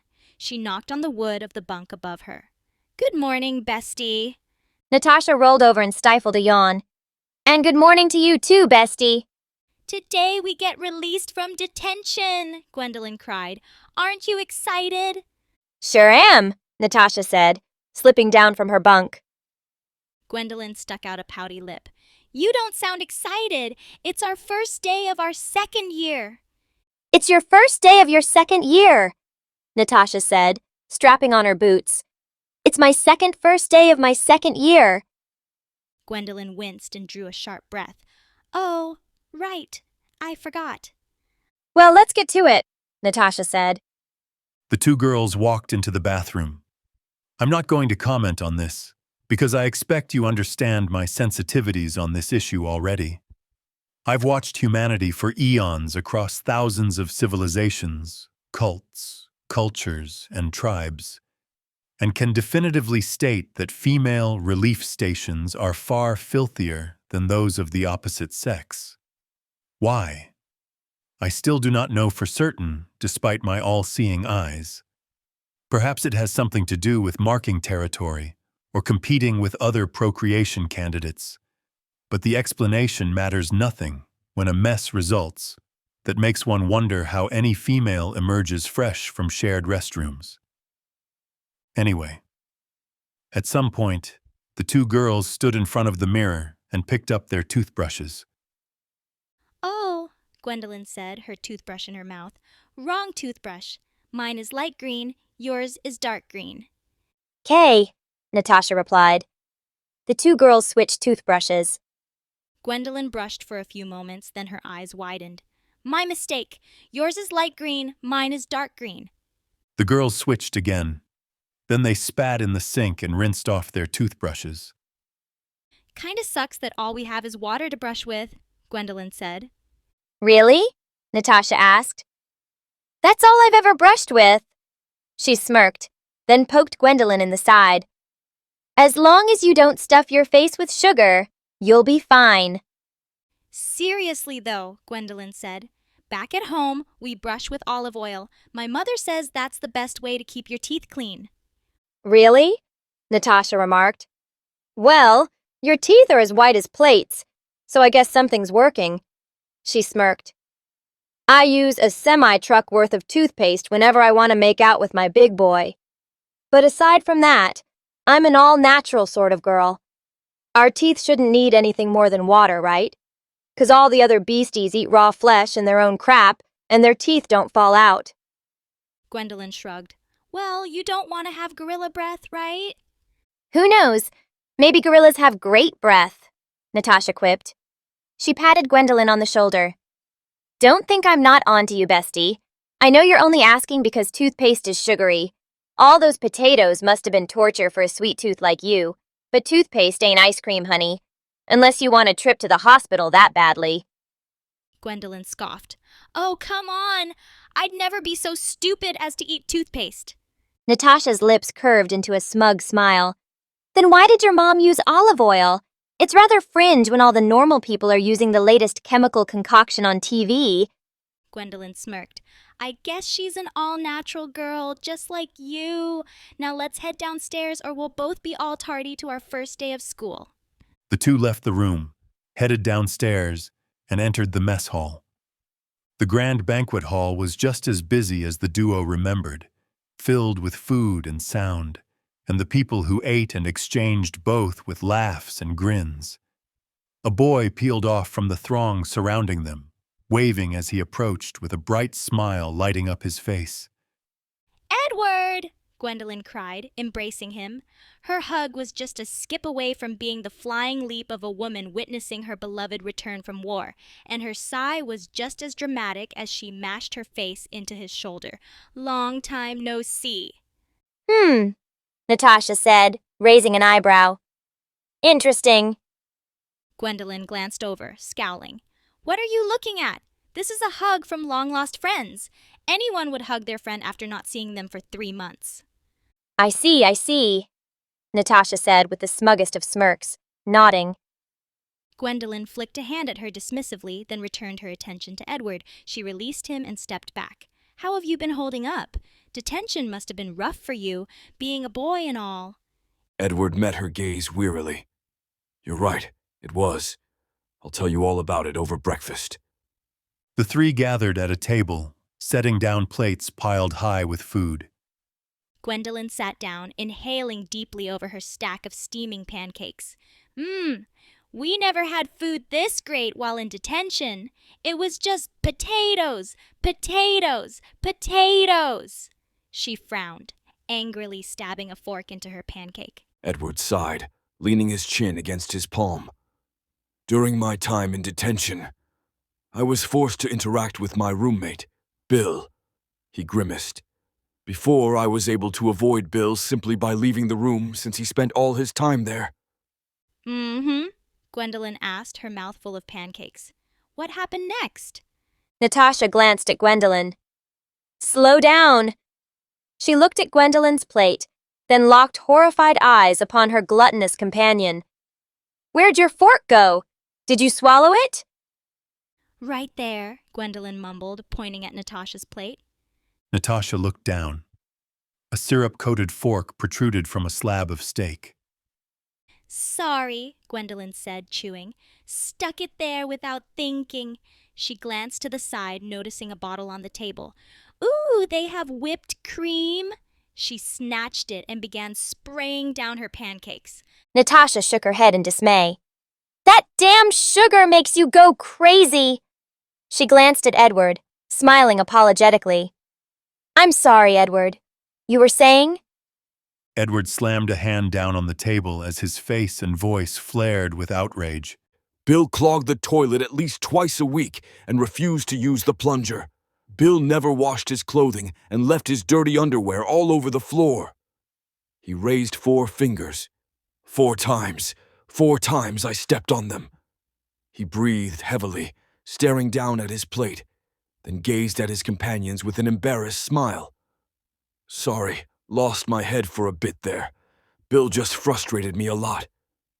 Gwendolyn stood up, raising a fist with syrup and cream coating her lips. Hey, Bill, if you're listening, pick up your underwear. Get your act together. You're not a baby anymore. Students glanced at Gwendolyn with looks of confusion flashing across their faces. Ah! A rotund boy cried out, standing up from a table and running. He buried his face in his hands, sobbing as he left the mess hall. Edward slapped a hand to his face, covering his eyes in shame. Bill's also very sensitive, so it's hard to tell him these things. Sit down, Natasha hissed, tugging at Gwendolyn's arm. Gwendolyn sat down. I hope that helped. She sprayed more whipped cream on her pancakes. No, it didn't, Natasha exclaimed.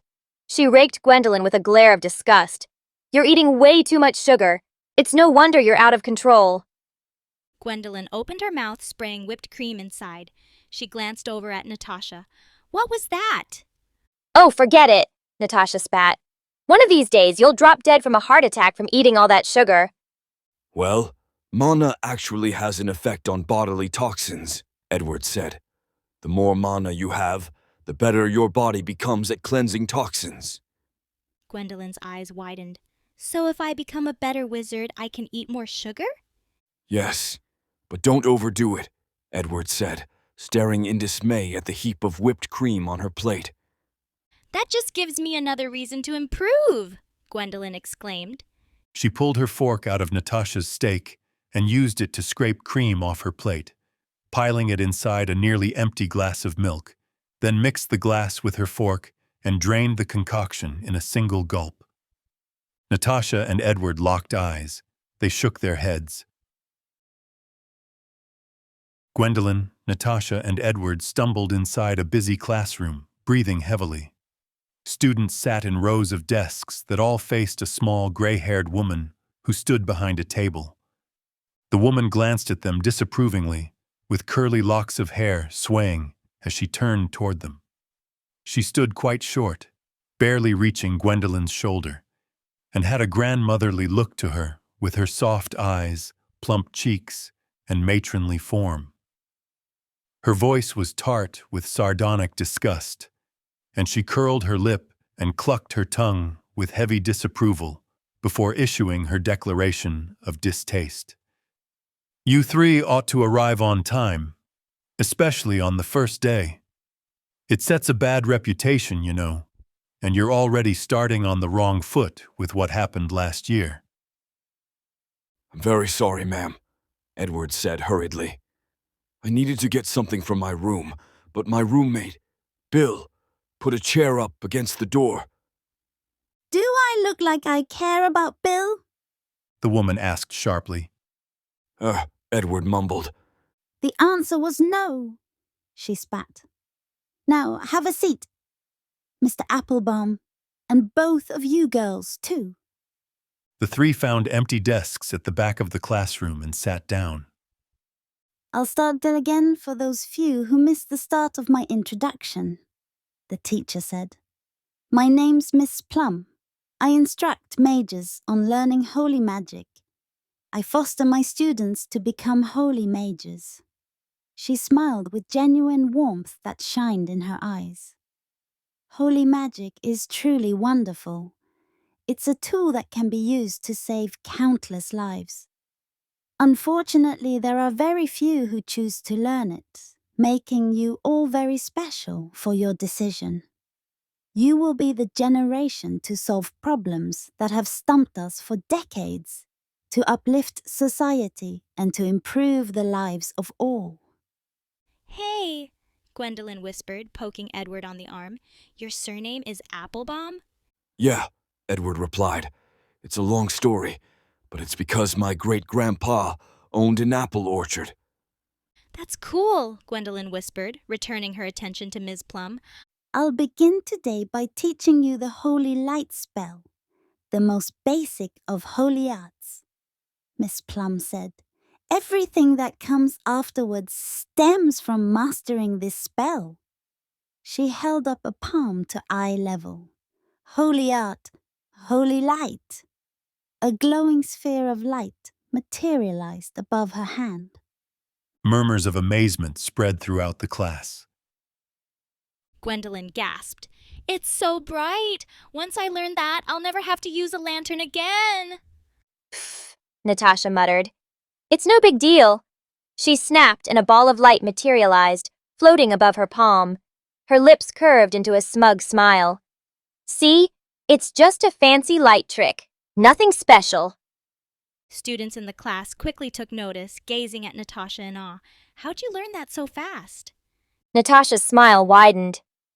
Watch this. She lifted the sphere of light to her mouth, then tilted her head back and dropped it inside. Ms. Plum scowled. Gasps filled the air as students stared in shock. Edward and Gwendolyn watched in alarm, looks of disbelief on their faces. Natasha grimaced. She coughed, beating a fist against her chest, then shook her head as her smile returned. A bit rough on the way down. Miss Plum strode over to Natasha, with a fierce face filled with contempt. Poor choices, Nancy. You're making poor choices, just like last year. She stopped beside Natasha's desk, folding her arms over her chest. You don't show any respect for the holy arts. This is why you didn't pass last year. You're driven by impatience to master them. Certain personalities struggle to master holy magic, and what I've witnessed from you is exemplary of that. Reflect on that, Nancy. Natasha scowled. She returned to the front of the classroom. I'll have you all start practicing the holy light spell. By the end of the week, I expect everyone to have mastered it. Holy light! Gwendolyn cried, holding out a palm. She stood before Ms. Plum, who watched anxiously from behind her table. The two stood alone in the classroom, and the area was silent apart from the ticking of a clock. Ms. Plum bit her lip as Gwendolyn's palm began to glow. Keep at it. You've almost got it. Gwendolyn gritted her teeth as beads of sweat poured down her face. An orb of light seemed to be forming above her palm, but it kept flickering in and out of existence.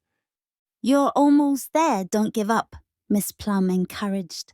Gwendolyn gasped. The sphere of light vanished. She lurched forward, bracing herself against the table and panting for breath. I just can't do it. Miss Plum knit her brow. You've improved from last time. Just don't give up. I can't do it, and it's been 3 weeks already, Gwendolyn cried, staring at Ms. Plum in desperation. Everyone else did it on their first try. What's wrong with me? Am I just not cut out to be a holy mage? Don't say that, Miss Plum said. We'll keep at it. Don't lose faith. Gwendolyn pressed her lips together. Gwendolyn stepped out into the hallway, closing the door to Ms. Plum's classroom behind her. She only took a handful of steps before she teetered to the side as if possessed or lacking control of her limbs and collapsed against the wall nearby with a horrid mix between a sob and a sigh escaping her. Her lips trembled with misery as she covered her temple with a hand. Why? Why can't I get it? Footsteps echoed down the hallway as someone approached. Gwendolyn looked up to meet Merrick's concerned gaze. What's wrong, Gwendolyn? He asked. You look deeply upset. What's going on? She returned his gaze in silence. Then she closed her eyes, releasing a weary sigh. I've been having some trouble learning holy magic. I'm not sure what I can do to help, Merrick said, but I can listen if that's what you need. We can go to my office so that we can have some privacy. Gwendolyn nodded. The two walked down several corridors before stopping at a dark wooden door. Words were scrawled across it to display, Merrick Elwith. They stepped inside and Merrick closed the door. Gwendolyn gazed around at her surroundings. The room was small, with a large desk and a spattering of group portraits across the wall that featured Merrick and unknown others she presumed to be students. And behind the giant dark desk was a paned window that brought in silver luminescence from the cloudy daylight outside. Merrick sat down in a swivel chair behind the desk and beckoned at Gwendolen to sit in one of 3 chairs that faced him. She chose the rightmost seat and fell into it with a sigh. Nigh every movement brought a sound to convey her suffering psyche without any prior deliberation, so the exhalation occurred without intention. Gwendolen's attention fell on a unique portrait perched atop Merrick's desk. The picture portrayed a black and white scene of a man holding a young girl's hand. The man frowned with a dour, despising look, as the girl grinned with her face aglow with joy. I hope I'm not bothering you, she began. I know you have a class of your own. Merrick shook his head. Don't worry about it. I'm on break right now. He gazed at her in concern. So tell me, what's been bothering you? Gwendolen sighed.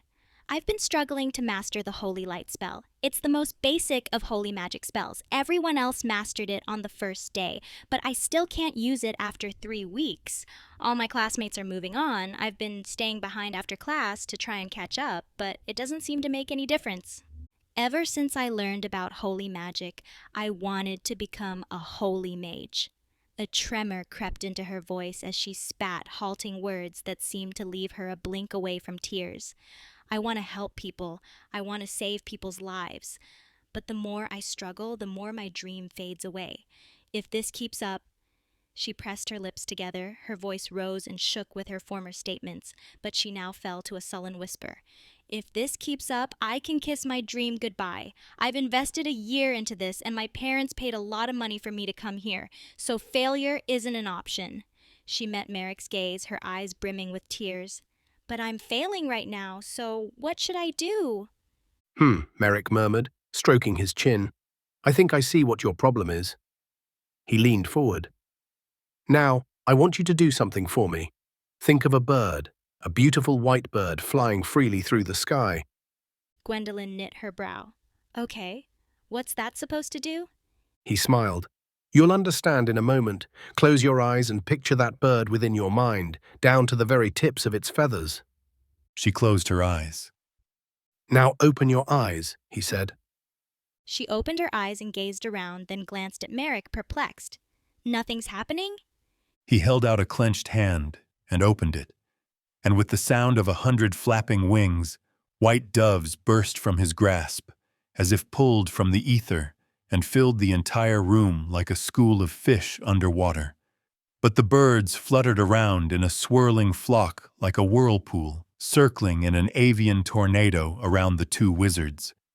Gwendolen gasped at the incredible spectacle before her eyes, watching feathers flutter across Merrick's desk as birds zoomed in perfect circles around the room, returning over and over as more and more fled from Merrick's palm to join their brethren and sistren that graced the chamber with their presences. The avians possessed such unusual elegance for animals trapped within a tiny area, and glided around as freely as the aura of the sun shining across the clouds, as if they soared high above in the zephyr instead of in the chamber before her awestruck eyes. What's going on? The girl gasped with a wondrous laugh. Merrick snapped his fingers. The doves vanished instantly and didn't leave behind a single feather. Gwendolen breathed, still in shock from the trick. What kind of magic was that? That was illusion, a psychic art, Merrick replied. Psychic arts are advanced techniques that even a school of this caliber doesn't cover. He clasped his hands together, resting his elbows on his desk. The reason I showed this to you is to demonstrate a flaw you possess. When listening to your story, I realized your issues aren't occurring in spite of you trying hard, but because of you trying hard. Gwendolen furrowed her brow. How does that make any sense? If I put in less effort, then I'll get less results. That is true to a certain extent, he responded. However, the issue is that while you're trying the best you can, you're also putting immense pressure on yourself to succeed. That pressure is ruining your concentration when it's time to perform. My illusion was only able to work due to your mental cooperation. It wasn't my power that created those birds, but yours. He hardened his gaze. The world around you changes based on the way you perceive it. In order to overcome the challenge you face, You must tackle it with the correct mentality. Clear your mind completely from your desires when it's time to execute the spell. She frowned. So you're saying the reason I'm not succeeding is because I want to succeed? That sounds counterintuitive. You don't always achieve success because you want it, he said. Of course you want success. I'm not asking you to become apathetic. You wouldn't be here if you were. What I'm suggesting is that you should temper your anxieties about failure. All the elite in any profession possess this skill. It's an essential skill to have if you want success in anything. Doing so doesn't mean you won't fail, but you'll bounce back quickly, and before you know it, you'll succeed. Remain consistent, remain calm, and the results you desire will inevitably arrive. Gwendolyn nodded. Thanks so much for the advice. I'll take it to heart. She cracked a smile. And who knows, I might just pass the next time I try. He returned her smile. That's what I want to hear. And even if you aren't successful, maintain that positive mindset.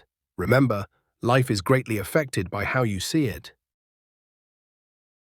Her success didn't arrive immediately. It took 2 additional weeks for her triumph to arrive. But when it did, I almost felt something upon witnessing her reaction. But it may have been my imagination. I always feel all sorts of ways, usually unpleasant. Anyway, the scene that day was the same as her countless previous attempts. She stood before Ms. Plum, with a palm raised, and her brow furrowed in concentration. It's flickering less than usual, Miss Plum muttered, watching an orb of light flicker in and out of existence above Gwendolyn's palm. Gwendolyn closed her eyes. After several moments, she opened them wide and called out the spell. Holy light! What followed was quite a surprising moment for both of them. Instead of a single sphere of light materializing, several were birthed from Gwendolyn's palm and swirled around the room to fill the area with dazzling hues of sunlight-like auras, because every orb of illumination cast a slight variation upon the tone of the sun's radiation. And the culmination of Gwendolyn's dedication was a dazzling declaration of brilliant auras with brighter aureolas that cast the room in awesome clarity. Ms. Plum gasped in awe, then smiled at Gwendolyn. You passed with flying colors. Gwendolyn plopped into her seat in Merrick's office, her face glowing. Merrick raised an eyebrow, smiling knowingly. Well? I passed, Gwendolyn cried. I finally did it. He held out a fist. Congratulations. She gave him a fist bump. Thanks. I couldn't have done it without your advice. Oh, don't take away from your achievement, he said. Ultimately, you're the one who worked for it. I just gave you some pointers. He leaned in closer. Now tell me how it went. It started off like every other time, she said, but when I called out the spell, the whole room filled with lights. She smiled. Ms. Plum said I passed with flying colors, but... She pursed her lips, then blew out a pouty gust of air. I'm still 5 weeks behind everyone else, so there's no reason for me to get cocky.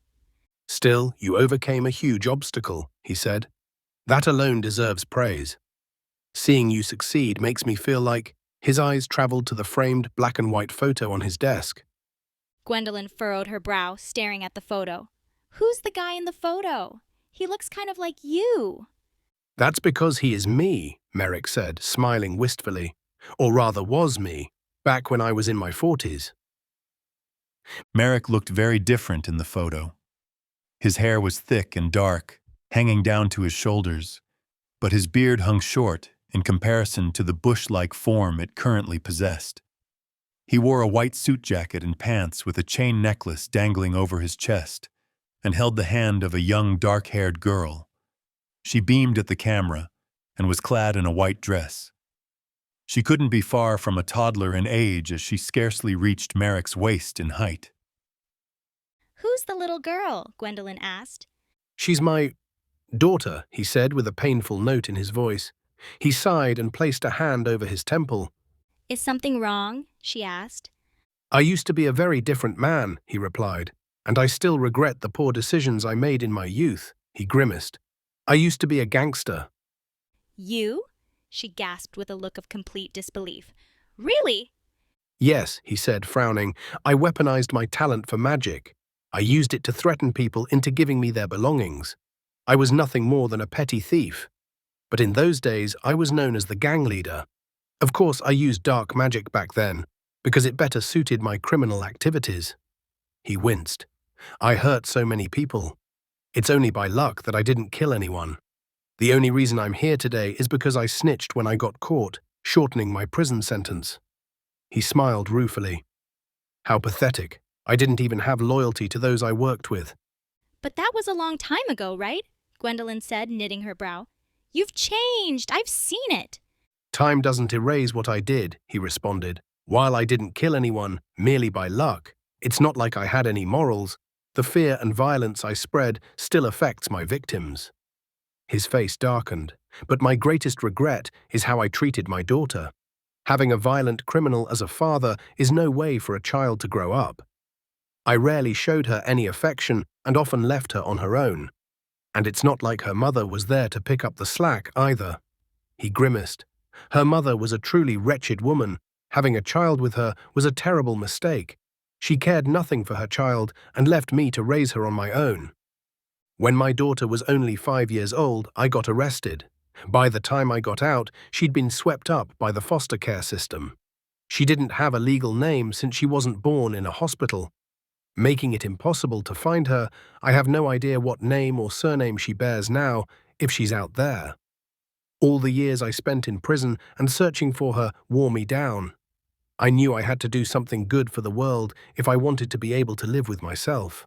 I left the dark arts behind and became a holy mage, then founded Elwith Academy, with the hope that I could redeem myself. He sighed, shaking his head.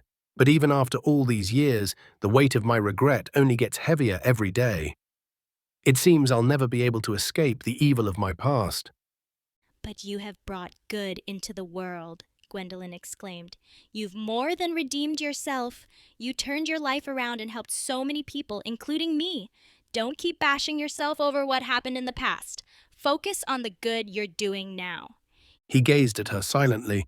Then, with a slow sigh, he smiled wearily.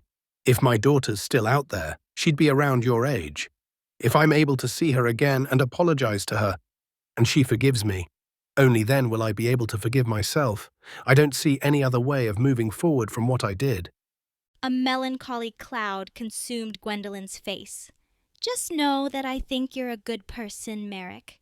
She stood from her chair, walked over to the door, and left, gently closing the door behind her. Chapter 31. Gwendolyn awoke with a glorious yawn, rising with the sun shining in her eyes as she sighed with sublime happiness. For weeks, she'd suffered and struggled with sleep, as the prospect of failure lurked just behind her. And this constant crushing doom in her mind didn't allow her a moment of rest, whether asleep or awake, because she felt like her entire life was at stake. And in this high adrenaline stress state, taking even a moment to relax felt like an impossibility, or a sin if it was a possibility. So the morn after her success had her reborn as a new girl with a brighter future than ever.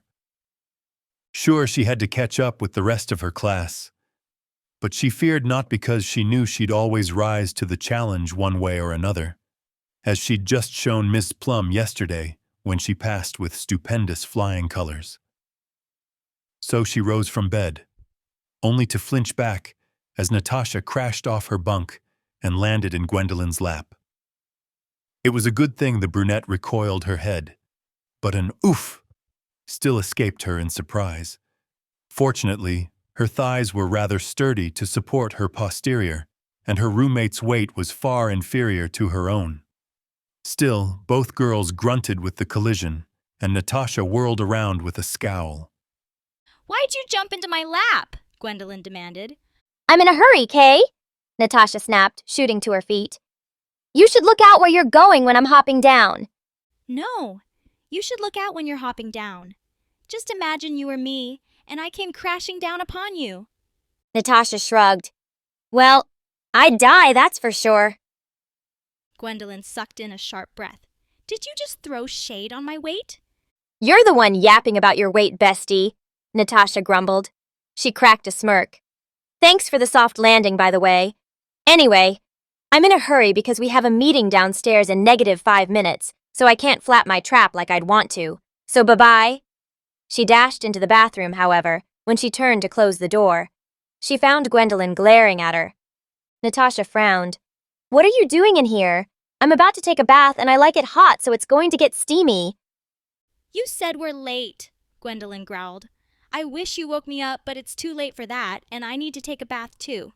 Natasha scowled and sighed. Oh, come on. I need a shower. You can probably smell my odor from a mile away. I'm not arguing, Gwendolyn spat. I'm telling you my intentions.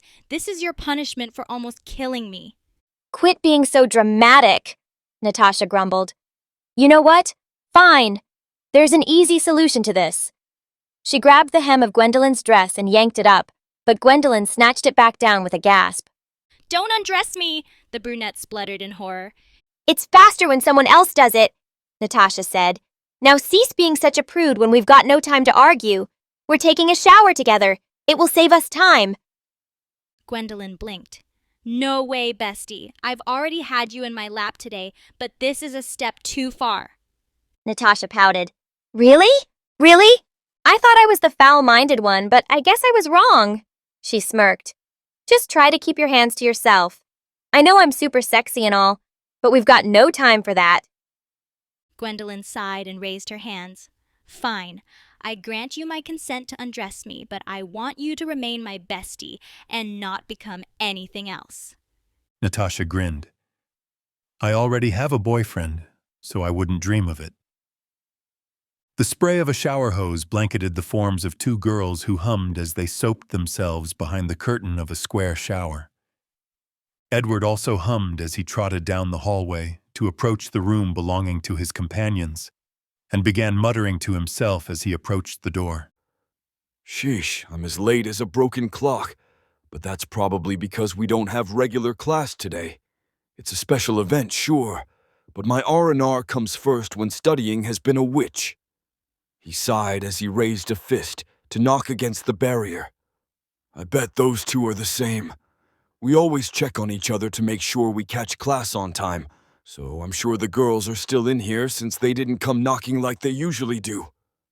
Gwendolyn had a crown of soapy bubbles in her hair as she glanced over her shoulder at Natasha. Hey, Nancy, can you hand me that back scrubber? Natasha only grinned. And why would I do that? Gwendolyn glowered. Don't hog it to yourself. I need to itch that spot. I've been missing it for days, and... She gasped. Natasha smirked with sly eyes as she scratched the back scrubber upon her friend's mid-spine. You mean this spot? Gwendolyn gasped as her companion rubbed the contraption in fierce circles on her back. Edward frowned. I thought I heard voices and water running. He knit his brow. Is one of them in the shower? Maybe they're arguing over who gets to use it first. In any case, I should check what's going on before I interrupt them. He pressed an ear against the door. It feels so good that you can't even speak. Natasha murmured, stepping up close behind the brunette as she continued her thorough scrub. She placed her mouth just beside Gwendolyn's ear and spoke with a sultry whisper. Well, Gwendolyn nodded furiously with bliss on her face, then bleated out a whining groan of approval. It feels so good! However, her voice was rather loud and carried all the way past the barrier Edward leaned against and seeped straight into the lad's ear. Edward gasped with a look of disbelief. I heard their voices in the shower. Are they both in there? But for what reason would the two of them... You're rubbing it so hard, Gwendolyn wailed from the other side. You're too good at this, Nancy. I've never had a girl help me rub it like this. You like it? Do you want me to do it faster? I don't know if I can bear it. I've never been able to get a good rub on that spot before.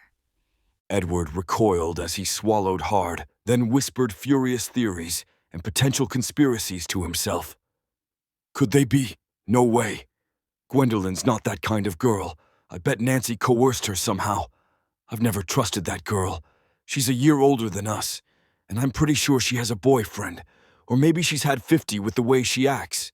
Regardless, she's a bad actor, and I wouldn't put it past her to try and replace her usual lusts with an innocent girl. He frowned with conflict in his eyes.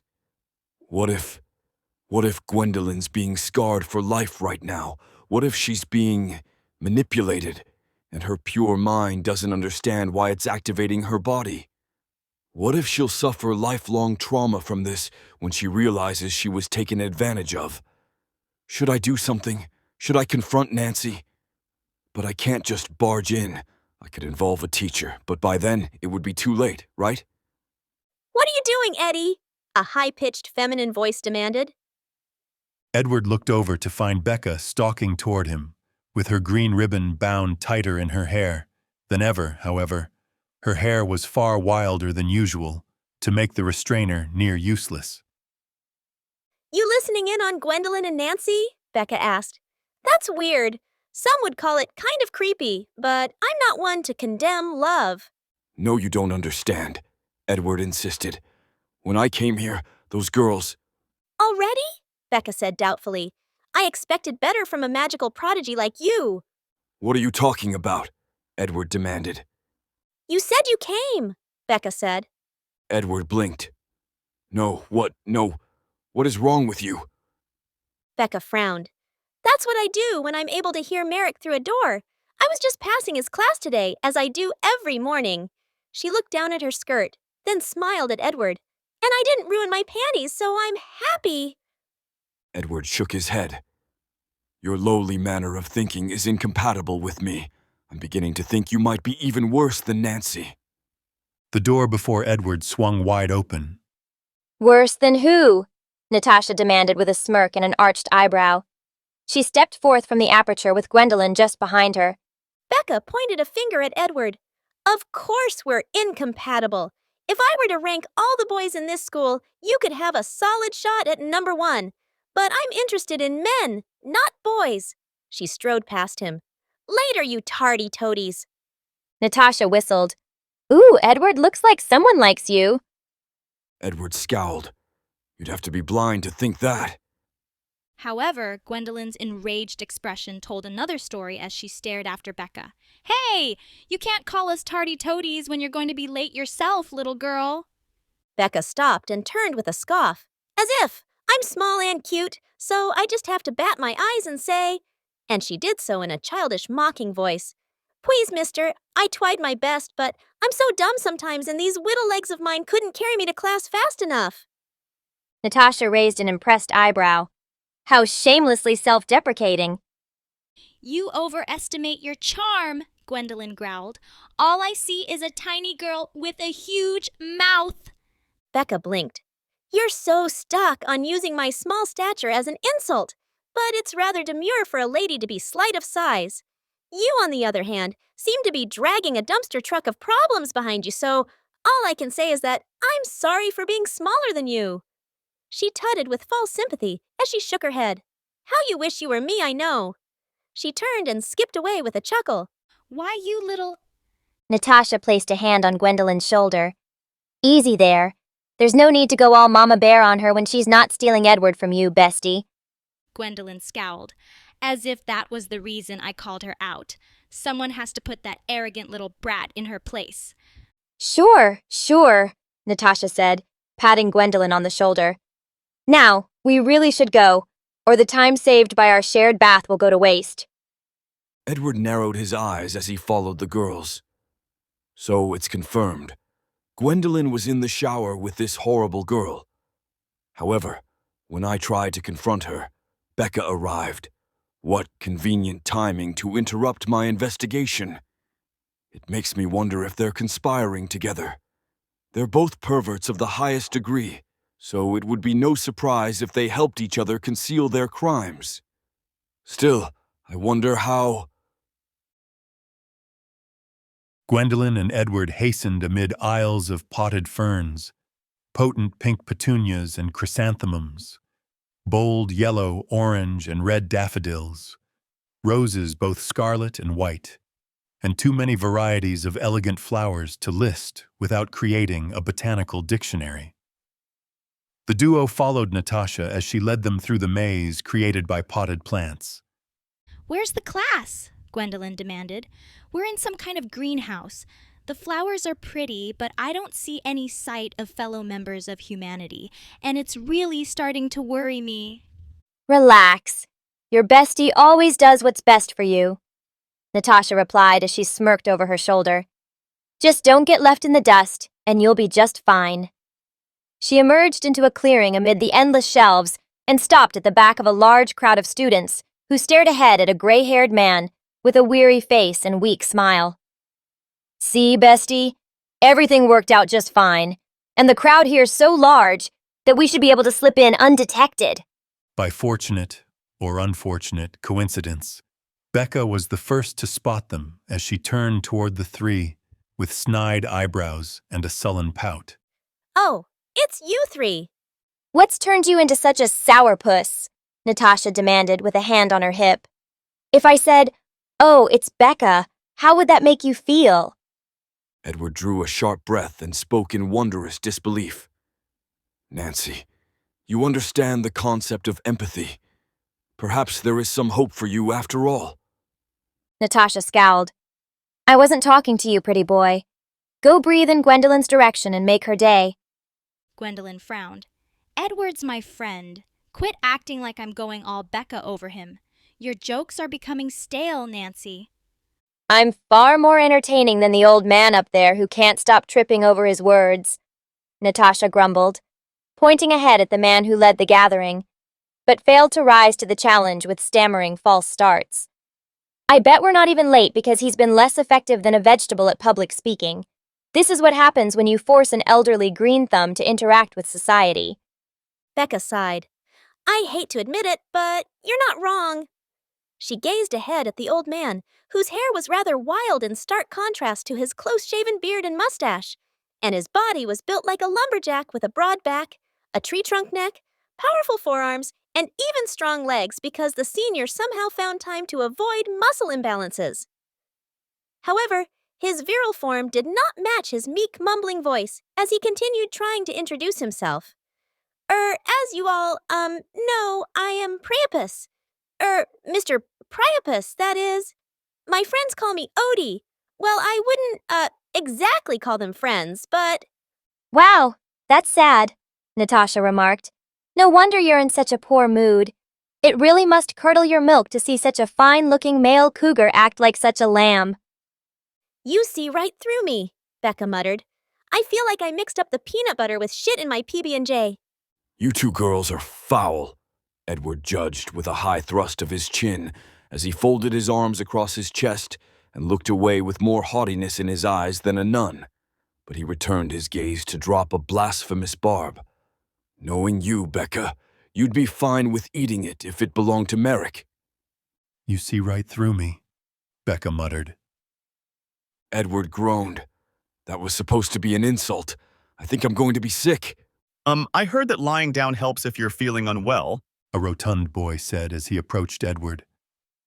I'm going to try and say this kindly, Edward said as he breathed out an exhale of maximum exasperation and closed his eyes. Please go away now, Bill. I cannot speak to you after how you tortured me with your lackluster hygiene during my detention, and don't you dare cry. Bill sniffed as tears welled up in his eyes. I said I was sorry, but okay, if you want to be like that, then... He released a half-muffled wail as he bawled into his hands with a noise like a dying pig, then waddled away as fast as his mass allowed him. I only wanted to help. So, class, today's a very special occasion, right? Priapus said in a manner that sounded genuinely confused, as if he were asking a question. Sheesh, he's buff for an old guy, but I feel like he'd flee an angry grandmother, Gwendolyn remarked. Natasha nodded grimly. His voice trembles so pitiably that I feel he'd make the perfect candidate for those TV advertisements where old people fall down and... Help, I've fallen and I can't get up? Gwendolyn asked. Those ones? Yeah, I've seen a million of them, and they seem kind of cheesy, but it is a serious problem for old people who live alone. I learned a bit about how many old people suffer from falls when I briefly studied some nursing textbooks before deciding on Elwith Academy. Priapus stumbled through sentences with less composure than a geriatric patient without his dentures. We're, here today because we have a golf tournament. Students cheered and whooped, revealing why so many arrived to listen to a mumbling senior struggle his way through simple sentences. But the mumbling man now stood no chance of issuing any message as children cheered without any sign of stopping. Please settle down, Priapus stammered, raising his hands in a gesture for quiet, but to no avail because no one heard him or cared. Except one certain female, and she made all the difference as she blitzed to the front of the assembly and bellowed with a blaring voice that didn't befit her tiny size. All of you, shut up! Becca roared with a red face as she hopped up and down, apparently in a berserk rage. The otherwise cherubic girl now looked like a demon at the height of bloodlust and a blink away from unleashing apocalyptic wrath. It worked like magic. Despite the girl's small stature, her voice was terrible enough to shatter glass, and the mad manner in which she sprang up and down was like something out of a nightmare or a mental breakdown from a very frustrated girl. As the assembly blinked and stared at Becca, she abruptly calmed down with a sweet sigh and curtsied elegantly with a dainty lift of her skirt, then flashed a demure smile. Thank you. Please pay attention to Sir Priapus. Her face darkened, and her voice fell to a rumbling growl. Or you'll regret it. Priapus wet his lips with a nervous tongue. Thank you, kind lass. What name do you go by? Becca, she said, kneeling before him. I will be your knight, sir, if you require it of me. She suddenly sprang into another curtsy. Or your princess, if that is what you desire. Priapus seemed miles away from comprehending the girl, and that was perhaps a mercy. So he watched her with confused eyes and struggled to respond. Hey, you don't need to call me sir. I'm not even much of a teacher. I'm just the botanist. He cracked a wry smile. Most would probably call me the plant man. Becca's lips curved into a ravenous smile. If you are the plant man, then I'd love to see your techniques with sowing seed. Her eyes scanned him more thoroughly than a camera, and her sultry smile only widened further. You must be quite the expert at it, from what I can see. Priapus swallowed hard. He still didn't quite get it, but something about this girl unsettled him deeply. Well, thank you, Becca. Sure, I'll show you my seed sowing techniques at a later time. Then it's a date, Becca declared, skipping away to rejoin her companions. Priapus blinked. A date? What an odd term to use for a planting lesson, but I guess kids these days use new lingo. He frowned. I'm glad I'm not a child anymore. They used all sorts of words to pick on me back in school. He stared ahead at the waiting assembly of quiet students who were so patient because they'd seen Becca's insanity and wanted no part of it. But this is my chance to be a teacher, to spread the word about my passion and overcome my fear of speaking about my love for planting as a boy. I'm old now. I shouldn't be so sensitive about people's opinions, but it feels like a part of me never matured from the days when I was mocked in middle school. He adjusted his collar. That's the past now, so there's no use dwelling on it. It's time for me to be bold in declaring my joy for my passion for once. This is my opportunity. Ahem. As I was saying, our school will be holding a golf tournament. I am the school's head botanist, but that title is inaccurate because I am effectively the only botanist in this school. Every year I have a handful of students assist me, but aside from that, my work here is completed alone. A girl gasped. All these plants are managed by just you? Priapus's eyes widened. Then he smiled as he allowed pride into his heart. Yes, that's right. I receive assistance from the landscaping team when it comes to planting my flowers across the academy, but everything here is done by me. Wow, a boy exclaimed. Students began to chatter once more with voices in awe of Priapus, and Becca looked flustered once again, but this time Priapus clapped his hands and called firmly for quiet. All right, everyone, settle down. I've still got some more instructions for you. You'll get plenty of time to chat later. Wow, he's acting a lot more confident all of a sudden, Natasha remarked. Yeah, there's a day and night difference in the way he speaks, Gwendolyn whispered. I've never seen anyone overcome the fright of public speaking so quickly. Becca beamed. It's all me, of course. He just couldn't resist my charm, so the thought of my adorable face and irresistible body is giving him extra energy in all the right places. I can't wait until he demonstrates sowing seeds with me. Edward just shook his head. Since I work often with the landscaping team, we've devised a tradition of holding a golf tournament after conducting a tour of my greenhouse, Priapus proclaimed. We see it as a way for both of our fields to demonstrate the worth of our expertise. He smiled. Our hope is that one day students decide to join our faculty because of their interest in our occupations. We are struggling with a certain shortage of employees at this school because all the best academics and experts of all fields flock to dark magic academies. But we hope that you will be the generation to change that. Now, I'll begin a tour of the greenhouse and show you all the plants I've collected from across the borderlands to spread beauty within our academy. Priapus beckoned to them as he began walking amid shelves of potted plants. Follow me. Now first we have a row of petunias, which are native to Siena, so it's not hard to obtain them, but optimizing their beauty and longevity is quite the challenge. Nancy, Edward, Becca, and Gwendolyn trailed behind at the back of the group.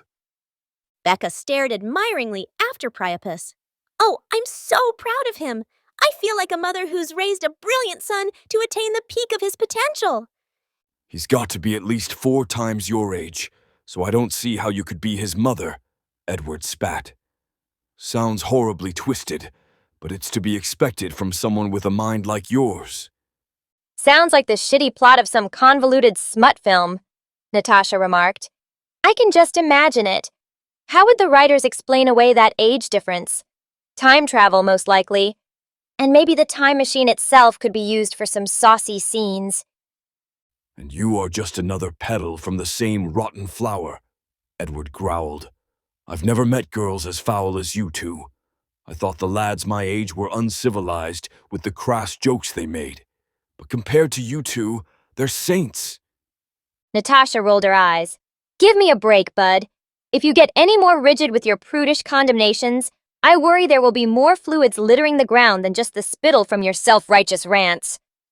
Priapus pointed at a leafy dark green plant. This is psychweed. I have it here because it has many clinical and sanitary uses. But please don't smell this plant.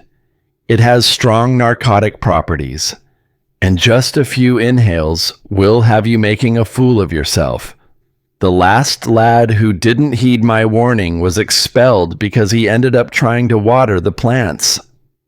Biologically, with his own personal apparatus. Students laughed, but Becca only sighed. Oh, how I wish you'd water me, she moaned. Your pants do nothing to hide that bulge. I'm sure you've got plenty enough for several seed sowing lessons with a giant faucet like that. However, Natasha and Edward's argument continued with too much fervor for them to notice. I'm assuming that your constant use of prude as a derogatory term reveals your true nature, and I have full confidence that my assumption is correct, Edward said coldly. There's nothing wrong with restraining your tongue for the sake of civility, but I doubt you restrain any part of you when it comes to fulfilling your desires. Natasha scoffed. So you're basically calling me a slut. You're the one who said it, not me. If I'm a slut, then I'm the proudest slut in the world, because I accept myself and my desires. You, on the other hand, seem to be having a constant struggle with yourself. I'm beginning to suspect you don't even masturbate, and that makes me worried about how many ghosts you have upstairs. I think it's normal to not act like an animal. Who made you like this? Your mother? Only a shaming mother could fuck up a child this badly. Do you even like girls, or do you feel too guilty? Maybe you should stick with the boys since they're a safe place that doesn't remind you of your mom. Oh, so you're one of those kinds of girls who shame guys for not always thinking with their lower body. Just because I'm composed and civilized, it does not mean that I'm attracted to my own kind. Your mockery is so petty that it doesn't even make me mad. It only makes me pity you more. You can't beat how pitiable you are. I know you have to have desires as a man, but you're so repressed that it must be confusing. I bet a girl could outright beg you for some action, and it would slip through one ear and out the other. You've got wood for a reason, dude. If you hide from that fact and deny it, it'll become firewood and burn you up from the inside. Wow, thanks for the thoughtful advice. I'm sure you really meant that. I can see the constant conflict in your eyes, so I can only hope that the word lodges in that otherwise big brain of yours. How can you be so great at magic, yet so poor at pursuing what you were built for? You've even got an edge up on most lads with your looks. But it will all go in the garbage because of the garbage in your mind. I must say wow again, because you found a way to mix insults with compliments, to make it look like you're not just mocking me. Mocking? I've given you genuine advice that I doubt you even deserve. But there's someone else who would really be helped if you started acting like a man, because she's just as confused as you are. You know what? Maybe I'll grant you a rite of passage and let you do me. She sucked in a sharp breath and winced. Oof. Look at that face of yours. You look so flustered that I may as well have asked a nun to practice witchcraft. Come on. Of course it was just a little joke. But you can't take those well with the spell you've put yourself under. Perhaps one day you'll erupt like a fireball. Enough. I've heard more than enough from your uncouth mouth. Go join Becca in fawning over men with one foot in the grave, or whatever depraved lusts fill your twisted minds. I think I'll just chat with Gwendolyn because she understands basic civility and conducts herself well. He looked over each shoulder for the brunette, then frowned. Gwendolyn. He turned around and found her and gasped in horror. Gwendolyn crouched a short distance behind them, taking hefty sniffs of a familiar dark plant. Natasha noticed, and her eyes filled with bad omens. Oh no. Becca frowned and turned around. What's got you three? She blinked. Yikes! I won't get involved in this shitstorm. I have a date I can't miss, so good luck.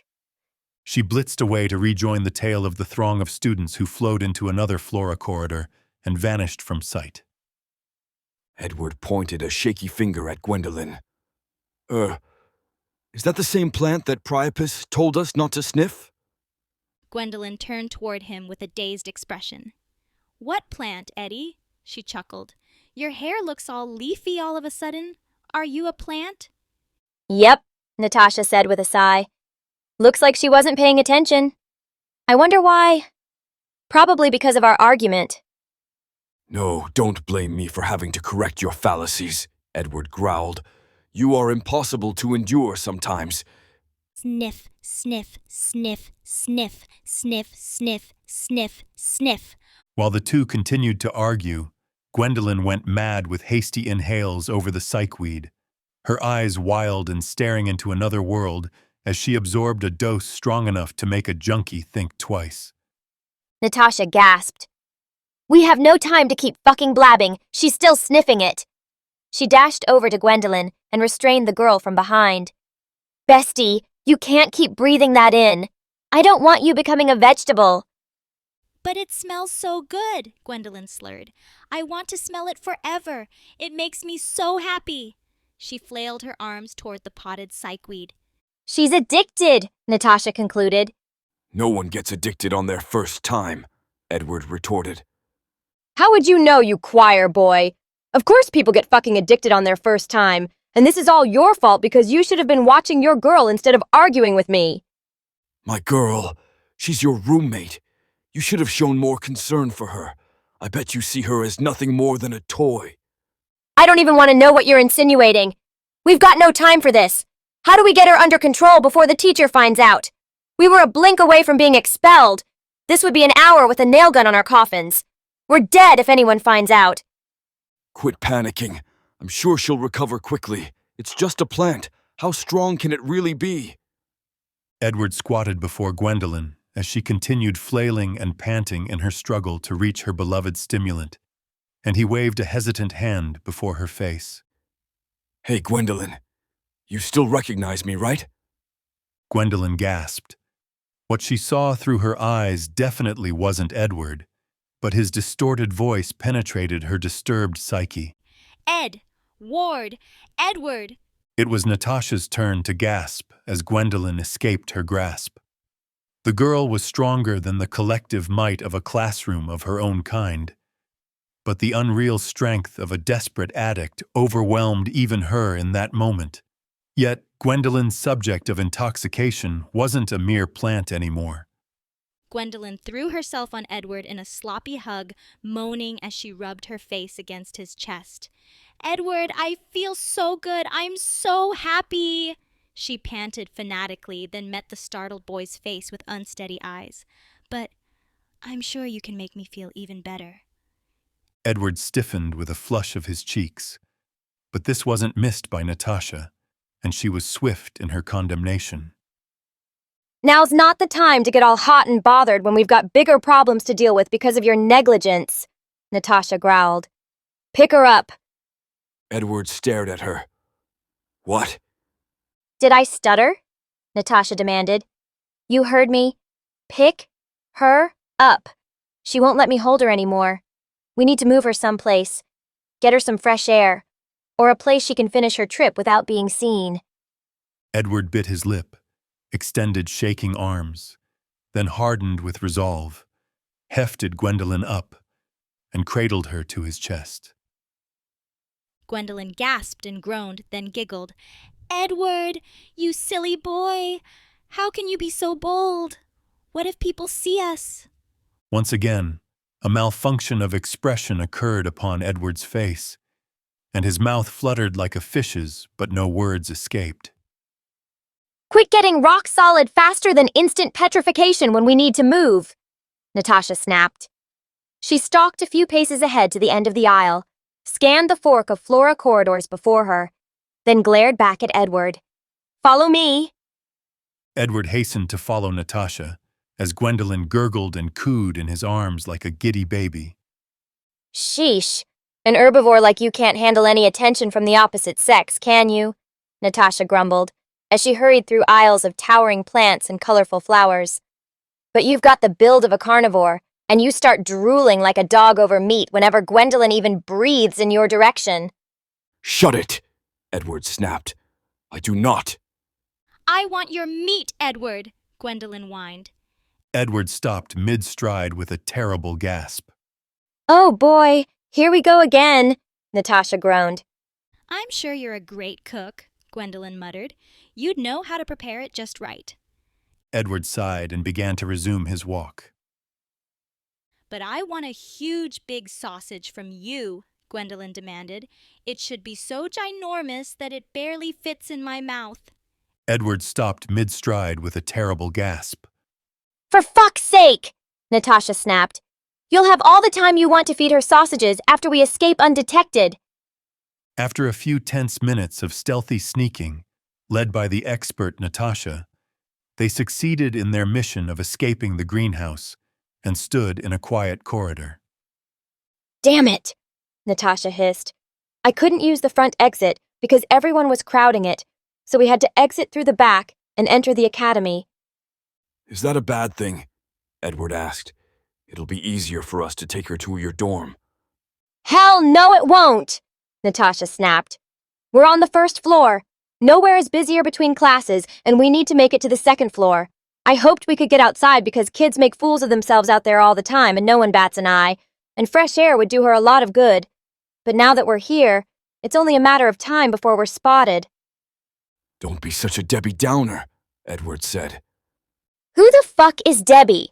Natasha demanded, her eyes searching the corridor with more agitation than a situation with a cat, catnip, and an erratic laser pointer. It's just a saying that my mother used to say whenever I was being negative, Edward said. Of fucking course, Natasha growled. Now follow me just like I'm a mother duck, and don't stop for a moment, even if Gwen demands for her brains to be banged out without a hammer. Edward grimaced as he stared at the groaning Gwendolyn in his arms, who seemed far from her earlier energy and was now content to act the part of a dozing baby in his grasp.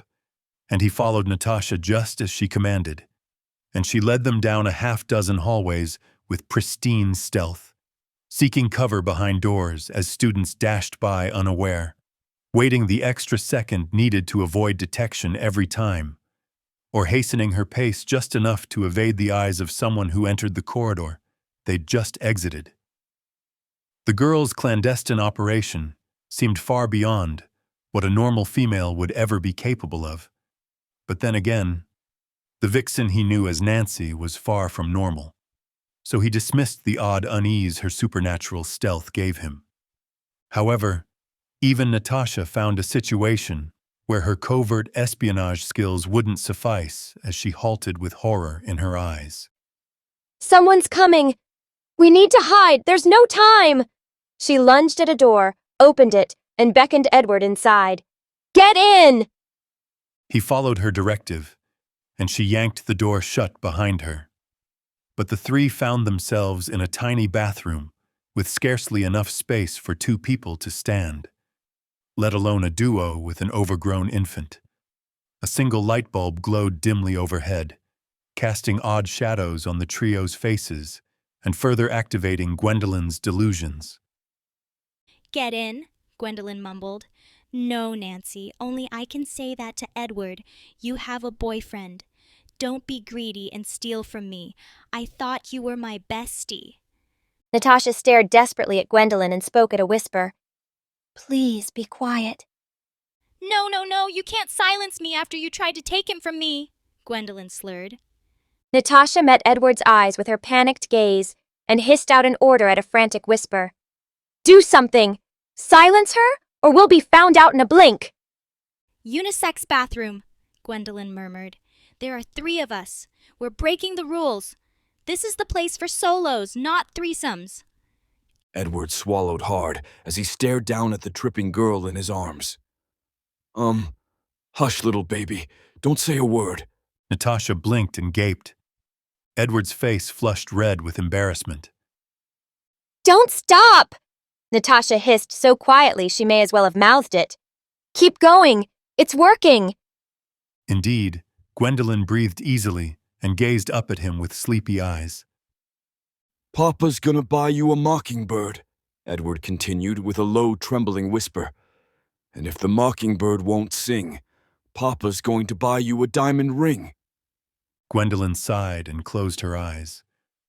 Natasha's eyes lit up and she nodded, then gave Edward a thumbs up and placed a finger over her mouth in a call for silence. Edward nodded. Gwendolyn's eyes flew open. She looked frantically from Natasha to Edward. Mommy, Daddy, I have to pee now. Can you help me? Natasha's face spasmed with panic, but Edward's visage went through an even more violent contortion. To make matters worse, the sound of footsteps clopping down the corridor outside wasn't far away and grew closer with each second. If you don't help me, I'll wet myself again, Gwendolyn insisted. She stared with wide-eyed desperation at Edward. I'll get wet if you don't help me, Daddy. What do I do? Edward mouthed silently, but his words would have been a horrible hollering scream, if not quieted by his need for stealth. The toilet was just behind Natasha. She pointed at it with furious determination. Edward blanched. Do you want her to piss on you? Natasha mouthed in a silent manner that would have been a shrill wail capable of shattering glass if spoken aloud. They completed a quick, awkward shuffle within their tight enclosure, and Edward placed Gwendolyn atop the closed toilet. What are you doing? Natasha mouthed. We need the lid open. She's a child. She'll splatter everywhere once she sits down. I'm not watching her pee, Edward mouthed as he turned away with a hand over his eyes. You deal with this. Gwendolyn sniffled and strained her face with exertion, and her voice was a quiet, desperate whine. Mommy? Daddy? I can't hold it. I can't. I'm going to be wet all over. Now we're fucked, Natasha mouthed with outrage on her face. She pulled out a plastic water bottle from a pocket on her coat and continued her furious mouthing as she poured it out in the sink. I wanted this for myself, but what the fuck? You're useless, so I have to improvise. Edward stared in horror at the water bottle. I thought you weren't gonna watch, choir boy, Natasha mouthed. Edward turned away with a quiet sigh filled with existential pain. A pair of blue panties dropped to hang around Gwendolyn's ankles, and a bottle was hastily raised above them, but the rain came faster than expected. The tinkling noise that occurred as liquid splashed into a bottle made Edward's face squeeze into a horrible grimace even as he stared into the upper corner of the room. I can't hold it, Gwendolyn wailed. It's coming out. I'm gonna be wet. I'm gonna be wet. I'm gonna be wet. Her voice was much too loud, blowing any cover the covert duo had hoped to maintain, but Natasha had bigger problems. Don't shake around like that, Natasha hissed aloud. You're going to get it on me. I don't want to make you wet, Mommy, but I can't help it because it's coming. It's coming. Coming. The door to the bathroom flew open. Natasha and Edward stared with dead eyes as Ms. Plum stood behind them with a disbelieving stare. What on earth? The grandmotherly woman gasped, holding her hands to her mouth. It's coming. It's coming. It's coming, Gwendolyn kept repeating like a broken record. How? Why? When? Where? What? Miss Plum stammered as her mind struggled to comprehend the scene before her. It's not what it looks like, Edward said lamely, without any true hope of clarifying the situation. Coming, Gwendolyn squealed with excitement. Natasha grimaced, then gritted her teeth, then growled, then glowered and glared at Edward. She understood what the possibility of this event meant for her future, so she spoke without holding anything back. None of this would have happened if you weren't such a prude. If you'd just fucked her like she's asked for 1,000,000 times, then it wouldn't have come to this. I can't stop, Mommy, Gwendolyn groaned. I dwank too much. She threw her head back with a groan. Natasha turned with a note of horror in her voice. Hey, watch your aim or you'll... The aim of Gwendolyn was perfect, if she was aiming for the wide, horrified aperture otherwise known as Natasha's mouth. Ms. Plum groaned as Natasha made gurgling noises, stumbled back a step, and slammed the bathroom door shut. God have mercy as a... Chapter 32. Gwendolyn raced down winding cobblestone streets on a skateboard, whooping and hollering. The sun was high, her smile was bright, and she felt so light as she soared over the streets, with her wheels barely feeling the concrete beneath her feet. She was wearing less than a sheet. Clouds of steam billowed from her breast and nether to obscure the two regions as if she was on fire. But the girl's face held no dire consideration of this as she rolled down the road in perfect bliss. However, a commotion ahead caused a disturbance in her perfect motion. First, Priapus ran sobbing from an alleyway ahead, with his clothes disheveled and his hands around the hem of his pants to pull them up as he fled. Second, Becca emerged from the same alley with a sandwich in her hands. Third, the small girl smiled and crunched into her meal, then frowned with an awful scowl. Fourth, the girl threw her sandwich away as she spat out her grub and her complaint. Ugh, this tastes so bland I can't even... I knew I should have gone after Merrick, not the plant man. And in conclusion, The sandwich lay in Gwendolyn's path, and she tried to swerve away, but her board swirled back in like a magnet to crash into the sandwich anyway, as if this trauma was scripted. She found herself lying prostrate, but fortunately had her knee pads to cushion her landing and felt nothing. But still, without a care for her will, her voice uttered, Help! I've fallen and I can't get up. She gasped and stared in shock at her mouth. Hey, don't start speaking without my permission. In an instant, her false savior arrived on a bike that descended from the heavens. It was the boy she knew as Alex, and at the fore of his mechanical steed was the woven basket Gwendolyn recognized, because she'd stuffed sweets into it during her outings with her friends. A glorious aura overwhelmed her as her brother descended on her bike with a surreal chanting chorus, echoing throughout the heavens like she imagined of angels in myths. But the look on Alex's face held no myth or mystery as to his fury.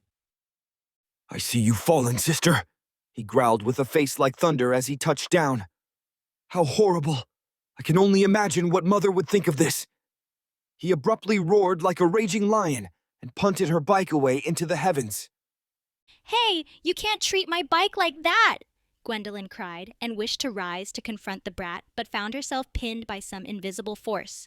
Directly before her eyes lay her skateboard, and Alex snatched it up with a snarl. I see you tried to ride my skateboard, Alex growled. Stealing is wrong. Who are you to tell me that? Gwendolyn demanded. You stole my bike! The last time you fell, but it seems you didn't learn, Alex spat. How can I be sure you won't fall again if I lift you up? Look at you. You're so pathetic that you need knee pads because you know you'll kiss the ground with your face, because you know you lack any grace or self-control befitting a proper girl. Who are you to lecture me over self-control? Gwendolyn demanded. It's time for your punishment, Alex growled, stepping behind Gwendolyn.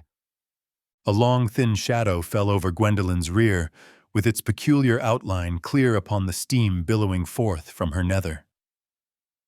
Gwendolyn gasped. Hey, you can't treat your own sister like this. Who says I can't? Alex hissed. You're wearing knee pads, so I'm sure you're prepared to endure a beating. I'd much prefer a beating to whatever it is you're planning, you little freak, Gwendolyn snapped. Dad will kill you for this. You're the only freak I see, Alex rumbled. How dare you think so poorly of your own brother when your sins are higher than mountains? Now prepare yourself for your punishment. The origin of the long shadow over her rear and back was revealed to her. Alex held the skateboard out like a sword just over his sister. Gwendolyn blinked. Huh? A skateboard doesn't make a shadow like what I saw? That is the sickness in your mind, Alex chastised. You are beyond saving. Gwendolyn shut her eyes. I'd have your hide for this, but I can't move right now, so just remember that whatever it is you're planning, you shouldn't hurt your sister. That's right, bestie, Nancy said, placing her mouth by Gwendolyn's ear. The girl's appearance was as sudden and unexplained as Alex's disappearance. We're so close. We're like sisters. I'd never do anything to hurt you. Then why are you leaning over me like this? Gwendolyn demanded. Don't you understand the concept of personal space? Oh, wait, you don't, so it's no use getting through to you. You understand me so well, Nancy crooned, rising to stand over Gwendolyn. The long shadow returned over her back. Gwendolyn blinked twice, then looked over her shoulder at Nancy. What? Nancy asked, holding the skateboard just as Alex had. Never mind, Gwendolyn spat. Just help me upright. For some reason, I can't get up without another's help, so can you lend a hand? Of course, Nancy said, placing the skateboard between her legs. The shadow made even less sense than before to the startled brunette, and a side view of the shady situation on an adjacent building's wall was beamed into her mind. What are you? Have I been sleeping with a demon in the bunk above me this whole time? Of course not, bestie, Nancy crooned. She patted the end of the skateboard. I'm just holding this handy tool here for safekeeping, because I think I'll need both hands. What do you mean by both hands? Are you about to help me up? You're stronger than any girl I know. I bet you could lift me with a finger. Oh no, a finger wouldn't do. After all, I have this handy tool, Nancy said. What do you mean by handy tool? Gwendolyn demanded. You're about to find out, Nancy said with a horrible smile as she licked her lips. Gwendolyn's eyes flared in horror. Hey, don't do this to me, bestie. I'm not ready for this. You can't wheel me like this. I only gave my consent to a shower, not to any rubber. Nancy chuckled darkly. Your ass is so cute when it shakes like that. Gwendolyn. Gwendolyn looked over to find her mother approaching her with flaming fury in her eyes. In a literal sense, because fire somehow broiled out of her eye sockets. And it really did make her appear demonic. And the rumbling growl of her voice, like the damning declaration of a mythical dragon, only added to her dastardly appearance. How dare you cheat on me? Mary roared at her daughter. Cheat on you? Gwendolyn whispered, unsure of the meaning of the accusation. In an instant, Mary grabbed Nancy with a suddenly giant hand and swallowed her with a single gulp as her mouth stretched wide enough to fit a car inside. Then she belched with a blare like thunder and spat out a skull, and the skull transformed into a giant hot dog bun, and she sandwiched the skateboard within the breaded container. A rain cloud stopped just overhead, sprayed down ketchup, mustard, and maple syrup onto the unusual hot dog. Then Mary tossed back the entire abomination with a second burp and a smack of her lips. Gwendolyn frowned. Thank you for eating Nancy, I guess, but why'd you put the skateboard in a bun? Isn't that inedible? I doubt it can taste very good. Mary stomped over with each footstep quaking reality and creating craters under her feet as she bellowed in her draconic voice. The reason why is simple. You are a bad girl who used a sinful contraption, so I had to dispose of it. But I'm your mother, and I don't have to explain myself. You do. You're my daughter, and I birthed you from my own loins and raised you. And when you fell ill, I took care of you. But did you ever do the same for me? Gwendolyn drew a sharp breath. I'm sorry, No, you don't get to say sorry anymore, Mary roared as she closed the final few inches in her slow, dramatic walk toward Gwendolyn. Wind blew through Mary's long hair as her eyes blazed and every step was caught from a different perspective, with vastly different lighting, yet every capture of her face cast it in harsh shadows. You ran away to play with your friends. You escaped your responsibility as a daughter to cheat on me with friends, because you couldn't handle it. You knew you could never be a nurse because you were too afraid of the responsibility of nursing your mother back to health. You knew you'd fail because you have no patience, no self-control. You have nothing that a woman needs to be a proper nurturer. So you will always be a failure of a woman no matter how far you run, or how long you hide from this fact. Gwendolyn grimaced with devastation in her eyes. You know the truth about yourself, and it disgusts you. Your brother is well on his way to fulfilling his role, because despite everything he's been through at home that you ran away from, he still possesses all the traits of a protector that a man needs to lead his family.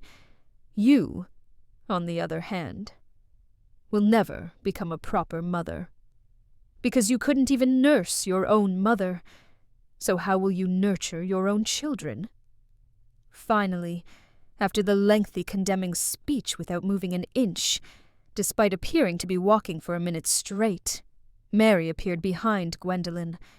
Tears rose in Gwendolyn's eyes that she blinked away furiously, and she sniffed but stiffened as something long and stiff left a lengthy shadow over her back.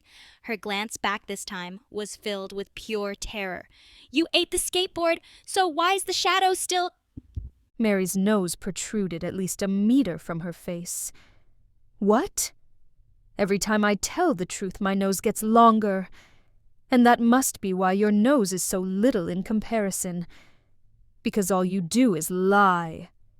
You eat lies for breakfast, brunch, lunch, dinner, and as a midnight snack because you're a shameless glut. And now, I fear that you've become something far worse in pursuit of your carnal desires. You have no right to wish for a family of your own when you abandoned your own. To do what, exactly? To have fun? To laugh? Do you think you deserved any of those things while I was lying in bed, suffering? Gwendolyn's eyes fell to her hands that were still glued by an invisible force to the ground. I didn't deserve it. I didn't deserve the childhood I had. She gasped as her nose shuddered and grew an inch, and her surprise only increased as she lifted a hand off the ground to touch her nose. Huh? She lifted her other hand. I can move my hands again. You can move anything you wish now, Gwendolyn's monstrous mother said in a somewhat resigned voice like a dying dragon. Just like you could as a child when I couldn't move from my bed. That's because you must make a decision. Will you run away from your responsibility because it's too painful to bear? Or will you remain where you are and accept your punishment? Gwendolyn frowned. I know what I must do. I will bear my punishment this time, no matter how painful it is. I won't run away. Mary lay beside Gwendolyn and placed her mouth parallel to her daughter's ear. Good. Gwendolyn drew a sharp breath as her nose grew 2 more inches. Mary reached out and stroked her daughter's nose. See? You may even grow to become like me if you continue being truthful. Gwendolyn winced. It feels uncomfortable when you rub it like that. The truth is uncomfortable, Mary said, continuing to rub her hand up and down the shaft of the abnormally long nose. But when you keep holding strong to the truth, it liberates you and grants you joy unlike anything else in this world. Gwendolyn gasped and panted as her mother continued to rub her nose. Now then, Mary said, withdrawing her grasp to stand once more. It's time for your punishment. I'm ready, Gwendolyn insisted, trembling in her prostrate position. Mary pointed her nose down. This will hurt, but no love is free from pain.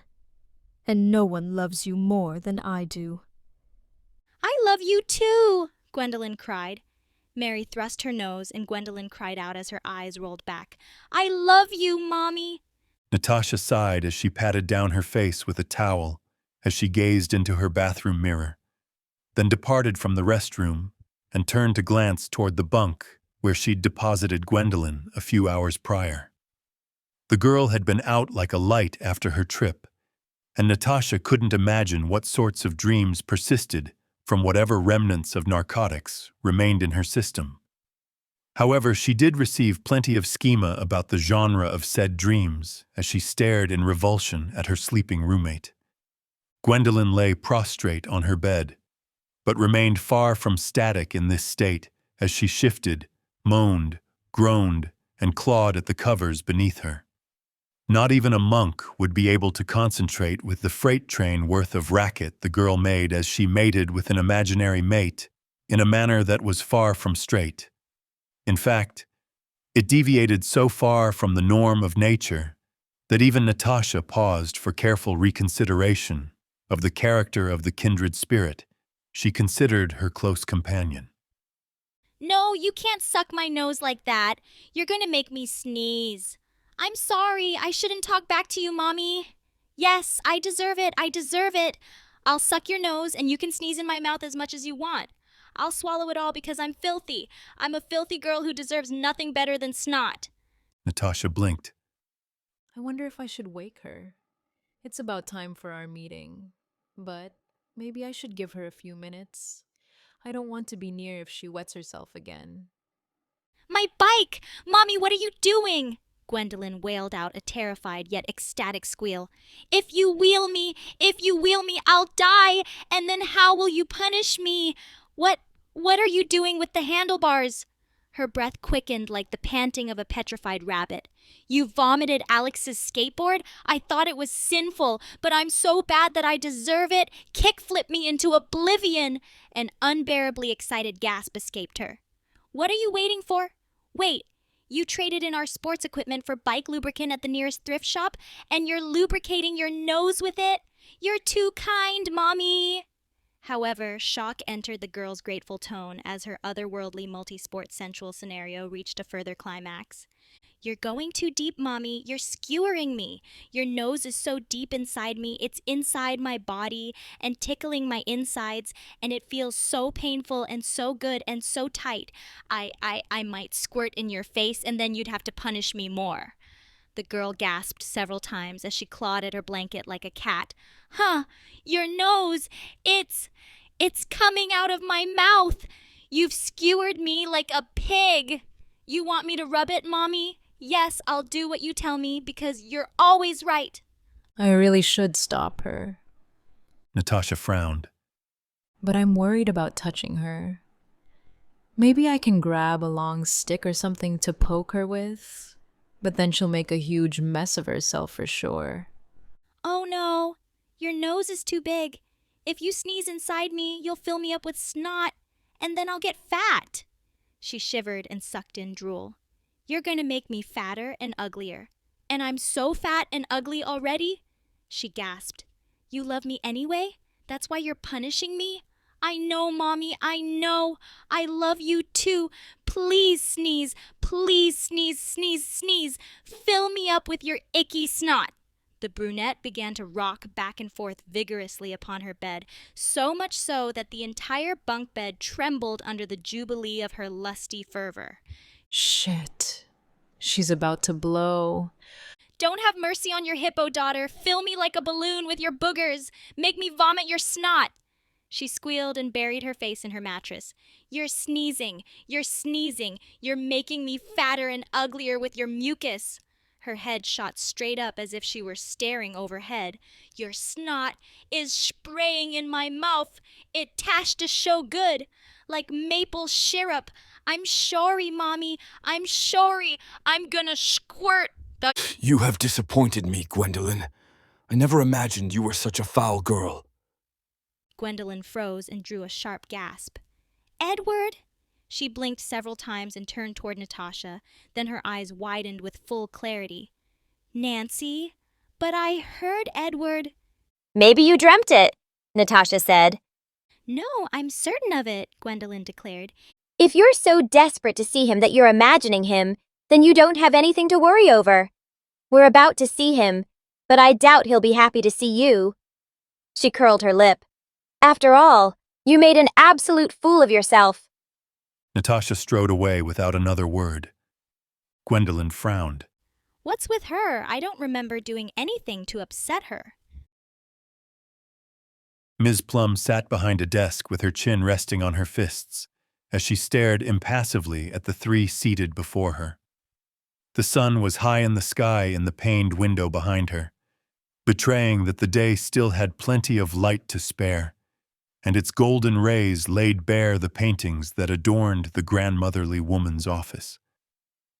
Her face held that same grandmotherly look as always, but it now had a heavy pity mixed with revulsion as she watched the three students before her silently. Gwendolyn yawned and glanced to the side at Natasha. Hey, Nancy, what's the big deal? You told me that I made an absolute fool of myself in such a horrible tone that it had me worried, but it can't be that bad. She looked at Ms. Plum. Our teacher doesn't even look mad, just kind of sad, which makes me feel glum, but I can't remember why, 'cause you told me nothing after I woke up. Natasha blinked. Gwendolyn grimaced. Bestie, please talk to me. You've been giving me silent treatment for a while now. Surely I couldn't have screwed things up so bad as to never trade words with you again. We're best friends. I know you like the back of my hand, and I've never seen you like this before, so please tell me. It couldn't have been any worse than the maze. Maybe I did something stupid, fell down, and knocked myself out, made myself look like a clown in front of our whole class. But shame's only created by the self. I can laugh it off. Please tell me so I can do that. I doubt it's even that serious in the grand scheme of things. She laughed and waved a dismissive hand. There are those out there who commit war crimes and horrible atrocities, so this one moment of self-mockery is only a memory that we'll look back on fondly in the future, I'm sure. She chuckled lightly. So, please tell me.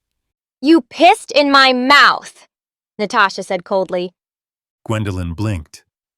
If one were to separate Gwendolyn's life into the adjacent frames of a movie's film spool, there would be no discernible transition between her blank reaction and the moment she collapsed sobbing against Ms. Plum's desk. I'm sorry, I'm so sorry, I'm horrible, absolutely horrible. Gwendolyn wept. Punish me in whatever way you must. I'm worse than a war criminal. I'm a demon. I'm a witch's spawn. I'm unforgivable. I don't deserve to draw another breath for my sin. Heat up a hearth and throw me in. Boil me alive. Peel off my skin. How could I be so shameful? I'm worse than all the hussies in the world. You saw it, didn't you? It must have been nasty, just like me, because I'm an icky, nasty girl. My mother was right about me. Stop, Miss Plum ordered. Gwendolyn paused mid-sob as tears dripped down her face. Sit down and listen, Ms. Plum said. Gwendolyn sat down with a couple heavy sighs, wiping away tears. Here's the story I put together after seeing the three of you in a situation I wish I could erase from my memory, Miss Plum said. Yesterday, you passed my exam with flying colors. Now, I know how excited you were about that. And I know that you tend to make impulsive decisions under the swing of emotions. So I surmised that someone decided you needed to celebrate because of this. She glanced at Natasha with suspicious eyes. Does that sound accurate? Natasha could see where this was going, and she could also see the light at the end of the tunnel of gloom she'd fallen into, because she was certain of her doom after the former event. Because she now saw a way out with Ms. Plum's incorrect interpretation of the situation that would benefit her greatly if she played along. Yes, that's right, Natasha said with a wry smile. She doesn't handle alcohol very well. I can see that, Miss Plum muttered, staring at Gwendolyn. It explains why she said she drank too much. Edward was bewildered at this assumption, but played along because he knew that the girl who called herself Nancy was a crafty type. And if anyone could save them from certain annihilation because of this unexplainable situation, it would be her. So he remained silent with a blank face, even as Ms. Plum sprinted a marathon with Natasha's lies. I drank alcohol? Gwendolyn gasped. Oh no, I promised my parents. It's such a shame you don't remember. Because you were so happy to kick your parents' voices out from upstairs, Natasha said. But I guess that's what's to be expected when a featherweight goes to town on booze like you did. You passed out from just a sip yesterday night, then lost it in the morning by chugging the whole rest of the bottle. If only you could have seen what a mess you were. Gwendolyn recoiled. No. Miss Plum shook her head. I'm surprised too, because I know you're an upright girl, but I also know you have certain bad influences. She cast a dire glare at Natasha. So I can't be too surprised at the end of the day. Gwendolyn grimaced. We're not supposed to drink alcohol here, are we? I heard Ms. Bellatrix make a big deal about it last year. Does this mean we'll be expelled? No, Miss Plum said. The standard punishment for breaching that code is completing a day of work with our faculty. Far too many students to count break it every year, so it would make no sense to consider expulsion. She frowned. Of course, if Bellatrix knew of this, she'd campaign for your immediate removal. But that's why I won't tell her or Merrick about this. Gwendolyn drew a sharp breath. You won't? But why? I have too many reasons to list, Miss Plum said. Foremost among them would probably be the humiliation of having to recount what I saw. But also, I do care for you three. Her eyes softened. You did something stupid, sure, but that's what kids do. She looked at Edward. And you, Edward, I surmise you were trying to stop them because you were looking away. I know you're a young man of a very good character, so I can't bear to imagine otherwise. But please stop getting into these ludicrous situations with these girls. I would say that the first time was the maze, but that was simply the worst and far from the first occasion where you ended up in a mess because of these lasses. Sorry, Edward said. What drives you to risk your reputation for them? Miss Plum questioned. Her eyes fell upon Gwendolen. Perhaps the answer needs no question because it's self-evident, she sighed. Well, you three will be sentenced with the punishment of mowing the entirety of Elwith Academy. Natasha gasped. That will take forever. I'm sure it will, Miss Plum said. It will give you a long time to reflect on your actions. She cracked a slight smile. Okay, I'm pulling your legs. The three of you don't have to stare at me like that. By the time you finish that sort of Brobdingnagian task, the grass would have regrown, so it would be of no use anyway. There's a reason why our landscaping team has dozens of workers who work round the clock. So, all I ask of you is that you demand a task from them to be completed.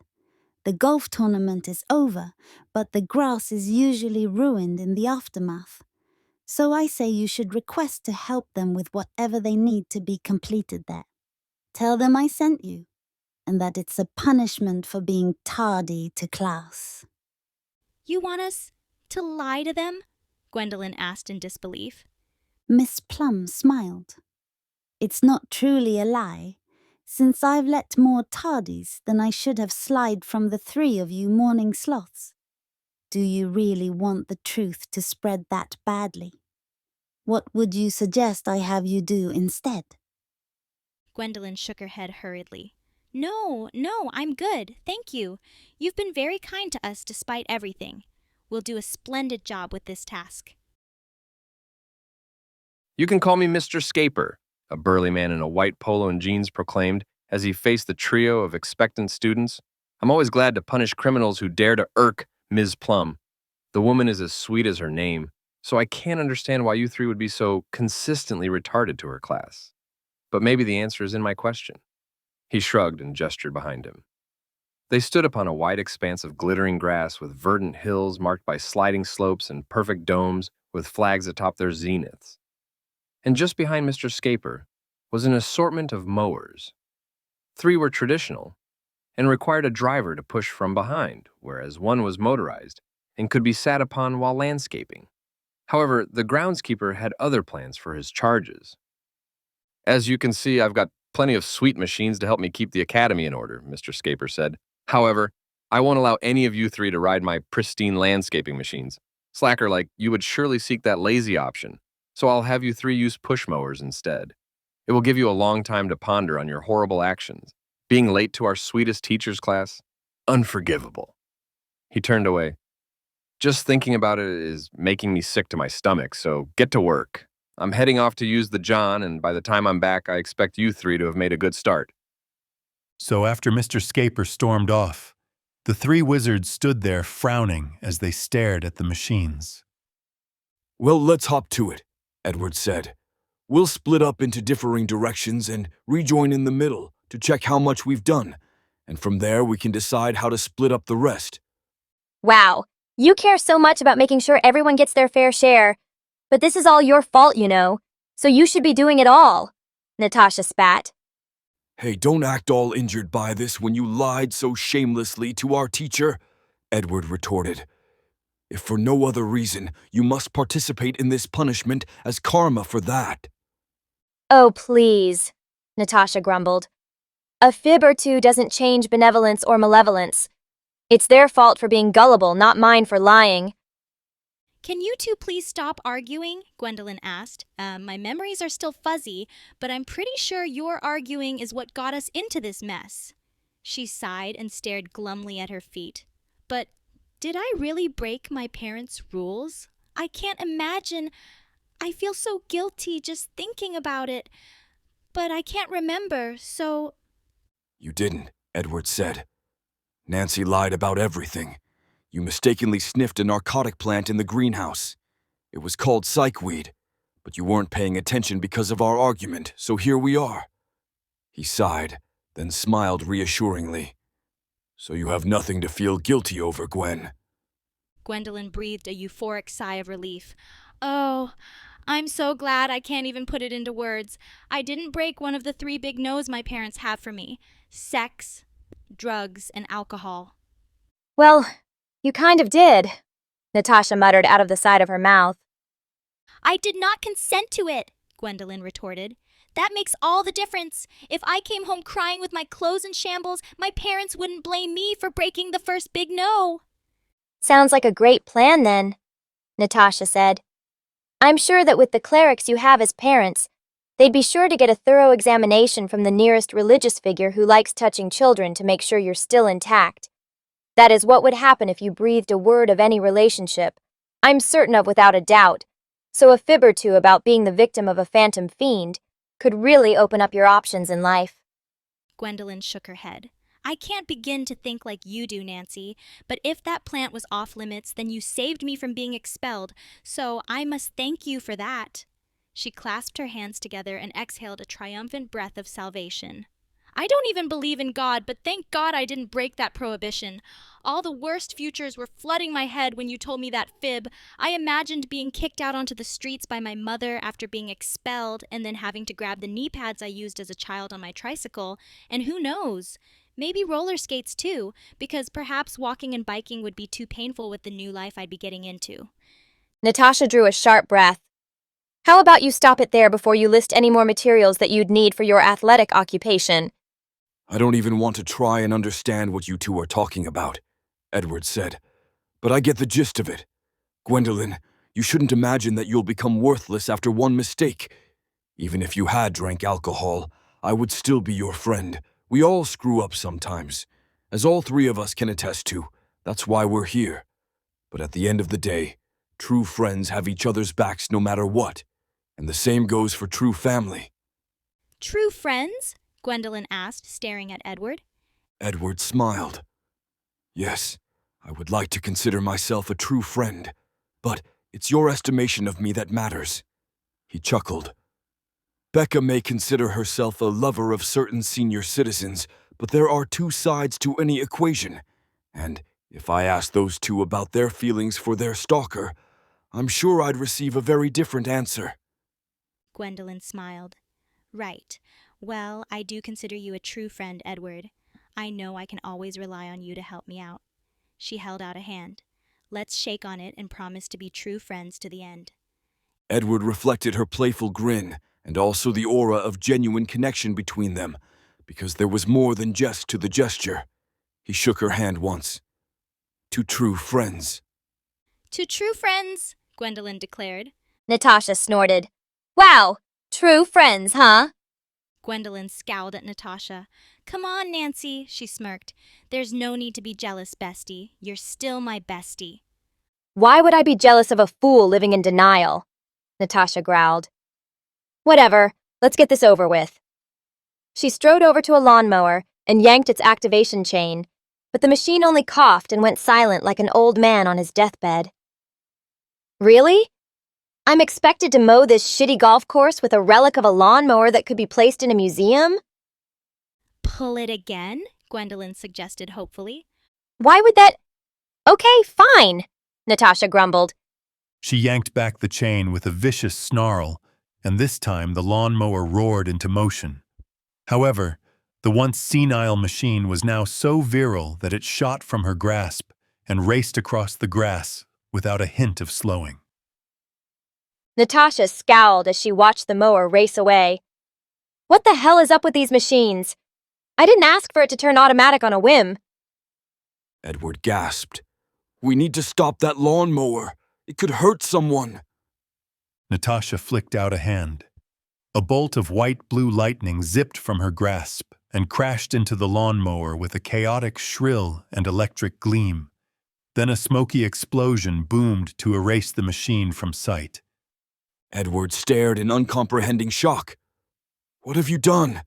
You can't just destroy school property like that, Gwendolyn cried. Now we're going to be in even more trouble. Natasha frowned. Hey, your boy told me to stop it, and I did, so I don't see what the problem is. She expelled a gust of wind from her hand to cast away the smoke, revealing the lawnmower to be smoldering, but mostly intact. I held back a lot with my magic. I'm no idiot.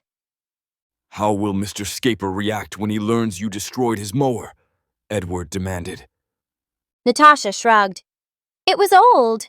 Just a malfunction is all I'll tell him. And I expect you two will have your lips sealed as well, right?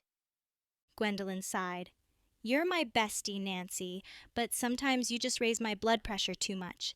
It's things like this that get us in trouble.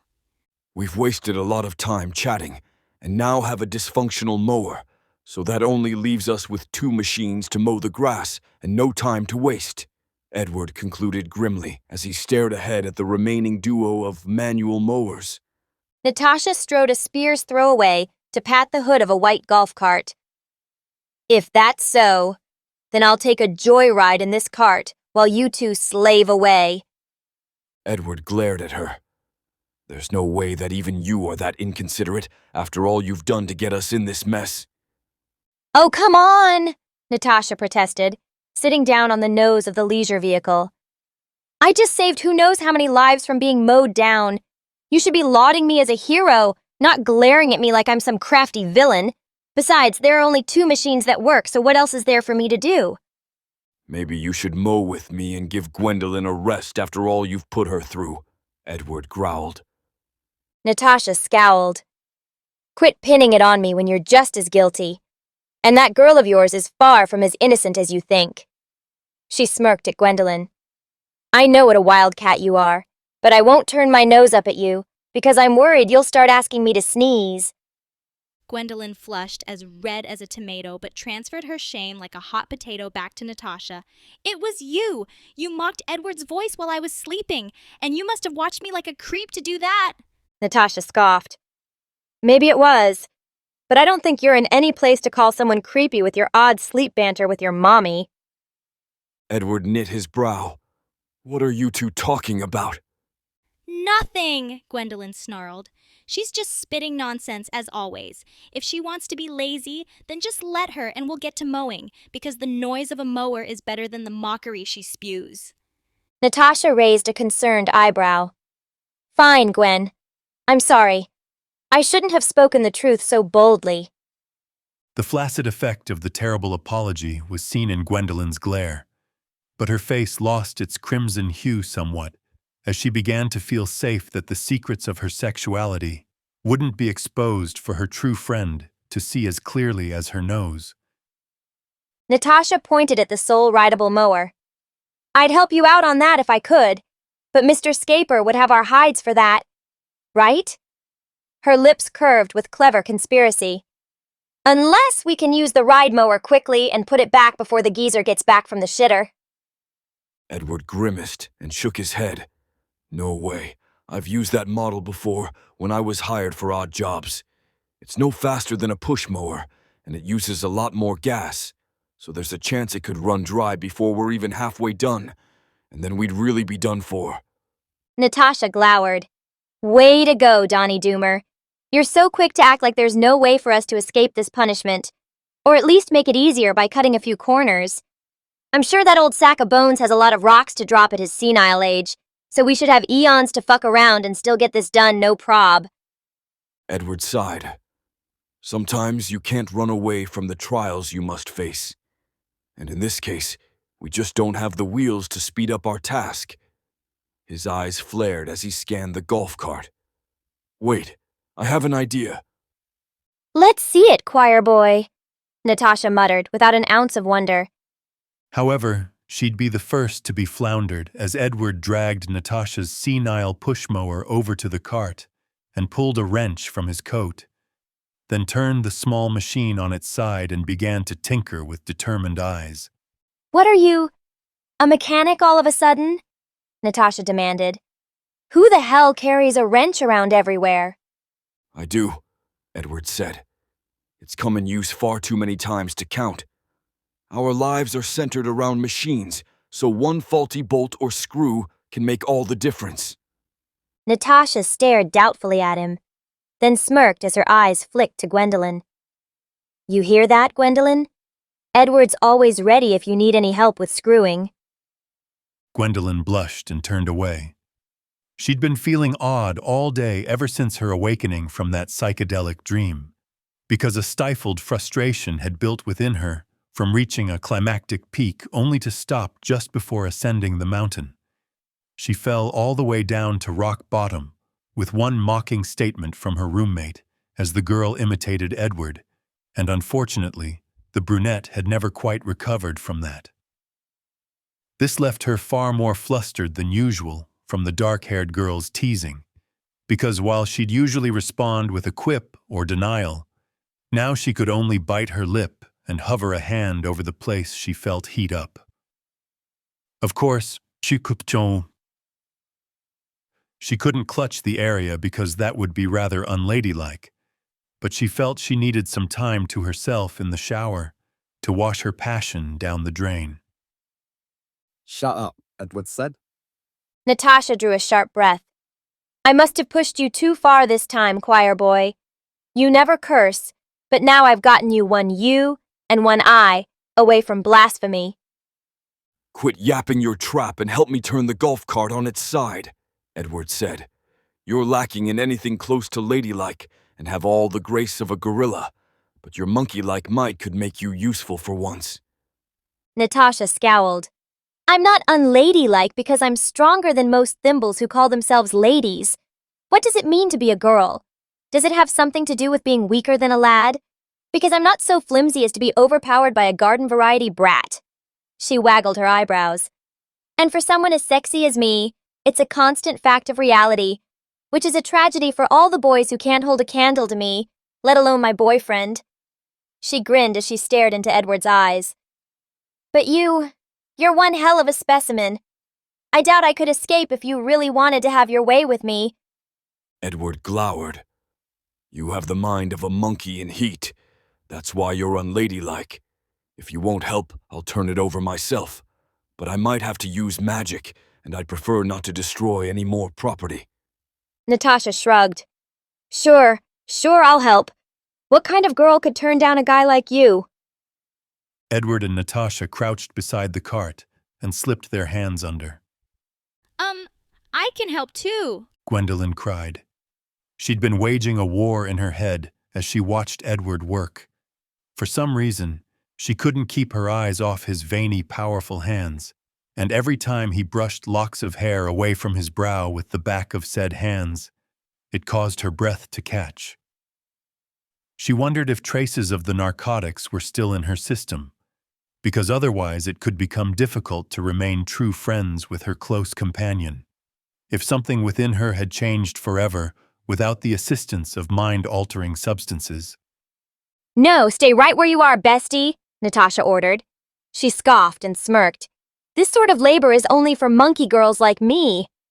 Ready? Edward asked. 1, 2, 3. The duo toppled the golf cart with ease. Natasha whistled and gazed at Edward. Wow, that was easier than expected. You must have been hitting the gym 24/7 before you joined the academy. Nope. Could never afford a membership even at the places that only offered dumbbells, Edward said. But you're even stronger than I thought. You must be speaking about yourself. A girl of your caliber must be a professional weightlifter at the national level. Oh, please, cease the flattery, Natasha laughed. I only flowed with the motion of your lift. I doubt you even needed me. Gwendolyn loudly cleared her throat. Natasha drew a sharp breath and waved her hands defensively as she stared apprehensively at Gwendolyn. Hey, we're just trading a few compliments, Gwen. I would never burglarize from my bestie. She's right. I need to finish this quick, Edward muttered, completely misinterpreting Gwendolyn's interruption.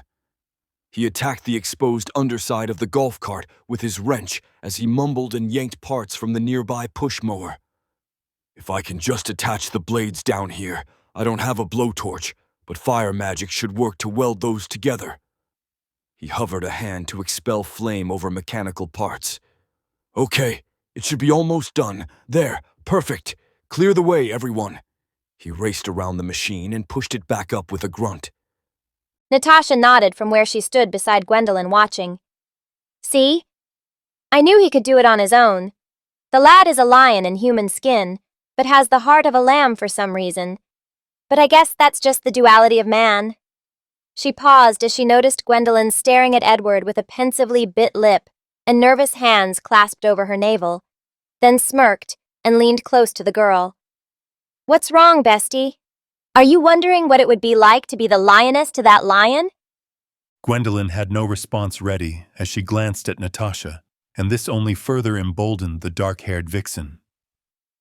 Natasha brought her mouth close to Gwendolyn's ear and whispered words with a seductive croon.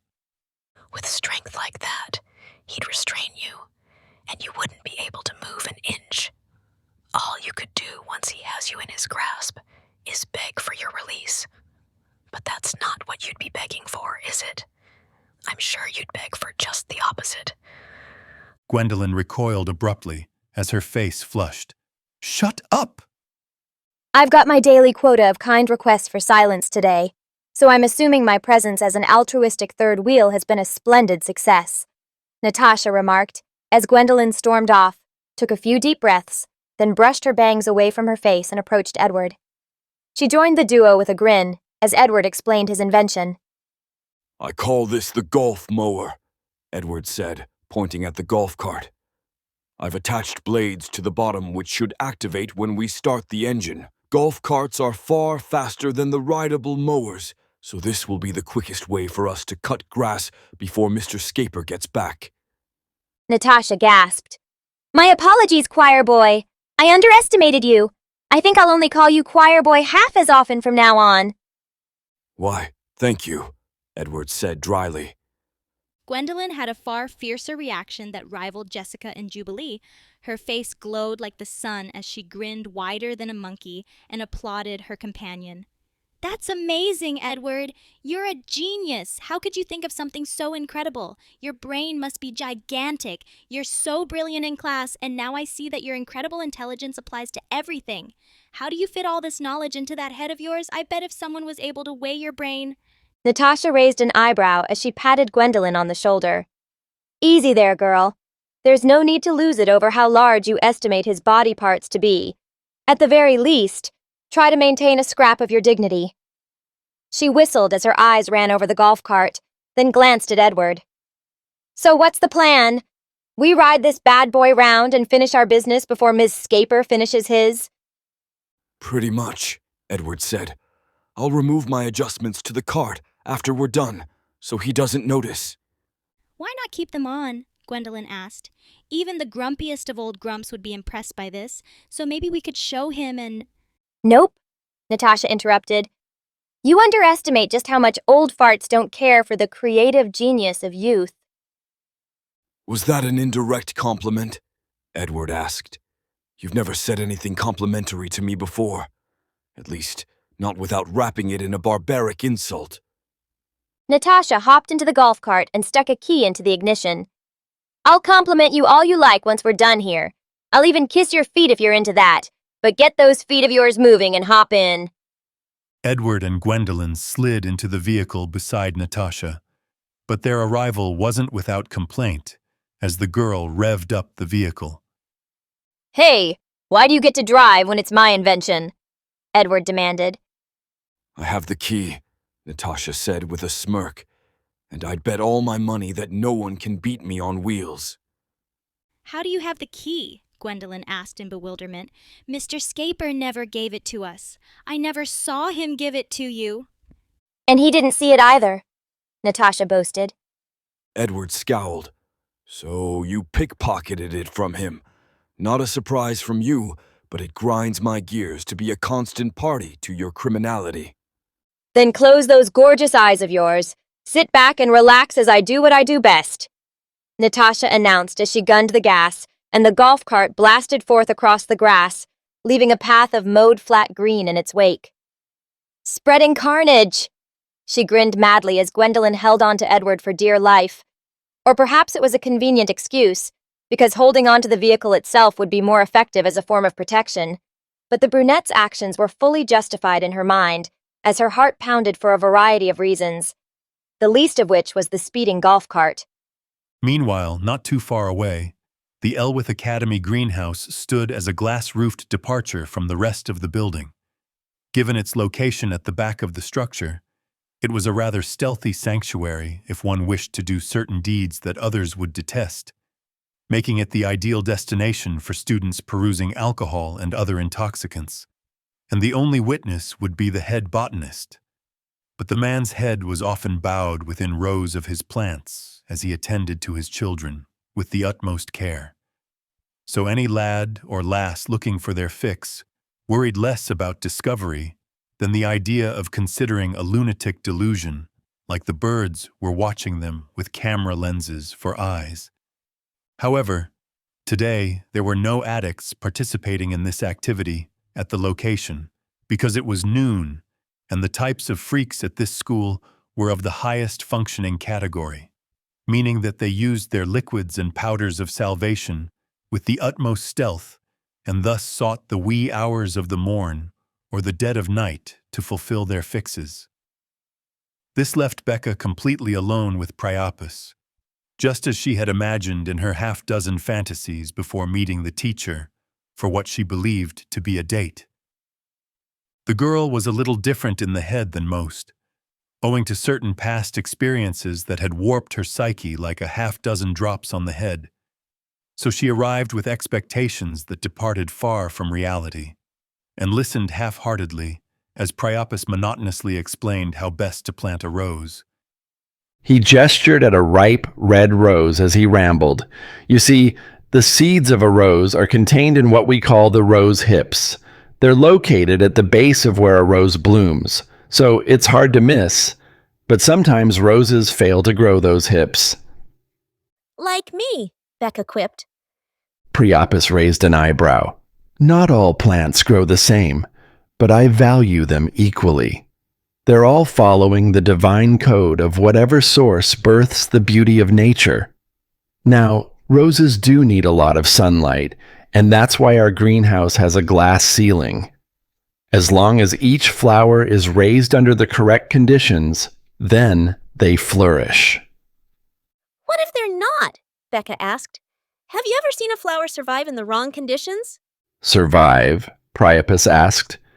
Yes, flowers do survive in the wrong conditions from time to time, but they suffer in a variety of ways that lead to their lives being short, because illness and parasites feast on flowers planted in the wrong environment. So, yes, they can survive, but they cannot thrive when raised incorrectly. Becca frowned. Can a flower thrive if it's taken from the wrong environment and placed in the right one? Priapus nodded with a troubled look on his face. Yes and no. It depends heavily on how long the flower has suffered for in the incorrect conditions, and how severe those conditions were to stunt its correct development. I see, Becca said. She smiled. Well, let's dispense with all the plant talk. I want you to really teach me how to sow seeds, she winked. Priapus frowned. Oh, I'm sorry if this explanation dragged on a bit too long. I always get carried away when speaking about my favorite plants, and roses are at the top of that list. He turned away with a thoughtful look on his face. I'll head over and grab some seeds from my seed stores. Becca scowled, then sighed and began unbuttoning her blouse. She wore a simple white shirt with a light blue skirt, but the sight of her grin lacked any of the innocence in her outfit, and her eyes were far beyond the cherubic naivete of a child with the wild lust that thrashed within their amber-green depths. Oh my, Priapus, it's getting rather hot in here. Maybe I have a fever. I must get this off me. Could you lend me a hand? Priapus glanced over his shoulder and his eyes widened. What are you doing, Becca? If you have a fever, then you should go to the school infirmary at once. Becca rolled her eyes. Do I have to spell it out for you? Do all the plants you eat clog your brain's ability to comprehend basic signals? No, I'm on a meat-only diet, Priapus said. I would never eat my friends, so I only eat meat for ethical reasons. Becca groaned out an exasperated sigh. Figures! Well, I'll make it as clear as I can while remaining civilized. She stared at him with an odd smile. I want you to fertilize me. Priapus blinked. Even he couldn't misunderstand the meaning of her not-so-subtle euphemism. He sighed and met her gaze with pitying eyes. Hey, I'm sorry, but that's an improper request for a student to make with their teacher. I cannot enter that kind of relationship with you. Becca scowled as a storm descended on her face. But you're barely a teacher. You just water plants. Besides, no one will know, so let's get to it. Priapus shook his head. What you request of me is immoral, regardless of whether it's covert or overt. I'm a guide, a teacher, not a peer. That would make any relationship between us unconscionable because of the power differential. If you seek a relationship with anyone, then it should be with your peers, not with your elders. Becca gnashed her teeth. Really? Maybe you're just saying all this because you're not attracted to me, because I've lain with my elders more times than I can count. Priapus's gaze hardened. That is awful. Who did that to you? It's not awful, Becca cried.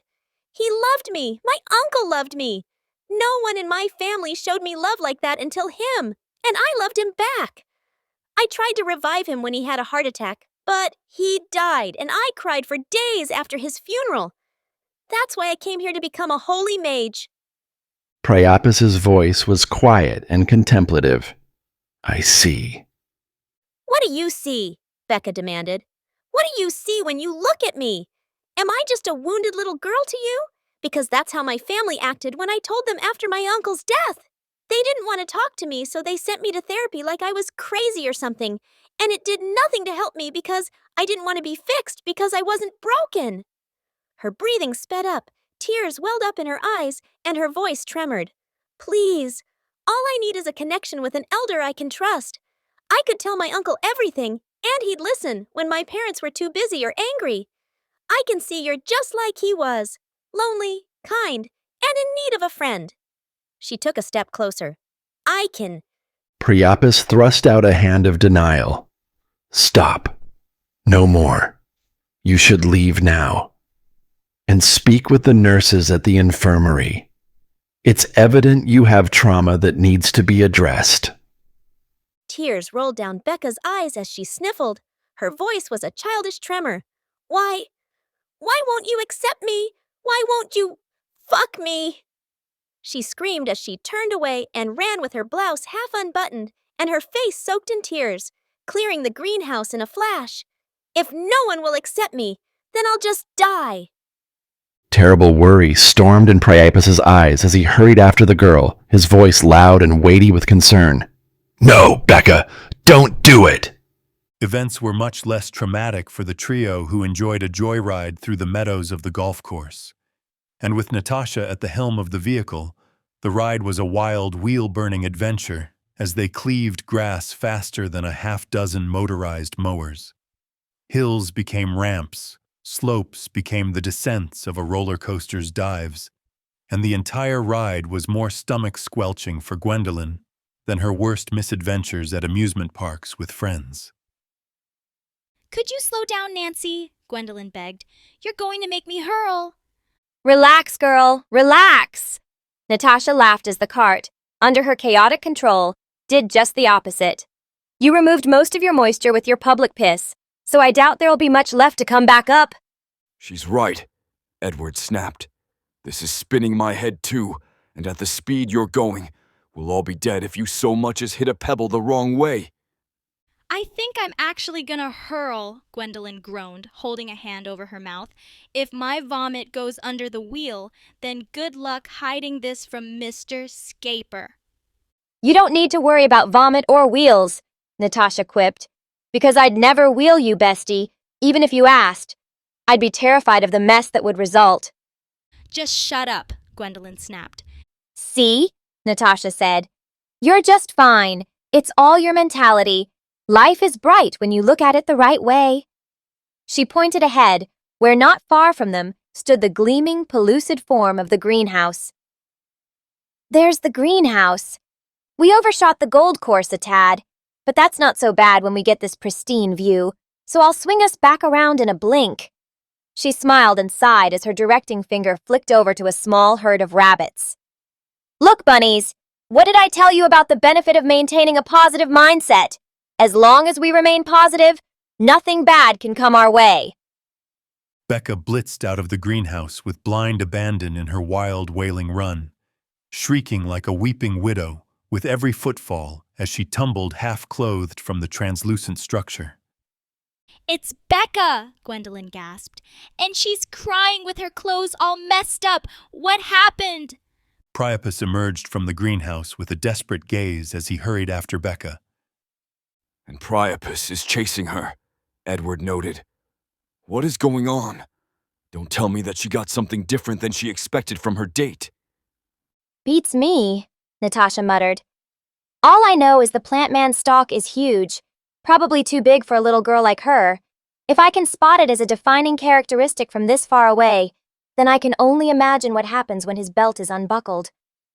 Horror filled Gwendolyn's eyes. Wait, Becca's running straight at us.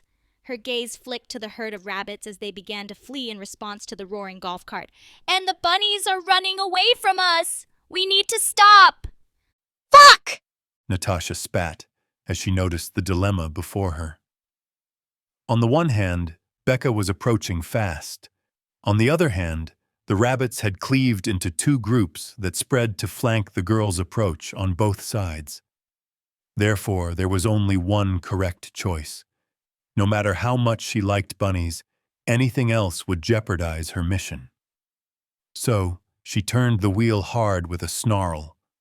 The golf cart swerved away from Becca and lunged straight at an armful of fluffy rabbits. The bunnies! Gwendolyn gasped, but had no more time to react as their vehicle zoomed over her adorable animals, with horrific crunches and mortal squeals of terror and traumatic spurts of blood that sprayed onto Gwendolyn's face. Becca stopped and gasped as the cart missed her and splashed red upon the hem of her skirt and her legs. But her surprise was only brief, and her grief was much greater, so she resumed her weeping as she turned to flee in another direction.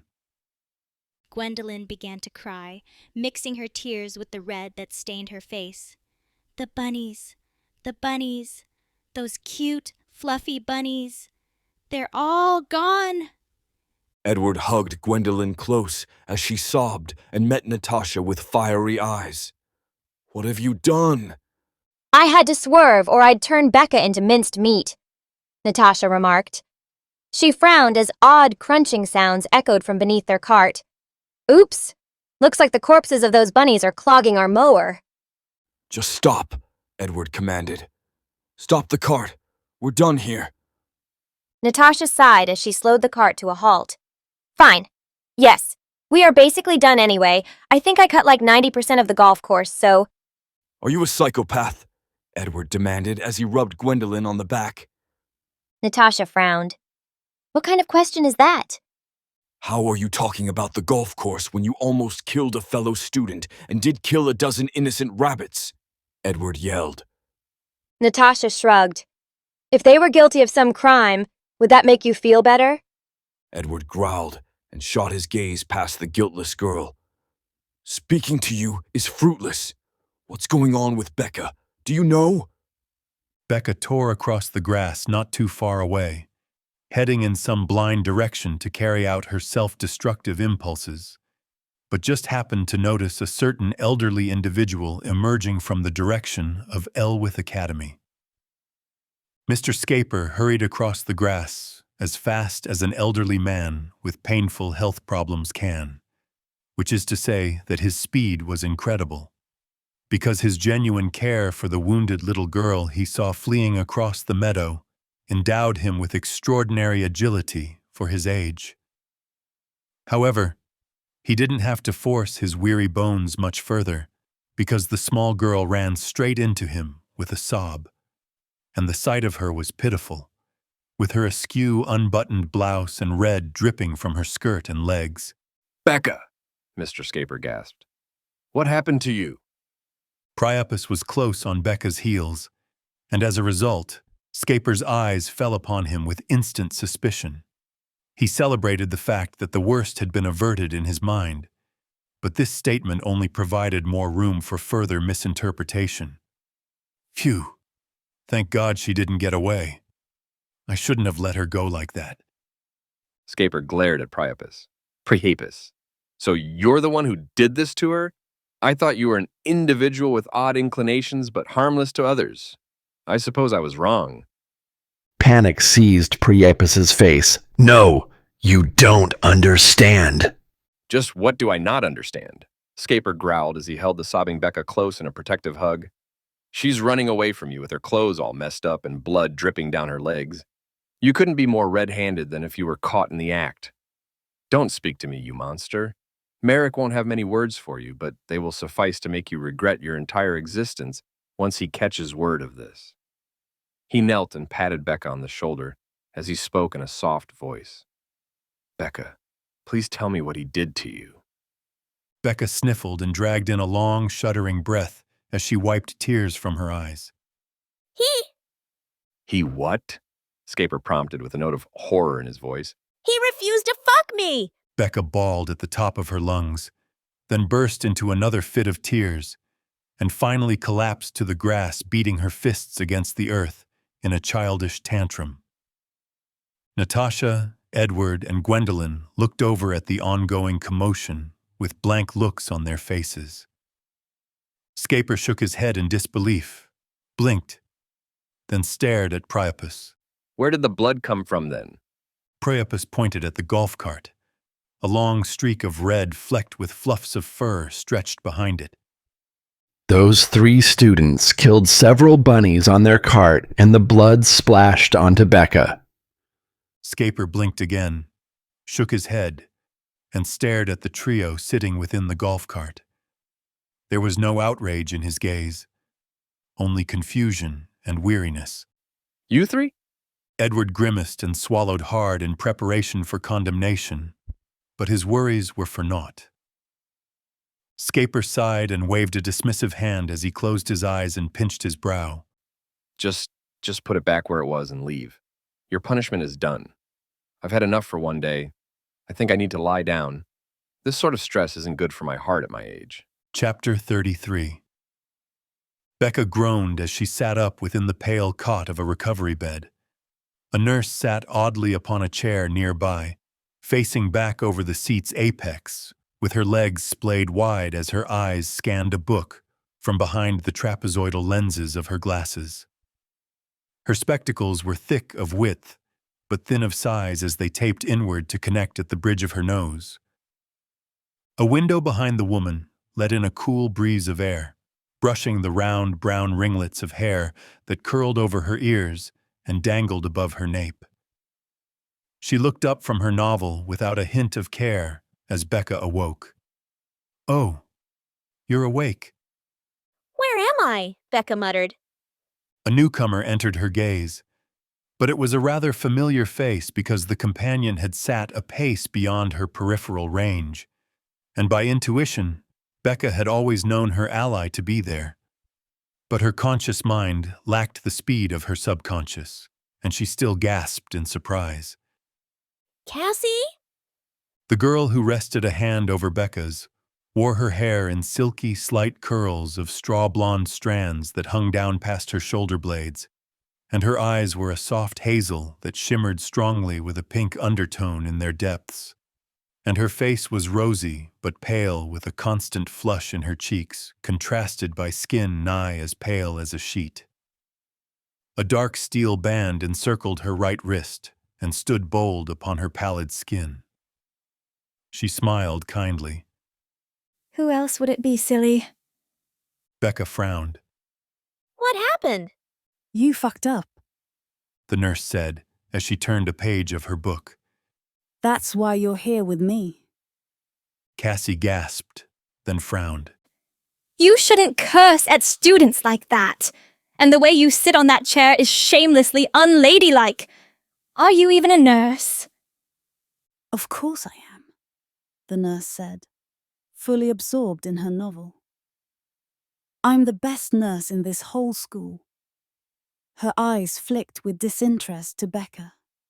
Name's Velma. You shouldn't know my name. Because all who end up in my care are usually damaged goods, who leave the academy for good not long after. Becca knit her brow. Leave? You mean expulsion, right? But what did I do to deserve that? You don't remember? Velma said with a hint of dismay and a raised eyebrow. She drew a sharp breath. Yikes. Things aren't looking good for you then. From what I could gather, you threw a fit about a teacher refusing to fuck you and fainted. She whistled. You've got to have really bad news upstairs to throw a fit so bad that you black out and don't remember a thing. Becca looked down as her eyes gleamed with recall, then pressed her lips together. It's coming back to me. I remember it now. Priapus, rose hips, sowing seed, elders. He didn't accept me. Velma blinked. I don't understand the logical reasoning behind your rambling. But sure, the most important thing about your breakdown was the fact that the plant man didn't agree to your request for fertilization. Becca gasped. He told you? Of course, Velma said. I needed the info to understand your psyche because I'm a psychologist. I think. I mean, I didn't fail nursing school somehow.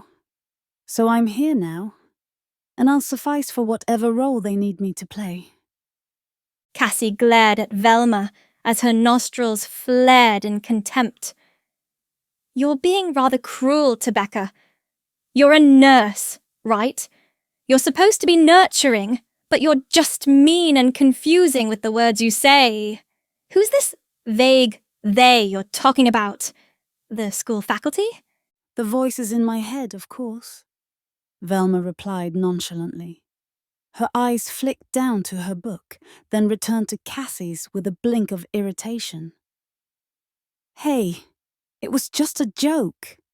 Lighten up, girl, or you'll end up like your friend one of these days. I won't speak to you any longer, Cassie spat. You barely even take this job seriously. You should be fired. I'm just here to make sure she doesn't depart from this plane prematurely, Velma said. So, as long as she isn't dead when she leaves my care, I'll pat myself on the back.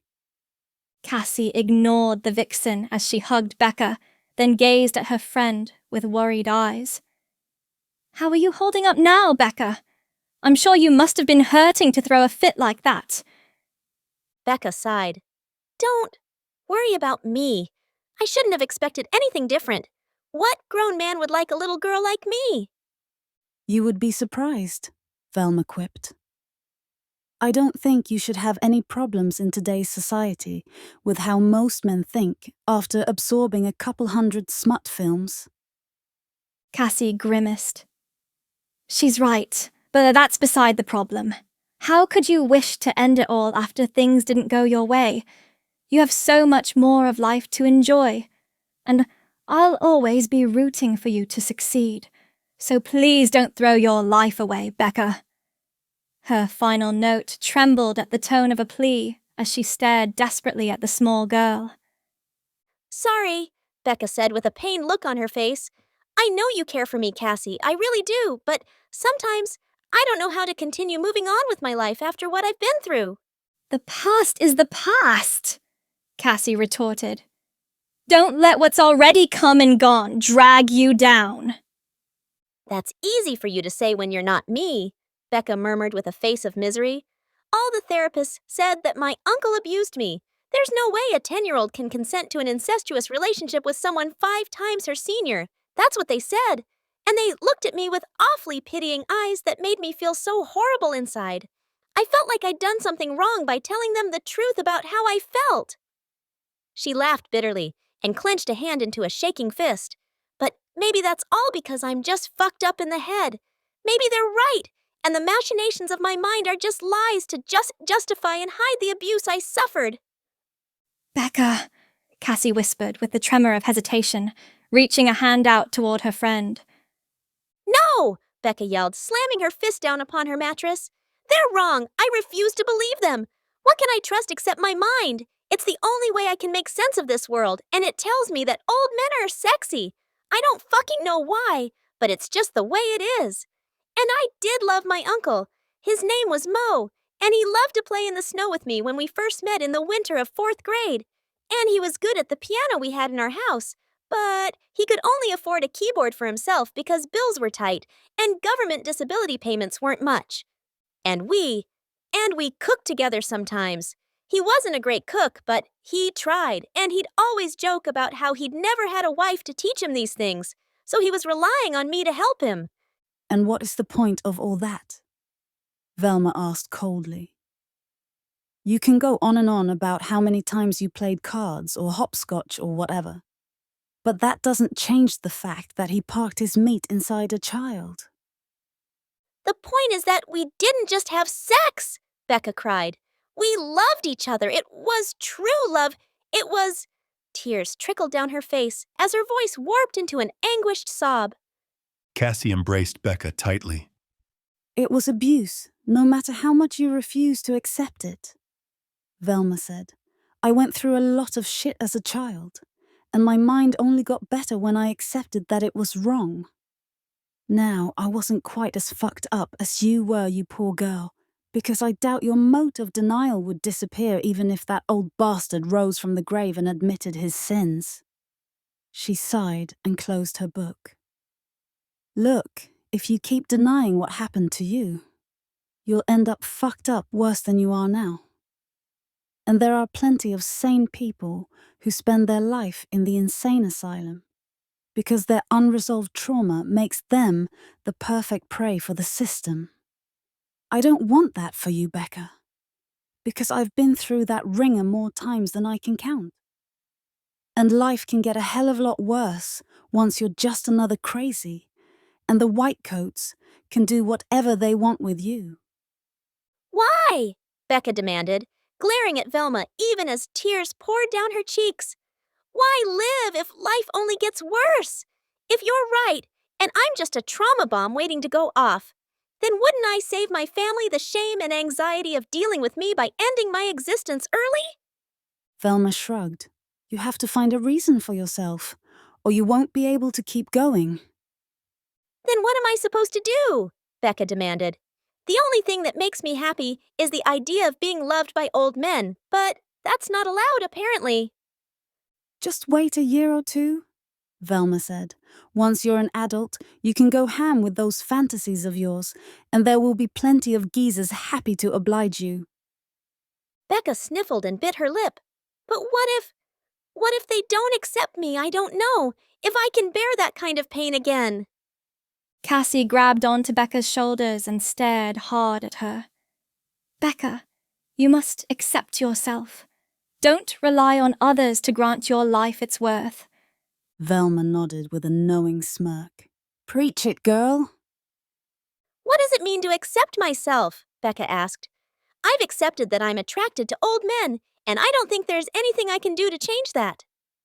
Velma raised an eyebrow. Well, I could refer you to some experts who know just how to deal with that sort of thing.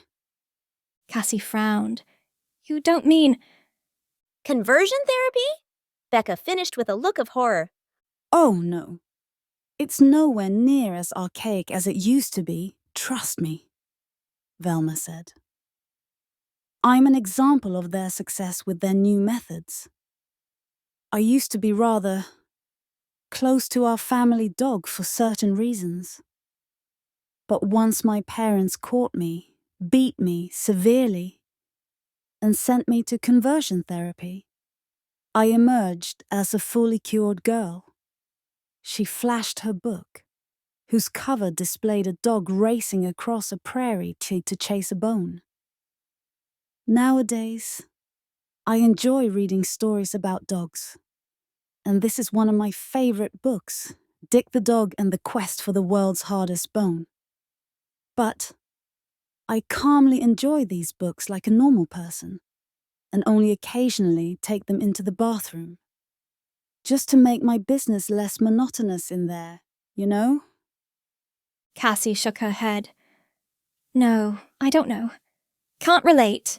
And I don't think conversion therapy is a good idea for Becca if you're the success story. But the electric shocks don't even hurt that much, Velma insisted. Makes your brain feel kind of tingly and nice inside, and I always felt so calm after each treatment. No, Becca said. I'd only go ahead with that treatment if I had enough of life and really wanted to become a vegetable and get disability payments. She frowned. But there's something odd rising inside me. Velma scowled. Don't tell me it's cum. I'll be pissed if I have to change your bedsheets again because you squirted in your sleep.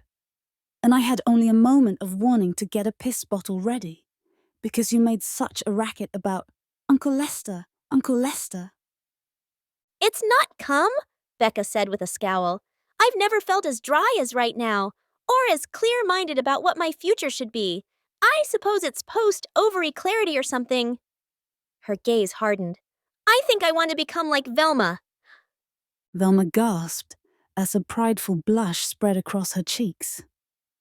Oh my Thor, you want to be just like little old me? I must be a spectacular role model to have made such a wondrous impression on... But actually competent at my job and without any proclivities for dogs, Becca finished. Velma's sudden smug grin fell into an instant pout. Why, thank you. How kind of you to be so subtle in throwing shade at my performance. And hey, I'm already past the whole dog phase. It was just a phase and part of my development as a young social teen exploring her sexuality via unusual routes. But I've become a wholly new person since conversion therapy and fully maturing as a woman. She paused. And yes, there was an incident a few years back involving a neighbour's poodle, but I was a tad drunk. And I'd lost my glasses, so I was basically blind. But I'm still on a list because of that. And I really hated that ankle monitor, but at least I don't have to drag that around anymore. She drew a sharp breath. Anyway, there's no reason to put me down like I'm not a normal, competent person. I'm very normal and very sane. Right, Cassie said slowly after a long stare of revulsion. She turned to Becca with a smile.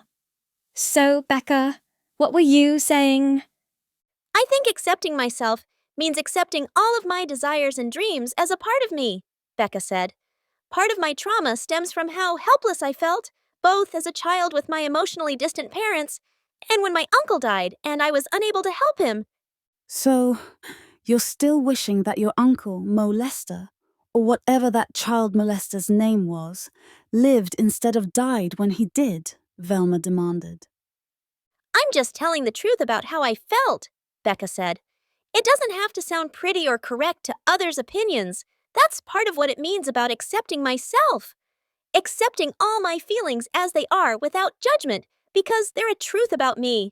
And I came here to this school to get the power to help people, so I'll pursue that route after I'm done here, she frowned. Maybe I could even leave at the end of this year to join a nursing program by saving the tuition I would have spent on my third year. Not a bad idea, Velma said. Third year is so brutal for everyone because Bellatrix fails half her class at minimum every year. And those are the few who don't drop out. Is she really that bad? Becca asked with a look of worry in her eyes. She really is that bad, Velma confirmed with a horrible smile. Most of my patients come straight from her class. And I can't tell you how many students I had to knock out to prevent them from leaping out this very window in a fit of despair. Becca shivered. Becca, Cassie said. She took a deep breath. What you do is up to you, but just know that I'll miss you if you go. You're my best friend, Becca. And that might not mean much on its own because you're my only friend. But trust me when I say that you mean the world to me. Becca gasped. But you're so nice, Cassie. How can I be your only friend? Cassie shook her head. I don't know. It must be my fault, and I'm just so shy and awkward, and a girl like you who's so honest with her intentions is really inspiring to me. Becca's gasp doubled in volume as her gape expanded further and her eyes widened with disbelief. Me? I am an inspiration to you with how much of a mess I am? How can that be? Surely you're just joshing me. No, I mean it, Cassie said sharply. My mother was a holy mage, and her mother before her was a holy mage, and so on.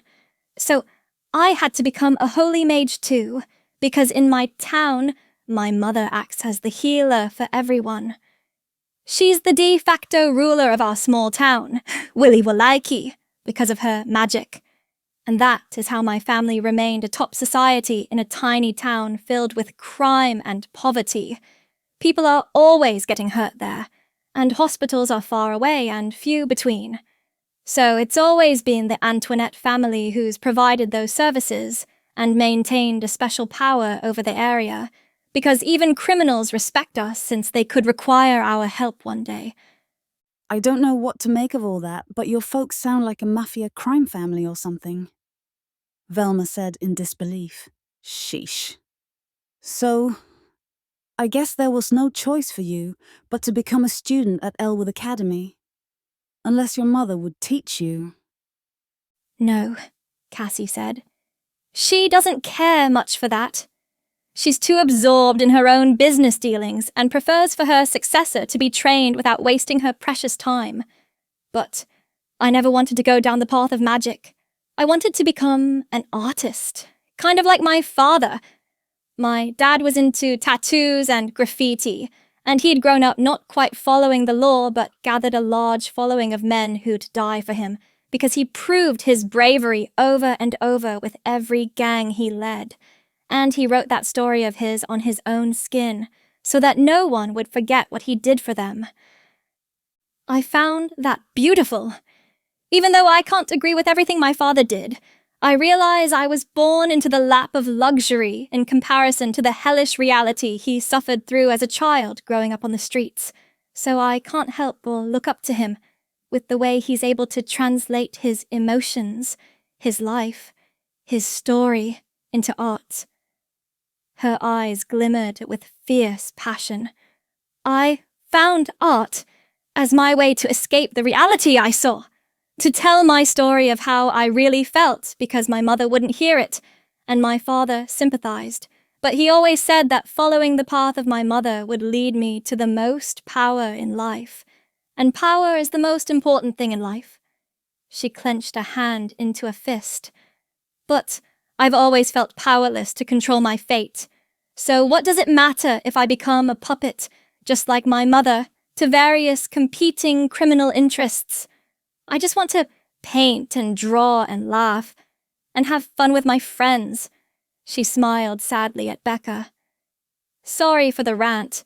I guess you're not alone in having a lot of repressed trauma. No, you have nothing to be sorry for, Becca said. You've always been there for me ever since we first became roommates. If anyone should be sorry, it's me for worrying you like this. Her gaze hardened. I won't leave you behind so quickly, Cassie. I'll finish my time here at school and master all their techniques so I can better help everyone I treat once I become a nurse. You could become a teacher here if you really want to help as many people as possible, Cassie suggested. And then you should send half your pupils over to Cassie's place, so she no longer has to worry about carrying the entirety of Willy Wallachie on her back. Velma added. Becca smiled. Thank you, girls. Those are some great ideas, and I really do want to help Cassie if I can.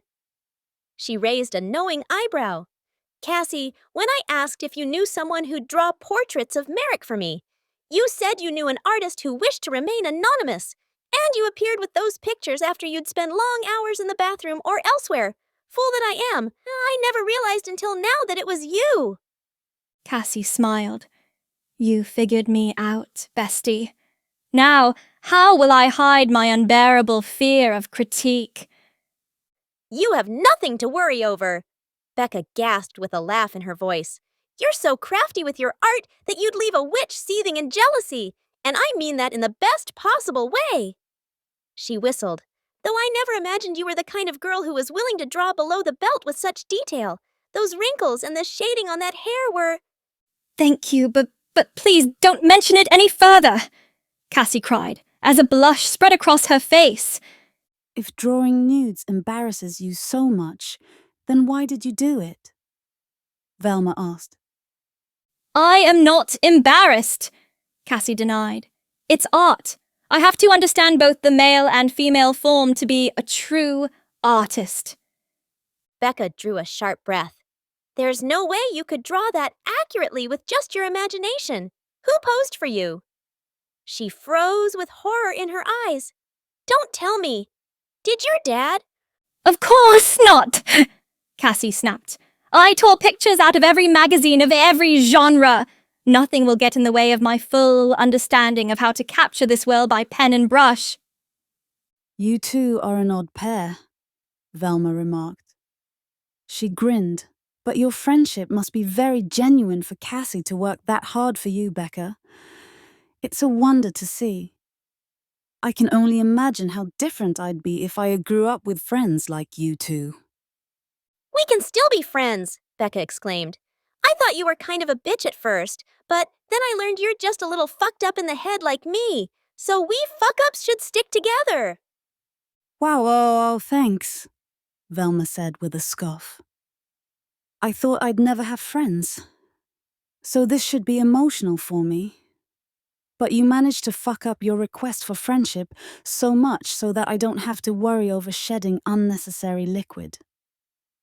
Come? Becca asked with genuine confusion on her face. Velma stared at her blankly. Why the fuck would I start squirting when someone asks for me to be their friend? That would be a recipe for remaining a loner for life. You said you'd get emotional. Just forget it. You really are fucked up.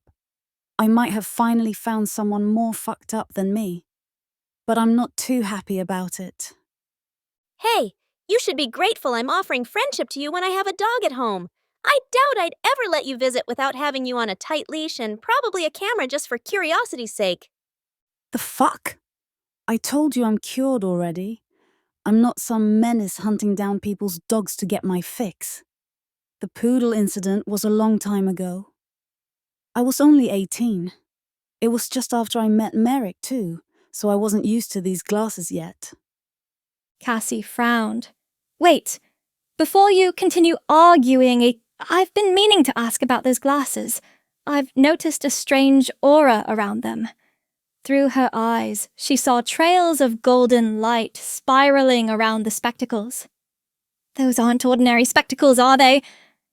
Nope, Velma said. For some reason, my third eye began malfunctioning during puberty. My flesh and blood eyes got worse as my second sight grew stronger. But it completely overwhelmed me at the time. So, as a teen, I was seeing visions and all kinds of shit that had me doing double takes every single day. Because I was like, can you fucking see that giant green spider crawling on that man's face? Of course, my family laughed in my face about all that, and I was as blind as a bat, no matter which glasses I wore. It really was a horrible time for me, she sighed. I don't want to go much into it, but Merrick gave me these enchanted glasses to restrain the power of my third eye, and they worked like a charm.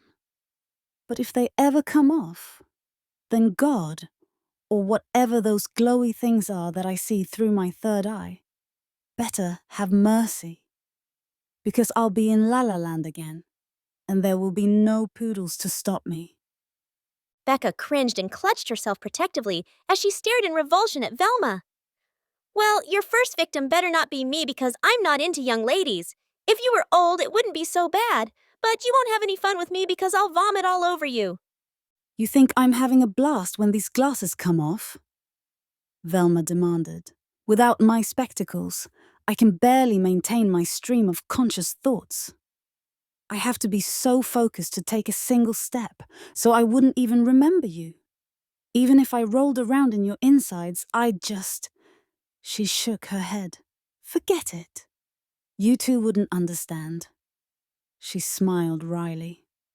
Well, I'm glad you're feeling better, Becca. I am too, Becca said, sliding to the edge of her bed. Can I leave now? I don't want to stick around in case you sneeze or something and suddenly can't find your glasses. Velma rolled her eyes and expelled an exasperated breath of air. Sure. You can go, you little brat. She smiled. Go kick ass out there. Or I'll kick yours. Chapter 34. Natasha, Gwendolyn, and Edward strolled down the corridors of Elwith Academy, with a heavy cloud of silence overshadowing their stormy faces and dark eyes. They stopped before door 101, and Edward raised his hand in a gesture of departure. However, Gwendolyn wouldn't allow the lad to leave without a word. Hey, Edward, there's nothing for you to feel guilty about. She glared at Natasha. The bunny incident was all Nancy's fault, so there's no need for you to feel bad about how gloomy it made me. I said I was sorry, didn't I? Natasha protested. No, you didn't, Edward said coldly. Well then, I'm sorry, Natasha said. Is that good? Does that make you guys feel better? No, Edward growled as he pointed a finger at her. You never say sorry, and it's better to just not do horrible things that you need to apologize for. If you weren't so reckless with the golf cart, we would have never been in that situation. Hey, Natasha said, planting her hands on her hips. This all started because you couldn't stop arguing with me. Stop! Gwendolyn yelled. She held out her hands in a gesture for peace as hasty breaths escaped her. Have you two learned nothing?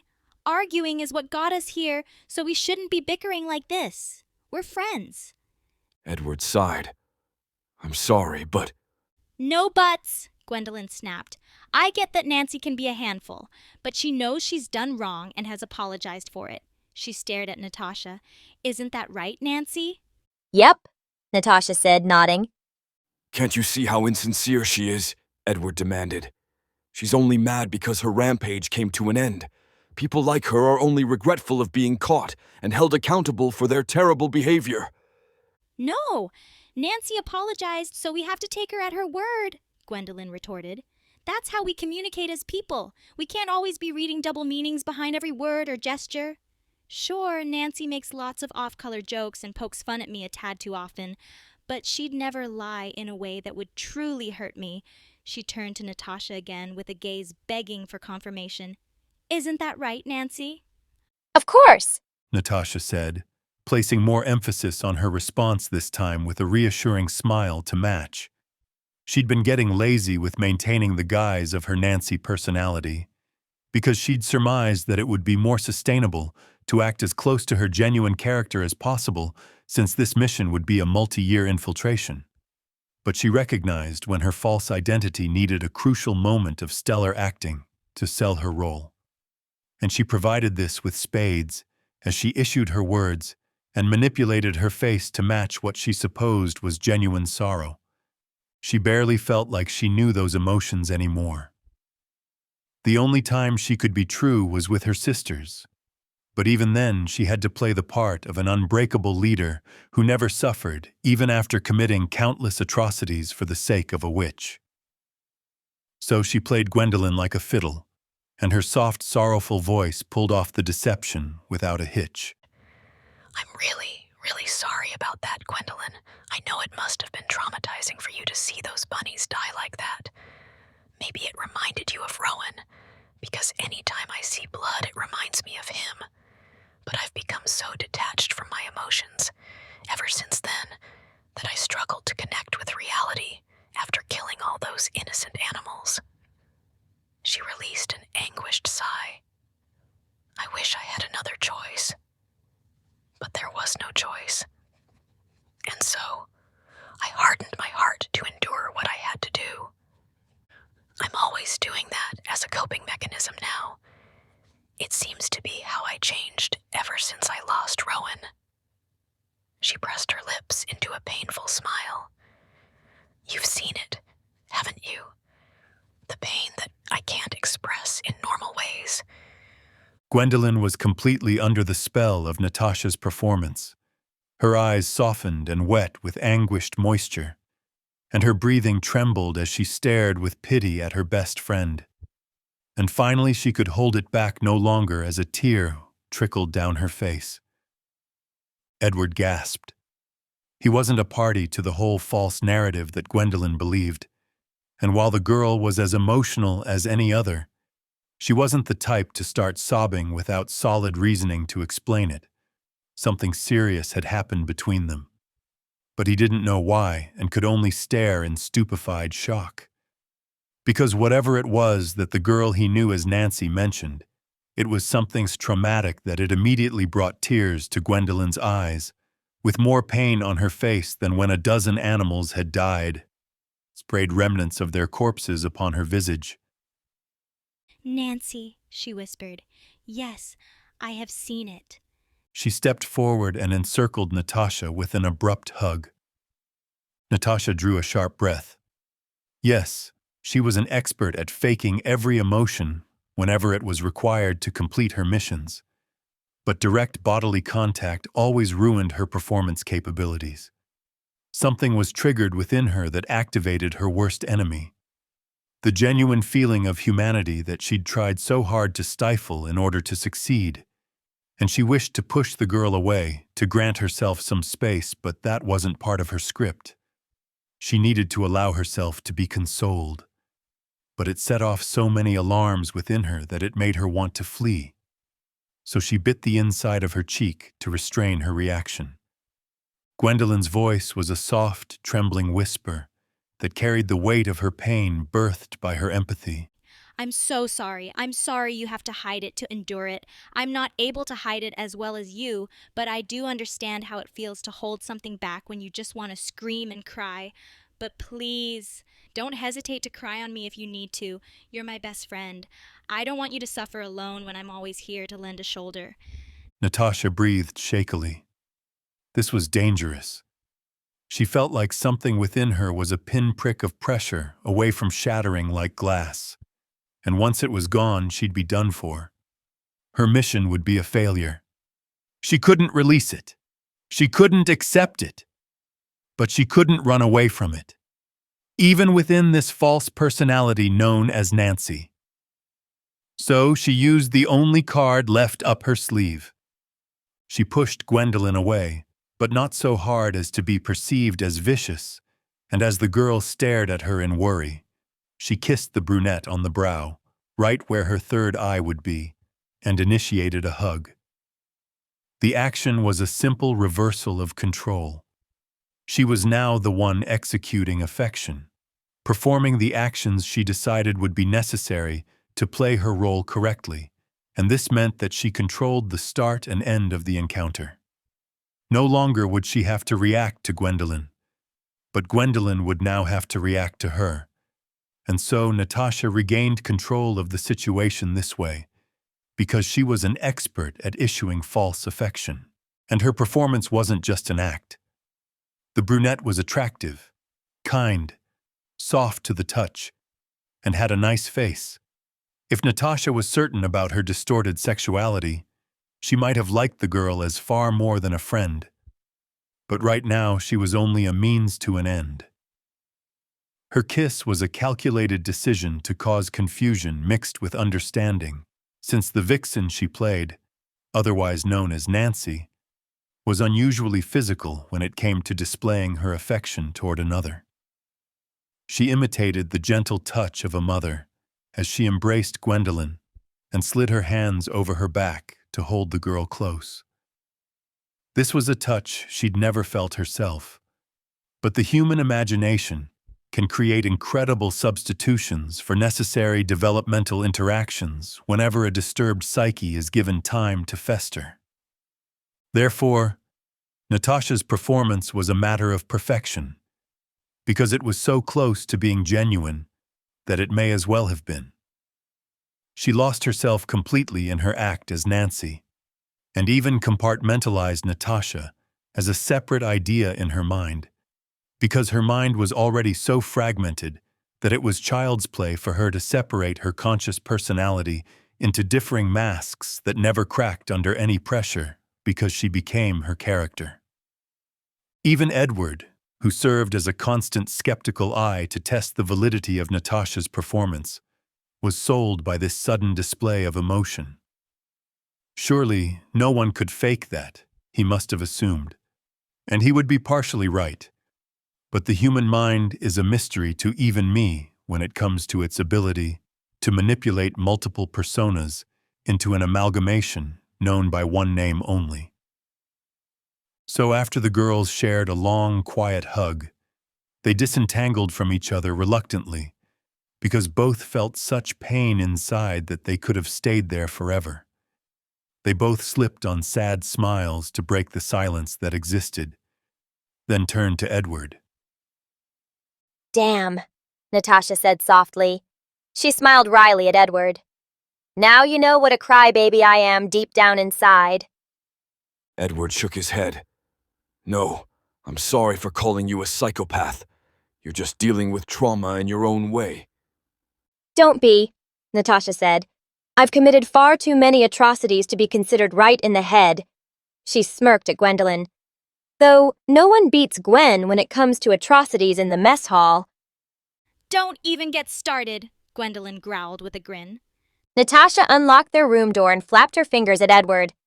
Well, catch you later, bub. I've got to get my girl some grub. She tugged on Gwendolyn's arm and half-dragged the protesting girl into their dorm.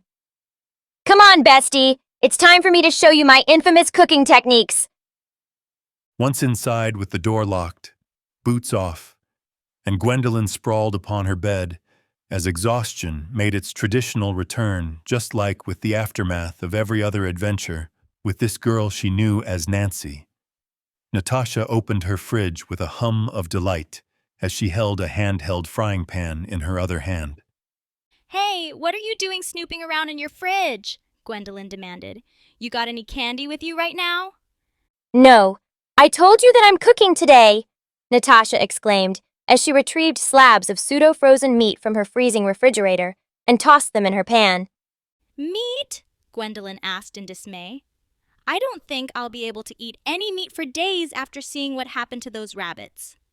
All the meat you eat is treated like that, Natasha replied as she kicked the fridge door closed, then strode over to a giant suitcase beside the bunk bed and removed 2 white plates and steel forks that she placed upon the table. She snapped her fingers underneath her pan, and fire emerged from her Neve to cook her steaks as she shook the small cooking utensil around. You're cooking it with magic, huh? Gwendolyn noted as she sat up in bed. Smells kind of good, but I've never smelled beef like that before. Well, from what I've heard of in your sleep-talking dreams, you have a really sharp nose, so... Gwendolyn scowled. Not funny. Natasha sighed. Neither was you pissing in my mouth, but hey, since I'm your bestie, I've already let it go. So what's with the need to be so ashamed of the fun you had in your dream? I wish I could enjoy my dreams like that. Half the time I have nightmares, and the other half I don't even remember them.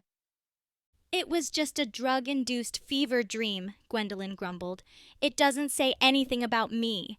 Why would a part of my psyche try to use my brother as... She shook her head. Never mind. Natasha drew a sharp breath. Yikes. I never knew about this whole brother thing, but that's rather odd. Gwendolyn. And then you went ham with your mother. Are you okay, Gwendolyn? Maybe you need to talk to someone. Gwendolyn growled. I told you, it was just a fever dream. There's nothing to read into about it. Heck, you were in the dream and you tried to... She looked away. Whatever. Natasha frowned. You're really making me concerned now, but hey! She grinned and batted her eyes. Do you really see me that way, bestie? No, Gwendolyn retorted. Of course I don't. I'm not into girls. But sometimes I question if you are with the way you act with me. You got far closer than I expected in that shower, and I half expected to be grabbed somewhere with the look you had in your eyes. Natasha scoffed. Don't drag me into your fantasies, bestie. Keep it safe in that wacky mind of yours, and don't you ever start sneezing around me, or I'll fend you off with a chair if I must. Don't act like I'm the freak when your mouth is filthier than the toilet next to the baby changing station in a women's public bathroom, Gwendolyn cried. I was raised to be a proper girl by my mother, and suffered a lot of suspicion from her because of it, so I won't have you besmirching my purity as a maiden. I'm still a virgin, by the way, and you can't say the same with the way you speak about that boyfriend of yours. Hey, no need to start slut-shaming, bestie. I expected better than that from you. So, you flip the script on a dime when it no longer suits your narrative. How horrid! You must apologize to me about your horrible slander, or I'll sneeze on your meat and make you eat it. Do you have some fetish for feeding me your bodily fluids? Obviously not. Now, what exactly is that meat? It smells divine, but I've never experienced an aroma like this from any beef or ham I've tried.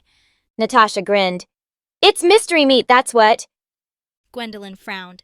Mystery? Don't tell me that it's some old horrid filth you're just trying to get rid of by using me. Is your nose lying to you? I doubt it. Otherwise it would shrink, right? She smirked. Just try it. I'm sure you'll love it. All right, Gwendolyn groaned, moving from her bed to sit at the table as Natasha spread cuts of seared steak upon each plate. She forked a cut of meat, sniffed it, then frowned. What's wrong, bestie? Natasha asked with an eager smile. Something possessed her now, after her feeling of vulnerability earlier, to engage in Duper's delight, so she could hardly bear the sight of Gwendolyn's intuitive suspicion of the meat. The human subconscious doesn't miss when something is incorrect within a situation, but the conscious mind is left as open prey to create a conflicted storm of cognitive dissonance in the brain that leaves the sufferer feeling unease, but not knowing the exact reason why. This is precisely how Gwendolyn felt, as she raised the meat to her nose and sniffed it with a strange look in her eyes. Weird. It smells almost like you when we were in the shower earlier and the hot water was running, Gwendolyn said. She scowled. Did you rub your hands all over this or something? Come on, bestie. You've got to trust me more, Natasha urged with a reassuring grin. The meat's seared on both sides so you don't have to get all icky about my hands, which are clean, by the way, because I wash them after using the bathroom. Do you? Of course I do, Gwendolyn scoffed. Then go ahead. Dig in. She forked a chunk of meat and took an eager bite.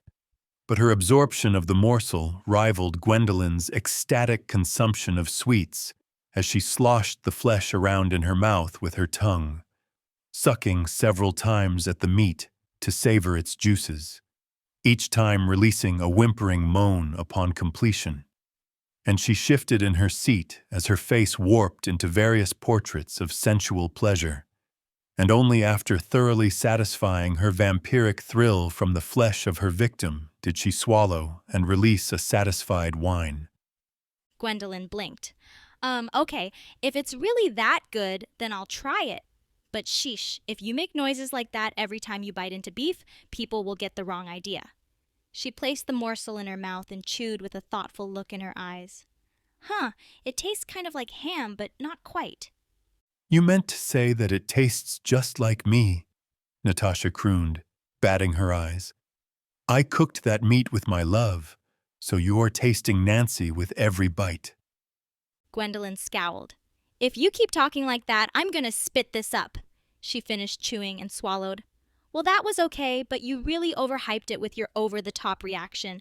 You should work in the advertisement business. If you just make those faces and noises while brushing your teeth or putting on hand lotion or something, you'll definitely make companies gazillions of bucks, because business will be booming. Merrick frowned as his eyes flitted from Bellatrix to Ms. Plum's. The trinity of teachers were assembled around the long table they'd deliberated at upon the night of the Maze tragedy, and the sun was a low orange sliver as a shiver of wind whistled against the room's sole window. The hearth was dark and silent as a mirror to the faces of the three instructors, who reflected quietly before beginning their meeting. I called you three down to the council room because we've yet to receive any news from Rowan's parents, Merrick said. It's been over 4 months now since we wrote the letter informing them of the news. Miss Plum drew a sharp breath. Don't tell me. We should assume that his family bears no interest in the affairs of their son, Merrick said grimly. From what I gathered, the boy paid for his own tuition without any help from his parents. They didn't support him in his journey and couldn't care less how it ended. That's horrible, Miss Plum gasped with anguish in her eyes. Every parent should care for their children more than their very own life. How could any mother or father be so cruel? I can't even imagine it. It's just reality, Bellatrix said. There are many students here who are at odds with their parents. Some came to this school as an escape. Others were forced here without any choice. It seems Rowan belonged to the former group. She narrowed her eyes. What shall we do now, Merrick? We still have the boy's body. If the parents won't reclaim it, we must dispose of it properly. Dispose of it? Miss Plum asked in astonishment. What do you mean by that, Clara? Her gaze hardened. I'm assuming you mean that we must hold a proper funeral for the poor boy. Sure, why not? Bellatrix said nonchalantly. I've got better uses for my time than sulking over the past, but a school-wide funeral would scare straight all the other vagrants who dare to imagine repeating Rowan's mistakes. I do want to hold a funeral for Rowan, Merrick said, but it must be a time of remembrance of the boy. His face tightened. I will never forget him, nor the lessons I learned that night, so that no pupil of mine ever suffers the same fate. A field of black blanketed a field of green, because the somber clothing of mourning students and faculty filled the eyes with darkness as the funeral gathering stood in quiet attendance, watching Merrick declare his memory of the boy who lay beneath them. The senior wizard towered as a white pillar at the head of the crowd, because he wore an unusual pale garb more similar to Bellatrix's usual cloak than his own, and his voice was raw with emotion, yet powerful in its proclamation that his beloved pupil had once visited the earth and granted smiles to all he met. He stood adjacent to a giant tombstone that was an Arturian proof, with its form forged by two curved hilted swords that merged into one amalgamation mid-blade, creating a quartet of lunar crescents, or a duet of curved crosses. But the meaning of the religious symbol was the same for all who witnessed it. It represented death and the undeniable conclusion that a youthful boy was gone from this plane of existence forever. We stand here today as witnesses to the bright light that was Rowan while he still walked among us, Merrick proclaimed. His stay at our academy was brief, but the impact he left on all those he met won't be forgotten, and his ambition, even though he now exists in a realm beyond our own, will continue to live on through all of us. His voice rose. Rowan wished to be the greatest wizard of all, to surpass even Merlin, and we all must seek the same if we are to change the cruelty within this world. Right now is a time of darkness for all of us as we struggle to make it by day and gather meaning from the pain in life. But the daily strife of life will always be worth it, so long as we have people with hearts like Rowan. We will never forget his relentless ambition to create meaning through the difficulties of his life. Because one day we shall all join him, but between now and then is our opportunity to make a difference. Natasha stood beside Gwendolen and Edward amid the funeral assembly. The trio were among the few who departed from the solemn, Stygian attire of the masses, but Natasha's usual dark coat over a white shirt and midnight blue jeans came close, and Gwendolen's dress seemed a sadder shade of blue than ordinary, It was noticeably darker to nigh match the shade of Natasha's pants. And Edward wore his usual attire, but the buttons of his coat appeared to be fastened tighter than ordinary. There was no formal dress code for the funeral, so everyone had arrived as they wished to present themselves for the event. Yet, most had complied with the dark standard expected of most mourning assemblies, and they wore the faces they believed to be demanded by their companions. No one wished to be seen as a psychopath, least of all the psychopaths themselves. And this category of humanity was far larger than one would expect without possessing the all-seeing eyes that I wield to penetrate through all lies, because the masks of humanity are convincing, and many children were inwardly laughing at how a student could be so foolish as to die at school, while others were simply bored because they had no idea who this boy even was. There were genuine empaths amid the gathering, hypersensitive personalities who fought to hold back tears as sudden waves of emotion throttled them. But this was simply their programming as automated beings because they didn't know the soul who'd departed any better than the psychopaths. Whether through trauma, or hormones from development after birth, or programs indoctrinated into them as children, or some combination of all three, the misery of an empath was only birthed as an instinctual reaction, like an animal mother has to losing a cub, even as that same instinct compels them to kill without any mercy. So, I questioned if any of the emotions felt at the funeral were genuine, and perhaps the psychopaths were the only ones capable of being honest without the blinding veil of emotion. However, the trio I first described were the most intriguing of all the human specimens I sought to examine.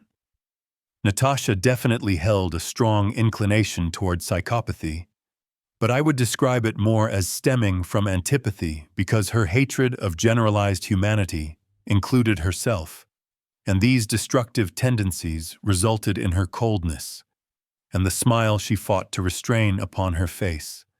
She yearned to trot over and piss on the grave, and such an action would likely soil Rowan's resting place with more liquids than mere urine, because just the thought of it brought moisture to her nether. Because a part of her wished to destroy forever, to destroy everything sacred, because this world had been nothing but a mockery to her from the very beginning. So she wished with a lustful yearning to mock everything held as divine by others, because she saw nothing divine in this world. Gwendolyn was a genuine empath who only knew Rowan by Natasha's imitation of him, and so she didn't realize as she fought back tears and Edward squeezed her shoulder to console her that her memory of Rowan, that she was mourning over, never even existed, that the Rowan she knew had never died, because Natasha channeled him all the time with her mocking jokes and constant snark. The vixen had mastered the art of deception, but was careless with her imitation of Rowan because she found his personality to be rather bland and desired a serving of duper's delight by deceiving Nancy in a blatant way. But what human would stop to imagine the impossible and question the basic facts of their reality, such as their friend being replaced by a doppelganger who could fake every emotion? No ordinary person would do so, because that would be considered insanity, and no citizen wishes to end up in a mental hospital by questioning if the norm is truly normal. So, Gwendolyn wept for a phantom that only existed in her imagination as Edward reassured her in whatever way he could, because he too was obligated to play a role by his programming as a human being. He always had to be the unbreakable rock, the mountain that wouldn't fall to any disaster, because how else would he keep his mother going when she teetered between life and death every day? The human spirit is truly something, a source of energy like a battery that provides power beyond scientific comprehension as the soul resists the call of a body for rest. Within society, every worker fights their body's urges to sleep when it requires it, because their spirit commands them to work for whatever goals they desire. So, unlike the animal that sleeps or eats or relieves itself of its body's desires whenever it wishes, the human being's spirit allows them to deny their instinctual programming and choose a different course. Some might call this free will.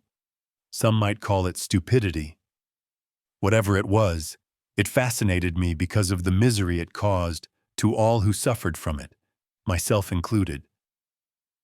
Edward always had to maintain the guise of something superhuman, because he knew his mother only pushed through day by day, using him as her hope for living. If he wasn't extraordinary, if he wasn't special and moral beyond any other boy, if he was just another rascal without any virtues to set him apart from the rest, he knew it would be the end of her. That was the truth in his mind, at least, because trauma warps everything into a fantastical story, with heroes and villains and epic struggles that must be continued no matter the cost to the individual. So he couldn't cry, or show his emotion as an empath, even more sensitive to such things than Gwendolyn, because it was a matter of life and death in his mind, an unforgivable sin to show weakness when someone else was depending on him. The last time he cried was when he was 8. His mother fell into a deeper stage of whatever cancerous sickness she had, and he was sure she'd die as he held her hand in bed. The lone nurse who'd midwifed him out his mother's loins sat there as his only other companion and demanded he leave and play with the other children while she attended to his mother. But he refused in a fit of tears, and tears welled up in his mother's eyes. But she smiled and tried to act strong for him, even though she couldn't sit up on her own, and told him to go outside and play. After that day, he never cried again. And upon the day of Rowan's funeral, there were no tears from the sky. It was a tad windy, but overall a bright sunny day because the weather cared nothing for the drama of humans living through their drudgery below. Mother Nature, as some call her, cared nothing for the affairs of humans or animals. So perhaps the psychopaths were the closest to the genuine nature of this reality. Perhaps this was why Natasha fought a smile as she feigned solemn mourning during the funeral. After all, she was supposed to be Nancy, the only one who truly knew Rowan, and to laugh as she wished to do and cackle at the fool in the dirt would surely be unbelievable to all watching. However, her own disbelief at this incredulous situation made her acting a challenge, because she found it unbelievable how easy it had been to deceive everyone around her. She, the murderer of Rowan, was attending the funeral of her victim, and no one knew the truth except her because she wore the face of the lad's lover, whom she'd also slain. The glee within her was so great that she could hardly bear it.